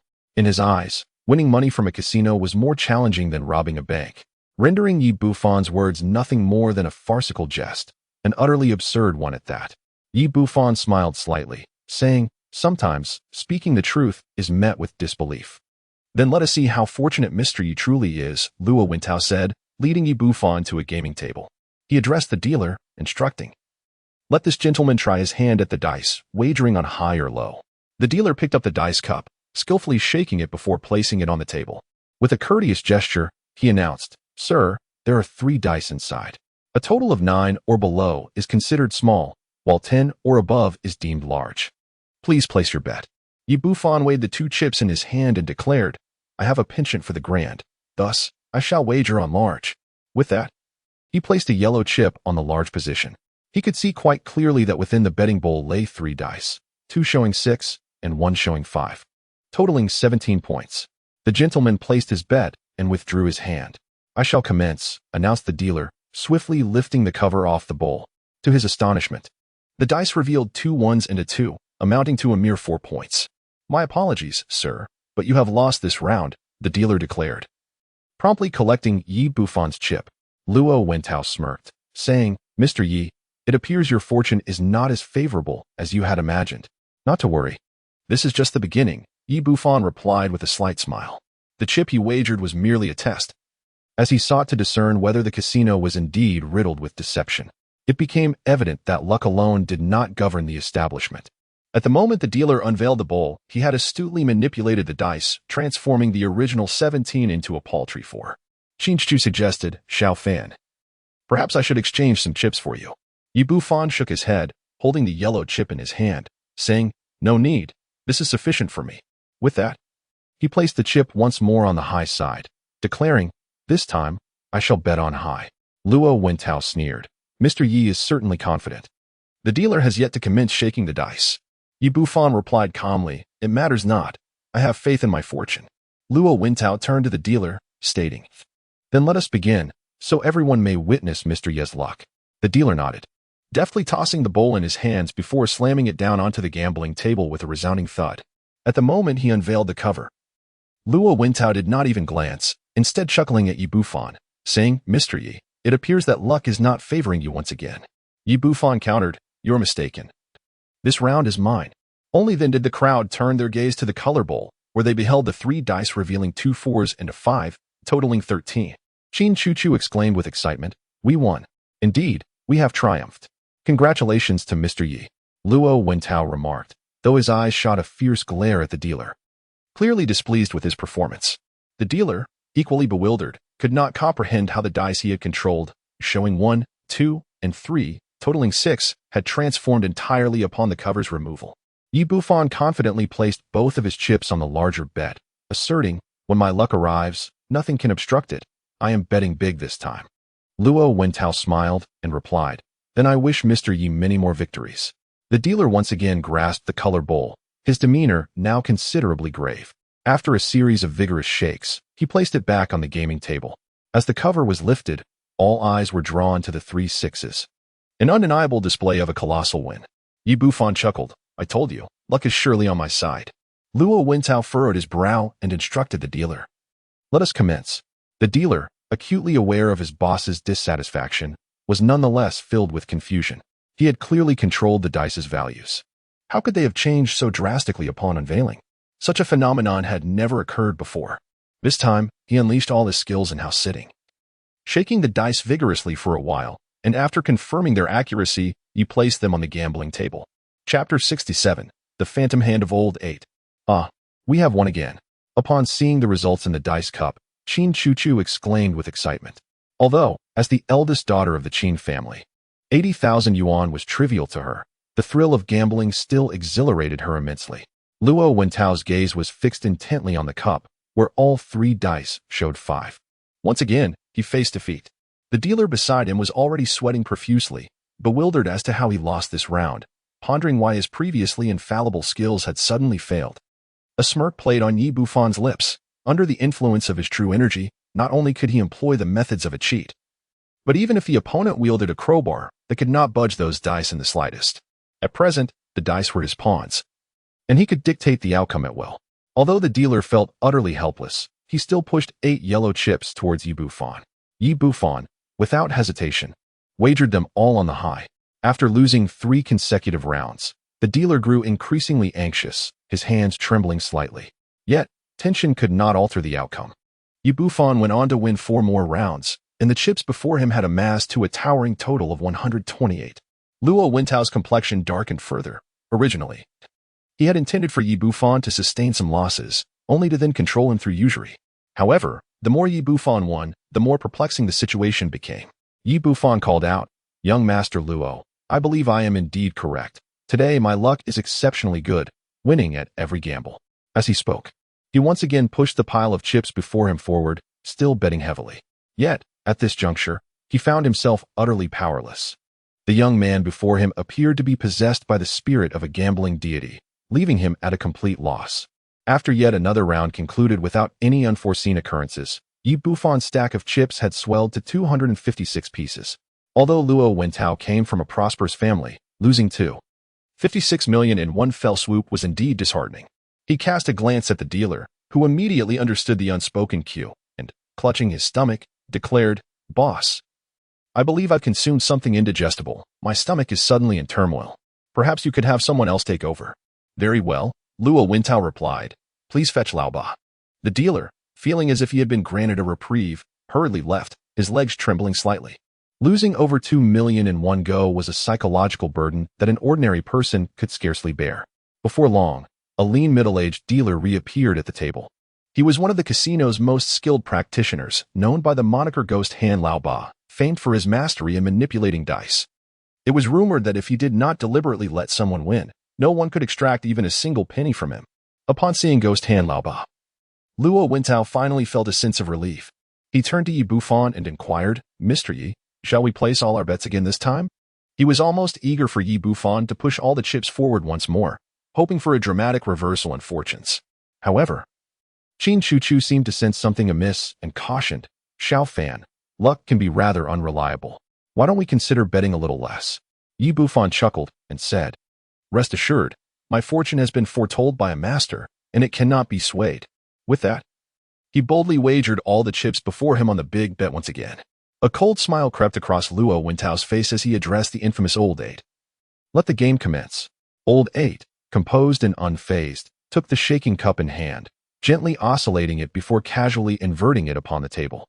However, when he lifted the lid, he was left utterly astonished. What had previously been 3 ones transformed instantaneously into 3 sixes, resulting in yet another victory for Yi Bufan. Following this round, he found himself with 5 red chips, each representing 1 million, alongside 12 yellow chips, totaling an impressive 5.12 million. As he watched his fortunes dwindle further, Luo Wentao's anxiety escalated. Should he lose another round, the stakes would rise to 10.24 million. Yi Bufan seemingly indifferent to the wealth before him, proceeded to place another hefty bet on the big position. Only then did old 8 realize he was up against a formidable opponent. Taking a deep breath to steady himself, he began to shake the cup once more, this time with utmost seriousness. He employed 4 or 5 different techniques before ultimately executing a flourish known as Rain of Blossoms, transforming the cup into a mere illusion as it settled on the table. Despite exerting every ounce of his skill, upon unveiling the lid, he was met with 3 sixes once more. Old 8's expression shifted dramatically. Having studied the art of deception since the age of 10, he had never encountered such an extraordinary circumstance. Generally speaking, it is exceedingly rare for one to discern the outcome merely from the shake of a dice cup. Encountering a master capable of preemptively controlling the dice's result is a first for me. I have witnessed the world's top 10 gamblers. And while I would never claim to be the foremost in gambling prowess, I am well acquainted with various methods of deceit. However, I find myself utterly perplexed as to how my opponent achieves such feats. To assert that they are not cheating while winning 10 consecutive rounds is simply unbelievable. Yet, if one were to contend that they are indeed employing trickery, it is worth noting that they stand there with their hands behind their back, not moving a single finger. How then could they be cheating? I must confess, fortune seems to be on my side today, impervious to any attempts to thwart it.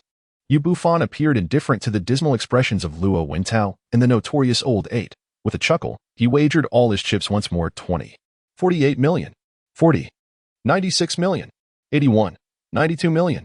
After winning 3 more rounds in succession, the outcome of the 3rd round left old 8's face ashen.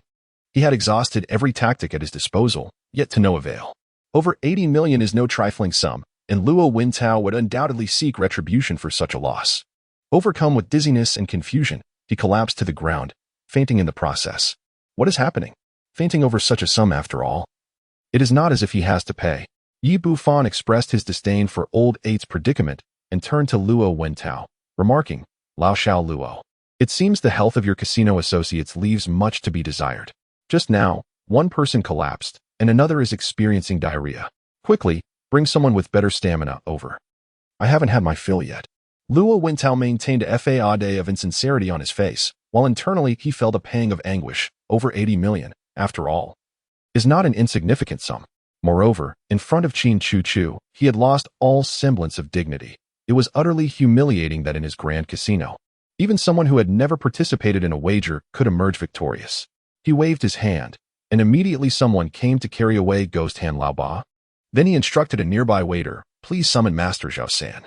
The waiter acknowledged with a nod and swiftly made his way to the back of the casino, soon returning with an elderly man in his 60s.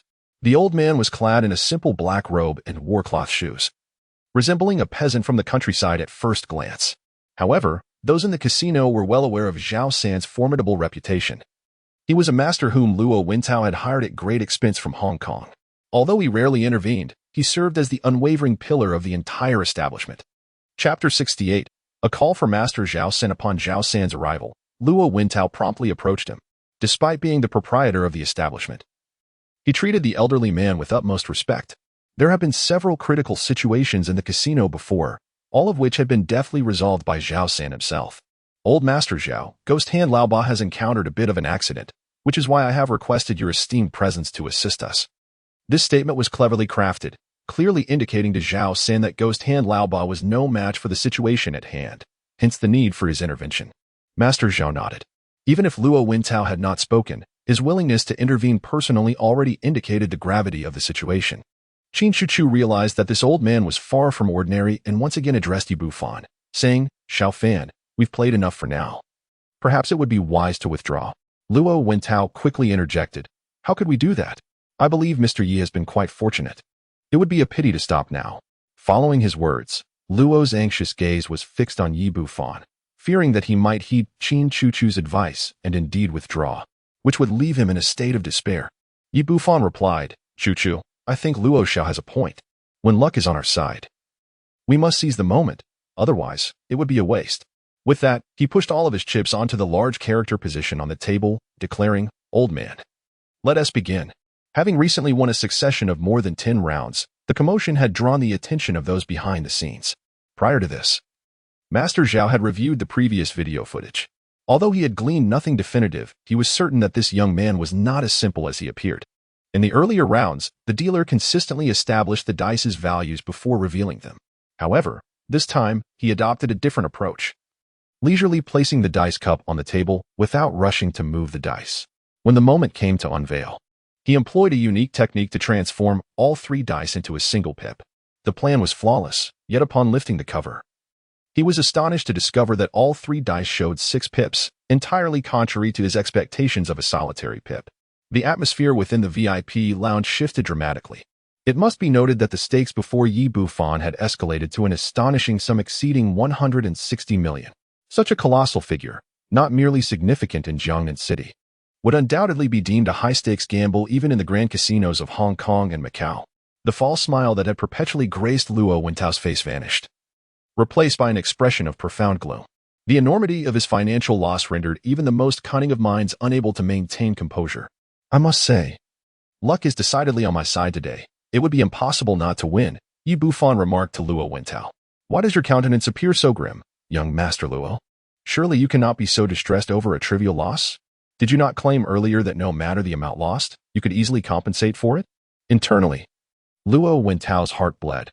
How could a sum exceeding 100 million be considered trivial? What, then, would constitute a substantial amount? While these thoughts raced through his mind, he refrained from voicing them, as doing so would compromise his status as a prominent figure. Instead, he maintained an air of decorum, stating, "Mystery. Your fortune is indeed remarkable. I am thoroughly impressed." Bufan gestured toward the chips before him and remarked, "It seems I have unwittingly amassed quite a fortune. I wonder, can young Master Luo's establishment continue to afford such losses if we persist in this game?" At that moment, all the patrons in the VIP lounge ceased their activities, drawn to this unfolding spectacle. After all, such extravagant gambling was a rarity, likely to be witnessed only once in a lifetime. This sentiment echoed among the onlookers. Given the young man's betting style, should he continue, the total could soar to over 320 million. Could the casino withstand such a burden? With a heart full of turmoil, he lifted his gaze towards Master Zhao, realizing that all his hopes now rested upon the shoulders of this elderly man.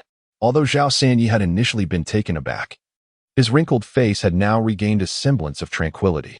He offered a slight nod to Luo Wentao, indicating his confidence in securing victory in the impending wager. "That is truly splendid. I was concerned that our streak of good fortune might be squandered," Bufan remarked, once again placing all his chips on the bold position. He then raised his gaze, a hint of worry in his voice as he queried, "Master Luo, I am somewhat apprehensive about the integrity of your casino.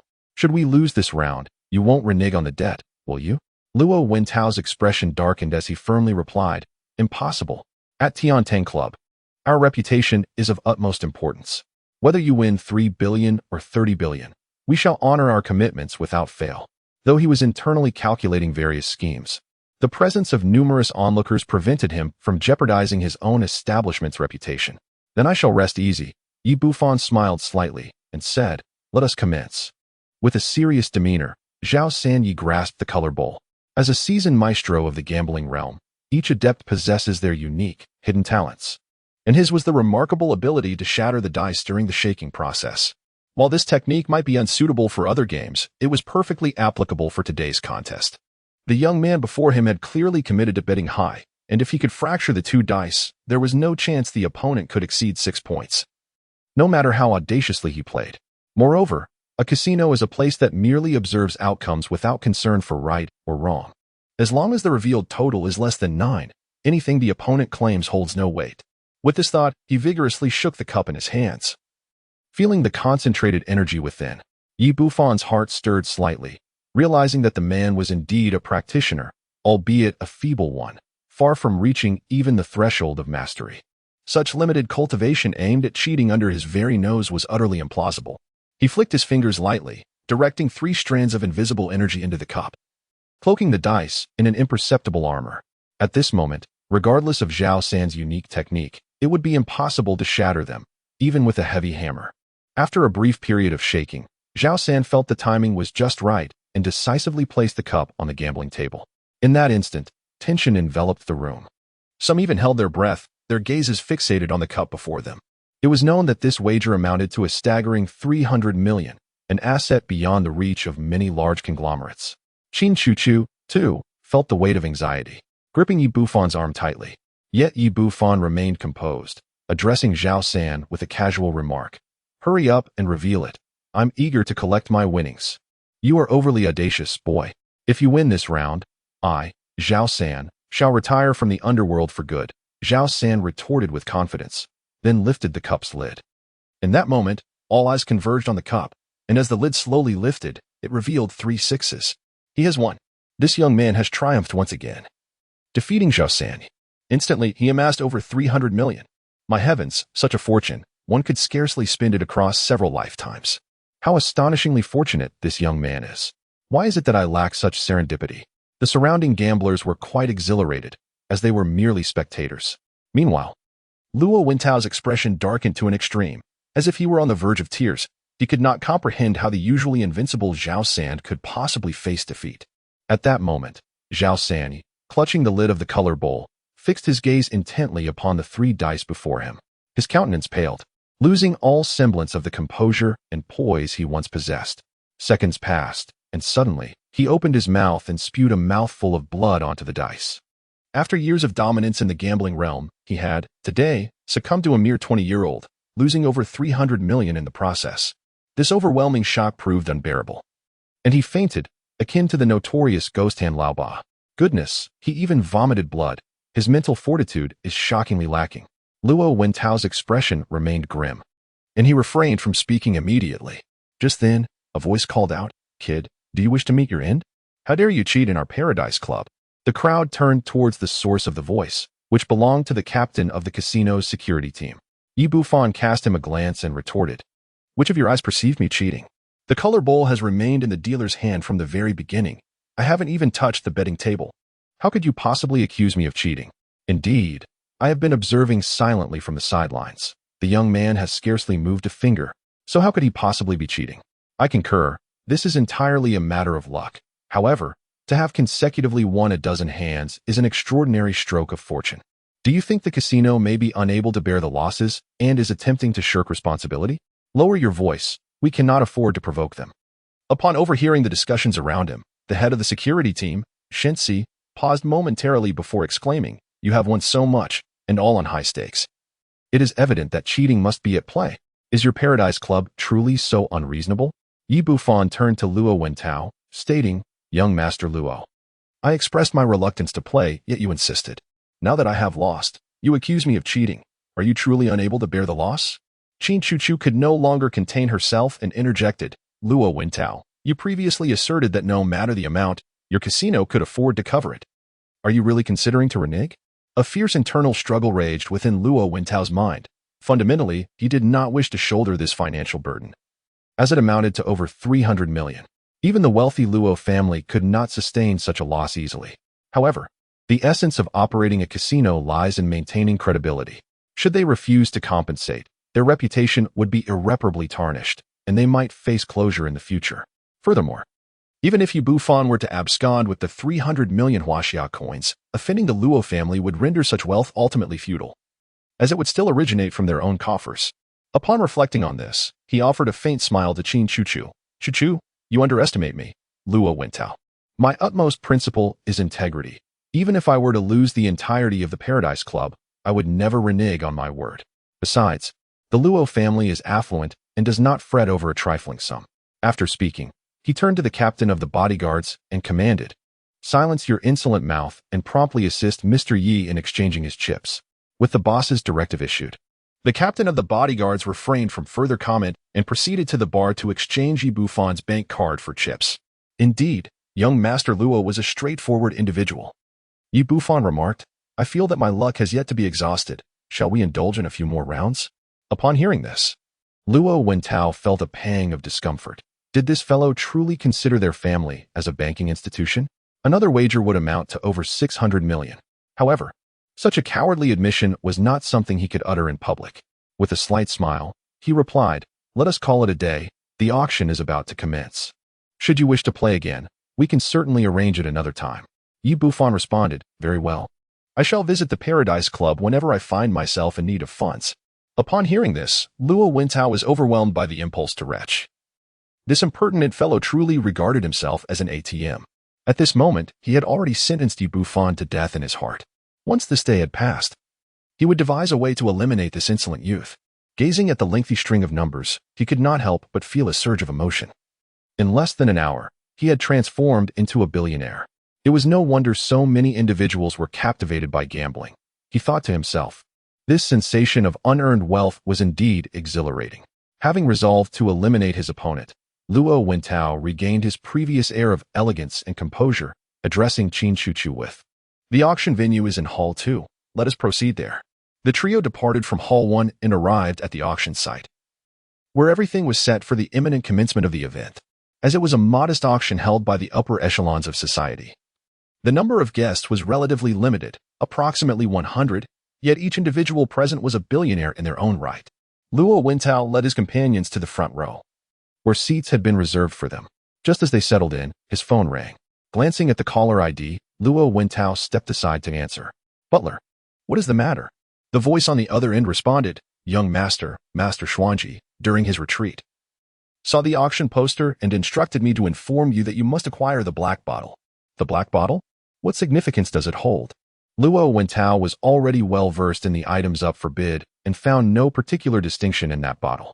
The butler replied, "I am not privy to that information." "Did the master indicate when he would conclude his retreat? Will he be coming to the club?" The butler replied, "Master Xuanji mentioned he would likely emerge around evening and intends to visit the club then." Luo Wentao ended the call, finding the matter exceedingly straightforward. During the upcoming auction, it suffices to declare that this item is the coveted possession of Master Xuanji. No one would dare to bid against him, and he could procure it at the base price without contest. After all, Master Xuanji wields immense influence within the upper echelons of Jiangnan society, and none would risk competing with a master of such extraordinary prowess. Chapter 70. Acquisition of the Divine Artifact. Soon, the auction commenced. Although it was merely a modest gathering of the elite, the formality of the event rivaled that of a professional marketplace. Each attendee was assigned an auction number corresponding to their membership card, and Yi Bufan, accompanied by Qin Chuchu, shared a single number. A slender auctioneer, elegantly clad in professional attire, approached the podium. After exchanging pleasantries, she announced the official commencement of the auction. The sequence of items for bidding was notably contrary to what was advertised. The highly anticipated Honyun Tianju, initially promoted as the highlight, was instead placed at the end, while an obscure little black vial was presented first. As the auctioneer declared the start of the bidding, a server adorned in a crimson qipao approached the stage, carrying a tray. Upon beholding the little black vial, Yi Bufan trembled with anticipation, while others perceived nothing extraordinary. His status as a cultivator enabled him to sense the potent spiritual energy emanating from the vial. This was no counterfeit, it was indeed a genuine artifact. The legendary Lianyao bottle. Noticing his sudden change in demeanor, Qin Chuchu inquired with concern, "What is the matter with you?" "I'm fine," he replied. "Perhaps I've caught a chill these past few days, and my leg is cramping a bit." Yi Bufan took a deep breath, suppressing his surging emotions. It was certainly unwise to display them too overtly at this moment, for it might draw unwanted attention to the demon refining bottle, consequently inflating the auction costs. At that juncture, the auctioneer presented the bottle to the audience, announcing, "Ladies and gentlemen, this is an item brought forth by the Qin family. Regrettably, I must inform you that there is scant information regarding this piece, and we do not even know its name. However, the more enigmatic the object, the greater the potential for surprise. The starting bid is set at 100,000, with increments no less than 10,000. Let the bidding commence." As a seasoned auctioneer, she was well aware that the first item auction typically lacked significant value, particularly one whose attributes and name remained shrouded in mystery. Thus, she refrained from elaborate discourse and promptly declared the auction open. No sooner had she spoken than Luo Wentao rose, bowing slightly to the crowd and stating, "Ladies and gentlemen, I regret to inform you that this item has caught the attention of Master Xuanji, who has entrusted me to bid on his behalf. I hereby offer 1,000,000. In his view, anything favored by Master Xuanji was beyond the reach of other bidders. His generous offer was purely to honor Qin Chuchu. Given that this piece originated from the Qin family, what could this bottle possibly be? I discern no extraordinary features. How could it have attracted Master Xuanji's interest? Initially, I intended to bid to uncover its nature, but since Master Xuanji has taken a fancy to it, I must concede defeat. It is widely acknowledged that Master Xuanji is a figure of great renown. Therefore, when Luo Wentao declared his intention to bid on this bottle in place of Master Xuanji, Although the audience buzzed with speculation, not a single paddle was raised. Qin Chuchu wore an expression of astonishment. This small bottle had been stored in her family's possession for countless years, previously disregarded by others, yet now it had captured the attention of Master Xuanji at an auction. Yi Bufan shook his head resolutely. No, I must acquire it. Faced with such a magnificent artifact, even if the opponent were the heavenly king himself, it would not deter him, let alone a Master Xuanji shrouded in ambiguity. Just as Qin Chuchu was about to voice her concerns, Luo Wintao addressed the auctioneer on stage. All right, you may bring down the hammer now. 1 million, once, 1 million, twice. The auctioneer methodically called out twice, preparing to bring down the small hammer when suddenly someone shouted, I bid 2 million. The crowd was taken aback, especially Luo Wintao, who had already stated that this item was sought after by Master Xuanji, yet someone dared to raise their paddle. Turning to see who it was, he found it was Yi Bufan seated beside him. In frustration, he exclaimed, What are you doing, you? Did you not hear me say this is something Master Xuanji desires? Yi Bufan shook his head. I know not of this, Master Xuanji. I only know that this is an auction, and the highest bidder prevails. Qin Chuchu, taken aback by his determination, quickly implored, Xiaofan, let us forego this bottle. No matter what else you desire, I shall bid for you. Yi Bufan replied, It is this bottle that I have set my sights on. He spoke the truth, yet to Luo Wentao's ears, it sounded like a direct challenge. Very well, if this is what you desire, then proceed with your bidding. At this moment, Yi Bufan appeared to him as nothing more than a corpse. After years of acquaintance, he was all too familiar with Master Xuanji's temperament. Whoever seized that bottle would undoubtedly face death. Witnessing this scene, the others were left astounded, only to soon erupt into a cacophony of chatter. Who is this person daring to contend with Master Xuanji? Is he not weary of living? Truly, it is the audacity of a young bull. This fellow is utterly ignorant, showing no regard for Master Xuanji. It is over. It is over. Master Xuanji is an extraordinary figure. With a mere snap of his fingers, he could reduce this man to ashes. Qin Chuchu was frantic, yet powerless to intervene. Master Xuanji must not be offended. It seemed she could only wait for a moment to persuade Yi Bufan to present the acquired bottle to the master. The auctioneer stood on the stage, bewildered, unsure of how to proceed. Yi Bufan offered her a faint smile. Miss, since no one is bidding against me, shall we conclude the auction? The auctioneer bit her lip and ultimately declared, This gentleman bids 2 million. 2 million once, 2 million twice. Aware of the troubles surrounding the bottle, the others refrained from participating in the bidding. After calling 3 times, she struck down the gavel. From that moment forth, the alchemy bottle belonged to Yi Bufan. Soon, the waiter approached with a tray, and Yi Bufan, brimming with excitement, took the bottle into his hands. He then extracted his bank card and charged 2 million on the PS machine handed to him by the waiter. Luo Wintao snorted disdainfully, inwardly thinking that after seizing the belongings of Master Xuanji, he wondered how long Yi Bufan could revel in his triumph. Unperturbed, Yi Bufan cradled the elixir bottle as if it were a rare treasure, far more precious to him than any worldly gem. The auction continued seamlessly, swiftly transitioning to the second item on the block, a vase from the Qianlong era of the Qing dynasty, which was ultimately sold for 1.5 million to a wealthy merchant. Yi Bufan held no interest in such antiquities, and the auction proceeded briskly until it reached the transfer contract for the Paradise Community. The auctioneer raised the contract and proclaimed, This is the renowned Paradise Community, nestled amid picturesque landscapes, with an initial investment exceeding 1.5 billion.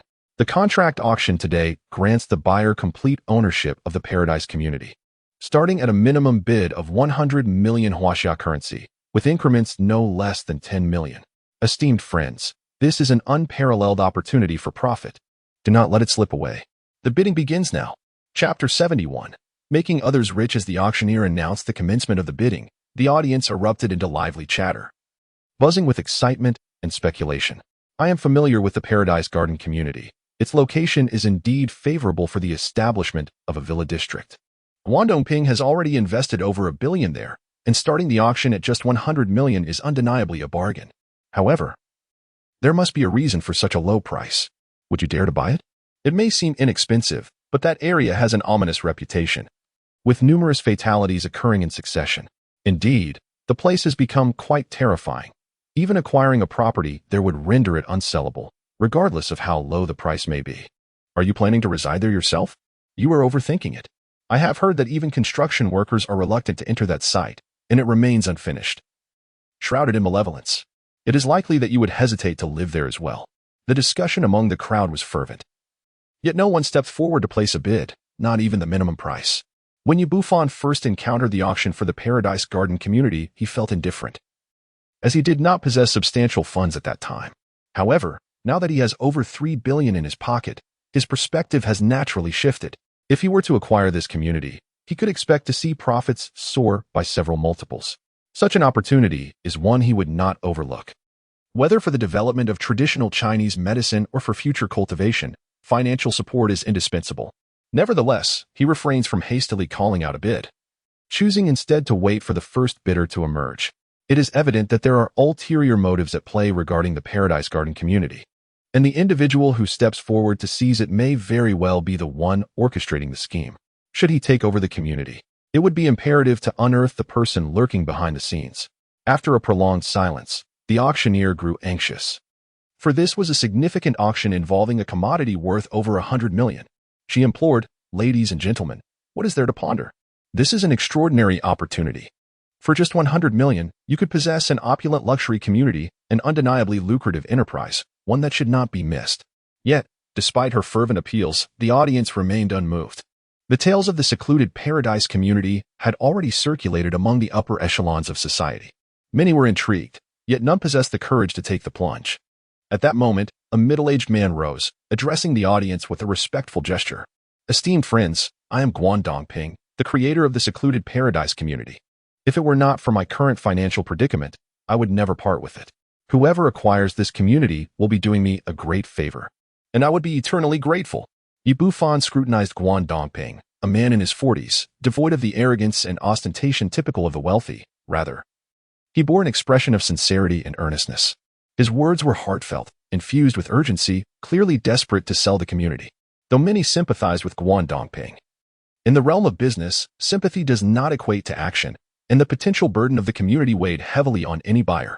Just as everyone presumed no one would bid, and the auctioneer was poised to declare the auction a failure, a voice suddenly rang out, "If Mr. Guan is in need, then my family, the Luo family, shall extend a helping hand.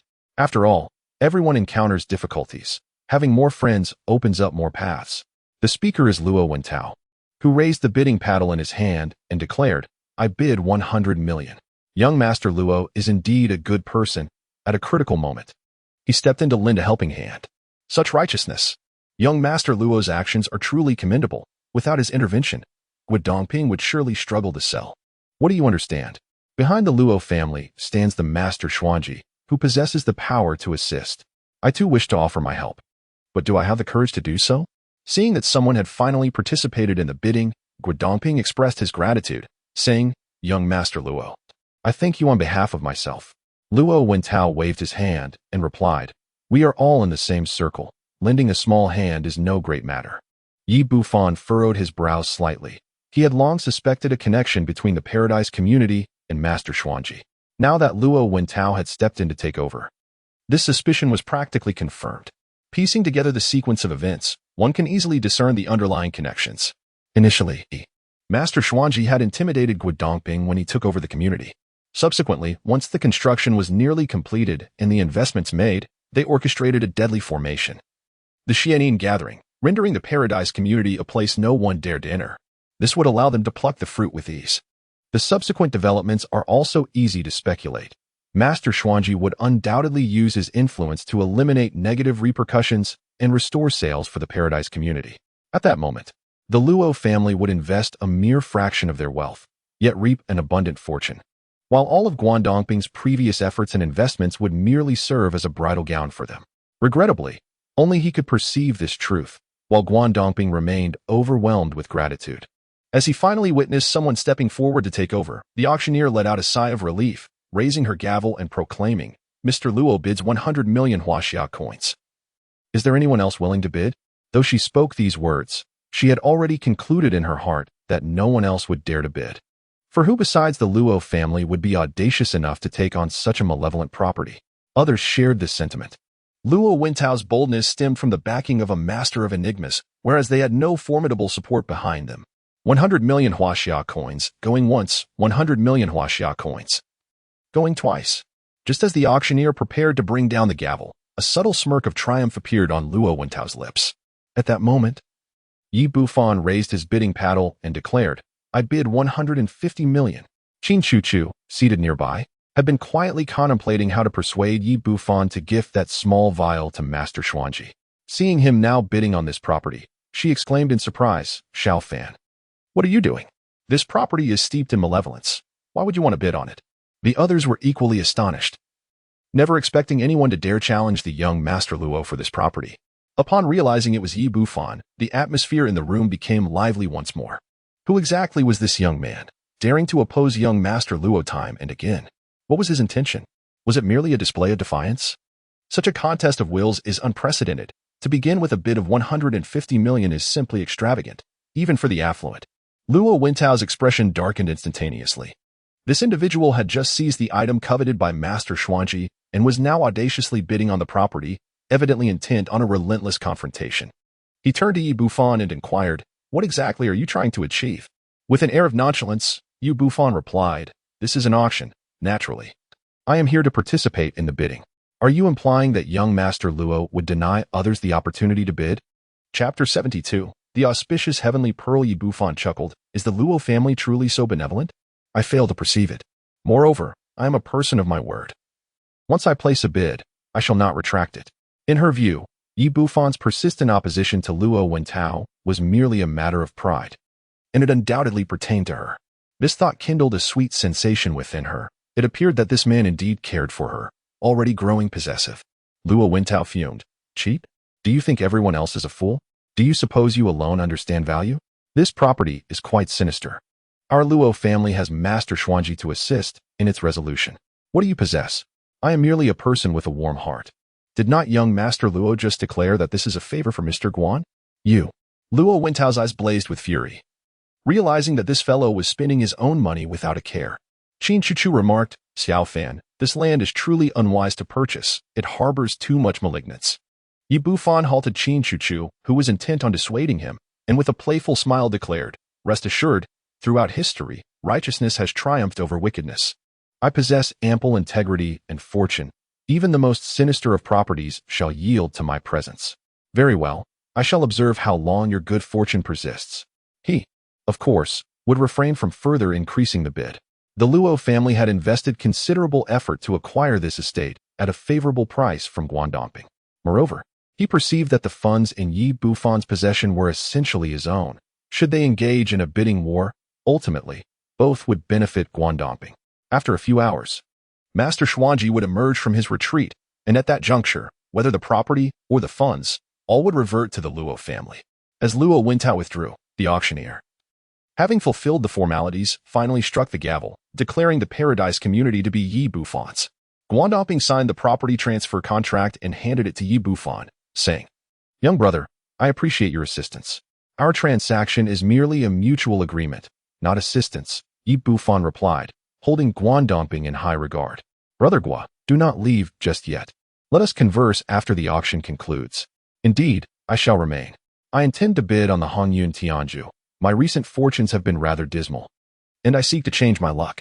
Qin Chuchu cast a glance at the contract in Yi Bufan's hands and lamented, "Xiao Fan, you are far too impulsive. Even if the money was won, it should not be spent so frivolously. Acquiring the Paradise community is one matter, but selling it later will prove to be quite the challenge." Luo Wentao let out a cold snort, declaring that when the time comes for sale, even 10 million would not entice the Luo family. Yi Bufan scoffed in response, stating that 10 million would scarcely suffice to purchase even a single property from him. Qin Chuchu initially believed Yi Bufan was merely engaging in a battle of wills with Luo Wentao, unaware that soon the properties in the secluded Paradise community would indeed be valued at such a price, with the least expensive exceeding 10 million. Luo Wentao fell silent. Yet the bitterness in his heart deepened. He eagerly awaited the day when Master Xuanji would emerge from seclusion and eliminate this rival. As the auction unfolded, it progressed smoothly, with various antiquities claimed by wealthy merchants until it reached the final piece de resistance, the legendary Hongyun Tianju, crafted by Master Xuanji himself. As the auction approached its climax, excitement rippled through the crowd, all anticipating the unveiling of this rare jewel. Amidst the collective anticipation, a waiter approached the stage.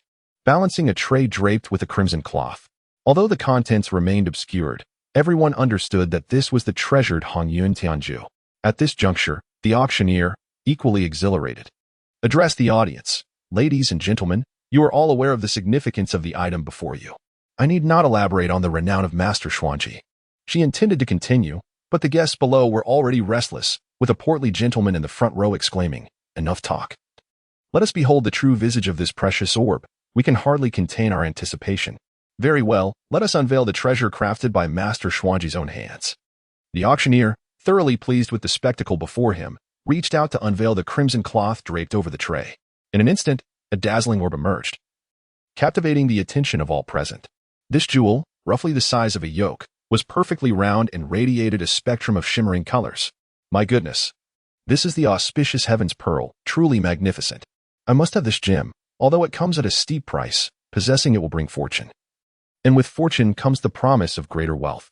Observing the fervent audience, the auctioneer proclaimed, "Since you have all beheld the heaven's pearl, let us commence the bidding. The starting price is set at 10 million, with each subsequent bid not less than 1 million. Let the bidding begin. 15 million, 20 million, 25 million. As the auction for the heaven's pearl progressed, the price soared dramatically, with participants eagerly raising their paddles to place their bids. Within mere moments, the figure had reached 50 million. It is noteworthy that throughout the auction thus far, most items had sold for around 1 million. And although the Paradise community fetched 150 million, it was a loss-driven sale, unlike any other item. At this moment, a single pearl had skyrocketed to 50 million, illustrating the profound respect held for Master Xuanji. Meanwhile, Bufan scrutinized the jewel on stage with clarity, a cold smirk creeping across his lips. This was far from the so-called heaven's pearl. It was merely an utterly ordinary gem.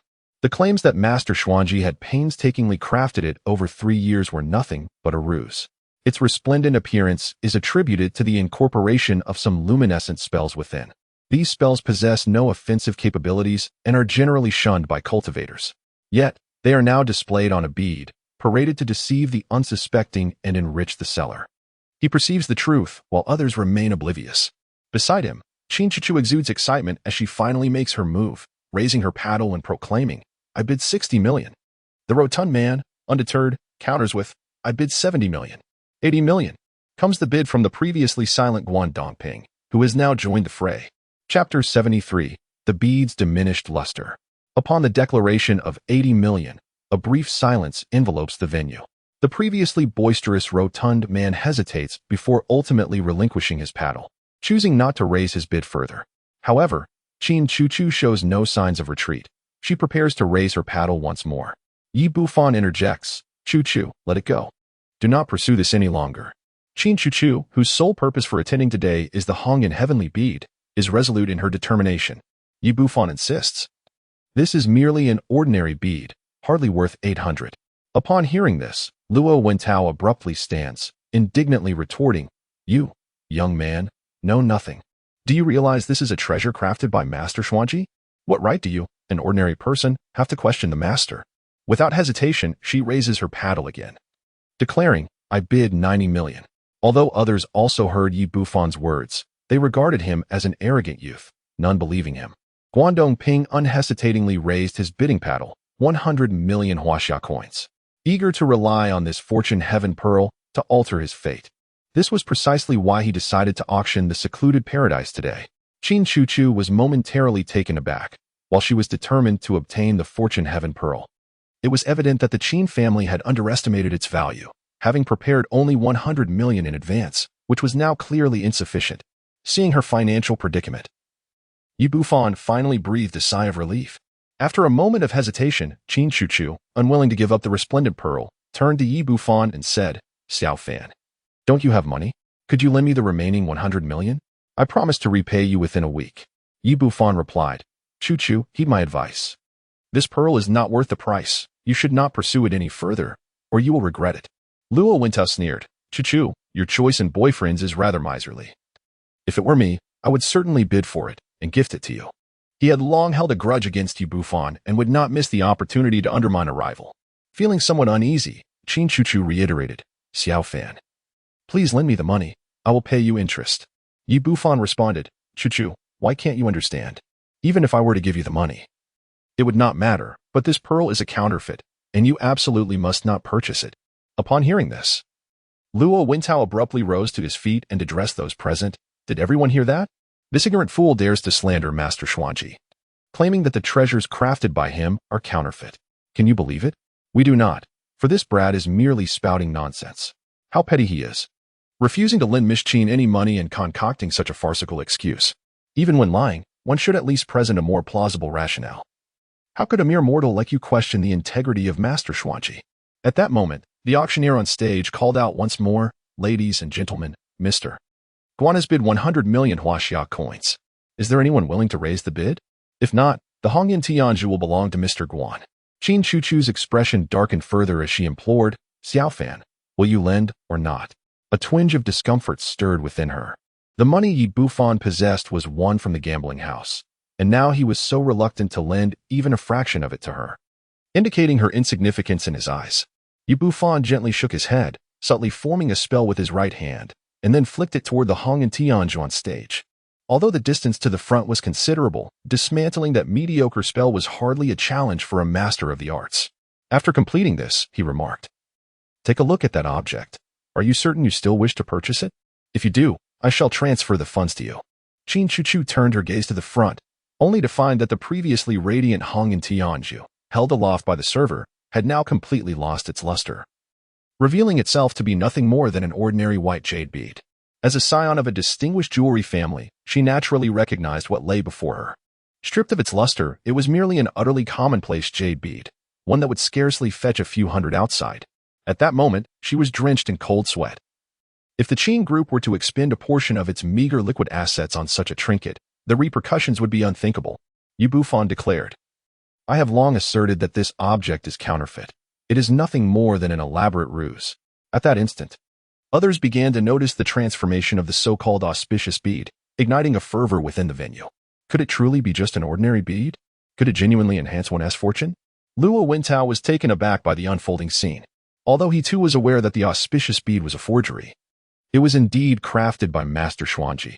How could it suddenly lose its efficacy? Witnessing the situation spiral out of control, he urgently exclaimed, "Ladies and gentlemen, do not be swayed by that boy's nonsensical claims. This auspicious bead was undoubtedly created by Master Xuanji." This assertion left the attendees in a quandary. For Master Xuanji's reputation loomed large, firmly entrenched in the minds of many over the years. Guan Dongping stood there, indecisive, uncertain whether to invest or refrain. Yi Bufan interjected, "Young Master Luo, do you still deny it at this juncture? Whether or not this item was crafted by Master Xuanji is beyond my knowledge. What I do know is that it is certainly a counterfeit bead and will not bestow any fortune upon anyone." Chapter 74. The plan falls apart upon hearing his words.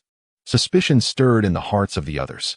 Master Xuanji held an exalted position in their minds, yet he was absent from the scene. Whether this orb was crafted by his own hands remained uncertain. The Luo family had not enjoyed a commendable reputation in Jiangnan City over the years. And even if the auspicious orb was indeed created by Master Xuanji, it was conceivable that the Luo family had engaged in deceit. Furthermore, the orb, now devoid of its luster, lay exposed before them, leading to an immediate loss of confidence among the attendees. This object was evidently not a treasure, nor could it possibly alter one's fortune. Having uttered his thoughts, he disregarded Luo Wentao and turned to exit the venue. After all, the funds from the auction of the Paradise community had already found their way into his pocket. The Luo family could hardly come forth to seize it. Originally, the auspicious orb was to be the final item of the auction. Once Guan Dongping departed, the remaining individuals lost their enthusiasm and gradually vacated the auction house, leaving only Luo Wintao standing there, his expression dark and brooding. The Luo family had initially planned to profit handsomely from the auspicious orb, but a single remark from Yi Bufan had shattered their ambitions. This man had humiliated himself at the gambling table, winning over 3 billion, snatching the bottle that Master Xuanji desired, and abruptly taking over the Paradise community. Now, he had derailed the sale of the orb, seemingly sent by the heavens to thwart Luo Wentao. If this were not the Paradise Club, teeming with people, he would have been tempted to summon others to exact vengeance upon Yi Bufan. The master was soon to emerge from seclusion. He wondered how long Yi Bufan could bask in his triumph. A glint of ferocity flashed in Luo Wentao's eyes before he stepped out of the venue. After all, the auction was merely the first event of the day. The established time for the raw stone exhibition was fast approaching, and he was required to preside over it. Upon exiting the auction hall, Yi Bufan and Qin Chuchu were greeted by Guan Dongping, who approached with a sincere expression and said, "Thank you so much, young Master Yi." He was indeed profoundly grateful to the young man before him, not only for purchasing his property at the remarkable price of 150 million, but also for ensuring that his financial investment did not go to waste. "There is no need for such formality over a trivial matter," Yi Bufan replied. "Brother Guan, I happen to wish to discuss something with you." Guan Dongping responded, "Feel free to share whatever is on your mind, Brother Yi. I currently find myself with ample leisure time and nothing pressing to attend to." Qin Chichu interjected, "Xiao Fan, you speak with Mr. Guan first. I need to head over to the raw stone venue for a moment." Her visit today served two primary purposes: to acquire the Hong in Tianju and to procure raw stones for the Qin Group. She had just received a call indicating that several appraisers from the Qin Group were already waiting at the raw stone exhibition. "Very well, I shall seek you out shortly," Yi Bufan replied, leading Guan Dongping to a nearby bench where they sat down. Guan Dongping inquired, "Brother Yi, please feel free to express what you wish to say." Yi Bufan remarked, "Brother Guan, you have invested so much in this community, and now you are putting it up for auction. Does this not seem rather disadvantageous?" Guan Dongping, with a wry smile, remarked, "This property has indeed incurred substantial losses. After dedicating my entire life to the construction industry, I find myself with this meager fortune, now entirely lost.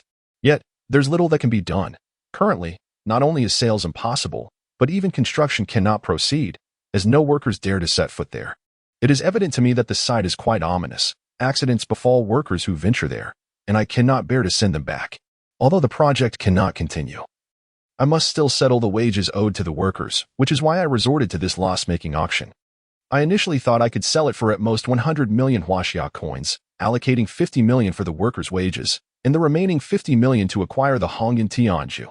However, I did not anticipate that the young brother would bid so high, significantly easing my financial burden." Yi Bufan nodded, realizing he had not misjudged Guan Dongping. In such trying times, his thoughts remained on ensuring the workers receive their wages, a quality that is exceedingly rare. Upon concluding his account, Guan Dongping inquired, "Yi, my young brother, what are your plans after acquiring the property?" "I intend to transform this place into the most prestigious luxury residential area in all of Huaxia," Yi Bufan replied. "Brother Guan, I am merely a physician, utterly ignorant of the construction industry. Therefore, I wish to enlist your help in continuing the development of the Paradise community. Should you agree, I would offer you a 20 share. What do you think?" He held confidence in his ability to cultivate this area into a prime real estate haven. Believing that the value of the 20 share he would offer Guan Dongping would far exceed the initial investment into the community, serving as a form of compensation for today's advantageous purchase, Guan Dongping remarked, "Brother Yi, it's not that I am unwilling to assist you. I have already explained the situation. The Paradise community is exceedingly troublesome, rendering any construction unfeasible. Otherwise, I would not have suffered losses and sold it off. Rest assured, I am well acquainted with the circumstances there, and I am capable of resolving the issues. When the time comes, all that will be required of Brother Guan is to lead the team in for the work, and no further mishaps will occur." Guan Dongping, somewhat incredulous, responded, "Brother Yi, surely you jest?" Yi Bufan replied, "Certainly not. Do you think I would jest with such a substantial sum of money? However, I have previously sought the assistance of numerous monks and Taoists regarding the Paradise community, and none could offer a solution. Are you certain you can resolve this?"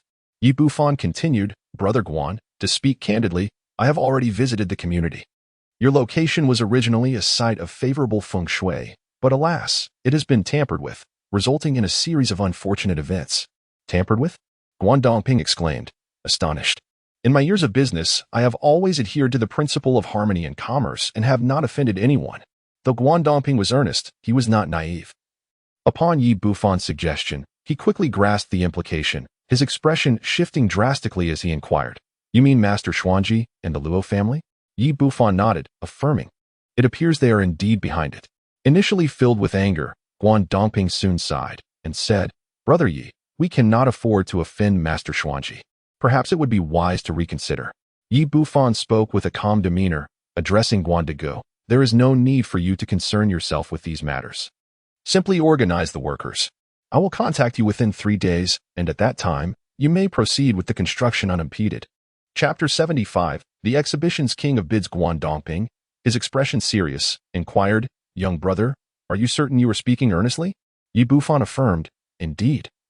It all hinges on your decision, Guan de Gu.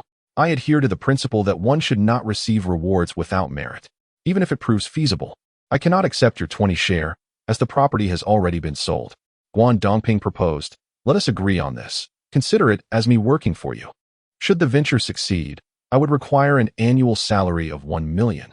If it does not, I shall regard it as merely assisting you. Yi Bufan held Guan Dongping's character in high regard and replied, it is settled then. I shall grant you an annual salary of 10 million.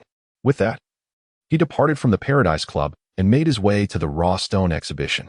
The event was taking place in a spacious outdoor plaza of several thousand square meters at the Paradise Club, and at this moment, the exhibition had commenced. The venue was filled with an array of raw stones, each accompanied by a staff member. Legend has it that these stones were transported from the old mines in Myanmar by the Luo family, each possessing the potential to yield exorbitantly priced jade. A throng of people surged around the raw stones, comprising jewelers from various regions of China and individuals intrigued by the gambling stones, examining them closely and engaging in lively discourse. Some, unable to contain their excitement, impulsively purchased stones on the spot to unveil their contents. In the jade gambling industry, there exists a popular adage, one cut brings destitution, another brings wealth. One cut unveils the miraculous, while yet another leads to desolation. As each stone is unveiled, reactions vary dramatically. Some burst into tears of joy, others pound their chests in despair, while some laugh heartily, and others exhale deep sighs. Along this journey, the enigma of which stones conceal jade, whether it be red or green, large or small, becomes utterly transparent and crystal clear to him. This revelation fills him with exhilaration. At this moment, the raw stone venue feels akin to an ATM, rendering the gamble devoid of challenge. Should he choose, he could effortlessly sweep away all the raw stones that possess double their worth. Yet, he refrains from displaying his insight too overly. For should others discover his ability to see through the raw stones, future complications would surely arise. As he advances, he encounters a designated area where several stones are cordoned off with ropes, accompanied by a sign declaring, Rose Group's reserved raw stones, not for sale. While the jade raw stones may be opaque, experienced appraisers can still discern certain clues from the stone's surface. By examining attributes such as color, blemishes, and fissures, they can gauge the likelihood of jade being present within. The Rowe family, as the organizers of this raw stone exhibition, has preemptively stockpiled a selection of higher quality stones for use in their own jade shop or for gifting purposes. Since these stones are not for sale, the staff assigned to guard this area appear quite relaxed, conversing amiably among themselves. As Yi Bufan strolls by, he suddenly halts, his gaze fervently fixated on a large stone nestled beneath the posterior of one of the staff members. The stone stands approximately half a meter tall, entirely enveloped in a deep black hue, its surface smooth and polished, which is why the staff member utilized it as a seat. At first glance, the stone appears unremarkable. However, in the eyes of Yi Bufan, it is undoubtedly a rare treasure.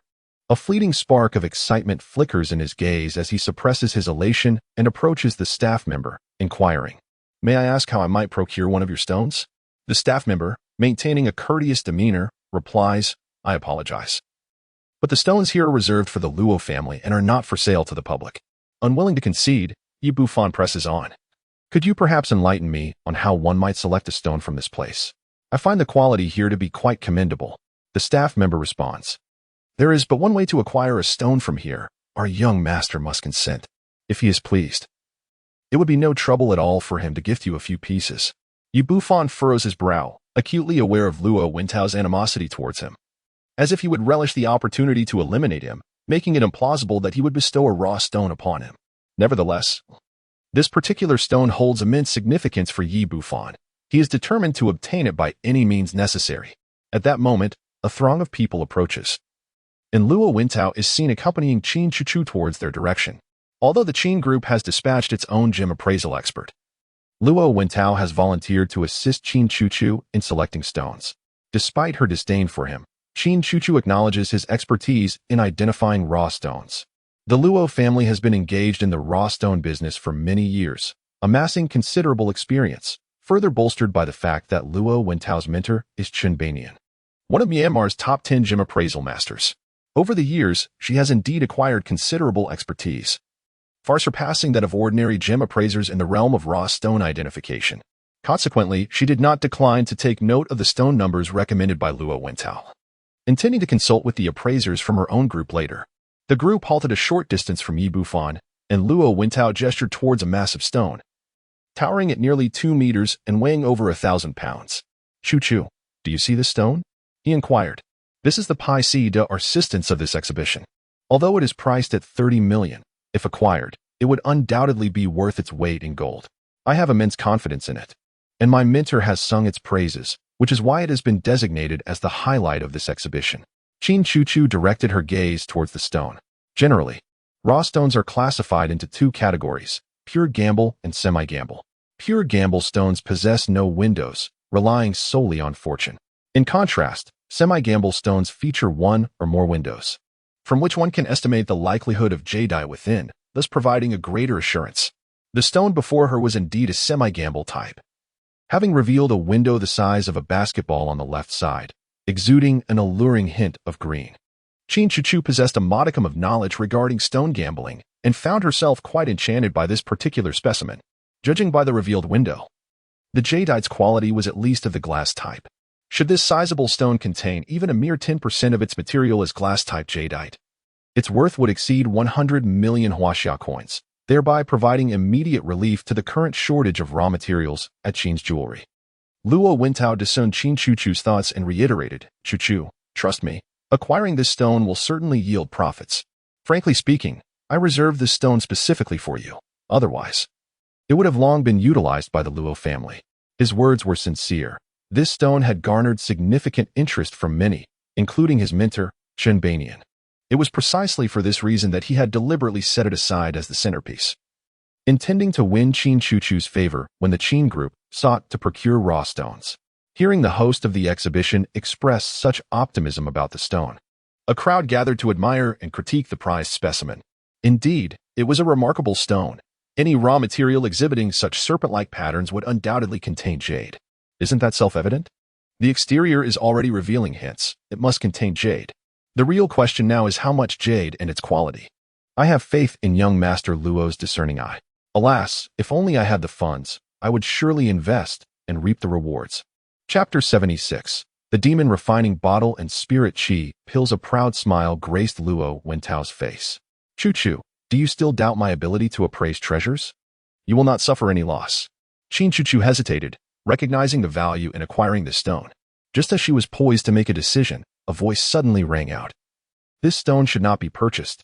Everyone turned towards the source of the voice, which belonged to Yi Bufan. He approached Qin Chu and said, Chu, this stone is not worth buying. Acquiring it will lead to losses. Do not be deceived by the green hue of the stone. It holds little value, likely not even fetching 3 million upon appraisal. The moment Luo Wentao laid eyes on Yi Bufan, his countenance darkened.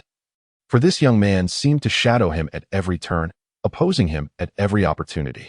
With a scowl, he remarked, Yi, do you possess some profound knowledge of gambling stones? Yi Bufan shook his head. I cannot claim to have any expertise. This is my first encounter with such stones. How utterly ridiculous. You dare to come here and make assertions without any understanding. On what grounds do you claim this stone cannot appreciate in value? On what basis do you assert it will only yield 3 million? Simply put, it is by my instinct. Yi Bufan turned to Qin Chu, assuring her, trust me, I will not be mistaken. This stone is merely a fade, devoid of any genuine substance. Qin Chu hesitated once more. On one hand, she acknowledged Luo Wentao's superior expertise in the realm of gambling stones. On the other, she felt an inexplicable trust in Yi Bufan, convinced that whatever he claimed must be true. Are you not finished yet? Luo Wentao snapped in frustration. Our family is in the raw stone business, and my mentor is none other than Shen Banian, one of the top 10 appraisers in Myanmar. How could I possibly be inferior to you? Yi Bufan replied coolly, indeed. You are inferior to me. Suppressing his anger, Luo Wentao proposed, do you dare to wager against me? Yi Bufan raised an eyebrow in surprise. This man, who had lost over 300 million, wished to gamble once more.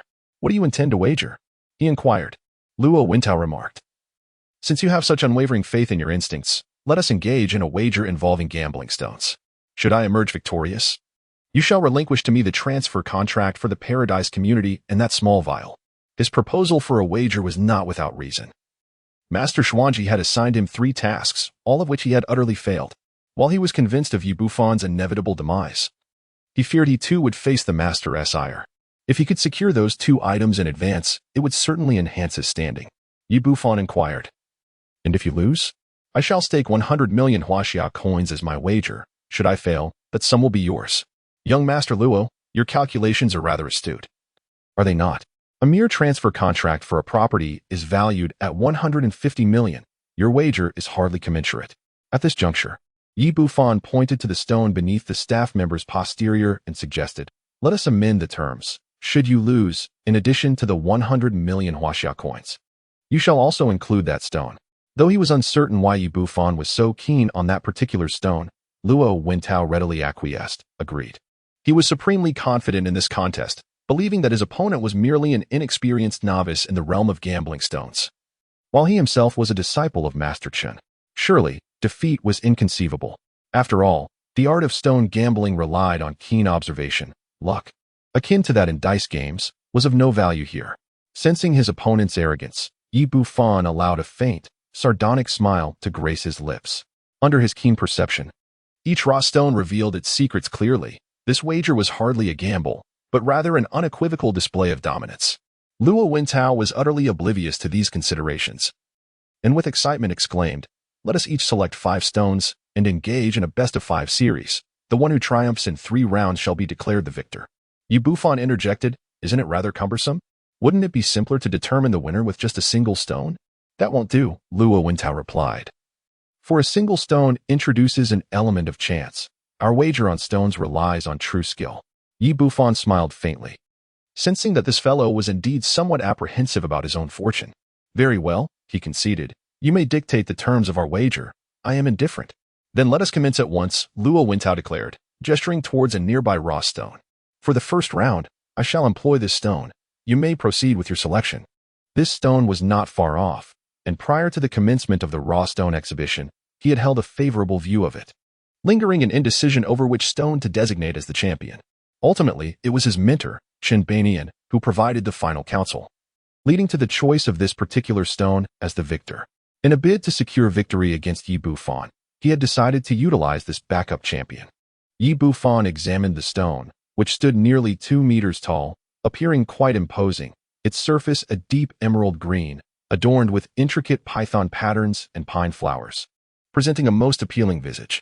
A brief inspection with his spiritual sense revealed a substantial piece of ice jade within. Should it be extracted, it would likely fetch a price of at least several million. While the stone was indeed sizable, it regrettably lacked true substance. As he approached and gently tapped the stone, a look of profound regret crossed his face. Yet, at the moment his palm made contact with the stone, an invisible aura was drawn into the alchemical bottle nestled within his pocket. This is the conclusion he reached after extensive research on the demon refining bottle. This extraordinary artifact not only has the ability to absorb the malevolent energies of the world, but can also draw in spiritual essence. However, people have predominantly focused on its capacity to subdue demons, which is why it has been aptly named the demon refining bottle. In that fleeting moment, he drained the spiritual essence from the raw stone, simultaneously forming a lustrous spiritual pill within the bottle. After accomplishing this, he surveyed the surroundings with his divine sense and noted that the raw stone had entirely transformed into an ordinary rock, devoid of any jade. Luo Wentao spoke with a frosty demeanor, stating, you will soon discover whether it is merely for show. Hurry and select your stone. I rely on luck in all my endeavors. There is no need for such tedious selection, Yi Bufan retorted, pointing to a stone not far away. I want that one. It doesn't look particularly remarkable. Can it be a bit cheaper? The crowd followed his finger, gazing at a dark, nondescript stone, roughly 30 centimeters tall and weighing around 50 kilograms. Just as he had described, the stone appeared smooth, lacking any signs of mottling or patterns. If it were not placed here, it could easily be mistaken for an ordinary rock. My heavens, has this boy lost his mind? While others choose stones with superior qualities, he opts for the cheaper option. This wretched stone is clearly destined to fail without even needing to be assessed. Yi Bufan seemed utterly unconcerned with the opinions of others and inquired once more, Luo, how much is this stone? A cold smirk crept upon Luo Wentao's lips. Fine. I shall gift you this worthless stone. This rock held no promise, merely a filler among the array of stones presented at the raw stone exhibition. And it was precisely one of those fillers. Yi Bufan replied, no, I would rather purchase it. What if you uncover something remarkable and grow envious? You believe this insignificant trifle could yield jade? Luo Wentao scoffed, turning to a nearby staff member. Since Mr. Yi insists on paying, please calculate the cost. Chapter 77. The fully green jadeite upon his command. Two staff members approached and placed the stone onto the scale for weighing. At the raw stone exhibition, certain stones of exceptional quality were marked for sale, such as the prized ones and the piece Luo Wentao had just selected. The vast majority, however, were unpriced, and customers would have them weighed by the kilogram to determine their cost. Before long, the two staff members presented their valuation. The stone Yi Bufan had chosen was worth 2,000 yuan. This came as no surprise, given that the stone was intended solely as a filler, and its price per kilogram was among the lowest, not to mention it was hardly larger than a basketball. Upon hearing this figure, laughter erupted from the onlookers. Luo Wentao, basking in his triumph, declared, 2,000 yuan. You dare to compare this stone with mine? Do you have any idea of its worth? This is a jadeite rough stone valued at 20 million. Yi Bufan spoke with an air of calmness, stating, the essence of stone gambling lies in discerning whose jade is of greater value, rather than who merely pays a higher price. Luo Wentao replied, let us be clear, the ultimate comparison is based on the value of the jade extracted, not on the extent of our bids. His words were a prudent precaution. Should Yi Bufan unveil a jade worth 4,000 to 5,000, it would equate to a doubling of stakes. Without clarifying this beforehand, they could find themselves at a disadvantage. Qin Chuchu furrowed her brow. After all, Luo Wentao's stone was valued at 20 million. Comparing a 20 million raw stone to one worth 2,000 was inherently unfair. Yet the stone had been chosen by Yi Bufan, leaving her with no recourse. Yi Bufan asserted, no problem, let us commence the stone dissection. Indeed, Yi, you truly do not shed tears until faced with the grave, Luo Wentao remarked, gesturing to his subordinates to begin. Let this stone be dissected, and may it serve as an eye-opener for certain individuals. He was convinced of his inevitable victory, given the quality of his stone. The jade extracted could very well surpass that of Yi Bufan's selection. The staff, prepared for this moment, promptly positioned the massive raw stone onto the dissection machine upon receiving the command. A chorus of saws began to slice through the stone, producing a harsh yet exhilarating sound that resonated like enchanting music to the ears of stone gambling enthusiasts.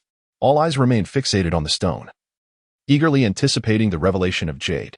As time passed minute by minute, a full 10 minutes elapsed, with several stone cutters perspiring profusely, yet no signs of jade emerged. Luo Wentao gradually lost his earlier composure. He furrowed his brow and instructed the stone cutter, begin by slicing it in the middle. Typically for exceptionally valuable jadeite rough, the cutting method involves first rubbing the stone to ascertain the presence of jade before determining the subsequent cutting direction. However, Luo Wentao could scarcely contain his impatience and directly ordered the stone cutter to slice it in half. This approach to stone cutting was rather crude yet significantly expedited the process. When the massive stone was cleaved into two, gasps of astonishment filled the room. Within this 20 million yuan stone, there was nothing but a cloud of white mist. Not a trace of jade, nor even a hint of green could be found. Luo Wentao was momentarily stunned and then waved his hand at the stone cutter. Cut again. The stone cutters rallied together, dexterously transforming the original stone from 2 pieces to 4, then from 4 to 8, until it was sliced into over a dozen pieces, yet still no sign of jade appeared. It was over. This was a complete disaster. Truly, it was a case of heaven and hell with a single cut. It was utterly disappointing. 200 million yuan spent without yielding a single piece of jade. What misfortune had befallen young Master Luo? Such a massive jade rough, and not a speck of jade to be found. Amidst the collective sighs, Luo Wentao's expression shifted from initial pride to a deep, somber gloom. He could not fathom how such a fine raw stone, which he had almost designated as the crown jewel of the entire exhibition, could yield no jade at all. It simply defied logic. Yet, the reality lay stark before him, and he could not deny it. As he gazed upon the scattered rubble, Yi Bufan chuckled, young Master Luo, what say you? Are you ready to concede? Luo Wentao retorted, why should I concede? Although this stone has proven worthless, I doubt your piece will fare any better. At best, it will be a draw. Indeed, while he had extracted nothing from his stone, he equally doubted that the one rich in quantity would reveal jade. I have always been fortunate. I fear I may disappoint you, young Master Luo. Yi Bufan instructed the stone cutters, please, unearth the contents of my stone. But do so by rubbing, not by cutting carelessly. The stone cutters exchanged disdainful glances. They believed that with such a worthless rock, A single cut would reveal nothing. And yet he insisted on rubbing it. However, since he had requested it, they complied, transporting the stone to the cutting machine and began to rub it meticulously. This young man was indeed intriguing. They could hardly believe anything could emerge from this stone.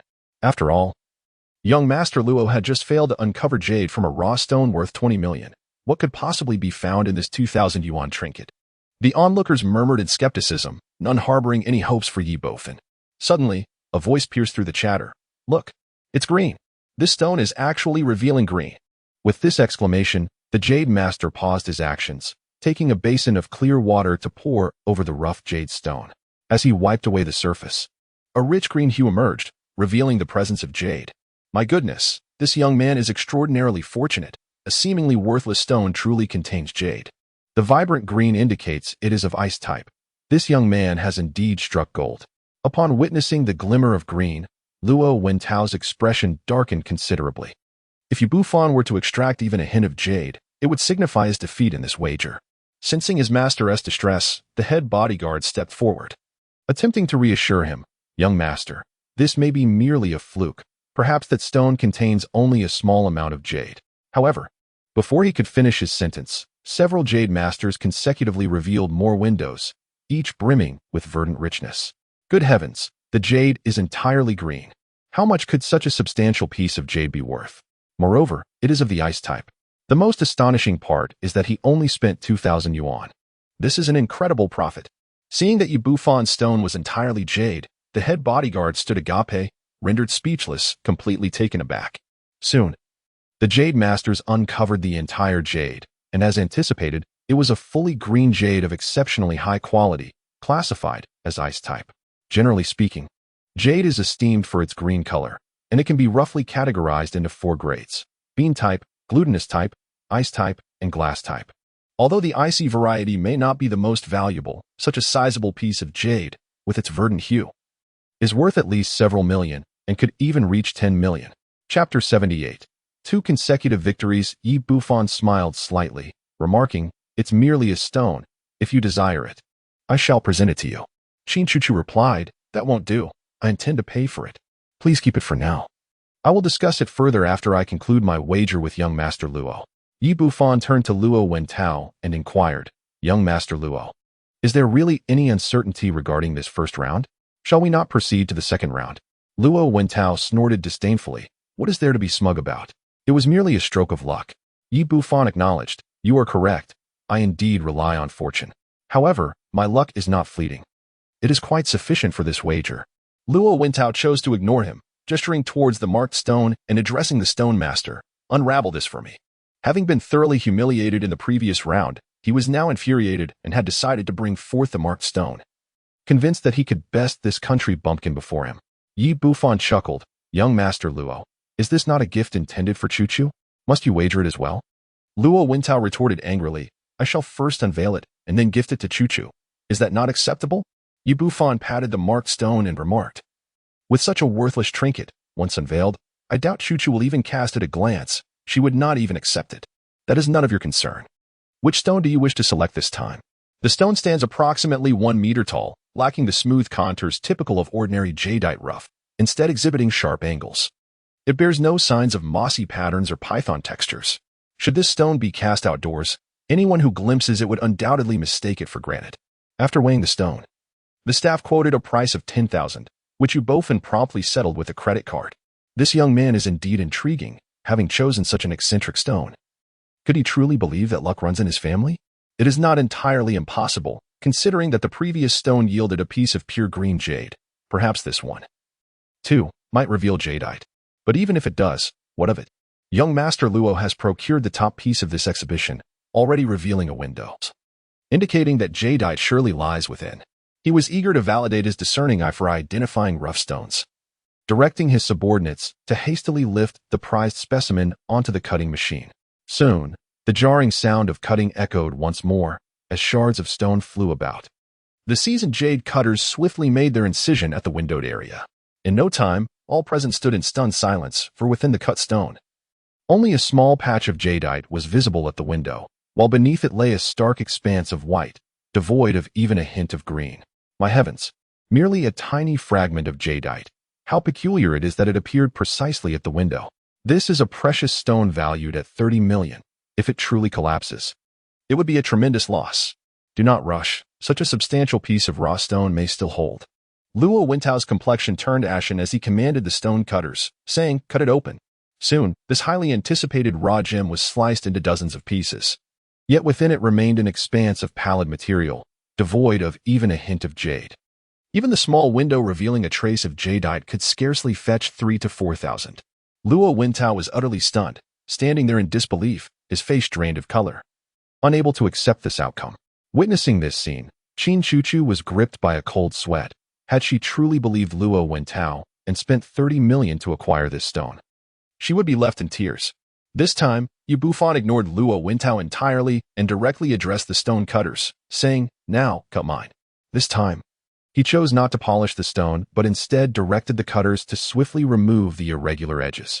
With each precise incision, it became evident that the stone did not reveal the anticipated green hue. This knowledge somewhat eased Luo Wintao's heart. His 30 million gamble had failed. But if Bufan could not uncover a single piece of jade, he would still emerge victorious, as there was at least a slight trace of jade in his own. Although it was not a particularly admirable victory, winning was certainly better than losing. As the cutting progressed, the stone continued to reveal no grain, instead exuding a subtle red hue. Could it be that this is a piece of red jadeite? The young man's fortune is truly remarkable. As the discussions among the crowd intensified, the vibrant red hue of the raw stone became increasingly pronounced. The stone cutter had nearly finished, and as several basins of clear water were poured over it, a splendid red jadeite was revealed, its size rivaling that of the recently uncovered fully green jadeite. This red jadeite, with its brilliant color and exquisite texture, appeared undeniably beautiful, clearly a premium specimen among red jadeites.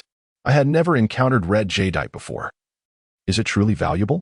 Although red jadeite is generally considered mid-tier within the jadeite spectrum, the exceptional quality of this piece should command a value of at least 10 to 18 million. A look of surprise graced Qin Chuchu's face as she examined the raw stone closely, and then said to Bufan, "Xiaofan, I shall take this jadeite as well, offering you 10 million. Bufan waved his hand and replied, "If you like it, take it." Witnessing this young man invest just over 10,000 and earn a staggering 20 million, everyone was filled with envy, yet they could do nothing but admire his luck. No one could predict what would be revealed once a stone was cut. As the saying goes, one cut can lead to paradise, while another may plunge one into hell. Such is the allure of stone gambling. In stark contrast to Bufan's paradise at this moment, Luo Wintao found himself in a veritable hell. While others made a fortune from an investment of merely 10,000, he faced a total loss of 50 million from 2 stones, having suffered consecutive defeats and lost all semblance of dignity. The crux of the matter lies in the prearranged format of 5 matches, 3 victories. He is left with but one final opportunity, should he lose again. Not only will he be utterly humiliated, but he will also forfeit a staggering sum of 100 million in the wager. He cast a fierce glare at Bufan, realizing that selecting a piece of jadeite rough that was entirely green could be attributed to sheer luck. But to choose 2 consecutively would undoubtedly be a feat of greater complexity. Could it be that a master of stone gambling had come to play the fool? With the top player already defeated, what could he possibly wager? Suddenly, a thought struck him. Since Bufan specifically requested the jadeite rough he had reserved, it must possess extraordinary qualities. With this realization, excitement surged within him. "You, lad, have set your sights on that stone? Haven to you? Then I shall wager it for this 3rd match." In Chapter 79, Fortune, Prosperity, and Longevity, Qin Chuchu's expression shifted, her voice icy as she questioned, "Luo Wintao, what do you intend to do?" "That is not merely a wager chosen by Xiaofan," Luo Wintao replied. "Indeed, it is the wager he selected. Yet it is also my jadeite rough. There is no issue in my using it for a bet. At most, whatever is cut from it shall rightfully belong to him." "You." Qin Chuchu attempted to articulate her objections, but was halted by Bufan's firm grip. "Enough, Chuchu. Since young Master Luo is willing to utilize it, let him do so. As long as what is cut from it belongs to me, it suffices." With that, he pointed to a piece of jadeite rough not far away, declaring, "For this round, I shall use that one." This jadeite rough stood over half a meter tall and weighed between 4 to 500 jin. Its value significantly higher than before, weighing in at 50,000. Although the stone appeared rather unremarkable, the experiences from the previous 2 attempts led everyone to regard it with immense seriousness. even causing the staff to handle it with utmost caution. Soon, the two stones were delivered by the workers, and Yi Bufan remarked, "Young Master Luo, let us begin." Luo Wintao replied, "You go first this time." Having been the first to attempt the stone in the last 2 rounds and suffering significant losses, he opted to let Yi Bufan take the lead this time. Together, they placed the stone chosen by Yi Bufan onto the cutting machine and commenced the process. The sound of cutting echoed for a good 10 minutes. Yet no trace of green emerged. However, buoyed by the recent experience with the red jade, the onlookers maintained a glimmer of hope. Ultimately, when the stone was sliced in half, still no jade was revealed. A smile crept onto Luo Wentao's lips. After 3 consecutive rounds, he finally glimpsed a flicker of hope. It seemed his fellow's luck had finally run out. Yi Bufan examined the 2 halves of the stone, pointing to the left side, and declared, "This one is it. Let us refine it further." The stone master once again began to cut and polish this half, and soon, a brilliant shade of purple emerged. The smile on Luo Wentao's face instantly faltered. Purple jade, often referred to as violet jade, is exceedingly rare. Could it be that this young man truly possessed extraordinary luck, striking upon a violet jade? In no time, the stone master confirmed his suspicions, unveiling a piece of purple jade the size of a volleyball before the astonished crowd. After being rinsed with clear water, this piece of purple jadeite radiates an exceptionally pure hue, exuding an aura of opulence and elegance under the sun's rays. In ancient China, purple was revered as the color of emperors, from the majestic Zhuang to the grandeur of the Forbidden City, and from the auspicious purple clouds to the regal purple sashes, all of which underscore the sacred and noble status of this color. It is precisely this reverence that contributes to the exorbitant price of violet jadeite. Oh my, violet jadeite.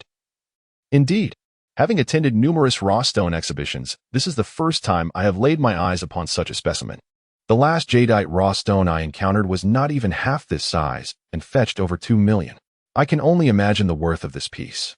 This young man is truly remarkable. He seems to be graced by fortune, selecting 3 raw stones, each yielding extraordinarily valuable jadeite. Qin Chuchu stood transfixed, gazing at the purple jadeite. Yi Bufan queried, "Chuchu, why are you silent? Do you wish to take this jadeite as well?" Qin Chuchu inhaled deeply, striving to calm her racing heart before responding. "I truly desire it, but alas, I cannot afford it." Yi Bufan, taken aback, asked, "Really? Is this jadeite exceptionally valuable? Is it worth more than those 2 pieces?" From his perspective, the spiritual energy contained within this jadeite seemed no less than that of the red and green varieties, implying a similar valuation. Qin Chuchu managed a wry smile and replied, "In China, rarity increases value.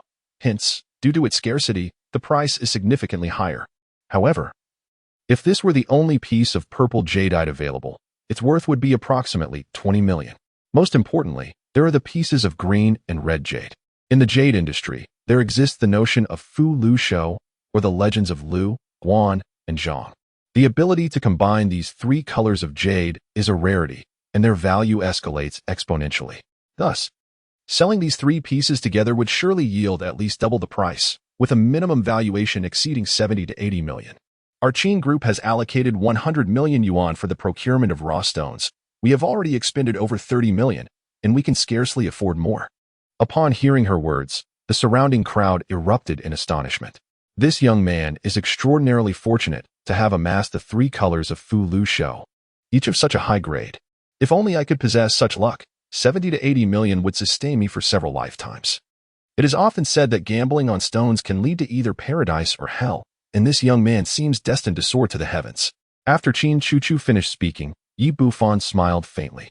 What are Lu, Guan, and Zhang, or Fu Lu Shou, but merely 3 pieces of stone?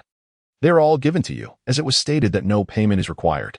For him, the most significant achievement of the day was acquiring the legendary artifact, the Demon Refining Bottle, in addition to winning over 3 billion from Luo Wentao and securing the transfer contract for the Paradise community at the auction. One could say he has indeed struck gold this time. Had it not been for Qin Chuchu bringing him along, he would not have encountered such fortuitous events. Without hesitation, he bestowed all 3 stones upon her. Qin Chuchu, reluctant to part with these rare gems, promptly instructed her staff to collect them and place them in her vehicle. Witnessing his opponent successfully gather the 3 auspicious types of jadeite rough stones in 3 rounds, yielding a bountiful fortune, Luo Wintao was engulfed by a tumult of emotions, envy, jealousy, and resentment all intertwined within him. Yet, at this moment, he could no longer afford to dwell on such sentiments. This was already the third round of the gamble.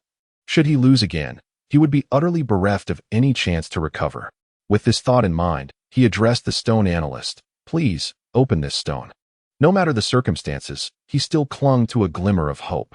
The three rough stones were so precious that Bufan had not previously mentioned them. The mere act of proposing this particular stone as a wager indicated its superior value. The several stone analysts seemed to grasp this realization as well, proceeding with utmost caution. After a half hour, the stone had been cleaved into 4 pieces, yet it was utterly devoid of content. Neither green jade nor red jade could be discerned. It was as if the essence of jade had vanished entirely.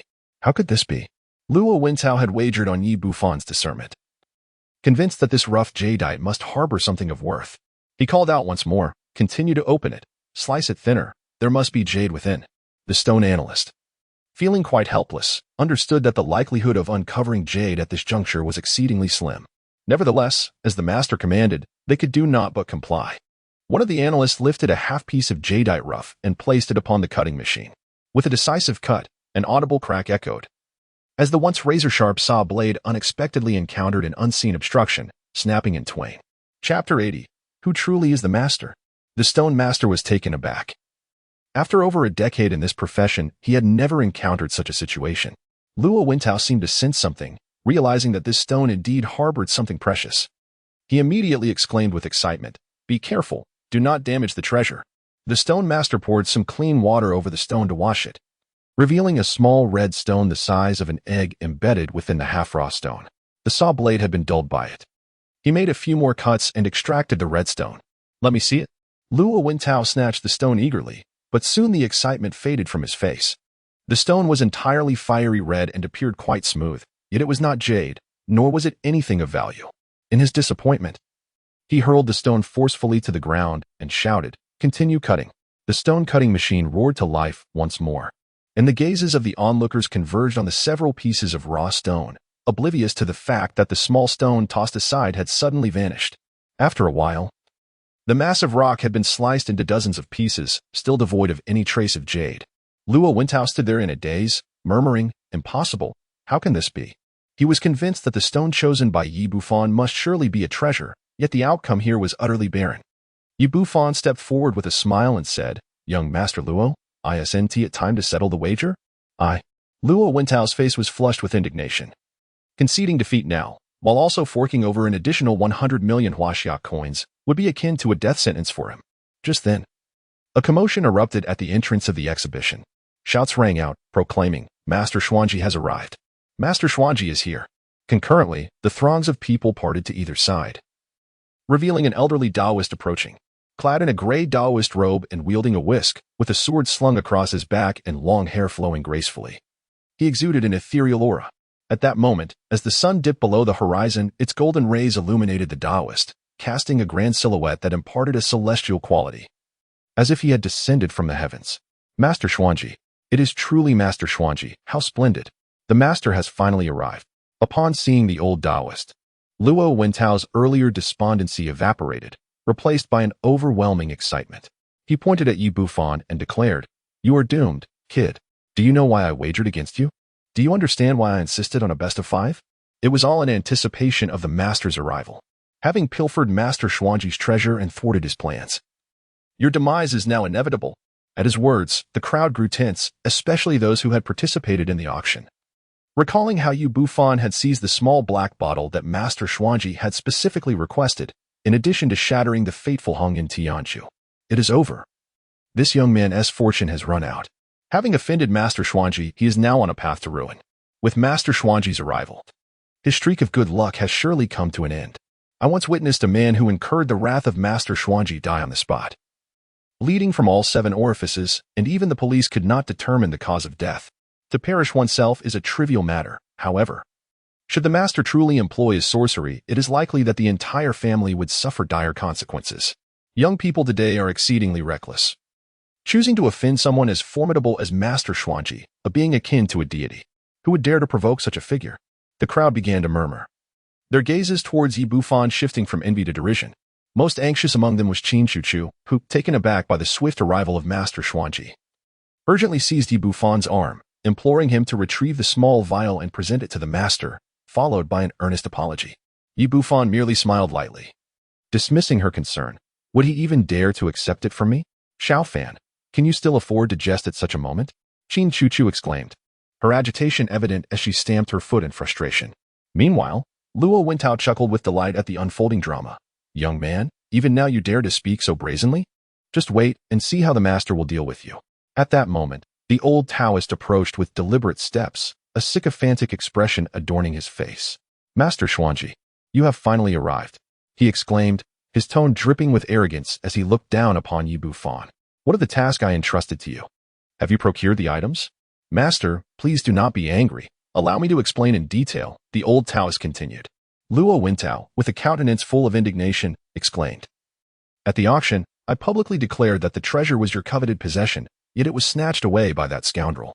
Furthermore, he has usurped the paradise community and disrupted the sales of the Hongyun Tianju, showing utter disregard for the esteemed master.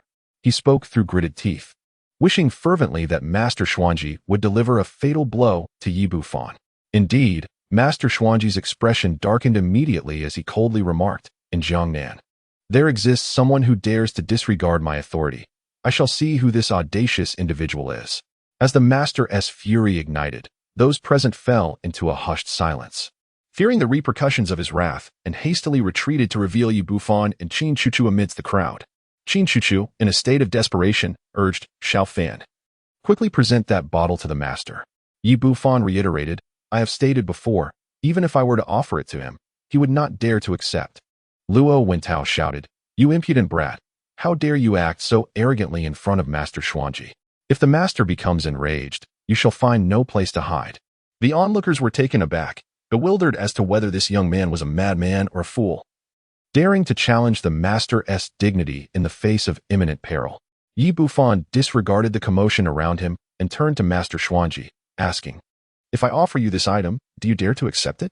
Previously, the crowd had been too dense for Master Xuanji to notice Yi Bufan. However, upon finally discerning his appearance, he was instantly struck with fear, trembling uncontrollably, and swiftly turned to flee, abandoning his earlier authoritative demeanor. It turns out that Master Xuanji was the elderly Taoist who had been injured by Yi Bufan in the antique market. He had just completed his seclusion to recuperate from his injuries, and unexpectedly, upon his emergence, the two encountered each other once more. The surrounding spectators eagerly anticipated witnessing Master Xuanji unleash his formidable prowess to punish the audacious young man before him. Yet, to their astonishment, the master turned and fled. What an unexpected turn of events! Particularly bewildered was Luo Wentao, who had long awaited the arrival of the master, only to be met with such an unforeseen outcome. Yi Bufan had already recognized the elderly Taoist and was determined not to let him escape again. With a flick of his right hand, two gleaming silver needles shot into the old man's knees. The Taoist, who had been sprinting away with great vigor, suddenly found his legs giving way, crashing to the ground in a disheveled heap. Yi Bufan stepped forward, placing his foot firmly upon Master Xuanji's head, and coldly inquired, if I were to offer you something, would you dare accept it? Master Xuanji repeatedly replied, I dare not. I dare not. How could I, a mere Taoist, dare to accept anything from the master? I implore you, have mercy. Faced with such a master of both sorcery and martial arts, the old man could muster no thoughts of resistance, only lowering his head in supplication. Witnessing this spectacle, the onlookers were utterly dumbfounded. The reality before them was in stark contrast to their expectations. The highly revered Master Xuanji was now on the ground, pleading for mercy, referring to this young man as master. Who, then, was the true master? Chapter 81. The Fall from Grace. Do you wish to save your life? Then I shall spare you. As Yi Bufan spoke, he lightly pressed his foot against the ground, causing Master Xuanji's body to spring upward. In an instant, two silver needles pierced his shinsong and dantian acupuncture points. The Master Xuanji let out a heart-wrenching scream. For although Yi Bufan did not take his life, the two silver needles had rendered his Tao and martial arts ineffective. Henceforth, he was no longer the esteemed Master Xuanji, but merely an ordinary old Taoist. The culmination of a lifetime's arduous cultivation was laid to waste, a fate far more agonizing than death itself. Yi Bufan, I shall kill you, Master Xuanji bellowed, attempting to charge at Yi Bufan in a desperate bid for vengeance. Alas, stripped of his powers, he possessed no combat capability. His body was unaccustomed to the exertion, and he stumbled, collapsing to the ground before he could take more than a couple of steps. Qin Chuchu, witnessing the scene unfold, could scarcely believe her eyes, unable to fathom that the once revered Master Xuanji could be so easily vanquished by Yi Bufan. Luo Wentao coldly remarked, "Even Master Xuanji has been beaten like a dog. Are you certain you can contend with that young man?" Known for his profound cunning, Luo Wentao, despite the shock of Master Xuanji's defeat, swiftly regained his composure and began to rationally assess the situation. The captain of the bodyguards finally grasped the gravity of the individual before them. Master Xuanji, usually exalted and formidable, had been effortlessly trampled underfoot by this young man, a caliber of person far beyond his capacity to confront. He hesitantly suggested, "Young master, perhaps we should call the police?" "Call the police? Do you truly believe this place would permit their arrival?" Luo Wentao shot a fierce glare at the bodyguard captain. Generally, individuals of their status seldom resolved matters through official channels. Moreover, the clandestine dealings within the Paradise Club are exceedingly numerous, and summoning the police would be tantamount to walking into a trap. The captain of the bodyguards realized he had misspoken and awkwardly inquired, "Young master, what shall we do?" Luo Wentao replied, "What we must do is nothing at all, simply observe." Yi Bufan cast a glance at the ashen-faced Master Xuanji and coldly remarked, "You, with your formidable cultivation, have committed numerous atrocities. Sparing your life is already a tremendous grace. Tell me, were the tricks in the Peach Blossom Paradise neighborhood orchestrated by you?" Master Xuanji glared at Yi Bufan with venomous eyes and hissed, "You dare to cripple my cultivation. One day, I will kill you. Not willing to speak, are we?" Yi Bufan replied with a chilling smile, producing 7 silver needles that he swiftly thrust into the old Taoist's key acupoints, including the Yintang, Bai Wei, and Feng Qi. This technique, known as the 7 needles to fix the soul, directly governs the victim's mental faculties, ensuring that whatever is asked will be divulged without concealment. He pressed further now. "Tell me, were the machinations in the Peach Blossom Paradise neighborhood your doing?" "It was indeed my doing," the old Taoist confessed. The objective was to prevent its establishment and sales, ultimately paving the way for the Luo family to take over. It is truly outrageous. An investment of over $1 billion has been made in a community valued at several billion, yet it has been reduced to such a state. Had it not been for this young man's intervention, they might have already sold it for a mere 100 million. The Luo family has displayed an astounding lack of shame, colluding with the old master to perpetrate such deeds. The surrounding onlookers were abuzz with chatter. Ever since Master Xuanji was trampled underfoot by Yi Bufan, he has completely lost his luster in their eyes. While many had once held the old master in the highest regard, a master who has been beaten like a dog, stripped of all resistance and power, has undeniably fallen from their pedestal. Luo Wentao appeared to have steeled himself for this moment, his demeanor betraying little panic as he stepped forward and declared, "Everyone, do not heed this old man's nonsense. Our Luo family has always conducted affairs with integrity. These matters were orchestrated solely by him, and we bear no responsibility." He recognized that the old master had been rendered powerless, no longer the exalted figure he once was, thus speaking with reckless abandon, distancing himself entirely from the situation. Yi Bufan regarded him with a cold smile. Indeed, the young Master Luo changes his tune with remarkable speed, effortlessly exonerating himself in just a few words. Luo Wentao retorted, "Mr. Yi, do not put your faith solely in the old man's one-sided account. To put it plainly, our Luo family has also been deceived by him, suffering significant financial losses over the years. We are victims too, and today, thanks to you exposing the old man's true nature, our Luo family expresses its gratitude." Yi Bufan certainly would not believe his nonsensical words. However, these matters held no significance for him, as long as the Luo family ceased to provoke him. He was disinterested in their sordid affairs, having crippled the Xuanji Taoist's cultivation. He felt he had avenged Guangdongping and deemed it best to let the old Taoist fend for himself thereafter. The Xuanji Taoist rose from the ground, his eyes devoid of life, and he wandered out of the original stone conference hall in a daze. Yi Bufan turned to Luo Wentao and said, "I have no desire to meddle in your affairs with the old Taoist, but the 100 million wager you owe me should be settled now, yes?" I, Luo Wentao stammered. Yet everything had changed. Even the esteemed Master Xuanji had been rendered utterly powerless, stripping him of his greatest support. "What is it?" "Young Master Luo? You do not intend to default on your debt, do you?" Yi Bufan's tone was remarkably calm, yet Luo Wentao felt a tremor in his heart. Faced with someone who had incapacitated even Master Xuanji, he lacked the audacity to evade his obligations. A loss is a loss. Luo. am not one to renege on my debts, he said awkwardly, but at present, I truly do not possess such liquid assets. Although large corporations like theirs might be wealthy, they would not typically keep such vast sums of cash on hand. For instance, when Li Chaoran's son was kidnapped, it took immense effort to mobilize 10 billion in funds.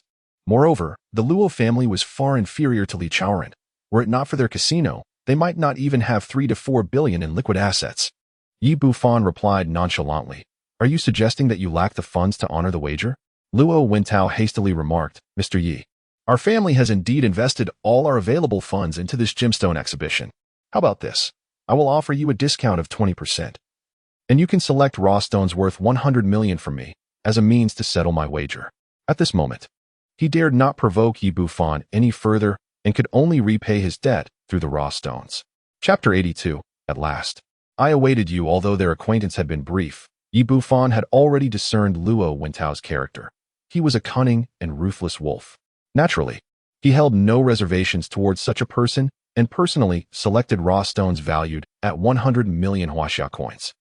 As he observed the multitude of raw stones being chosen by Yi Bufan, Luo Wentao felt a pang of anguish, unbeknownst to him, after this selection. His entire original exhibition hall had been nearly stripped bare. Those stones with potential for doubling in value had all been taken, leaving behind either stones devoid of jade or those whose value fell far below their marked prices, with no possibility of future gains. Having acquired such a substantial number of stones in one go, Yi Bufan found himself lacking storage space. It was Qin Chuchu who generously provided an unused warehouse belonging to the Qin Group, where all these raw stones were promptly transported. By the time they completed their tasks, night had fallen, and the two departed from the Paradise Club. Throughout their journey, Qin Chuchu remained largely silent, seemingly still in a state of shock. Only after escorting Yi Bufan to the entrance of his hotel did she speak. "Xiao Fan, when did you become so formidable?" Yi Bufan replied. "In which aspect do you refer? Gambling skills? Or stone betting? Are you still dealing with that old Taoist?" Qin Chuchu gazed intently at him and replied, "Of course." As the eldest daughter of the Qin family and renowned as the most beautiful woman in Jiangnan City, she had encountered countless suitors over the years. Yet none could compare to Yi Bufan. "I have always been exceptional. You simply failed to notice," Yi Bufan said with a playful smile. "So, have you finally recognized my worth? Perhaps you wish to pursue me? I could offer you a chance." "How vain. I can hardly be bothered with you," Qin Chuchu retorted, casting a charming glance his way. "Thank you for your help today." Her gratitude was sincere, without Yi Bufan by her side. The loss of the fake Hongyan Tianju or the 30 million yuan bidding prize would have caused considerable damage to the Qin family and jeopardized her standing within it. Moreover, acquiring 3 exquisite Falu Shou raw stones, items that wealth alone could not procure, would significantly enhance the Qin family's competitiveness in the raw stone market. Yi Bufan chuckled. "How would you like to repay me? With your body, perhaps?" A blush crept across Qin Chuchu's cheeks as she suddenly leaned in and planted a kiss on Yi Bufan's cheek. Then, she hopped into her sports car and sped away. Almost in a flight. Perhaps due to her exhilaration, the red Maserati swerved into an S-curve down the street. Fortunately, it was late at night, and the road was relatively clear. Otherwise, it could have led to a traffic accident. After Qin Chuchu departed, her cheeks continued to burn with a flush. For so many years, she had only been pursued by others, and this was the first time she had taken the initiative to kiss a man. This man was undeniably exceptional, and her emotions had overwhelmed her. "Having claimed my first kiss, he shall not escape the grasp of my heart," Qin Chuchu murmured to herself, raising her tiny fist in determination before softly humming a tune, "Finally waiting for you." Meanwhile, not far from the Paradise Club, in a secluded path beneath a grand tree, the venerable Xuanji sat in meditation, striving to circulate the vital energy within him according to his prior training regimen. However, his dantian had been rendered ineffective by Yi Bufan's needle, and no matter how he exerted himself, he could not summon even a trace of vital energy. Xuanji attempted to invoke his Taoist techniques once more, only to find the same dismal outcome. His lifelong cultivation had been utterly obliterated. Seething with resentment, Xuanji felt his teeth grind together. Just a few hours prior, he had been a master of great repute, but now he had become a mere shell, struggling even to walk. At that moment, 3 figures clad in black suddenly appeared before him, with the leader unmistakably being Luo Wentao. Luo Wentao smirked contemptuously, devoid of any semblance of respect or flattery. Xuanji's expression shifted dramatically. "Luo Wentao, what do you mean by this?" With a devious grin, Luo Wentao replied, it means nothing. You are now a cripple, and there is no reason for you to continue living. Xuanji instinctively took 2 steps back, his face pale with fear. What are you planning? I have a sect behind me. If you dare to harm me, my master will never spare you. You are overestimating your significance, Luo Wintao retorted. Luo Wintao inquired. Do you believe my actions would lead your sect to suspect me? In due course, they would seek retribution from Yi Bufan. With a dismissive gesture, he signaled to his bodyguard captain and a trusted aide, who immediately surged forward. The aide clamped a hand over the old Taoist's mouth, while the bodyguard captain swiftly plunged a blade into the old man's heart. Alas, the poor Taoist could not even utter a cry, meeting his end in an instant. After executing the deed, the bodyguard captain meticulously wiped the blood from the dagger and remarked, Young master, even if we had spared the old Taoist, he would undoubtedly seek vengeance against Yi Bufan. Why must we resort to such measures? Luo Wintao's expression darkened as he replied, just moments ago in the assembly, Yi Bufan rendered the old Taoist powerless, and we failed to intervene. Now, the old man is but a shell of his former self. However, should his sect arrive, emboldened, they will undoubtedly confront our Luo family. By eliminating the old Taoist, I not only avert potential trouble but also frame that wretched Yi. I am certain the old man's sect will pursue him relentlessly. Upon hearing this, the bodyguard captain raised his thumb in admiration. Young master, your strategy is truly masterful. A veritable 2 birds with 1 stone. He toyed with a peculiar stone in his hand, his eyes gleaming with fervor. This was no ordinary stone. Its worth far surpassed that of the 3 jade pieces symbolizing fortune, prosperity, and longevity. Known as the Heart of Earth Flame, it was a crystal of pure fire attribute. Though it appeared unremarkable, devoid of any fiery manifestation, it was merely in a dormant state. Once activated through a special technique, it could instantly reduce this hotel to ashes. According to Yi Bufan's previous plan, he intended to dispel the malevolent energy within the secluded paradise community entirely. However, with the acquisition of the Earth Flame Heart, a superior alternative presented itself. He could utilize the Earth Flame Heart to combat the negative energy within the community, subsequently establishing a Yin-Yang 5 elements array. In doing so, not only would the community be devoid of any adverse effects, but it could also be transformed into a genuine utopia. Chapter 83. Spirit Chi Pill. Subsequently, he retrieved the demon refining bottle and poured out a luminous, translucent pill. This Spirit Chi Pill was the essence condensed from the 2 original stones absorbed by the bottle. This pill, entirely composed of spiritual energy, could strengthen the body, enhance meridian flow, and dispel malevolence, proving immensely beneficial to cultivators in the Qi refining stage. Regrettably, having already reached the foundation establishment stage, the Spirit Chi Pill held no efficacy for him. Otherwise, he would have unreservedly refined all the original stones he had purchased into Spirit Chi Pills. After inspecting his spoils, he retired to bed, planning to resume drawing talismans at dawn. Initially, Yi Bufan's purpose in creating these talismans was to subdue the malevolent entity known as the Blood Skeleton King, neglecting the lesser fiends. However, with the demon refining bottle now in his possession, he could easily capture all of these entities in one fell swoop.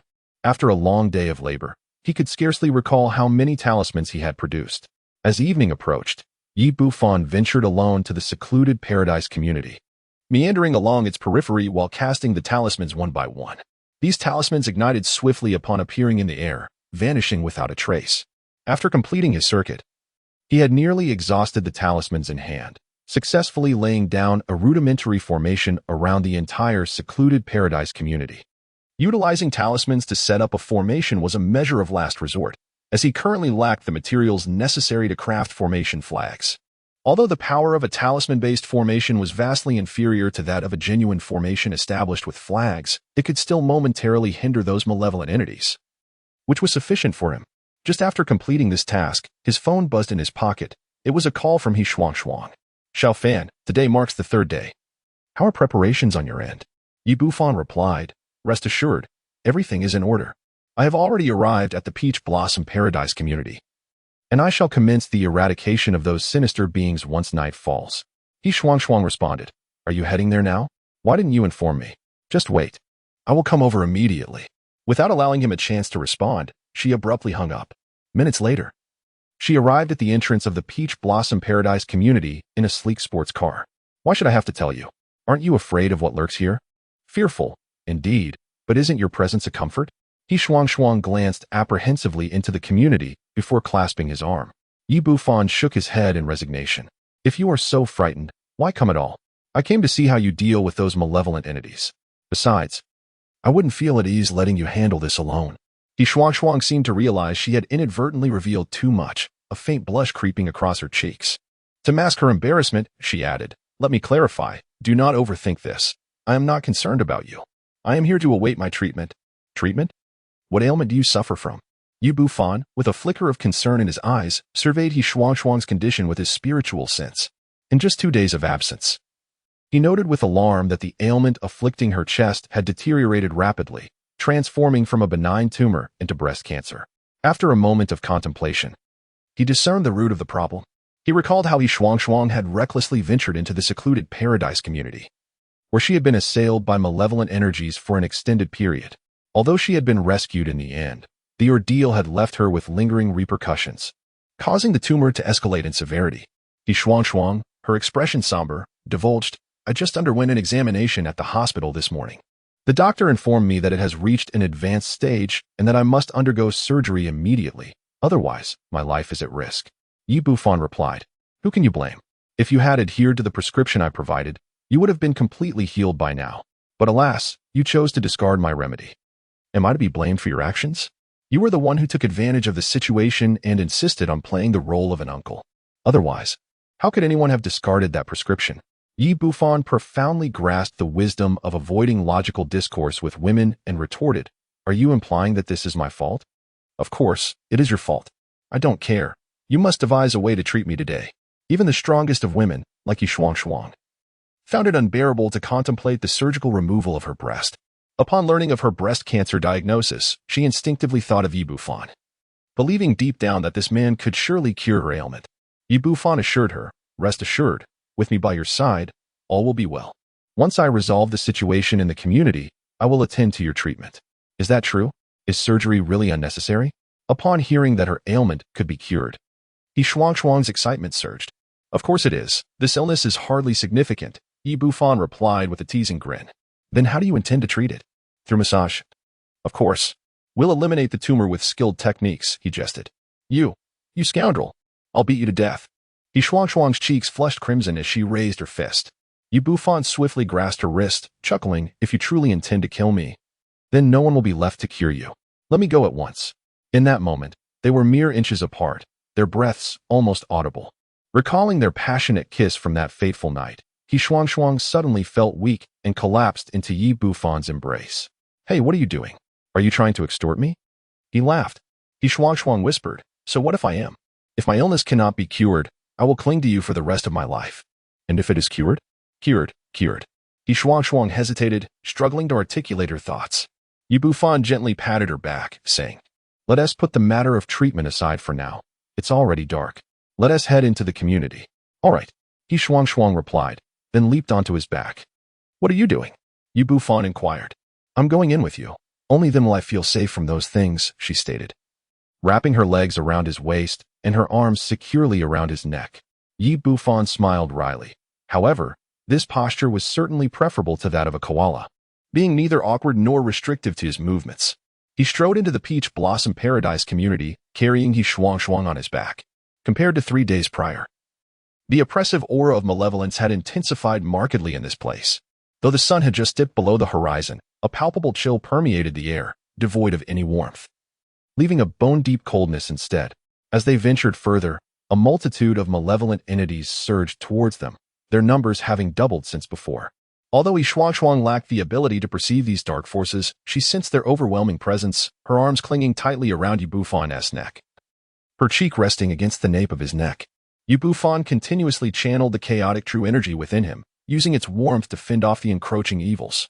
He pressed onward towards the heart of the community, where he needed to subdue the blood-red skeleton first.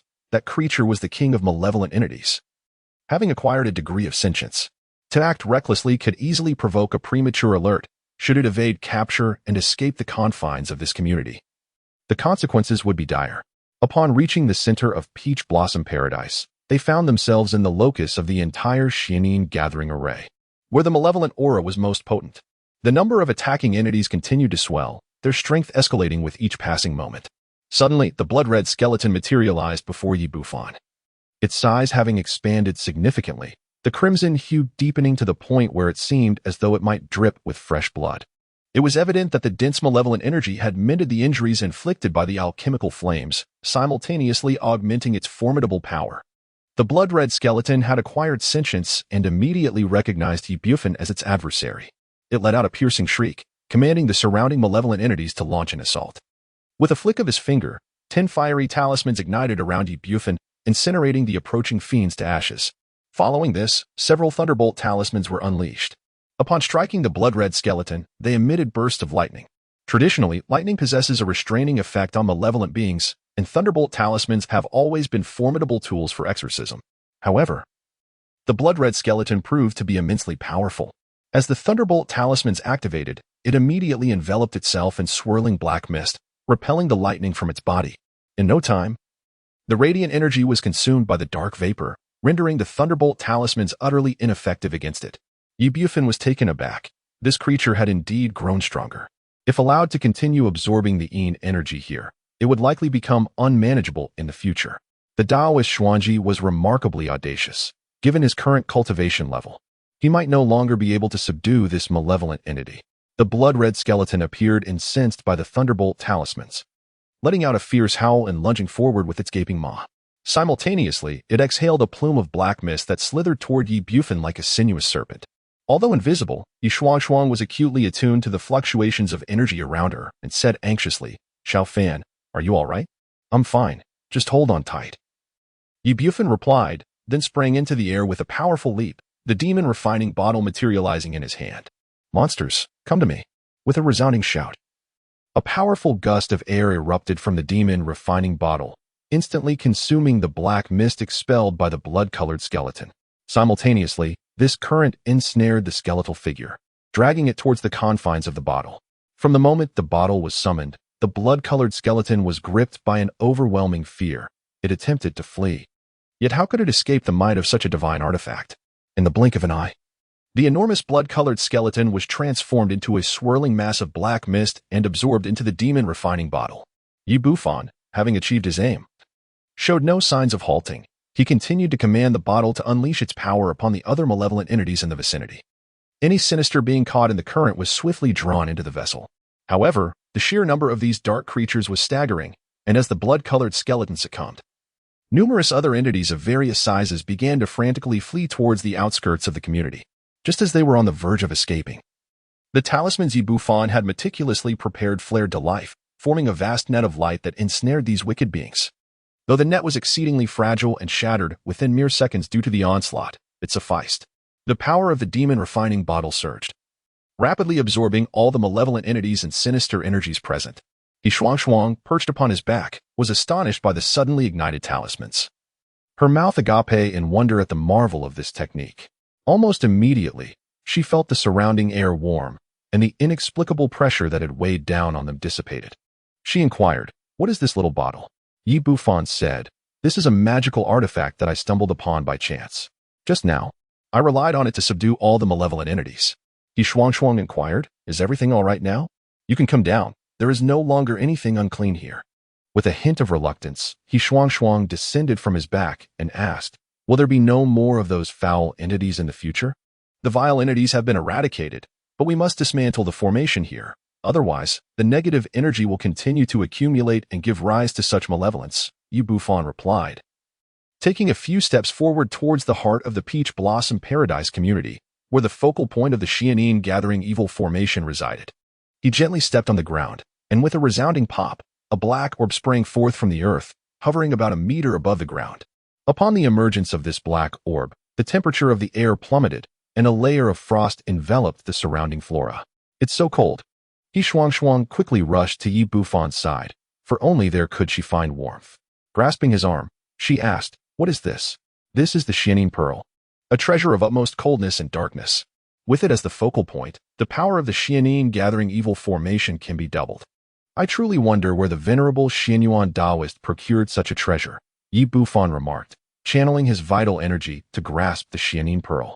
Had he not reached the foundational stage, he would have likely been frozen into an ice sculpture by its chilling essence.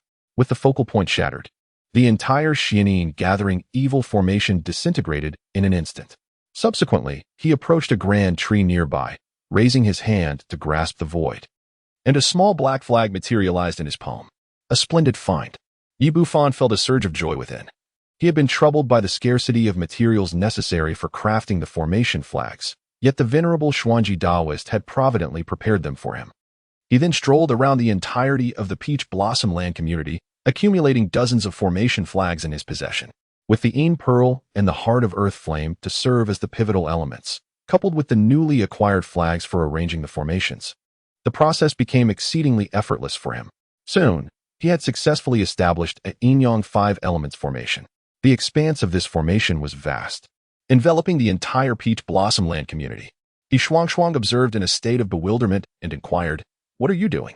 Weren't you supposed to dismantle the formation? Why have you buried that pearl again?" Bufan replied, "The original formation has been dismantled. I have now re-established a new one. From this point forward, this place will be my domain, and I intend to transform it into a true paradise." "What do you mean? How can this place belong to you?" Bufan briefly recounted the events of the auction, then stated, "From now on, this will be my development project, destined to become the most luxurious community in all of China and even the world. If you wish to purchase here, you must act promptly." He Shuang was initially taken aback, then remarked, "You, even if you possess wealth, should not squander it recklessly. What is your purpose in buying this property? This community has gained infamy. Everyone in Jiangnan City knows that it harbors unsavory elements. I fear you may struggle to sell even a single unit. That was in the past. The present is different. From this day forth, this will be the fabled land of feng shui for all of Jiangnan City. Once the residential community is completed, those wishing to purchase a home will have to stand in line. Do not indulge in fanciful thoughts. How could this possibly be? Allow me to demonstrate whether such thoughts are indeed fanciful." With that, Bufan raised his hand and cast a spell, activating the Yin-Yang 5 elements array. In that instant, He Shuang was astounded to discover that to her left, the sky was clear and adorned with countless stars, while to her right, dense clouds loomed. And a gentle rain began to fall. How could this be possible? Her mouth agape in astonishment, she could hardly believe her eyes. If not for the absence of anything above her head, she would have thought there was a leak from somewhere. Chapter 85. A Celestial Paradise. Bufan smiled slightly and cast another spell, causing the light rain on the right to cease instantly, replaced by a gentle spring breeze. While on the left, heavy snowflakes began to fall.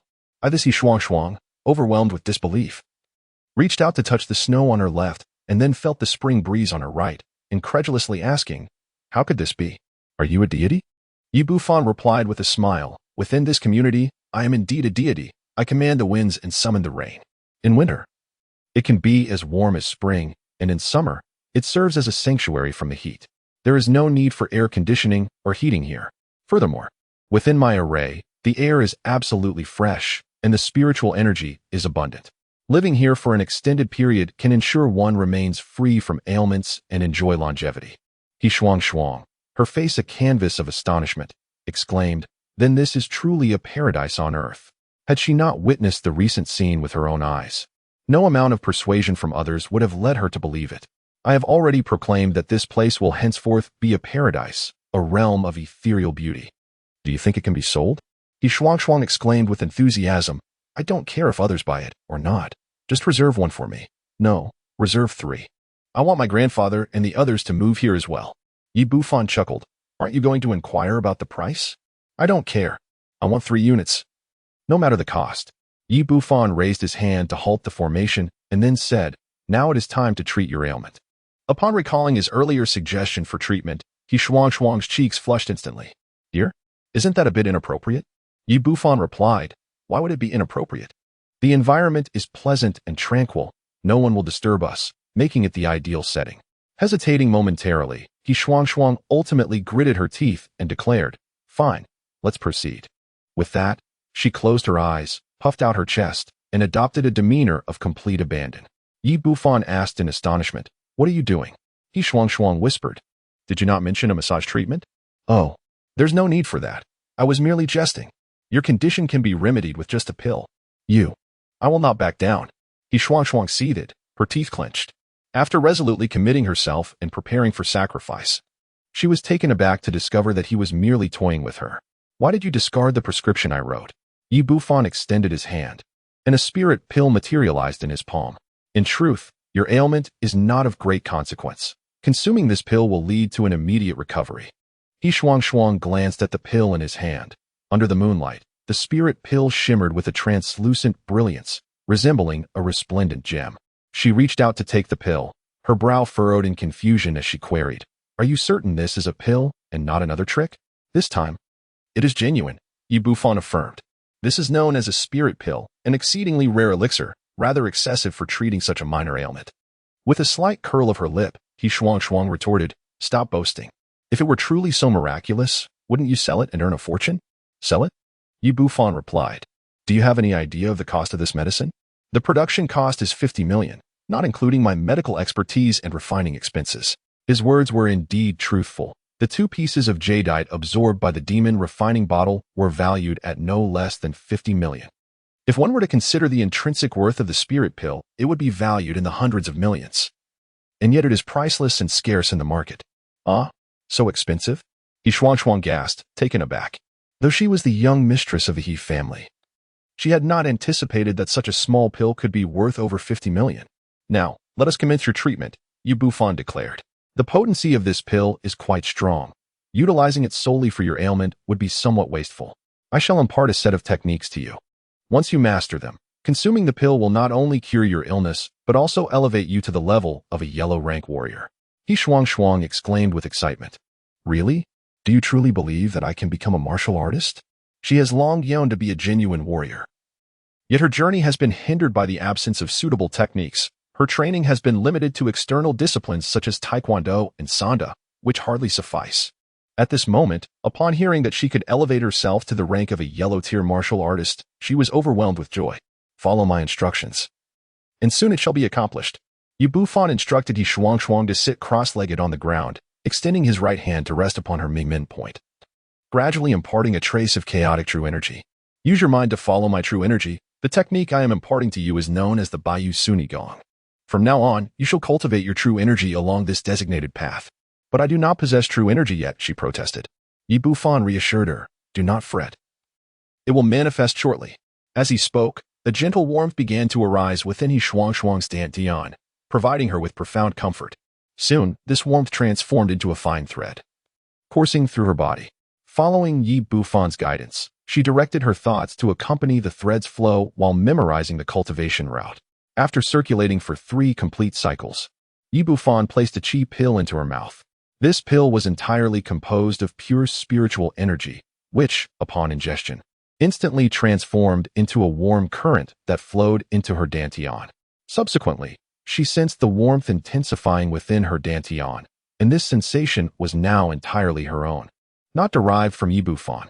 As He Shuang utilized the Baiyu Suni Gong to circulate the true energy within her dantian, after 1 cycle, she felt her body brimming with an inexplicable power, and the true energy within her dantian grew increasingly potent and abundant. At that moment, a crisp sound resonated in her mind, and she unexpectedly surpassed the threshold of the initial stage of the yellow rank, entering the mid-stage. Bufan felt a slight surprise. It was her first time using the spirit chi pill, and he had not anticipated such remarkable results.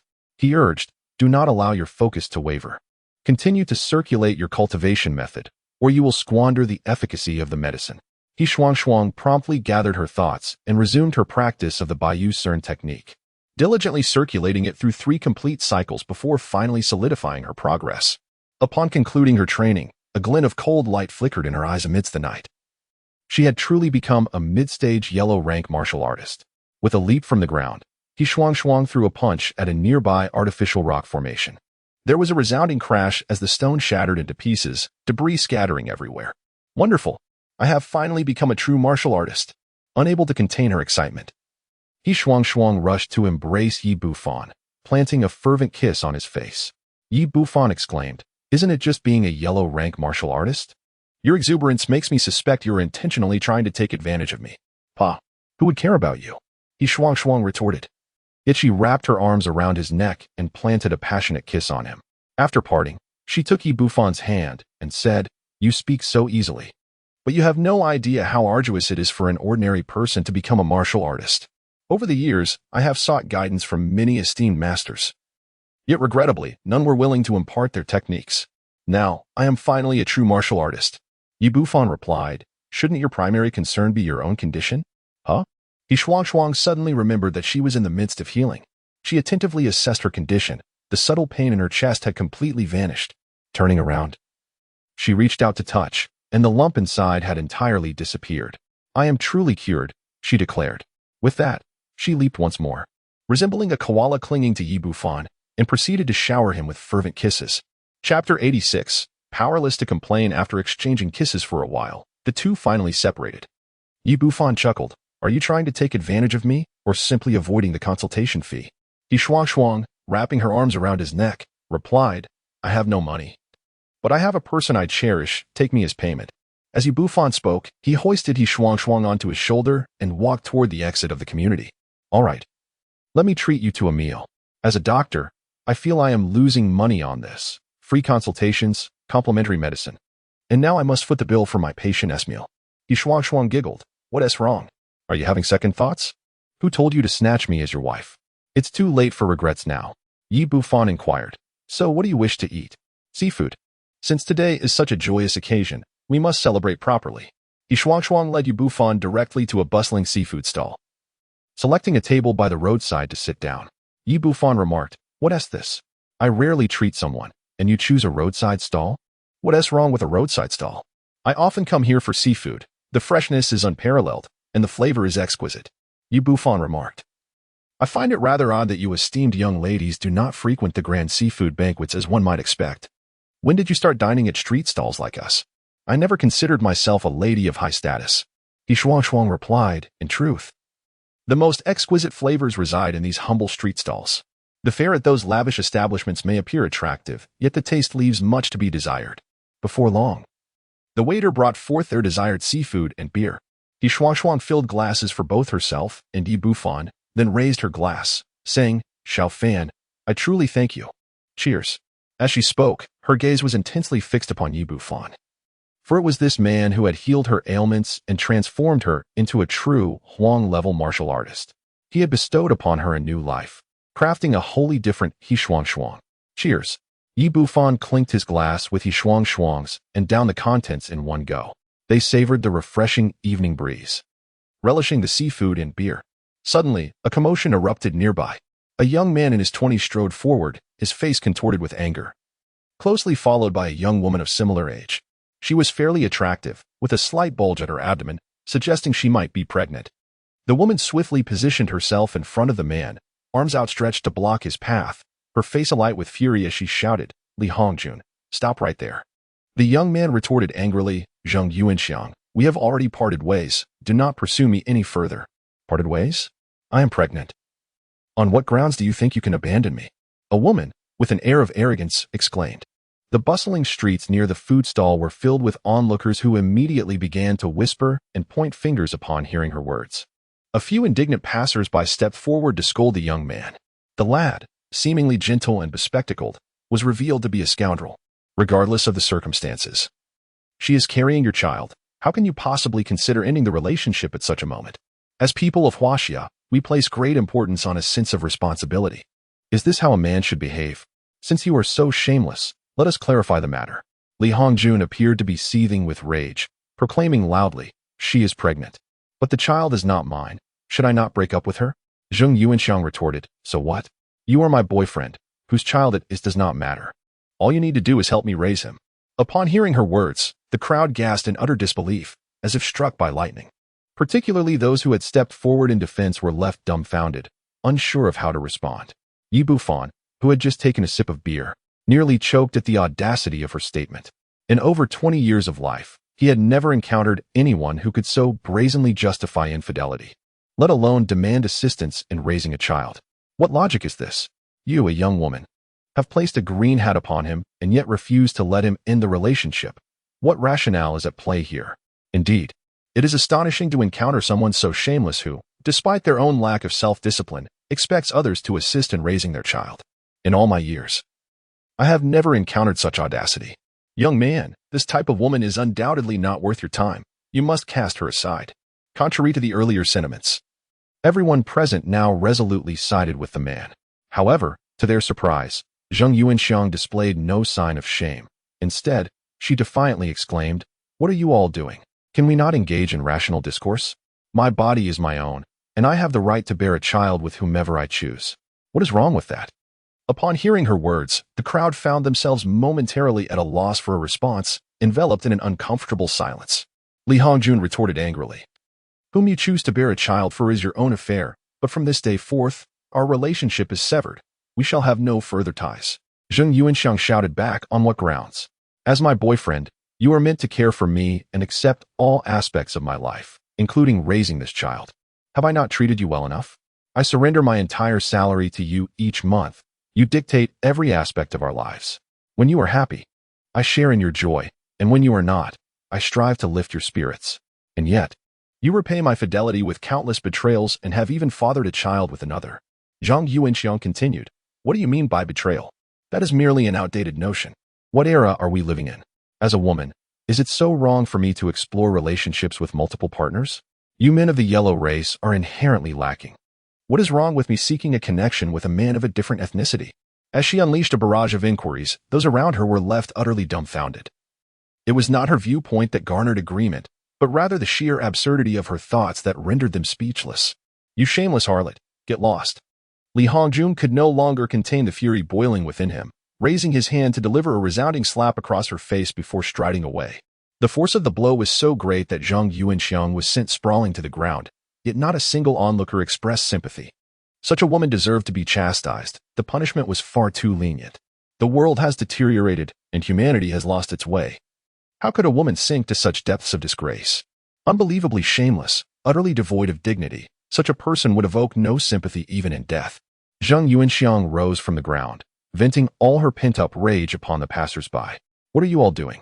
I am a woman. I possess my own rights. I shall bed whomever I choose. My body is mine, and I will bear the child of whomever I desire. If he does not want me, it is his loss. I shall eventually find a man who appreciates me and a suitable father for my child. With that, she hastily departed, leaving a group of onlookers in stunned silence. Chapter 87. The absurdity of feminism. After the woman left, Yi Bufan remarked, You women often label us men as scoundrels. Is this not the quintessential example of a slut? He Shuang retorted, What are you looking at? I am not that kind of woman.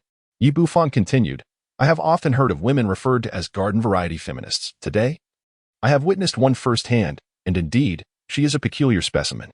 He Shuang remarked that feminism initially advocated for gender equality. However, over time, certain individuals have progressively deviated from this principle, leading to the emergence of contemporary figures whose ideologies are profoundly unsettling. It is truly alarming, as it completely subverts conventional values. People often say that one's rationale fortifies their voice, yet these individuals, despite their evident faults, exhibit an audacious arrogance. It is perplexing to ponder the source of their misplaced confidence. He Shuang continued, asserting that advocating for women's rights is commendable, yet some perspectives are excessively extreme. During my studies abroad, I had the opportunity to visit numerous countries. Regardless of the Western world, which incessantly champions human rights, or the Eastern nation of Jade, the status of women pales in comparison to that of women in Huaxia.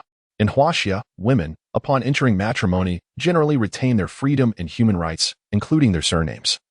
Whereas in the West, it is customary for women to adopt their husband's surnames upon marriage. The situation is even more pronounced in Jade, where women, irrespective of their academic achievements or professional capabilities, are relegated to assistant roles, with scant opportunities for advancement.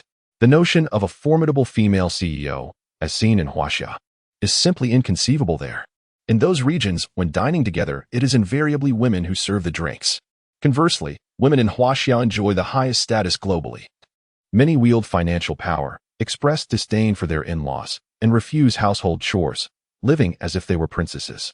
Yi Bufan remarked that he often heard women express a desire to indulge in life until they eventually settle for a reliable partner. This sentiment itself seemed excessive to him. Yet today, this woman has utterly reshaped his worldview. He Shuang remarked, advocating for women's equal rights is commendable. However, if taken too far, the outcome may ultimately be detrimental to all. Understanding her point, he expressed his gratitude. As he Shuang planted a gentle kiss on his cheek, she gracefully entered the He family villa. The guards stationed at the entrance were taken aback by this unexpected display, nearly losing their balance. They had often witnessed the young lady's spirited confrontations with wealthy suitors, But such an act of affection was unprecedented, leaving them in disbelief. As one guard fumbled for his phone to make a call, his mother, Ouyang Lan, exuberantly entered from outside. "Mom, where have you been so early?" he inquired. Ouyang Lan, brimming with excitement, replied, "Son, I just discovered that there's a matchmaking corner in the park. I went there and have arranged for you to meet 3 lovely young ladies this morning." Yi Bufan's expression turned into a cascade of worry. "Mom, what are you doing? I haven't even graduated from college yet. There's no need to rush into matchmaking." "Why not rush? Since you are not seeking a girlfriend on your own, I must take matters into my own hands," she asserted. "I've seen pictures of these 3 girls, and they are all extraordinarily beautiful. I am quite pleased." With a distressed countenance, Yi Bufan pleaded, "Mom, can't we skip this?" "Absolutely not," Ouyang Lan declared, her demeanor turning serious. "I've already made arrangements with them. After lunch, you must accompany me to the matchmaking." Feeling utterly helpless, Yi Bufan finally confessed, "Mom, I actually already have a girlfriend. Do you think your mother is so easily deceived? If you can bring her to me, please do. If not, you must accompany me on a blind date. Please hold on, I will call her right away." Left with no choice, Yi Bufan had to dial Qin Chuchu's number, hoping she could come to his rescue, as he was reluctant to be coerced into matchmaking. However, after 3 attempts, the call went unanswered. How is it that this girl refuses to pick up? Resigned, he reached out to Yi Shuang, hoping she could also come to his aid. Yet, all he heard was the busy tone, indicating that her phone was turned off. It dawned on Yi Bufan that Yi Shuang must be deep in seclusion, practicing the Baiyu Su Nu Jing, and would not be available anytime soon. Ouyang Lan remarked, "Can't find anyone, can you? Then you must obediently accompany me on this blind date." Yi Bufan pleaded, "Mom, could you grant me another day? I promise to bring her to meet you tomorrow. Don't try that with me. I am well aware of the tricks young people play. If I give you a day, you'll just find someone from the market. I have seen through your ruse." Ouyang Lan, with an expression that revealed her understanding, dismissed his protest. "Stop the nonsense. Let us eat. After breakfast, we are heading to the blind date. I've already made arrangements. The first one is at 9 o'clock in the morning."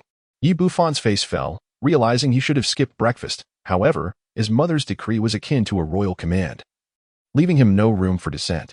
Ouyang Lan opted not to cook today, instead taking him to a restaurant for a quick bite, and thereafter, mother and son set off on the path to matchmaking. Their rendezvous was at the Peninsula CAF, where Ouyang Lan escorted him to the reserved room and stood guard at the entrance.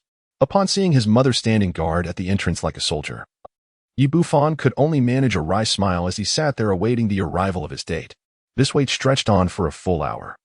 And just as his patience began to wane and he contemplated leaving, a woman unexpectedly pushed the door open and stepped inside. The moment he laid eyes on her, an overwhelming sense of despair washed over him. He could scarcely believe that the match his mother had chosen was none other than the exquisite woman he had encountered the previous night. Zhang Yuanxiang took a seat directly across from him, her expression serene, yet subtly imbued with an air of arrogance, completely devoid of any remorse for her tardiness. Having already arrived, Yi Bufan felt compelled to adhere to the formalities and remarked, "You are late." Zhang Yuanxiang, unfazed, replied, "I am aware. It was intentional. As a woman, I possess the right to be late." Yi Bufan retorted, "Is it permissible for women to be tardy at their whim? Who grants them such rights?" Zhang Yuanxiang countered, "It is a right that we inherently possess, requiring no validation from others." Yi Bufan was rendered speechless. He found himself wishing he could crack open her head to discern the thoughts contained within. At that moment, the waiter approached and inquired, "May I offer you anything to drink?" Zhang Yuanxiang replied, "I would like a cup of the finest Blue Mountain coffee. I'll have a latte, please." Yi Bufan was never particularly fond of coffee, but having made the choice to stay, he nonchalantly ordered a cup. After the waiter departed, he said, "You are pregnant. Is it really wise to consume coffee?" Zhang Yuanxiang momentarily froze. "How did you know?" Chapter 88. Take a look at your mind last night. When you quarreled with your boyfriend over a breakup, I happened to be dining nearby. Yi Bufan remarked with a hint of sarcasm. "I never expected your efficiency to be quite impressive. You broke up just last night and are already out on a blind date today."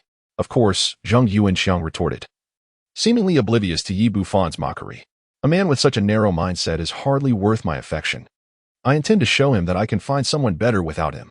Since you are already aware, I shall spare you the details and outline my conditions. Should we enter a relationship, regardless of your wealth or property, everything must be transferred to my name. Furthermore, Any matters at home must ultimately be decided by me. A smirk of derision appeared on Yi Bufan's face as he contemplated the extent of this woman's folly. Is there anything else? Indeed, there is. As a woman, all domestic chores, cooking, laundry, grocery shopping should fall upon your shoulders. Even if I were not pregnant, such tasks would still not be my responsibility. That leaves me perplexed. If I am to handle all these duties, what exactly do you contribute? That depends on my mood. As a woman, I shall do as I please. When I tire of it, I will simply sip tea, listen to music, dance, or enjoy outings with friends. In short, I will pursue whatever I desire without needing your inquiry or consent. Yi Bufan scoffed. On what grounds? Simply because I am a woman. It is always right for a woman to take better care of herself, Zhang Yuanxiang declared with unwavering confidence. Do not feel any imbalance. I behaved this way when I was with my previous boyfriend. Yi Bufan shook his head and replied, what a pity. There may only be one man in this world who would treat you that way, and you have squandered that opportunity. What do you mean by that? Am I at fault then? Can't men be a little more magnanimous? As a man from Huaxia, don't you have any self-awareness? In that regard, you simply cannot compare with black men. I want to explore and relish the joys of being a woman. Is there anything wrong with that? Although pregnancy was an unexpected turn of events, my body is mine, and I shall bear children for whomever I choose without needing anyone's consent. Yi Bufan felt that continuing the conversation would only stoke the flames of his suppressed anger. Living your life is your right, and giving birth is also your prerogative. But accepting your type of womanhood is my right. I believe there is no further need for us to converse. Farewell. What do you mean by that? Zhang Yuanxiang's expression darkened instantly, and she retorted angrily, you cannot possibly be as narrow-minded as that man. Can't you show women a little more tolerance? Yi Bufan shook his head and said, I think you ought to examine your reasoning. How dare you say I am mentally unstable? Is there no sense of decorum left? Not only is your mind in disarray, but your body is as well, Yi Bufan replied. People from Huaxia and those from other backgrounds each possess their own merits. I shall refrain from passing judgment on who is superior or inferior. However, one thing is certain, the HIV infection rate among black individuals is the highest in the world. Congratulations, you have won a grim lottery. Now both you and the child in your womb have contracted the HIV virus. You should hasten to the hospital for treatment and perhaps seek to remedy your own mental state as well. Zhang Yuanxiang retorted angrily, how dare you curse me? I am not cursing you. I am a physician, merely offering you a humanitarian reminder. If you wish to endanger your own life, that is your choice. But do not bring harm to the child you carry. I advise you to consider terminating the pregnancy. You speak nonsense. I just had an examination at the hospital yesterday. If there were any issues, the doctor would have informed me by now. Yi Bufan replied, I cannot say for certain. Perhaps the notification is en route. Zhang Yuanxiang was about to retort when her phone suddenly rang. She glanced at the caller ID, her expression shifting slightly before she pressed the answer button. Ms. Zhang Yuanxiang? This is the Jiangnan City Central Hospital. Based on our examination, you and your unborn child have both tested positive for the HIV virus. Please come in for treatment immediately. Before the speaker could finish, Zhang Yuanxiang's face turned ashen, and the phone slipped from her hand, shattering into pieces upon impact with the ground. Here's a piece of advice. If you do not court disaster, you shall not meet it. Yi Bufan declared, striding out of the room. As the ancient saying goes, those who are pitiful often harbor something to be despised. He felt no sympathy for such a woman. Upon exiting, Ouyang Lan immediately approached him. Her face alight with excitement as she inquired, Son, how did your conversation with that girl go? Moments ago, I beheld a young lady of considerable beauty. Yi Bufan succinctly recounted the events that transpired, and upon hearing them, Ouyang Lan's expression transformed dramatically. How could such a person exist? Going out to seek a match while pregnant, and furthermore, afflicted with such an unsavory condition? Is this not a deception? She added. The next girl will certainly not be like this. Do take another look. With no alternative, Yi Bufan followed Ouyang Lan to their next destination, a quaint tea house. Shortly after their arrival, a tall young woman entered, and even before she crossed the threshold, a potent scent of cosmetics wafted into the air. Upon encountering this young lady, Yi Bufan finally grasped the essence of heavy makeup. The girl was quite forthright. After seating herself, she declared, I am pressed for time, as I have another match to attend shortly. Let me outline my requirements. If you can meet them, we shall continue our discussion. If not, there is no need to squander each other's time. Yi Bufan replied, do proceed. She continued, I must admit, I possess a rather irritable temperament, slightly capricious. I enjoy shopping, karaoke, and playing mahjong. Yet I have little inclination for household chores. My spending habits are rather extravagant, and I exclusively use Chanel cosmetics. Other brands provoke allergies for me. Are you amenable to this? Yi Bufan jestingly retorted. None of this is a concern. Merely tell me if you can endure a bit of hardship. Humph. How rude. There is no need to waste time with someone like you.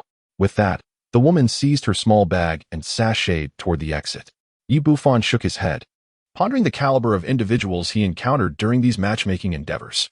Upon stepping outside, Ouyang Lan noticed her son's troubled expression and approached him, inquiring, "Son, what troubles you? Is this not acceptable?" "Son, there is one last opportunity. Since we have already made an arrangement, we must at least take a look," Ouyang Lan assured him. "I guarantee this is the final one. If it does not work out, I shall refrain from arranging any further blind dates for you. But we must see this one through." "Mother, we had an agreement. You must not pressure me into blind dates any longer," Yi Bufan replied, resigned yet compliant, and followed Ouyang Lan to the third rendezvous location. Chapter 89. A familiar encounter during a blind date. The third meeting was set at the Jiangnan Grand Hotel, one of the few five-star establishments in the region, exuding opulence. "Son, when you meet the young lady, engage her earnestly. If there is a connection, do not let it slip away. Our family is in a better position now, so be generous when it comes to spending. We must not give her cause to ridicule us." Ouyang Lan reiterated her counsel before allowing Yi Bufan to enter, while she waited outside the hotel. As he entered the reserved room, Yi Bufan was taken aback to discover it was a large private dining hall capable of accommodating over a dozen guests. He doubted his judgment, stepping out to verify the room number against the one provided by Ouyang Lan, confirming it was indeed correct. Generally, blind dates are conducted in more casual settings such as tea houses or cafes. It is quite rare for such meetings to occur in a five-star hotel, let alone in a spacious private room. Perhaps other rooms were fully booked, but Yi Bufan paid little heed to it as he pulled out a chair and took a seat. After waiting for nearly half an hour without the arrival of the girl he was to meet, his phone rang. It was Qin Chuchu calling. "Xiaofan, why are you calling me?" "I just got out of the shower." Yi Bufan replied helplessly. "Isn't your shower time a bit excessive? I've already been on 2 blind dates." "Well, you know how girls are. We do enjoy taking a bit longer in the shower to keep our skin radiant," she explained. "I am indeed on a date, having already gone through 2, and now I'm awaiting the third." Qin Chuchu exclaimed in exasperation. "You actually went on blind dates? Are you truly worried about finding a wife? Can you blame me? I called for help, but no one answered, and my family urged me to come." "How did they go? Did you find anyone appealing?" "Not yet. The first 2 were rather peculiar, and the third has yet to arrive. So I am still uncertain of the situation. Send me the address. I shall rush over immediately," Qin Chuchu stated before hastily ending the call, resolute that the man she had her eye on must not be snatched away by another woman. Just as Yi Bufan sent her the location, his phone rang once more. This time, it was Xie Donglin, the director of Jiangnan Traditional Chinese Medicine Hospital. "Dr. Yi, where are you?" Yi Bufan responded.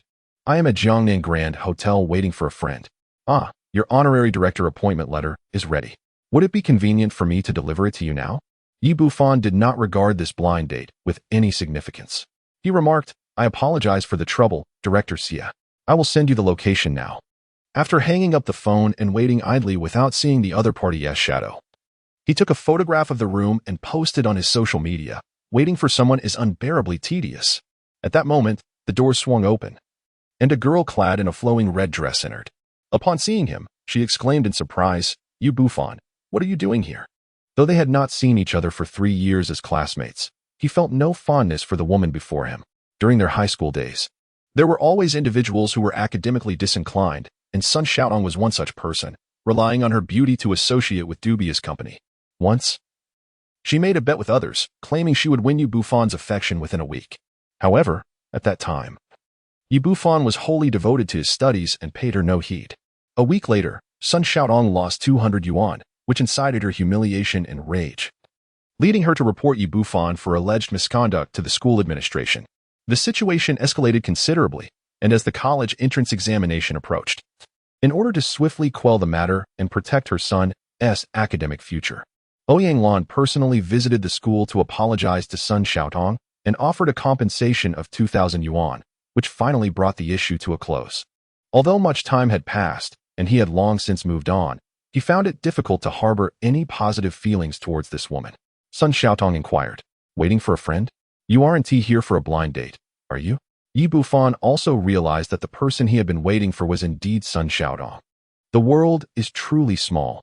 Who would have anticipated such an awkward encounter under these circumstances? Given their unexpected meeting, he felt it inappropriate to say much and could only nod helplessly. A flicker of disdain flashed in Sun Xiaodong's eyes as she mockingly remarked, Yi Bufan, you were so honest during our school days. I never imagined that after 3 years you would have learned the art of marriage deceit. Marriage deceit? At what point have I deceived anyone into marriage? Yi Bufan retorted, taken aback. Are you pretending with me? She continued with a smirk. We were classmates for 3 years. Surely I know you well enough. Your mother told mine that your family owns some grand restaurant, which is nothing but a fabrication, isn't it? Who doesn't know that your mother sells buns? To elevate a bun shop to a grand establishment is quite the audacious claim. If that isn't deceit, then what is? Yi Bufan remained silent, unwilling to engage with this woman or to offer any explanations. Sun Xiaodong dismissively scrutinized him from head to toe, suggesting, if you're going to put on an act, at least do it properly. You ought to invest a bit in your appearance. This shabby outfit hardly conveys the image of someone running a grand restaurant. How about this, she continued, in light of our shared history as classmates? I will overlook your alleged deceit. Coincidentally, a few relatives are visiting my home today. Why don't you treat everyone to a meal? If you manage to amuse my family, perhaps it could earn you a chance to pursue me. Without waiting for Yi Bufan's agreement, she promptly pulled out her phone and called, Mother, have uncle and the others come over. After hanging up, it wasn't long before a group of over a dozen people entered, a mix of men and women, young and old. Yi Bufan was quite taken aback by the speed of these individuals. They had reserved such a large private room for a blind date, and relatives were waiting outside. It appeared that Sun Xiaodong's blind date was merely a pretext. The true intention was to gather the family. Enough of standing around foolishly. Allow me to introduce you. This is my father, this is my mother, this is my uncle, and this is my older cousin. Sun Xiaodong tugged at Yi Bufan, introducing him to her family.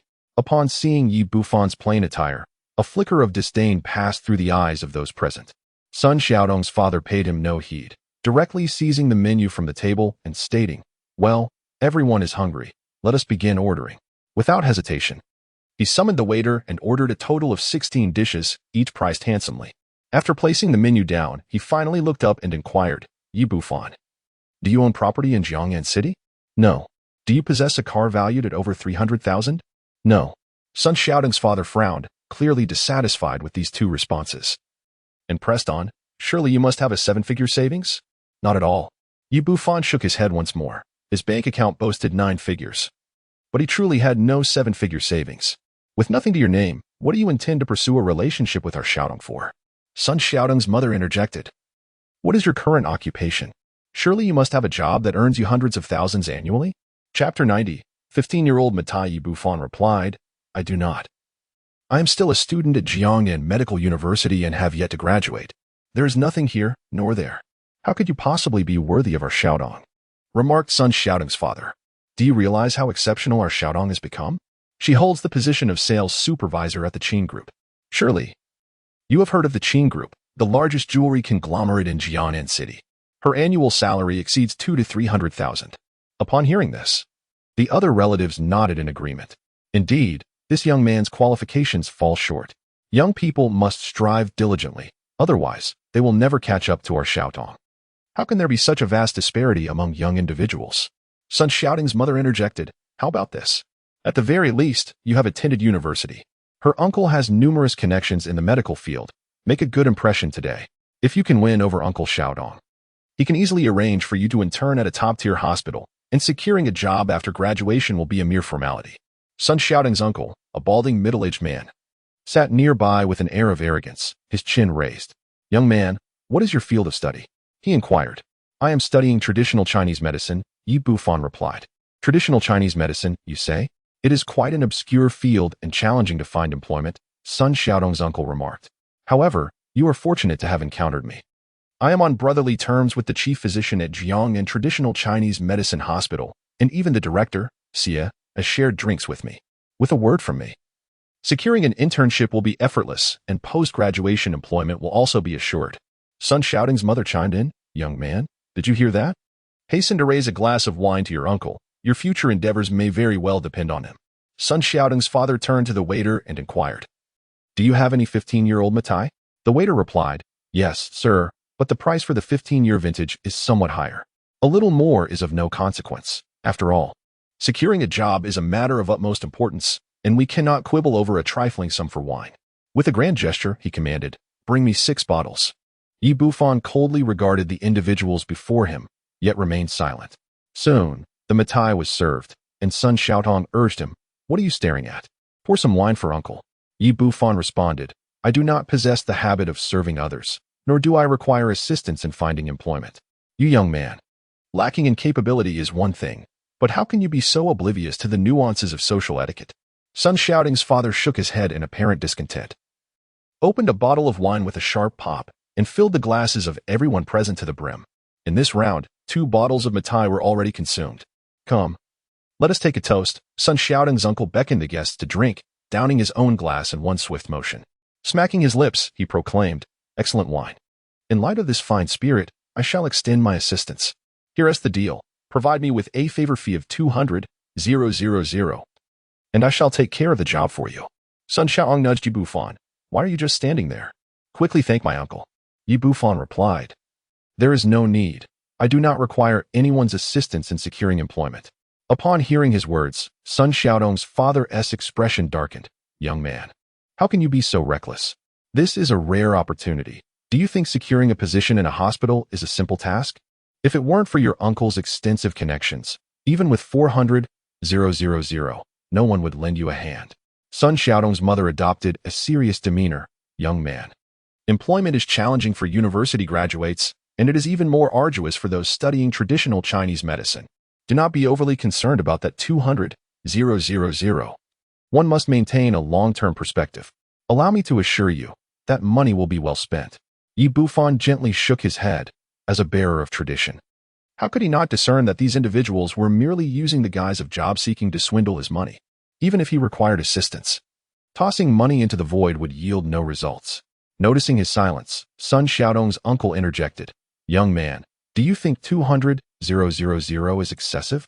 How about this? You take 100,000 first, and I will use my influence to advocate for you. Perhaps we can achieve success. Yi Bufan replied, there is no need. I truly do not require this position. Sun Xiaotong's uncle lamented, young man, why do you lack ambition? Graduation is imminent. Shouldn't you be actively seeking employment? Otherwise, how will you ever be worthy of our Xiaotong? Sun Xiaotong's father added, although this is our first meeting, I must express my thoughts to you. I understand that you may feel a sense of inferiority and embarrassment, but one should not live solely for the sake of appearances. Sometimes, it is necessary to let go. Otherwise, it is ultimately you who will suffer the consequences. Sun Xiaotong's mother remarked, young man, I have heard from your mother that your family owns a grand restaurant. Surely, you do not lack this 200,000 yuan. At times, one must invest. One cannot afford to be stingy. Sun Xiaotong interjected, mother, please stop. There is no grand restaurant in his family. His mother sells steamed buns, and they only have a small bun shop. I am his high school classmate, so I am well aware of his family's circumstances. The reluctance to let uncle handle this job is purely due to financial constraints. During school, his family was impoverished. How could they possibly come up with 200,000 yuan now? To claim a humble bun shop is a grand restaurant is nothing short of deceit. It is utterly infuriating. I will have a drink to calm my nerves. Sun Xiaotong's father, saying this, downed a glass of Maodai in one go. Sun Xiaotong's uncle stated, young man, given your family's difficult situation, it is even more imperative to seek stable employment. Otherwise, what will you do in the future? Seeing that this fellow remained undeterred, Yi Bufan replied, I truly do not require this job. Even if I did, I wish to enter Jiangnan Traditional Chinese Medicine Hospital, and I do not need anyone's assistance. Young man, it would be wise to be pragmatic. If you are incapable, have the courage to admit it instead of boasting. Your mother is merely a vendor of steamed buns. I truly wonder who bestowed upon you the audacity to speak in such a manner. It is utterly preposterous. Do you genuinely believe that entry into the Jiangnan Municipal Traditional Chinese Medicine Hospital is as simple as a whim? That institution holds the esteemed status of a national tertiary hospital, and without connections, one might as well not bother to even contemplate it. It is of little consequence to be impoverished or lacking in ability. What truly matters is to possess an ambitious spirit. Just as the crowd was fervently condemning Yi Bufan, the door unexpectedly swung open, and Xie Donglin stepped inside. Upon entering, he surveyed the room and swiftly fixed his gaze upon Yi Bufan, approaching with a beaming smile. "Dr. Yi, I have brought you your appointment letter," he announced. As he entered the private room, he produced a large crimson appointment letter, presenting it to Yi Bufan with both hands. "From this day forth, you shall be the honorary president of our Jiangnan Traditional Chinese Medicine Hospital. The next time we meet, I shall address you as President Yi." Yi Bufan accepted the appointment letter, expressing his gratitude. "Thank you, Director Xie." Sun Xiaotong cast a glance at the letter, her face contorting into a smirk as she retorted, "Yi Bufan, I must admit, I underestimated you. You have truly gone to great lengths to deceive in the name of marriage. You even managed to secure an honorary position at the Jiangnan Traditional Chinese Medicine Hospital. Why not simply declare yourself the president? That would be so much more straightforward, cutting straight to the chase." Chapter 91. I am not acquainted with him. Before Yi Bufan could respond, Xie Donglin's expression darkened. Although the relationships among the individuals before him were unclear, it was undoubtedly inappropriate to slander Yi Bufan. He remarked, "That is not what Xiao Yu desires. If Xiao Yi is willing to assume the role of director, I shall immediately yield it to him." The performance was indeed convincing. Sun Xiaotong chuckled. "Yi Bufan, you have hired quite the actors. It seems they genuinely believe themselves to be the directors of the Chinese Medicine Hospital. It turned out they were merely plants. I wondered how such a young person could possibly hold the title of honorary director of Jiangnan Chinese Medicine Hospital. Young people truly lack direction, engaging in such dubious activities instead of pursuing legitimate endeavors." This old man played his role exceptionally well. It seems the money was well spent. Just as these individuals were reveling in their mockery, Sun Xiaotong's uncle suddenly stood up, visibly excited, exclaiming, "Director Xie, what brings you here?" He had only dined with Xie Donglin once, and after careful scrutiny, he confirmed that this was indeed the director of Jiangnan Chinese Medicine Hospital. Xie Donglin inquired in astonishment. "Who are you?" "Director Xie, it is easy for esteemed individuals to forget. I am Zhao Quan. A few days ago, I sought to treat you to a meal through Dr. Ma." "Oh." Xie Donglin's memory was jogged as he glanced at Zhao Quan's bald head, saying, "I recall now. You wished to apply for the position of an ambulance driver, but regrettably, there were no openings." Zhao Quan responded with a sycophantic smile, "Yes, Director Xie. That was indeed me. Since you know Xiao Yi, why didn't you mention it earlier? With Xiao Ye's connection, you need not limit yourself to the ambulance driver position. You may choose any role within our hospital." Xie Donglin remarked, "How about this? Our hospital's logistics supervisor has just retired.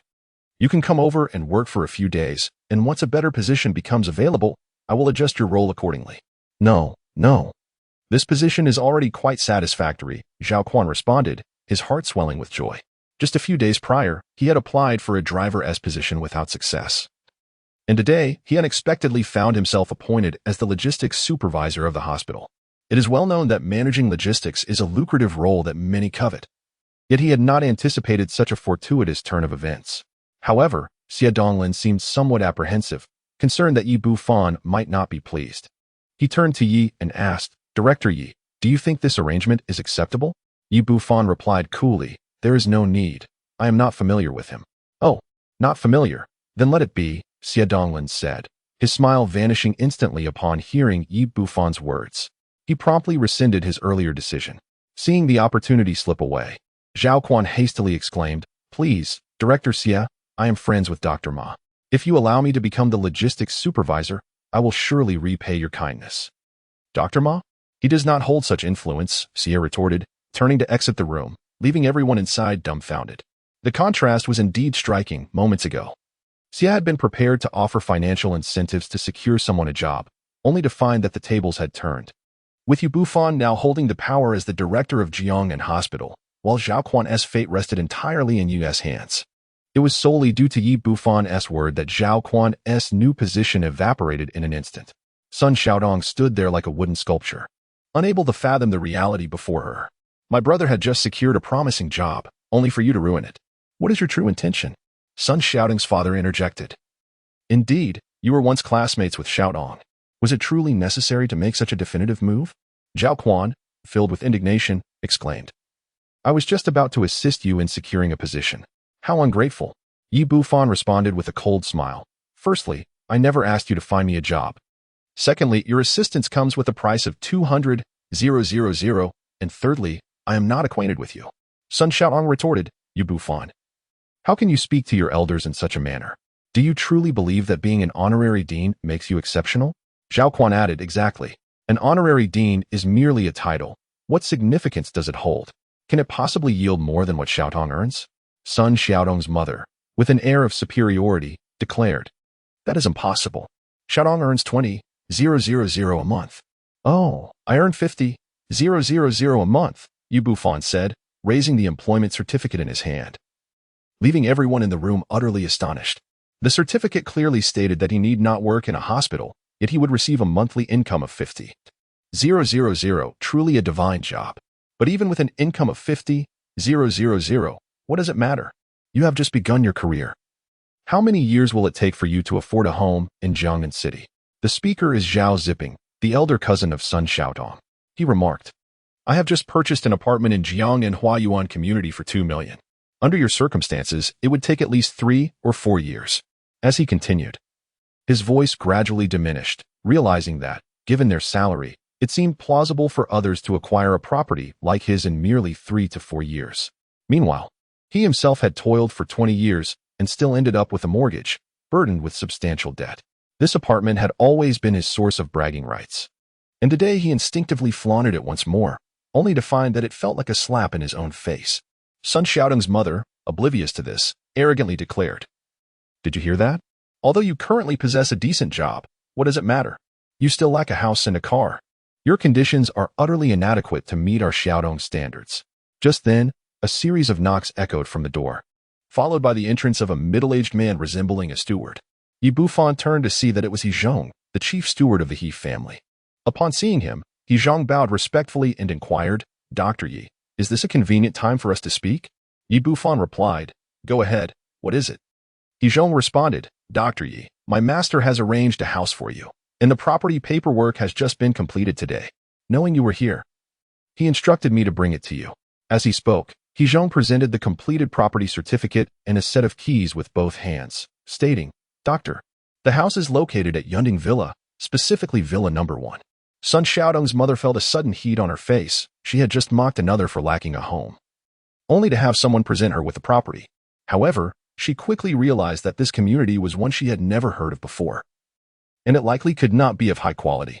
She remarked, "What kind of community is Yunding Mountain Villa? It must be subpar. I have never heard of it.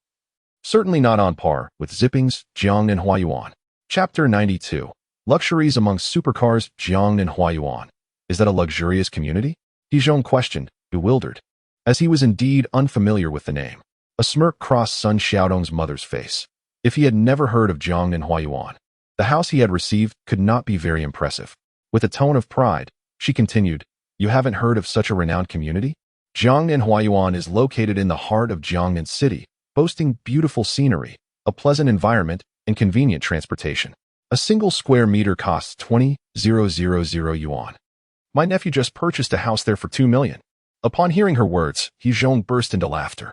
No wonder he had never heard of Jiangnan Huayuan. It was merely an ordinary neighborhood, nothing remarkable. Is 2 million really that expensive? Is 2 million not expensive?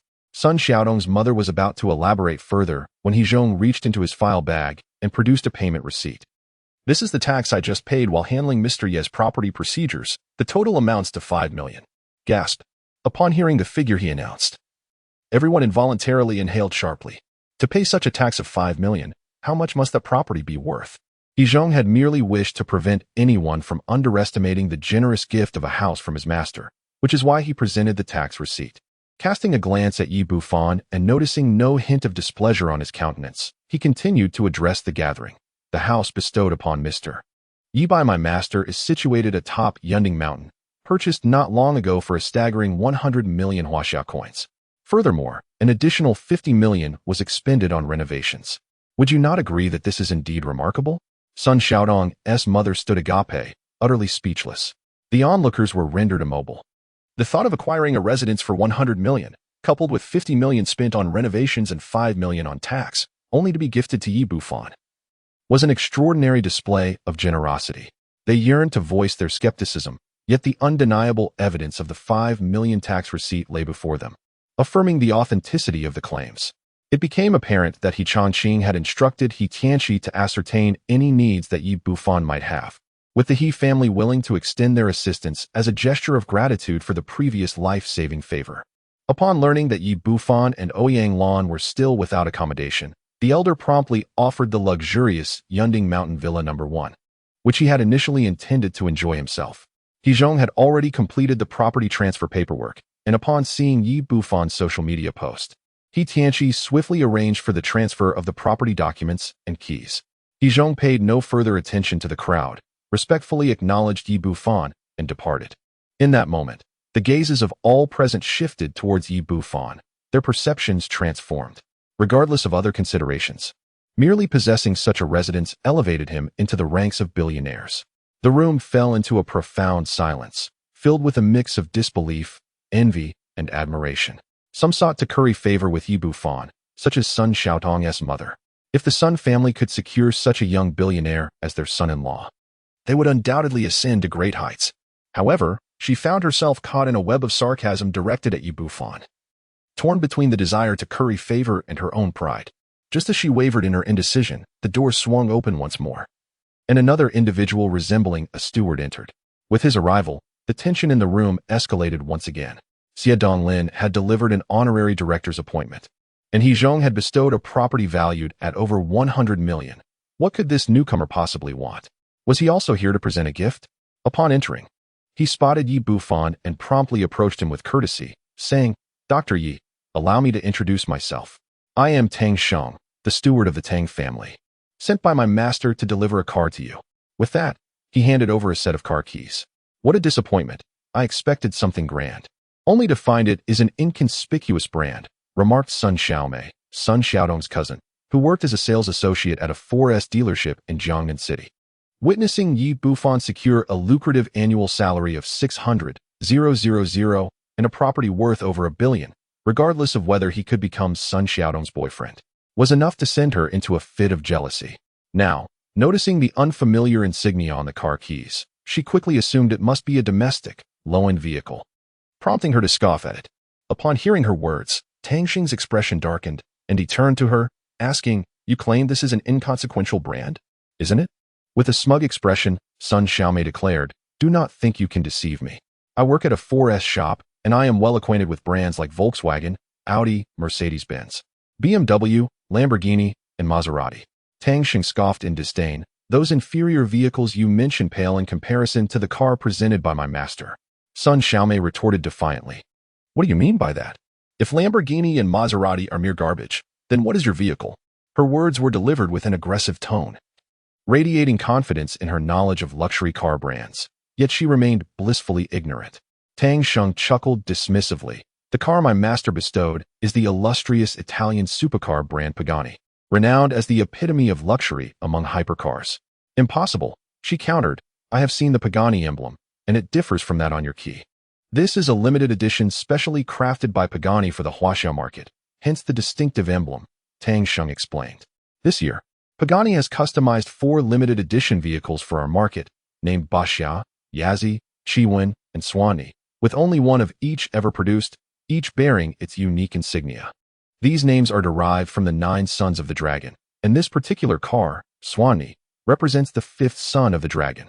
The official base price of this vehicle is 30 million, and my master has enhanced it with features such as fingerprint recognition, bringing the final price to 50 million. How could those brands you speak of possibly compare?" The shock within Sun Xiaodong and her family surged relentlessly, the waves stirred by the property deed still resonating. And now an even greater tempest arose. Not long ago, they had derided others for lacking a home, a car, or a job, yet in the blink of an eye, their faces were about to be bruised by reality. The individual in question had become the honorary director of Jiangnan Traditional Chinese Medicine Hospital, earning an annual salary of 600,000 without lifting a finger. Their residence was a super luxurious villa valued over 100 million, and their vehicle, a globally limited edition supercar, was so exclusive that they could not even recognize its emblem. "All right, let us step outside and take a look." Tang Sheng's recent introduction piqued his curiosity. He wished to behold this remarkable supercar. Upon exiting the hotel, they encountered a throng gathered around a vehicle. Though none recognized the brand, they were acutely aware of its exorbitant worth, daring only to gaze from a distance. Tang Sheng led them to the front of the car, revealing a stunning blue sports car with a wedge-shaped nose, gull-wing doors, a teardrop-shaped glass cabin, and a carbon fiber body adorned with dragon motifs, exuding both opulence and dominance, while simultaneously embodying a profound sense of technological sophistication. Yi Bufan extended his right index finger to the fingerprint scanner, and the entire car glimmered with an enchanting aura, officially confirming his identity as the owner. Chapter 93. You do not deserve me. After the vehicle was officially transferred, Tang Sheng departed from Jiangnan Grand Hotel. Once back in their room, the Sun family could no longer maintain any semblance of dignity. Confronted with immense wealth, they collectively shoved their pride deep into their trousers. Sun Xiaodong's mother, with a face full of flattery, addressed Yi Bufan, saying, "Little Yi, our family has no objections regarding your relationship with Xiaodong. We wholeheartedly approve." Following suit, Sun Xiaodong's father added, "Indeed, the moment I laid eyes on you, I sensed a strong affinity between you and Xiaodong. You both appear remarkably well matched." At that moment, Sun Xiaodong gazed at Yi Bufan with sparkling eyes, astonished that the poorest classmate from her school days had transformed into such a successful individual. Whether it be his career, property, or vehicle, each aspect was enough to leave her in awe. Any one of these achievements could compel her to devote herself entirely. Meanwhile, the other relatives displayed similar sycophantic expressions, continuously offering congratulations and blessings to Sun Xiaodong. "Xiaodong, you are truly fortunate to have found such an exceptional boyfriend. Once you achieve success, do not forget to look after us, your relatives." Her aunt approached directly, urging, "Xiaodong, shortly. Do mention to little Yi about resolving your uncle's employment situation." With a sense of pride, Sun Xiaodong replied, "Rest assured, aunt, as you witnessed, getting my uncle a position as the logistics supervisor at Jiangnan Hospital is merely a matter of little Fan's word." Sun Xiaodong's father then turned to Yi Bufan, stating, "Little Fan, it's settled then. When you have the time, let us arrange for our families to meet and share a meal." Yi Bufan cast a cold glance at the gathering and said, "What do you mean it's settled? Have I ever expressed my consent to this union?" The entire venue fell into a stunned silence, as the crowd finally realized that Yi Bufan had not expressed any stance from the very beginning. It was entirely their own delusion. Sun Xiaodong's smile froze in an instant. "Yi Bufan, what do you mean? Am I not worthy of you?" Yi Bufan replied, "You are correct. You do not deserve me." A cold smirk appeared at the corners of his mouth.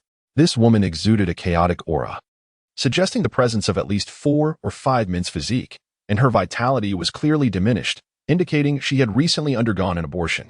As a successor, how could he possibly find such a debased woman appealing? Had it not been for Qin Chuchu's absence, he would have departed long ago, lacking even the interest to converse with these individuals. Do not presume that having a bit of money makes you exceptional. Our Xiaodong is a rare gem, hard to come by. The room erupted into a cacophony of voices. Sun Xiaodong's mother stepped forward, urging, "Quickly apologize to Xiaodong. I advise you to do so, and she may still grant you a chance to reconsider. There is no need. Keep that opportunity for yourselves." Yi Bufan was utterly disgusted. What manner of people were these? First, they looked down upon him, then attempted to deceive him out of his money through employment, and upon discovering his wealth, they rushed over to fawn upon him, only to now adopt an arrogant demeanor.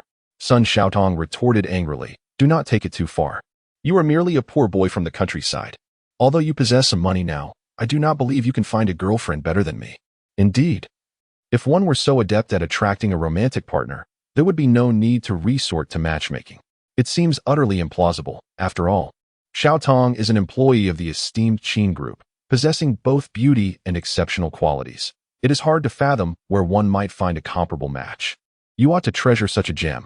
If you possess the capability, seek out a woman superior to Xiaotong, and perhaps we shall be enlightened."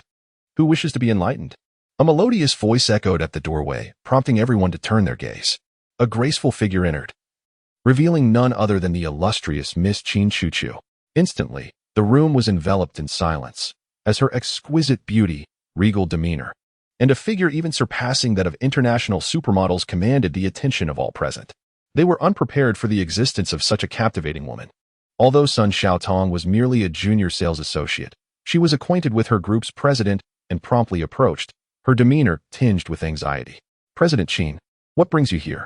"I'm here to observe my boyfriend's matchmaking endeavor," Qin Chuchu replied, casting a teasing glance at Yi Bufan before wrapping her arm around his, her figure pressing closely against him.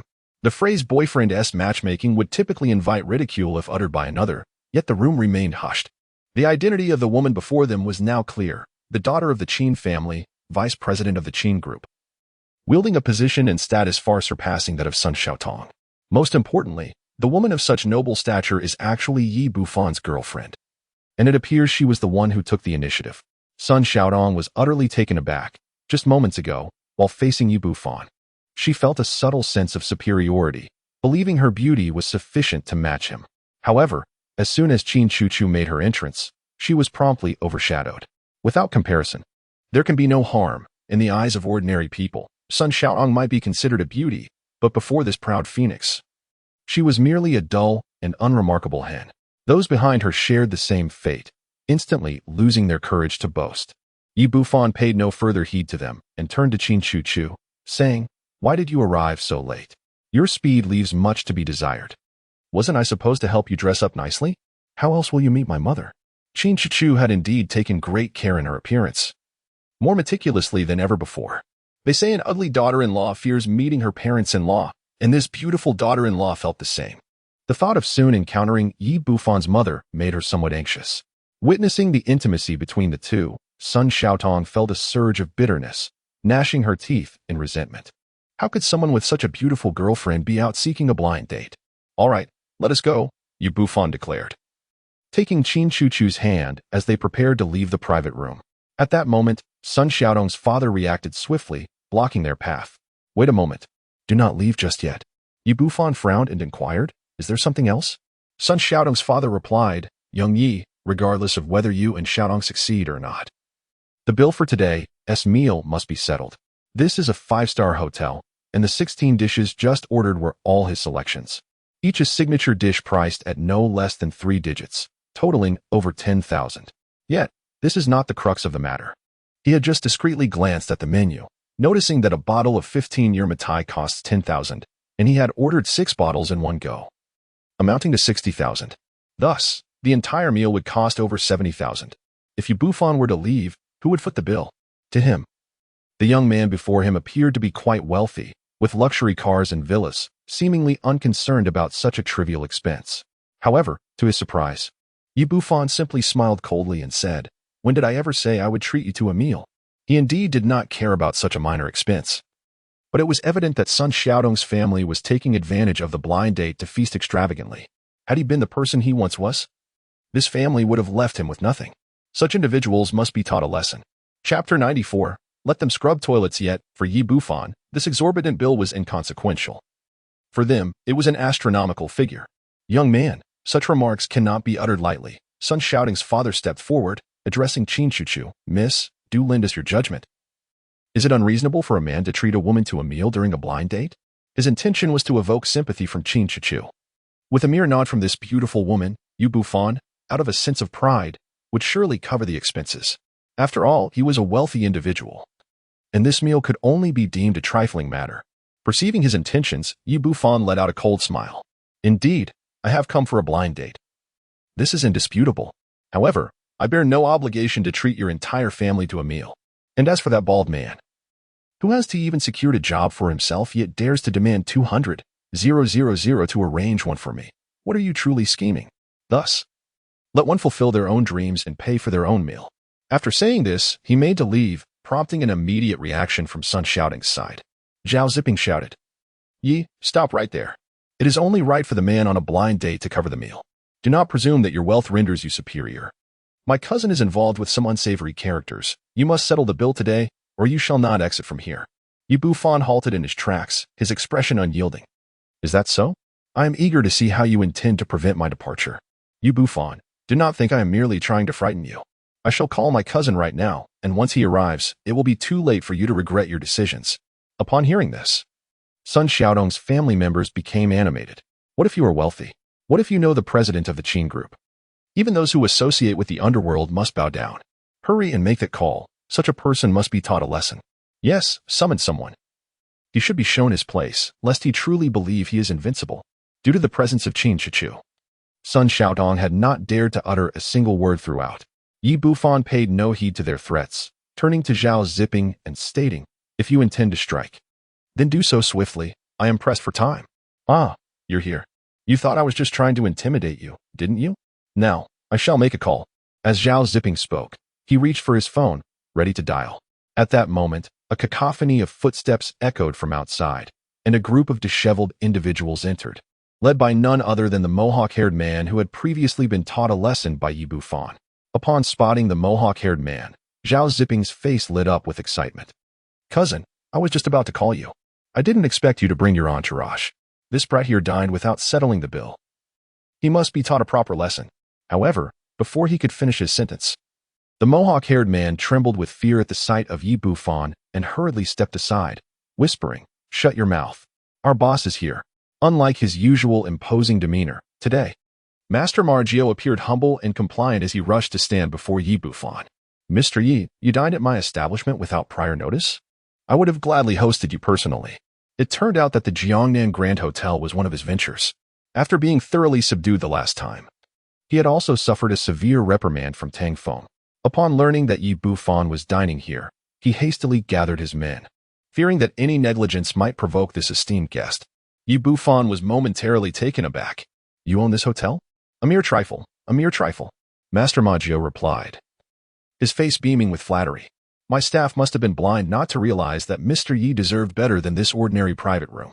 I shall immediately upgrade you to the finest VIP suite." At this very moment, Sun Xiaodong and her family had all transformed into statues, particularly Zhao Zipping, who had been utterly petrified. Just moments ago, he had intended to frighten his cousin, yet now, before him, the illustrious Master Maggio of Jiangnan City appeared as meek as a grandson. It was evident that if Yi Bufan uttered a single word, Master Ma would unhesitatingly command that their legs be broken. This stark contrast rendered them speechless, not daring to breathe a word for fear of incurring Yi Bufan's displeasure. Master Ma then retrieved a check from his pocket, stating, "I was blind to my offense against Mr. Yi last time. Here is 5 million, a small token of compensation. I sincerely hope you will not look down upon it." 5 million? At that moment, Sun Xiaodong felt a scorching flush on her face, wishing fervently to disappear into the ground, utterly humiliated.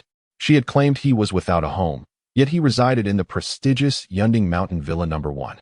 She had asserted he lacked a car, only to discover he owned a limited-edition supercar. She had belittled his employment status.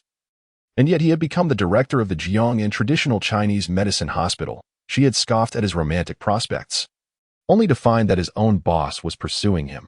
She had dismissed the notion of him having a 7-figure savings, and in an instant, the leading figure presented it to him with open hands. She could not fathom how the impoverished youth she had once scorned had suddenly soared to such heights, rendering her aspirations unattainable. "Understood, boss," the manager replied, turning to execute the task, but was halted by Yi Bufan's raised hand. "Mr. Yi, is there anything else that displeases you?" Master Ma inquired, his face a mask of obsequiousness. The notion of complimentary meals is entirely dismissed. These individuals are to be charged for every morsel consumed, for not a single penny should be waived. Should they find themselves unable to settle the bill, they ought to engage in menial tasks such as cleaning toilets. Having uttered this, Yi Bufan did not linger, leading Qin Chu out of the private room. In an instant, his demeanor turned frosty. With a stern expression, he addressed the manager, stating, "Did you hear that? Promptly settle the accounts for these individuals. Should there be a single penny missing, they can resort to scrubbing toilets." Sun Xiaodong and her family stood frozen, for these were the words of Master Maggio. Should they fail to pay, there would be no exit for them. Zhao Zipping, undeterred, urged Imo Zahantu, "Cousin, speak to Master Gio. The dinner expenses should be demanded from that fellow surnamed Yi." However, before he could finish, Imo Zahantu delivered a swift kick, sending him sprawling to the ground. "Nonsense. Do you believe Mr. Yi is someone you can critique? Should you wish for death, pursue it alone, but do not drag me into your demise." In that moment, despair enveloped the Sun family. Chapter 95, The Lavish New Owner. After exiting, Yi Bufan accompanied Qin Chu to the entrance of the hotel, where Ouyang Lan awaited his news beneath a grand tree. Upon their arrival, she sprang to her feet, gazing at Qin Chu and inquiring, "My son, is this the young lady you are to meet? I told you, she is undoubtedly a remarkable choice. Just look at her beauty, akin to that of a celestial being." Yi Bufan interjected, "Mother, this is my girlfriend, Qin Chu, not the lady from the arranged meeting." Nervous on her first encounter with his family, Qin Chu clutched the hem of her garment and shyly introduced herself. "Hello, Auntie, I am Qin Chu, Xiao Fan's girlfriend." Indeed, She is truly Xiaofan's girlfriend. Ouyang Lan held Qin Chuchu's hand, her eyes brimming with affection, utterly delighted. However, a hint of concern crept into her voice as she asked, Xiaofan, are you certain you haven't deceived your mother? Yi Bufan replied, of course I haven't misled you. This is my girlfriend. That's wonderful, simply wonderful. Ouyang Lan chided, you rascal. With such a splendid girlfriend, why didn't you inform your mother sooner? I ended up arranging blind dates for you all over. I did mention it. But you didn't believe me, Yi Bufan retorted. Mother, after following me around all morning, I imagine you're rather hungry. Shall we go for lunch together? With that, the trio made their way to the VIP room that Ma Jujia had arranged. The space appeared modest in size, but was lavishly decorated, generally not open to the public. Yi Bufan declined the dishes suggested by Ma Jujia, opting for some of his mother's favorite foods instead, and they all sat down to enjoy their meal. Ouyang Lan gazed at Qin Chuchu, her fondness growing with each glance, appreciating her down-to-earth demeanor. Qin Chuchu, having shed her earlier nervousness, found herself engaging in delightful conversation with Ouyang Lan. Just then, Yi Bufan's phone buzzed in his pocket. It was a call from Guan Dongping. Upon answering, Guan Dongping spoke anxiously, Boss, I have gathered the workers as per your instructions, but they are hesitant to enter the Shiwai Tiyuan neighborhood. Would you mind coming over? After dismantling the Xian Jusha formation yesterday, Yi Bufan had contacted Guan Dongping to organize the workers for construction today. Please hold on. I will be there shortly. After hanging up the phone, he addressed Qin Chuchu and Ouyang Lan, saying, Chuchu, mother, please enjoy your meal. I have matters to attend to. Ouyang Lan chuckled and replied, Go on, go on. With Chuchu accompanying me, you are free to come and go as you please. Yi Bufan grimaced and remarked, Have you forgotten your son now that you have a daughter-in-law? Qin Chuchu interjected, You go about your business. I will take any shopping later. Today, she is in my care. She was a remarkably astute young lady. Well aware of Yi Bufan's deep filial piety, she understood that if she could keep Ouyang Lan happy, she would secure a special place in this man's heart. Yi Bufan bid farewell to the two women and, upon stepping out of the private room, was greeted by the obsequious Ma Jioi. Mr. Yi, is there anything else you require? He inquired. No, I have something to attend to. Yi Bufan replied as he walked forward. What about those individuals? How did it go? Mr. Yi, the moment you left, they began quarreling over the bill, and ultimately settled on splitting the cost. They just exited the venue. Ma Jioi responded, eager to please. Did they offend you? Should I arrange for someone to teach them a lesson? Yi Bufan waved his hand dismissively, stating, Let it be. Consider it a lesson learned. With that, he exited the Zue Jiangnan Hotel and entered his limited edition Pagani, heading towards the idyllic Peach Blossom Land community. Once inside the vehicle, he felt the immense power of the engine. Truly, it was a luxury among supercars. With just a gentle press of the accelerator, the car surged forward like an arrow released from a bow, achieving breathtaking speed in mere moments. 20 minutes later, I arrived at the entrance of the idyllic Peach Blossom community, where a throng of over 100 workers had gathered. Guan Dongping was fervently addressing the crowd. Upon seeing me alight from the vehicle, he hurried over, his eyes lighting up with a glimmer of astonishment at the sight of my Pagani. He lowered his voice and remarked, Boss, the situation is somewhat precarious. Everyone is apprehensive about what transpired previously and is reluctant to enter the community. I inquired, Is there any way to resolve this expeditiously? Guan Dongping replied, The most effective approach would be to increase everyone's wages. I had previously raised their pay threefold. I have a preliminary plan for addressing this issue, but regrettably, I am no longer the owner and lack the authority to make such decisions regarding salary adjustments. Understood. I responded. Striding confidently towards the workers, I introduced myself. I am Yi Bufan, your new employer. I require your cooperation to enter the community and complete the remaining work. From among the workers emerged a bearded man in his 30s, evidently chosen as their representative. Boss, we are willing to work. However, this community has a sinister reputation, having claimed the lives of several individuals. We have families to support, with elders and children depending on us. If anything were to happen, it would spell disaster for our households. I stated, Allow me to clarify 2 points.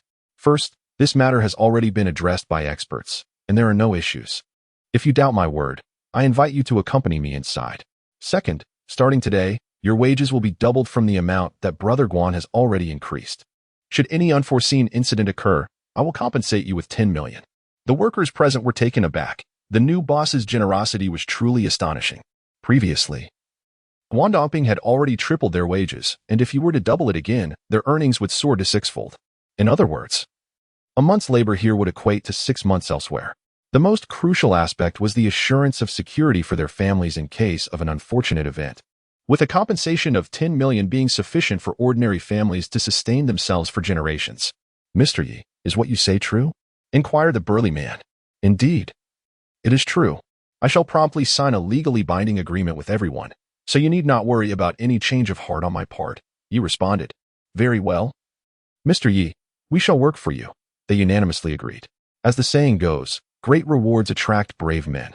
With Yi Bufan's promise in hand, the workers readily consented and proceeded to gather their tools and enter the community. Why does this place feel so different now? It seems much warmer. Not only was it warmer, but it was also exceedingly comfortable.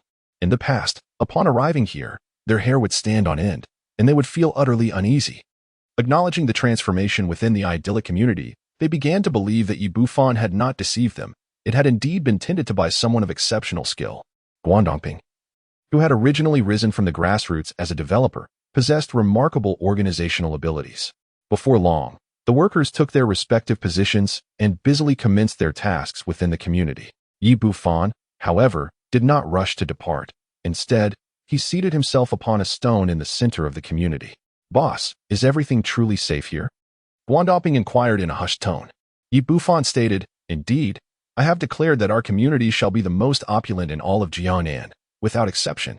This brought a sigh of relief to Guangdongping, who then remarked, Boss, in accordance with your latest stipulations, a substantial financial investment is still required to bring this project to fruition. Chapter 96, starring media. Yi Bufan inquired, How much more is needed? Guangdongping replied, Based on my previous projections, we require an additional 300 million huaxia coins. However, in light of your recent demands, we will need at least 500 million huaxia coins. After taking over the Peach Blossom Land community, Yi Bufan had proposed numerous enhancements and doubled the workers' wages, resulting in a significant increase in expenses. After a moment of contemplation, he said, I still have 200 million in funds. You may utilize that for now, and I will devise a plan for the remaining amount. I can focus on completing a portion of the residences for immediate sale, or we could also pre-sell some units. Yi Bufan continued, There is no need for that. We will not sell any units at this moment. We shall wait until the entire project is completed before launching a unified sales campaign. Currently, the Peach Blossom Land community bore a tarnished reputation in Jiangnan City, infamous for its poor standing, making it unlikely to fetch a decent price even if sales were to commence. His aspiration was to transform this locale into a celestial paradise, and undervaluing the properties would not be prudent. Guangdongping questioned, But how shall we resolve our financial predicament? Generally speaking, developers typically incorporate the pre-sale period of properties into their initial costs. This was the approach taken from the outset. Otherwise, they would not have faced a breakdown in their funding chain due to poor sales. Yi Bufan remarked, You may utilize this 200 million huaxia coins for now. I will devise a solution for the remaining funds. Very well, Guangdongping nodded in agreement. He then added, Boss, I believe we should prepare some promotional efforts for the sales of our community's properties. Otherwise, when the official sales commence, we may not alter the prevailing impressions of our development. There is no need for that. Our properties will undoubtedly be in high demand, rendering any promotional efforts unnecessary. Yi Bufan envisioned his community as the epitome of high society in Jiangnan, where individuals possess their own circles of information and would hardly pay attention to advertisements. Guangdongping opened his mouth but ultimately refrained from voicing his thoughts. After all, he was no longer the owner here. Nevertheless, he personally believed that in order to successfully sell the properties in the future, advertising would be essential. Just then, a yellow Ferrari raced into view and came to a halt. From the vehicle emerged a young man in his 30s, impeccably dressed in a suit and sporting sunglasses, exuding an air of arrogance.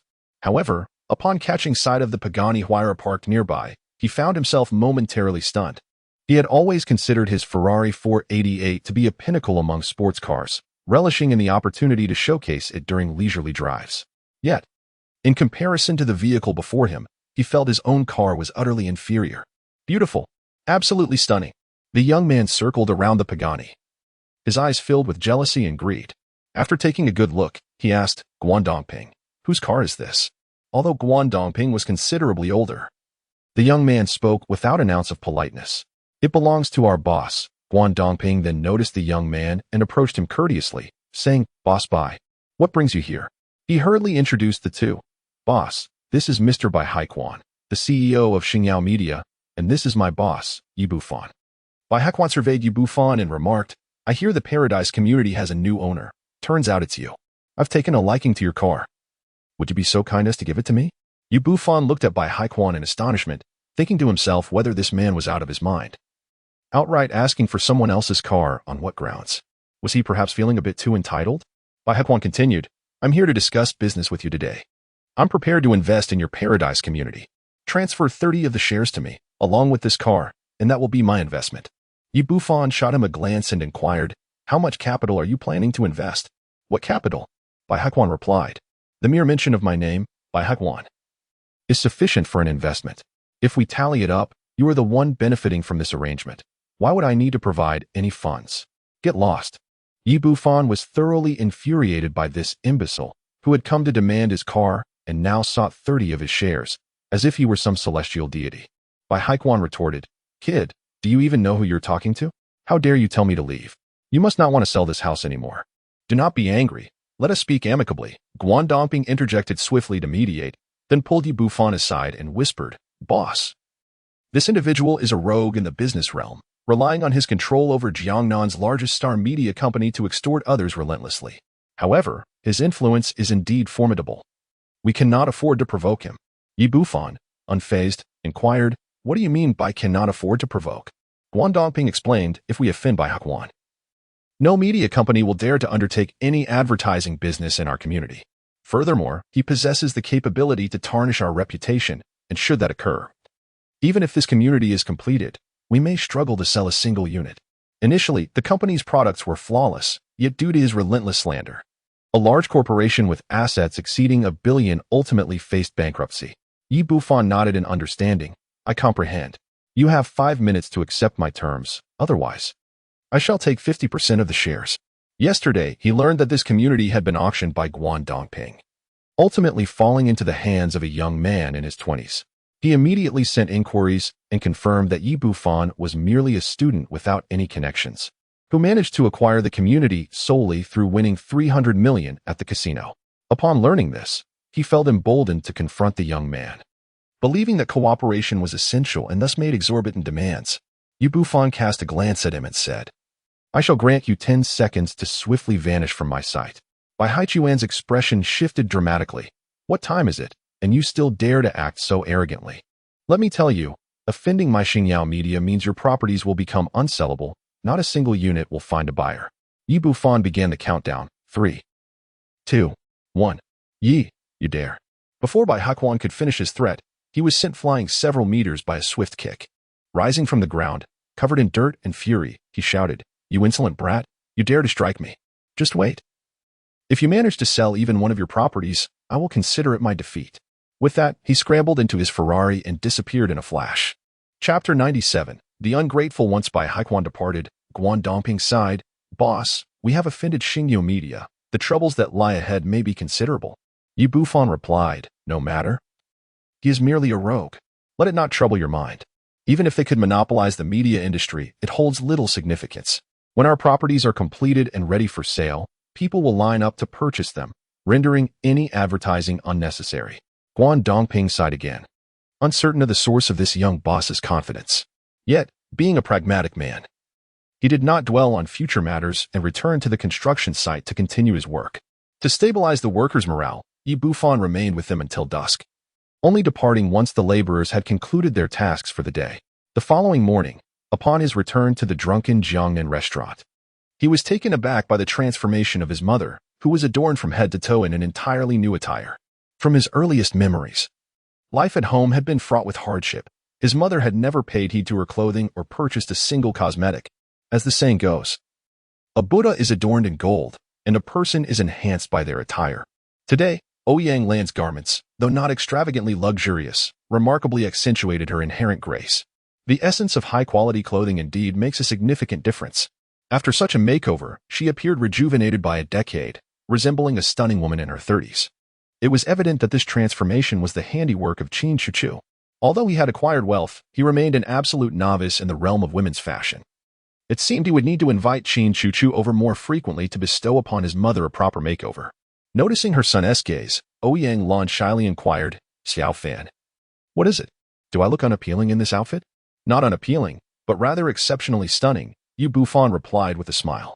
If you were to stroll down the street now, you would undoubtedly captivate many, and people would believe you were in your 30s. Oh, you silly boy. You are just talking nonsense, Ouyang Lan responded, though a radiant smile graced her face. Every woman has an innate love for beauty. She continued.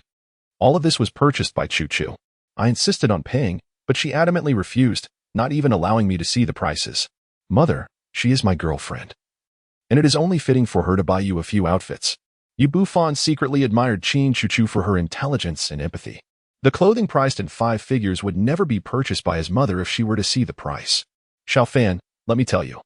Chuchu is a wonderful girl. You must never wrong her. Ouyang Lan beamed with delight whenever she mentioned Qin Chuchu, clearly very pleased with her future daughter-in-law. After the mother and son finished their breakfast, just as Yi Bufan was about to leave, Ouyang Lan's phone rang. Upon answering, a sharp voice pierced through the receiver. My dear sister, when will you repay the 3,000 yuan you owe our family? Though Ouyang Lan held the phone, the room was silent, and Yi Bufan's keen senses allowed him to hear the conversation distinctly, causing him to furrow his brow. The caller was Ouyang Lan's youngest sister, Ouyang Hui, a woman known for her biting tongue who had bullied Ouyang Lan for many years. Yi Bufan recalled a time during his university days when the family struggled to gather tuition fees. Ouyang Lan had pleaded desperately, enduring humiliation until Ouyang Hui ultimately threw 3,000 yuan in her sister's face. He remembered that scene vividly and knew it would haunt him forever. Just days prior, while Ouyang Lan was gravely ill in the hospital, he had attempted to reach out to Ouyang Hui, but she had shown no concern for her sister's well-being. As soon as she heard about borrowing money, she hung up the phone, and now she had the audacity to come demanding repayment. Ouyang Hui continued, no need to worry. Xiaojun and I are already on our way to Jiangnan City. We will arrive in 2 hours, so just tell me your address, and we will come to collect the money. Ouyang Lan hails from Bufan County, which, although part of Jiangnan City, is situated a considerable distance from the urban center, approximately over 200 kilometers away. Ouyang Lan remarked, then come to the Zui Jiangnan Grand Restaurant, where my elder sister will treat you to lunch. Ouyang Hui replied, sister, don't think that treating me to a grand meal at a restaurant will absolve you of your debts. Today's money must be repaid. Ouyang Lan responded, Xiao Hui, how can you speak like that? Is my elder sister someone who shirks her obligations? One matter is distinct from another. Dining is one thing, and repaying debt is another. Ouyang Hui let out a cold huff, refusing to engage further, and abruptly ended the call. Once Ouyang Lan put down her phone, she said, Xiao Fan, your aunt and Xiao Jun have arrived. Let us reserve a private room for lunch to host them. Yi Bufan replied, Mom, it's unnecessary to entertain such people. Just return the money to her. There is no need for a meal. Ouyang Lan countered, how can you speak like that? She is, after all, my own sister. What is wrong with sharing a meal as a family? Yu Bufan retorted, you may regard her as a sister, but she does not see you as an elder sister. A few days ago, when you were gravely ill in the hospital, I called her, yet she showed no concern for your well-being. Instead, she told me that even if you were to die, the debt must be repaid. What kind of sister behaves like this? The recollection of that despairing moment, when hope seemed utterly extinguished, ignited a fire of anger within Yi Bufan. Had it not been for his fortuitous acquisition of the ancient medical heritage, he might have already found himself separated from his mother by the veil of death. Ouyang Lan sighed and said, Son, everyone has their difficulties. Perhaps your aunt was short of funds at that time. In Ouyang Lan's family, there were 6 children in total, 3 sons and 3 daughters, with her being the eldest. Their father passed away when they were just teenagers, and later their mother, burdened by excessive toil, fell gravely ill. Consequently, the weight of the family responsibilities fell squarely on her shoulders. Due to their financial struggles, she relinquished the opportunity to achieve the highest score in the county's entrance examination and entered the workforce at an early age to support her younger siblings' education. When the youngest, Ouyang Hui and Ouyang Fei, attended university, although all 3 uncles had already entered the workforce, they showed no interest in contributing to the sisters' tuition fees, leaving Ouyang Lan to bear the burden alone. By that time, Ouyang Lan had reached a marriageable age, yet she remained unmarried, devoted to supporting her family. In a bid to ensure her sisters did not abandon their studies, she endured humiliation and married the affluent but dissolute Jiang Xiaodian, exchanging herself for 50,000 yuan, which enabled Ouyang Hui and Ouyang Fei to graduate from university successfully. During that period, both Ouyang Fei and Ouyang Hui were immensely grateful to Ouyang Lan, and their relationship was relatively harmonious. However, as time passed, Jiang Xiaodian squandered the family fortune through indulgence and vice and eventually abandoned Ouyang Lan and her daughters for another wealthy woman, leaving them destitute, compounding their misfortune. Ouyang Lan had also taken in Yi Bufan, making their lives increasingly arduous. At that time, Ouyang Hui had graduated from university with great promise and secured a position at the county's pharmaceutical bureau. As the disparity in their lives grew increasingly pronounced, Ouyang Hui not only failed to offer any assistance but, in fact, began to look down upon Ouyang Lan, entirely forgetting the kindness her elder sister had once bestowed upon her. Chapter 98. A visit from relatives. Yi Bufan had initially intended to continue speaking, but upon observing his mother's somber expression, he refrained, fearing it would only cause her further distress. Ouyang Lan remarked, "I know that they have indeed acted excessively at times over the years, yet they are still my younger siblings." Yi Bufan shook his head, recognizing his mother's inherent goodness. However, in these times, the benevolent are often taken advantage of, and the honest are frequently oppressed. Ouyang Lan continued, "If you cannot tolerate them, perhaps you should step outside and attend to other matters." Yi Bufan replied, "That is not an option. If I leave, they will undoubtedly continue to bully you." He understood his mother's nature, her kindness often bordering on weakness in the presence of her younger siblings. Without his presence, she would certainly be subjected to Ouyang Hui's disdain. Ouyang Lan insisted, "Child, she is my sister. What could she possibly do to me?" Yi Bufan retorted, "That may be so, but from this moment forth, I shall not allow anyone to bully you." Seeing the seriousness in Yi Bufan's demeanor, Ouyang Lan quickly added, "Xiao Fan, I have not seen your aunt in several years. You must control your temper and refrain from anger." Confronted with his mother's pleading gaze, he sighed and conceded, "Very well, as long as they do not go too far, I shall remain silent." As noon approached, a middle-aged woman bearing a striking resemblance to Ouyang Lan appeared before the entrance of the Zui Jiangnan Grand Hotel. She was Ouyang Hui. Following closely behind her was a young man, around 20 years of age, with yellow hair and clad in a flamboyant floral shirt, exuding an air of arrogance as he walked with his chin held high. He was Ouyang Hui's son, Kang Jijun, 2 years younger than Yi Bufan. Although he was technically her younger brother, he had often been a source of trouble for Yi Bufan and her sibling during their childhood. Gazing up at the Grand Hotel, Kang Jijun remarked, "Isn't it said that that miser sells buns here? How could he afford to dine in such a fine establishment?" Ouyang Hui scoffed. "He is merely putting on a facade, trying to impress us with a meal, only to later renege on his debts." Kang Jijun replied, "Mom, we can't allow them to evade their debts. Even though our family is well off, we shouldn't let them spend our money freely. It's all my fault for lending them money out of pity back then. Let's demand payment up front when we enter." With that, Ouyang Hui strode towards the hotel, making her way to the private room that Ouyang Lan had reserved in advance. As the doors swung open, Ouyang Lan, upon seeing her sister, beamed with joy and rushed to greet her. "Xiao Hui, you finally arrived. Were you tired on the way?" However, Ouyang Hui displayed none of the warmth typical of a long-separated sister. With a cold glance at Ouyang Lan, she retorted, "Eldest sister, just a few days ago, wasn't Xiaofan saying you were on the verge of death? Yet here you are, looking quite alive." Ouyang Hui displayed a smirk on her face and remarked, "Sister, I truly did not anticipate that you were living so splendidly now, patronizing such an upscale establishment. Your daily expenditures must be quite substantial. No wonder you have yet to repay the debts owed to our family." Yi Bufan furrowed his brow, about to interject when his mother silenced him with a glance. Reluctantly, he shifted his gaze elsewhere. He could not fathom why, being born of the same mother, these two individuals exhibited such stark differences in character. Ouyang Lan was kind-hearted and simple, while this woman was acerbic to the extreme. Ouyang Lan patiently attempted to clarify, "Shall we, please do not misunderstand. This hotel is." She intended to express that the hotel belonged to her family, hence no expenses were incurred. However, Ouyang Hui interrupted her without granting her the opportunity, stating, "Enough. I am not interested in hearing about that. Please settle the debt owed to our family promptly. Otherwise, after dinner, you may find yourself short of funds. Shall we? You have my word." I have already prepared the money for you, Ouyang Lan said as she handed Ouyang Hui the 3,000 yuan she had set aside. Then warmly added, "Now, please take a seat and enjoy the meal. I have ordered all your favorite dishes." With the money now in her possession, Ouyang Hui finally felt at ease and pulled out a chair to sit down. Ouyang Lan then turned to Kang Jijun, who stood nearby, and remarked, "Xiaojun, look at you. After several years, you have grown into quite the young man. Please, do have a seat." Kang Jijun smirked and replied, "Auntie, considering that your family has borrowed money from us for over 3 years, surely, if that money were in a bank, it would have accrued some interest by now." Ouyang Lan was momentarily taken aback, not expecting her own nephew to demand interest from her. Bufan could no longer contain himself and remarked, "So, we are settling accounts today? When my aunt was in university, the tuition fees were covered by my mother. Shouldn't it be time for repayment?"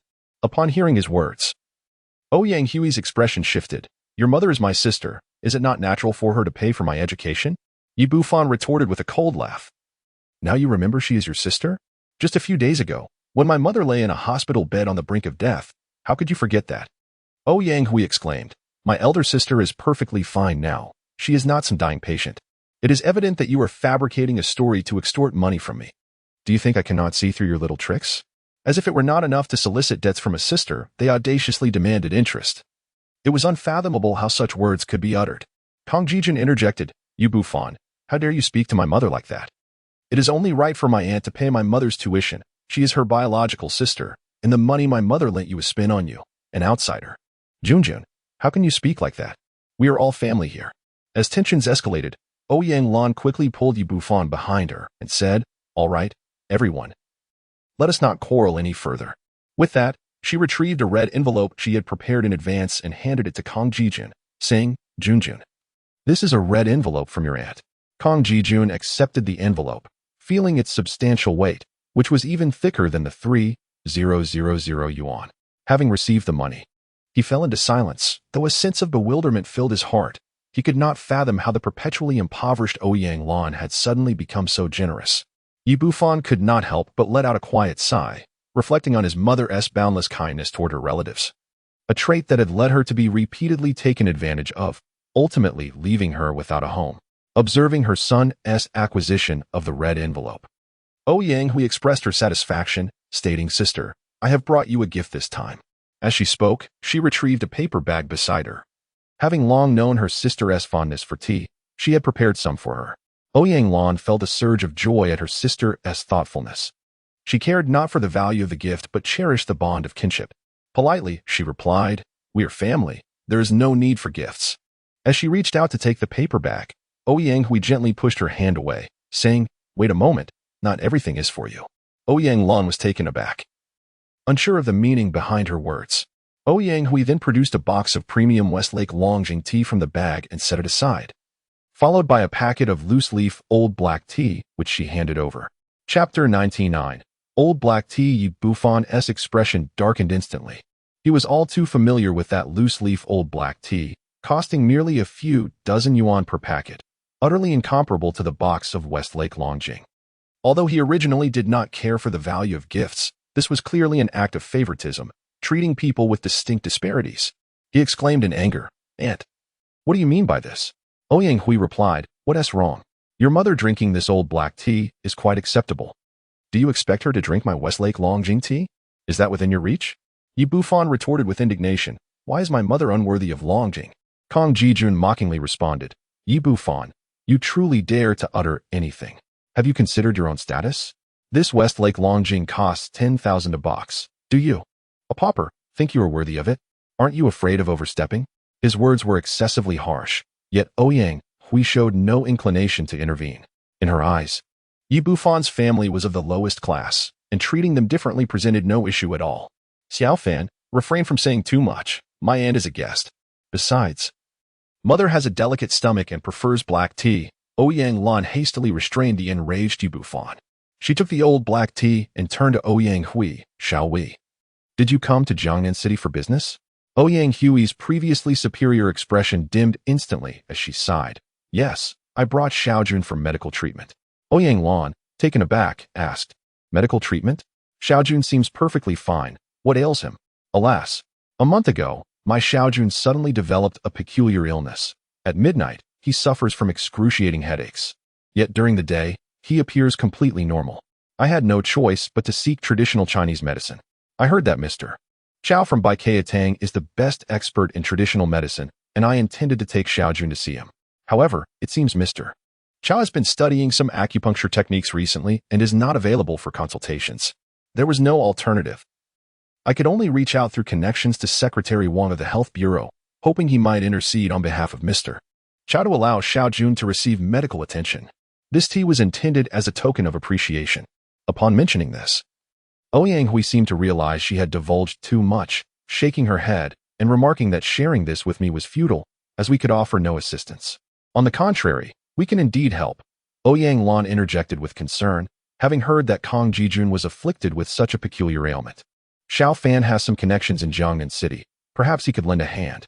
She was merely kind-hearted, not foolish. In truth, she possessed considerable intelligence. Ouyang Lan sincerely wished to extend her help, yet to Ouyang Hui, her words sounded like a jest. She let out a scoff, her face painted with disdain, and retorted, "You two, one is a bun vendor, living hand-to-mouth, and the other struggles to pay tuition. How dare you suggest you can assist us? I truly wonder what gives you such audacity." Kong Jijun remarked, "Aunt, spare us the flattery. A student who hasn't even graduated from medical school, how proficient could his skills be? It's best to reserve your efforts for yourselves." Ouyang Hui sarcastically added, "Indeed, our Xiaojun is delicate. We cannot afford to use him as a mere guinea pig." Ouyang Lan, growing anxious, insisted, "Xiao Hui, I assure you, what I say is true. Xiao Fan has successfully treated many prominent figures. This establishment." Before she could finish, Ouyang Hui interrupted her without hesitation. "Enough, sister. I work at the Health Bureau and possess at least basic medical knowledge. Do not think you can deceive me. Moreover, the prominent figures in your eyes are merely those who sell vermicelli or meat. How elevated can their status truly be?" Kong Jijun exclaimed arrogantly, "The individual we have sought after is none other than the chief secretary of the bureau. Such a high-ranking official is someone you have never even encountered, let alone beseech for assistance." He continued, "Were it not for the fact that he is an old classmate of my father, he would not have extended his help." Ouyang Hui added, "Indeed. Secretary Wang is the secretary to Director Zhou. Surely, old Master Chow would grant us some consideration and ensure that our Xiaojun receives medical attention." Ouyang Lan was about to say something further when Bufan abruptly held her back, saying, "Mother, since Annie looks down upon us, why must you insist otherwise? Very well. Let us dine." A fleeting look of despondence crossed Ouyang Lan's face, and she fell silent thereafter. The meal was modest, consisting of merely 4 dishes, and soon they had nearly finished eating. Originally, Ouyang Lan had arranged a sumptuous spread, yet it had all been discreetly removed by Yi Bufan. He certainly did not lack for food. But he could not bear to allow such ungrateful individuals to partake. It sufficed that his mother's dignity remained intact. After the meal, Ouyang Hui and her son departed the hotel without so much as a farewell. "Mother, did you not notice? They deliberately avoided you. Why should we press our warm faces against their cold backsides?" Ouyang Lan retorted, "Regardless, she is still your aunt, and Xiaojun is unwell. Do not stoop to their level. You may consider them kin, but they have never regarded you as such. Your maternal grandfather passed away early, and your grandmother, being in poor health, is alone. I raised Xiaowei myself. Any shortcomings she possesses are a reflection of my own failures in guidance. For the sake of your mother, I implore you not to hold her shortcomings against her, if you would be so kind." Ouyang Lan spoke from the depths of her heart. Although she felt a pang of discomfort, she had nurtured several younger siblings, especially the youngest, Ouyang Hui, who was akin to a child in her eyes. Even if Ouyang Hui's behavior was excessive, she believed it stemmed from her own shortcomings in education, which imbued her with a tinge of guilt. The reason behind her unwavering tolerance. Yi Bufan sighed and said, "Let it be, mother. Let us not dwell on unhappy matters. As for the future, it is best we refrain from discussing it. Surely you have noticed, they have come this time to settle debts, and it is unlikely they will return." Ouyang Lan opened her mouth to speak, but ultimately said nothing. She was not foolish and recognized the validity of her son's words. At that moment, Yi Bufan's phone vibrated in his pocket. Upon checking, he saw it was a call from Chao Xinghua. He pressed the answer button, and Chao Xinghua's respectful voice came through the receiver. "Senior brother, I fear I am too dull-witted. After practicing the 13 needles for exorcism for so many days, I still cannot grasp its essence. Might you find a moment to offer me some guidance? This set of needles is a precious technique from the ancient medical school, effective against ailments caused by malevolent energies. Chao Xinghua had treasured this technique since receiving it, dedicating himself to practice at home. However, he had been unable to seize its core principles, which led him to seek help today. Yi Bufan replied, "Very well, wait for me at home. I shall come over shortly." "Wonderful. Thank you, senior brother." Upon concluding his jubilant conversation, Chao Xinghua cheerfully hung up the phone. Yi Bufan exchanged a brief greeting with his mother before departing towards Baikatang.